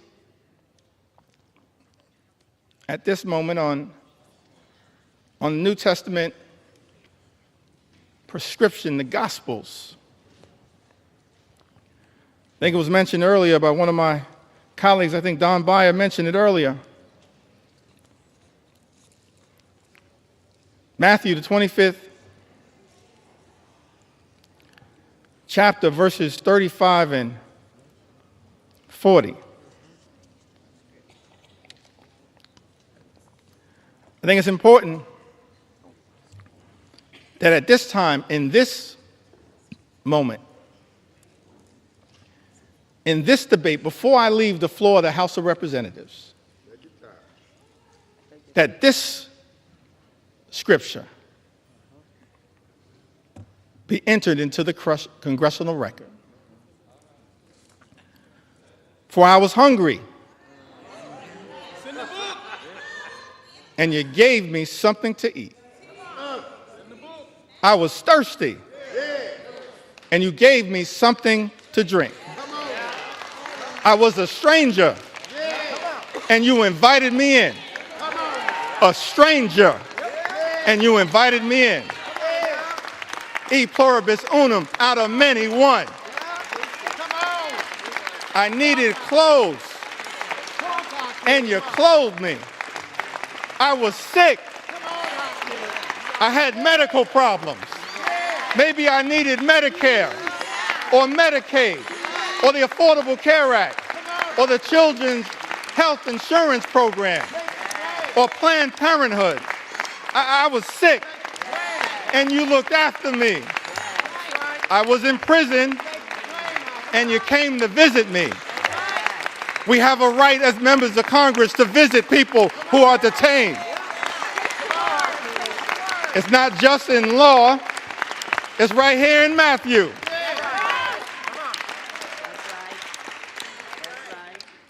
Then the righteous will answer him, Lord, when did we see you hungry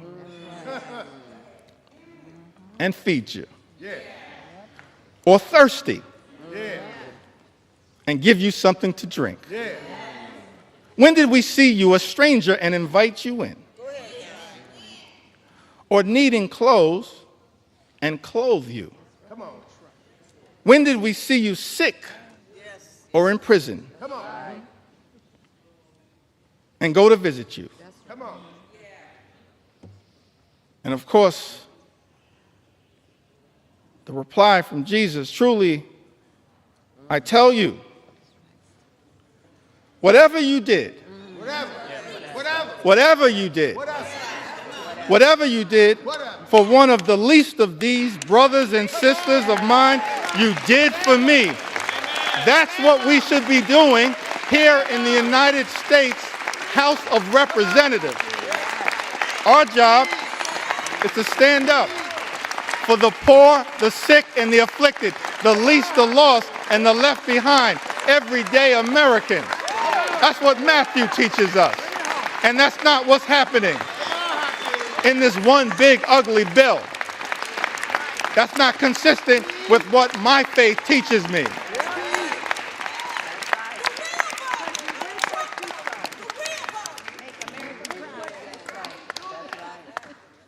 I'm not down with this situation. I'm not down with this situation.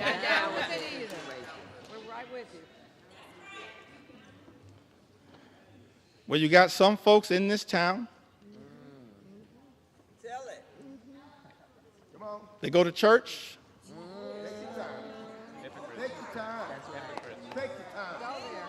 Mr. Speaker, I said some folks in this town, they go to church. And I'm not questioning anybody's faith. I'm just making an observation.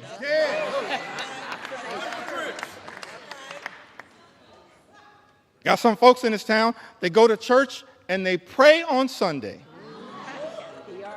P-R-A-Y.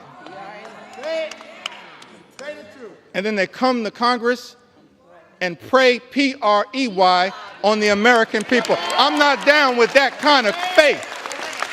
That ain't my faith. That's not our faith. That's not the faith that comes out of the gospel.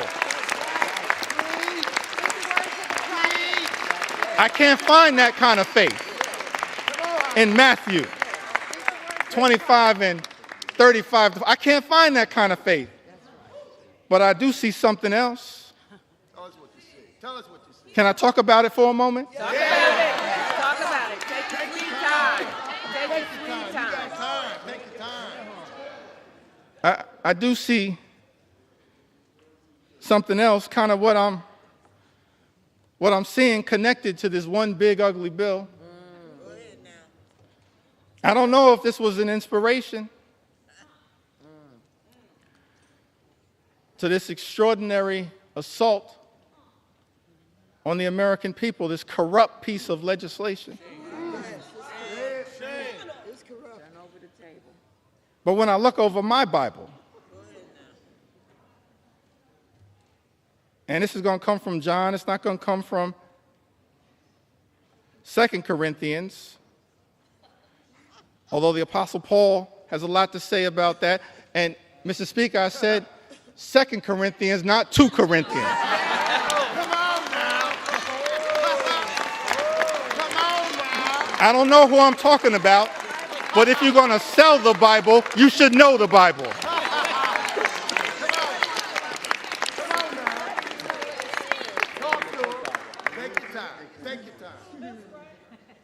Trying to figure out, because it's not in Matthew. That's right.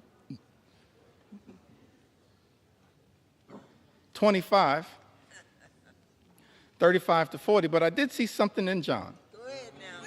Tell us what you saw. Tell us what you saw. John 10 and 10. This frightens me in this moment that we're living in. It says the thief comes only to steal, kill, and destroy. It's incredible to me that we're here dealing with a piece of legislation literally that steals money from everyday Americans, from hardworking American taxpayers, steals money from Medicaid, Medicare, the Affordable Care Act, supplemental nutritional assistance, steals money from Pell Grants, from the education of our children, from energy assistance programs. Thief comes only to steal. Come on, steal. And kill. I don't say this lightly, Mr. Speaker, but we stand behind this point. That when you try to take health care away, what this bill does, taking health care away from everyday Americans, more than 17 million,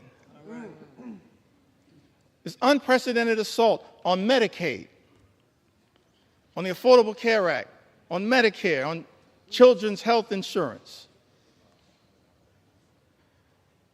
you effectively are doing, hurting everyday Americans, hurting children, hurting women,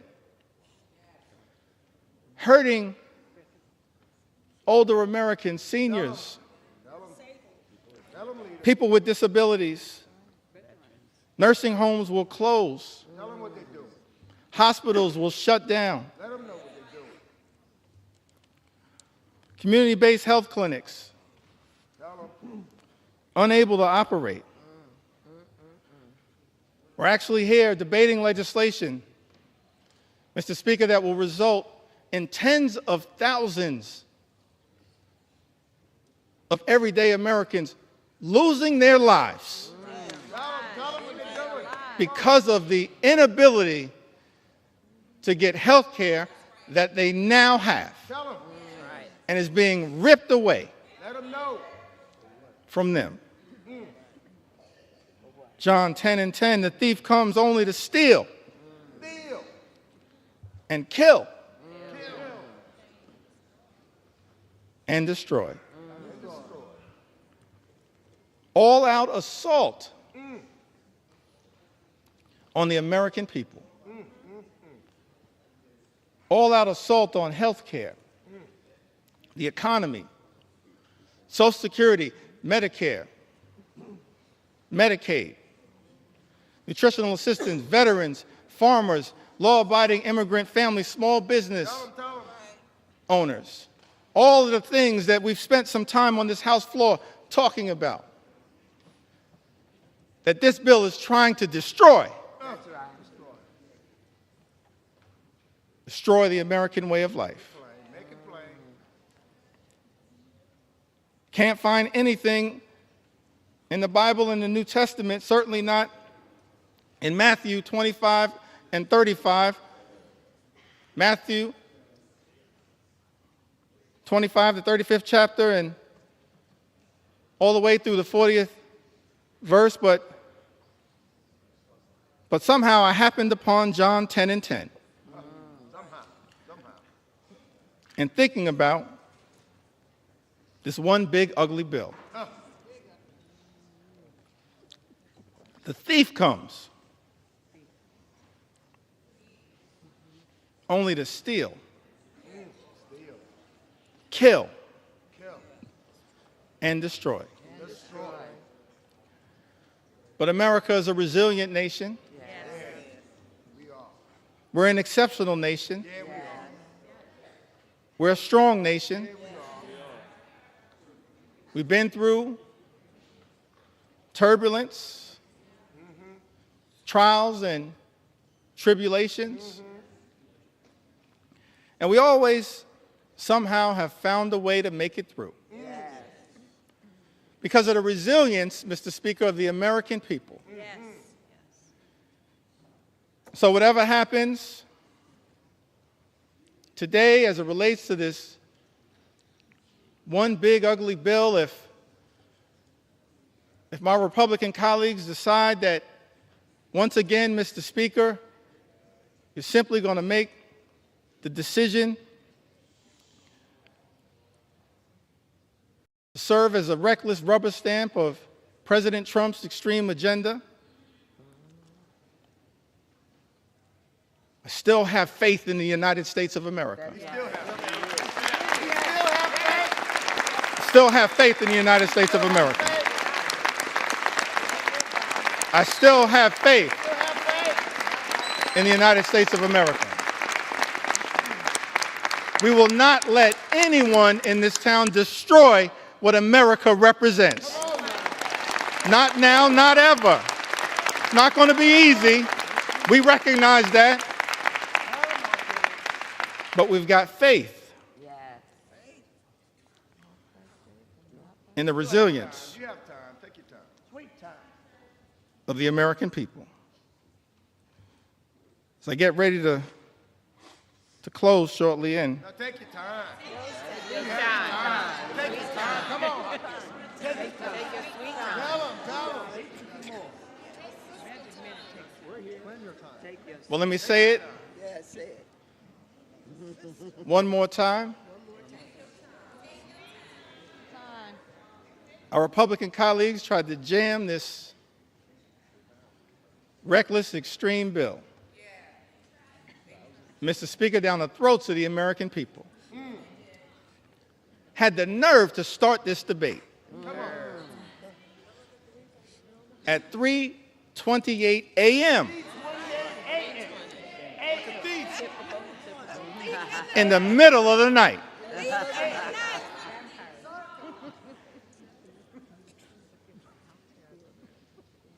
But we made clear that we were going to expose all of the things that are being done to harm the American people. Yeah, that's right. Tell them. Not in the dark of night, but in the light of day.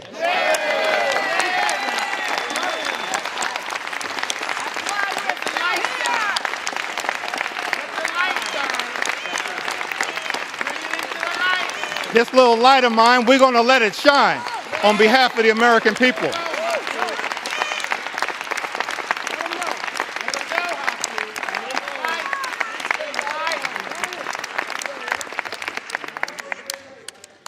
Incredible to me that Republicans would try to jam this one big ugly bill down the throats of the American people in the dead of night. And then, to add insult to injury, Mr. Speaker, allocate 15 minutes. 15 minutes to each side on the committees of jurisdiction.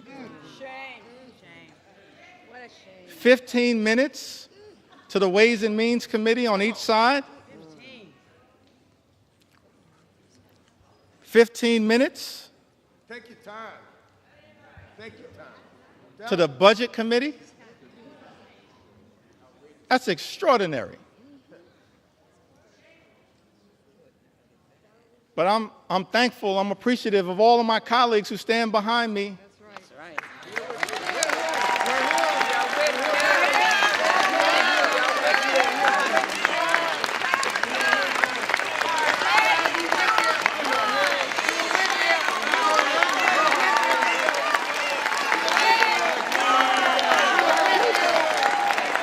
I'm thankful.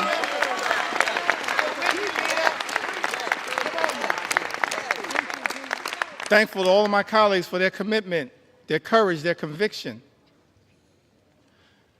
standing up on behalf of the American people to deliver, hopefully, what is a message of concern, but also a message of hope. Come on. That's right. Hope. We got to fight a lot of battles on behalf of the American people. It's not over. Fighting a lot of battles on behalf of the American people. This is just one of them. This one. But we wanted to make sure that the American people had an opportunity to fully and more completely understand, in the light of day, just how damaging In the light. this one big ugly bill will be to the American people. And I plead with my colleagues on the other side of the aisle, Mr. Speaker. I really plead with my colleagues, inspired by some of the framers of the Constitution, the great scholars, the great thinkers, conceived of this incredible journey that we've been on in the United States of America, creating separate and co-equal branches of government, recognizing that in this country, part of the gift that we were given by the framers of the United States Constitution, no kings, no dictators, no monarchs, separate and co-equal branches of government. This is the Article 1 branch of government. Mr. Speaker, James Madison, he once made the observation, in his view, in one of the Federalist Papers, that at its best, Congress should function as a rival to the executive branch. That was James Madison. Article 1, branch of government, the House and the Senate. We're not here to bend the knee to any wannabe king.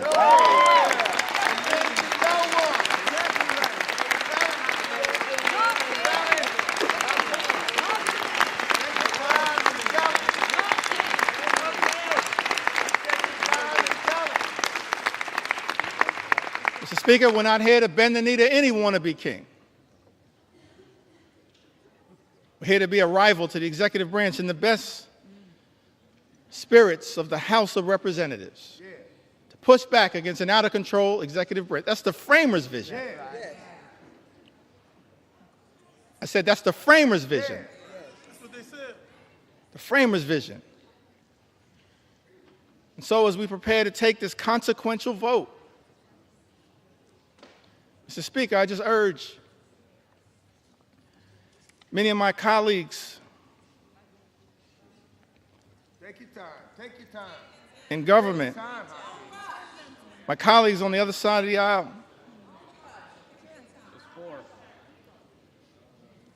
Mr. Speaker, we don't work for President Trump.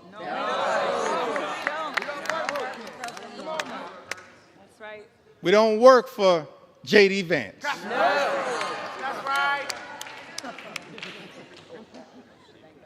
We don't work for Elon Musk. Mr. Speaker, as all of us prepare to cast this vote, I hope my Republican colleagues will come to the conclusion that we work for the American people.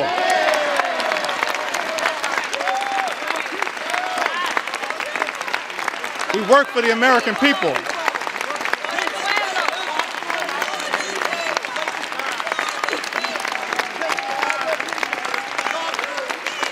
We don't work for any president. We work with American presidents.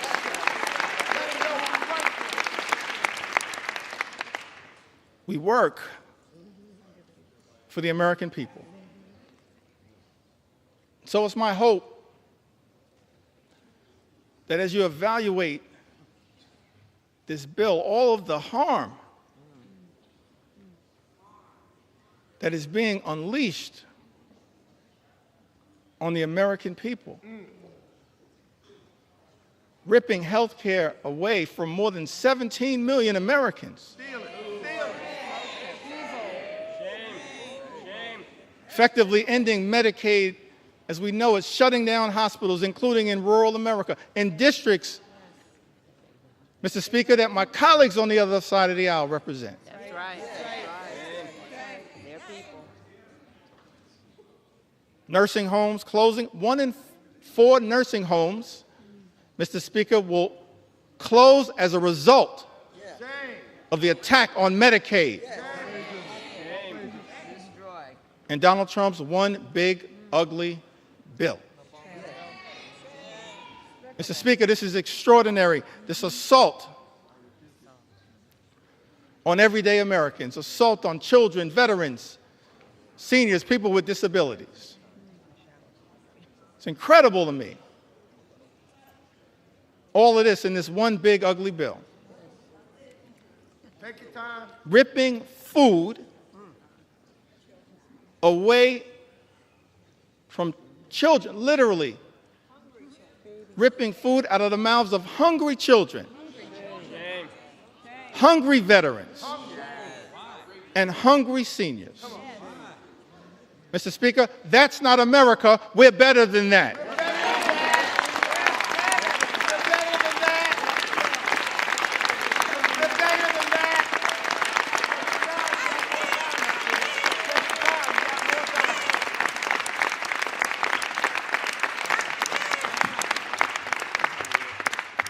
Mr. Speaker, we're better than that. Ripping food out of the mouths of vulnerable Americans. That's extraordinary that's what we're doing. Extraordinary. And all of this is being done? This unprecedented assault on everyday Americans is being unleashed on the American people? Mr. Speaker, on the most vulnerable amongst us? All of this is being done to provide massive tax breaks to billionaire donors? Shame on this institution if this bill passes. That's not America. We're better than this. We are better. We are better.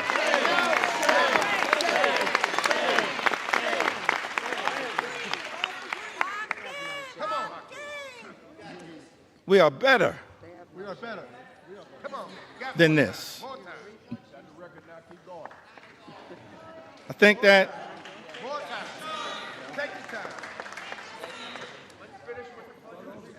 as we prepare to vote on this one big ugly bill, tough time for people in the United States of America. It's extraordinary extremism unleashed on the American people.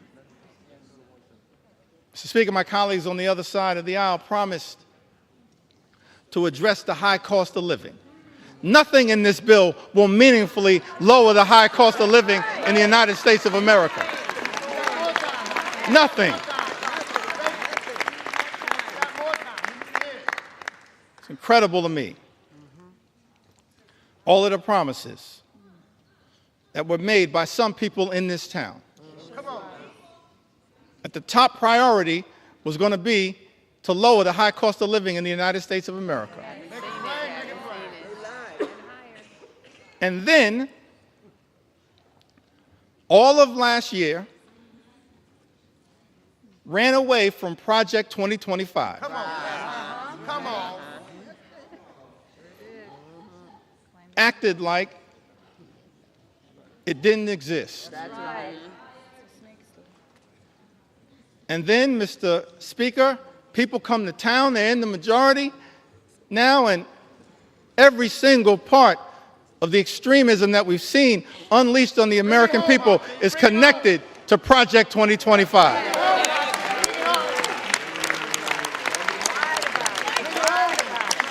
Every single part. But here's why I still got hope, optimism. I referenced this earlier today. As we prepare to experience the 249th birthday of the United States of America. Yeah. Take it back to that original document. Yeah. Declaration of Independence, 1776. Mr. Speaker, it had the aspirational part. We hold these truths to be self-evident, that all men are created equal, come on now. Bring it home. Endowed by their Creator with certain unalienable rights, that among these are life, liberty, and the pursuit of happiness. That's the aspirational part of the Declaration of Independence. And as House Democrats, we're committed, no matter what it takes, to bring that about. Imagine an America where everyone who works hard and plays by the rules can live the good life, afford to live the good life. Good paying jobs, good housing, good health care, good education for your children, and a good retirement. That's what House Democrats are fighting for. That's the aspirational part of the Declaration of Independence, to bring that to life, the pursuit of happiness. That's the aspirational part. But then when you look at that Declaration of Independence, the second part of it, it reads like an indictment against an out-of-control king.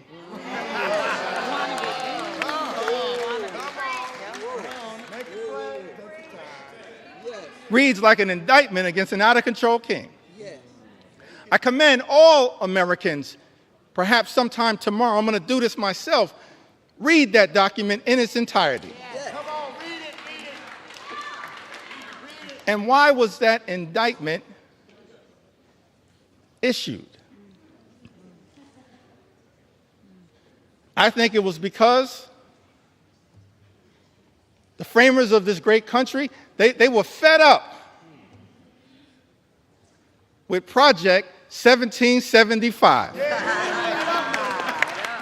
And so they implemented Project 1776.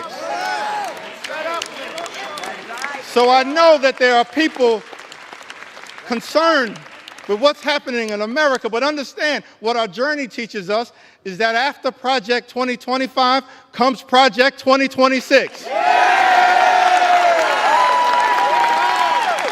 And you will have an opportunity to end this national nightmare as part of Project 2026. I love the framers. They gave us a blueprint for what should give us hope in this moment. That's right. I think that I want to close by referencing someone who we all serve with. I want to stand on the shoulders, if it's okay, on some of our civil rights heroes and foot soldiers. Yes, yes. Those whose character, whose conviction, whose courage should give the American people hope at a moment of great despair. Many of us had the great honor of serving with Congressman John Lewis.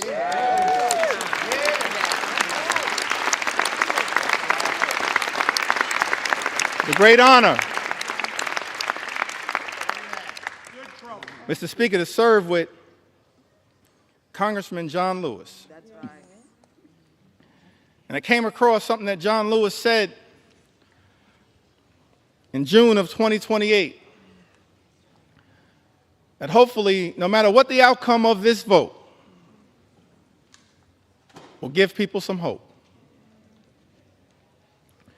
Great John Lewis said, "Do not get lost in a sea of despair. Be hopeful. Be optimistic. Our struggle is not the struggle of a day, a week, a month, or a year. It is the struggle of a lifetime." That's our struggle. No matter what, Mr. Speaker, you decide to do today, that's our struggle. Standing on the shoulders of John Lewis, that's our struggle. Never, ever be afraid to make some noise and get into good trouble. Good trouble. Good trouble. Necessary trouble. Standing on the shoulders of giants. John Lewis would often talk to us about his admiration for Dr. Martin Luther King Jr. Dr. King, who would refer to John Lewis as the boy from Troy. The boy from Troy. Now, what's interesting to me That civil rights movement, we can learn a lot from it. Started December of 1955. And Rosa Parks sat down on that bus so that all of us could have the courage to stand up. That's right. Wasn't an easy struggle. All the odds were stacked against these civil rights heroes and foot soldiers. And during the early days of the movement, a difficult part of the movement,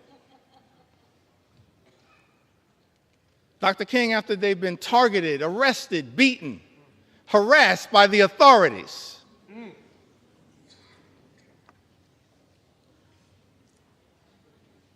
he traveled to Brooklyn, New York. And spoke at the Concord Baptist Church. I think it was in March of 1956.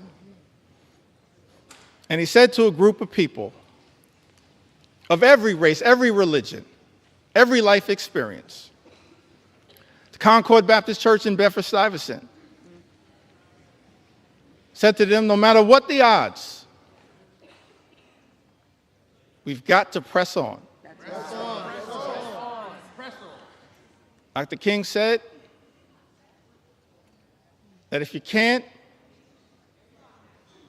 fly, run. That's right. If you can't run, walk. That's right. If you can't walk, crawl. But at all times, press on. Press on. Press on. And keep pressing. And so as I take my seat, I just want to say to the American people that no matter what the outcome is on this singular day, we're going to press on. We're going to press on. We're going to press on.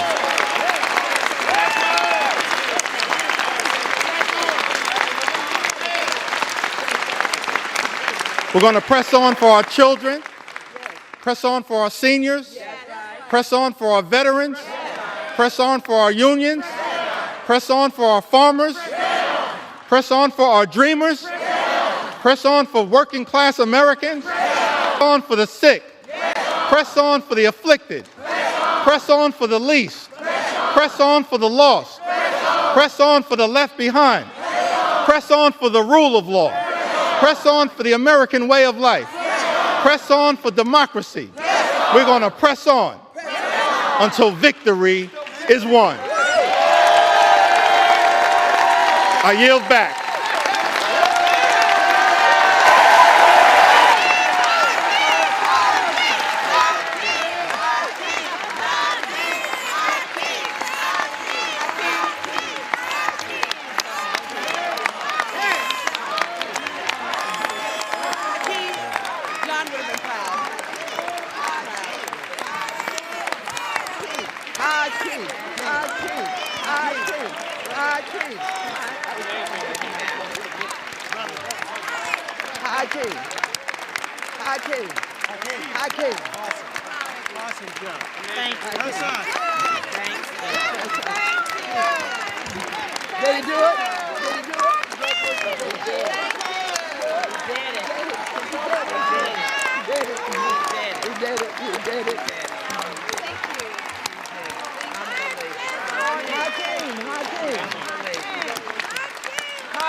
Gentleman from Massachusetts.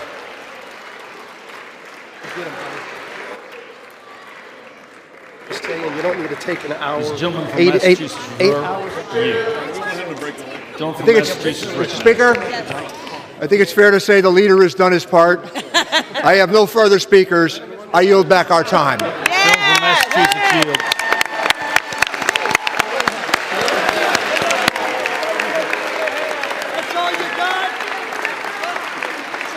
Gentleman from Missouri is recognized for 1 minute. You have 2 minutes remaining. Mr. Speaker, could we have order? The House will be in order.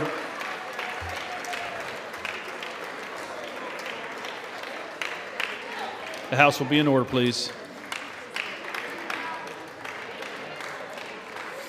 The House will be in order, please. Thank you. Gentleman from Missouri is recognized for 1 minute. You have 2 minutes remaining. Wow, Mr. Speaker. We have stood in this chamber for over 8 hours listening to a lot of words, a lot of comments, a lot of inaccurate statements. And where I come from, could we have order? Gentlemen, the House will be in order. The House will be in order. The House will be in order, please. The House will be in order. Thank you. Gentleman from Missouri is recognized. Mr. Speaker, I come from the Show Me State, and what we just heard can be defined in one word. A bunch of hogwash is what we've heard for 8 hours on that side of the building. I'll tell you, for the 8 hours, could we have order? We'll suspend. The House will be in order.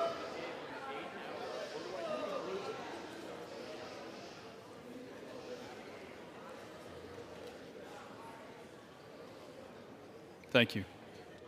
He's recognized. Mr. Speaker, the 8 hours of hogwash that we just heard will not change the outcome that you will see very shortly when we deliver historic tax relief for working families, small business owners, and farmers. Mr. Look. Yeah. Mr. Speaker, I yield 1 minute to our great Speaker of the House, Mr. Mike Johnson.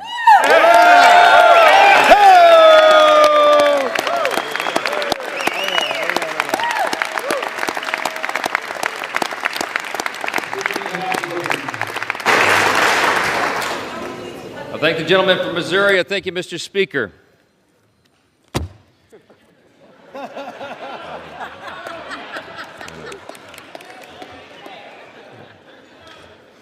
You know, Ronald Reagan said one time that no speech should be longer than 20 minutes, and unlike the Democrat leader, I'm going to honor my colleague's time and be a little more brief than that, all right?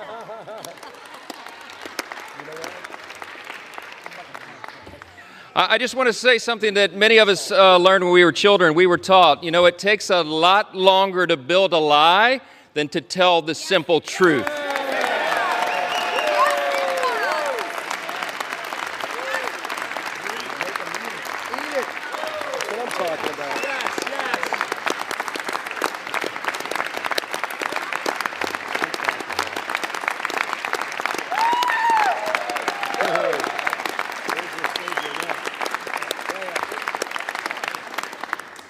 My friends and colleagues on both sides of the aisle, we've waited long enough. Some of us have literally been up for days now. But this day is a hugely important one in the history of our nation. We have a big job to finish, and that's why we're here on the week of July 4th, just a day before now, America's birthday. It was on that fateful day, as the Democrat leader acknowledged, that our founders pledged their lives and their sacred honor to this grand experiment in self-governance that we are now here to steward. It's an experiment that falls to us to guard and to protect it. We take that very seriously on this side of the aisle. In just a few moments, we will remind the world why the American experiment still endures today and why its best days are still ahead of us. Yeah.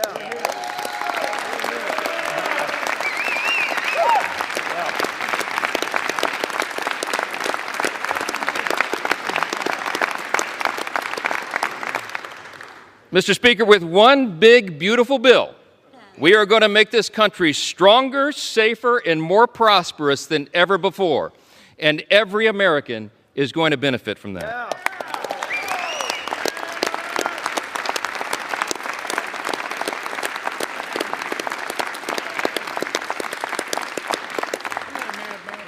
Today, we are laying a key cornerstone of America's new golden age. Now listen, we have a few words of gratitude first. Scripture's been cited a lot this morning, I think mostly out of context, but what I will say, one thing that we know about Scripture is that we're supposed to give honor where honor is due, and that's what we do on this side of the aisle. I want to thank every single member of the House Republican Conference for pouring their time and their heart and their expertise and experience into this process. I want to thank all of our amazing staff members, all of them. Yes.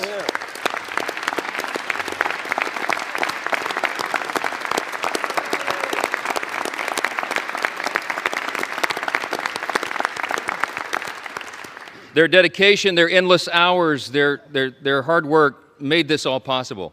I want to thank the White House Office of Legislative Affairs, who have basically lived with us now for the last few weeks. Their patience and persistence and their professionalism is greatly appreciated. Our country's incredible cabinet secretaries have been involved as well. They've assisted us in countless ways throughout this process. Our Vice President, J.D. Vance, helped us navigate so many dire straits along the last several weeks through the House and the Senate. And of course, our bold, visionary, fearless President, Donald J. Trump.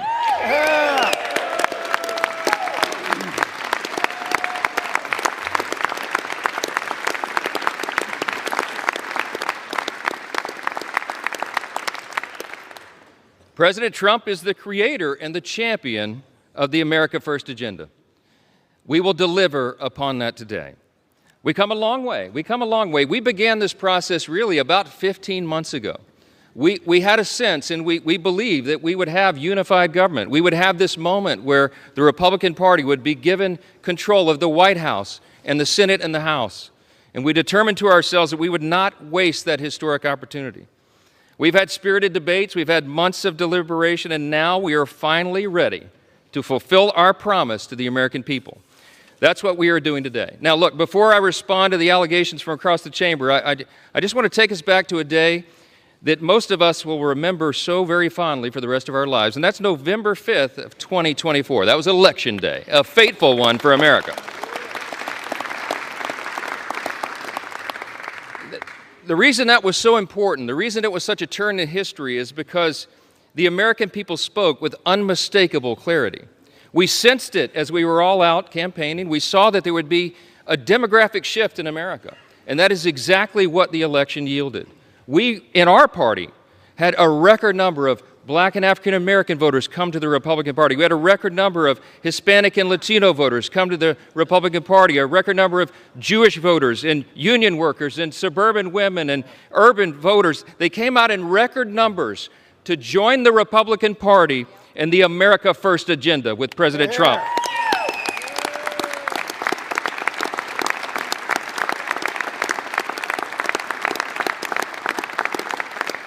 That election was decisive. It was a bellwether. It was a time for choosing. And I tell you what, the American people chose overwhelmingly. They chose the Republican Party.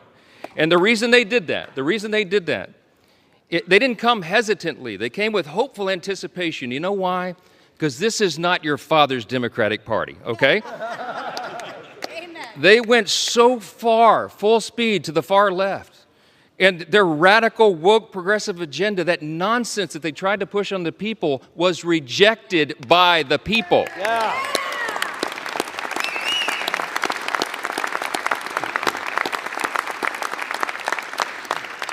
These new voters came to us. They had enough of the Biden-Harris madness and all the things they were trying to hoist upon the American people that they just don't believe in their heart.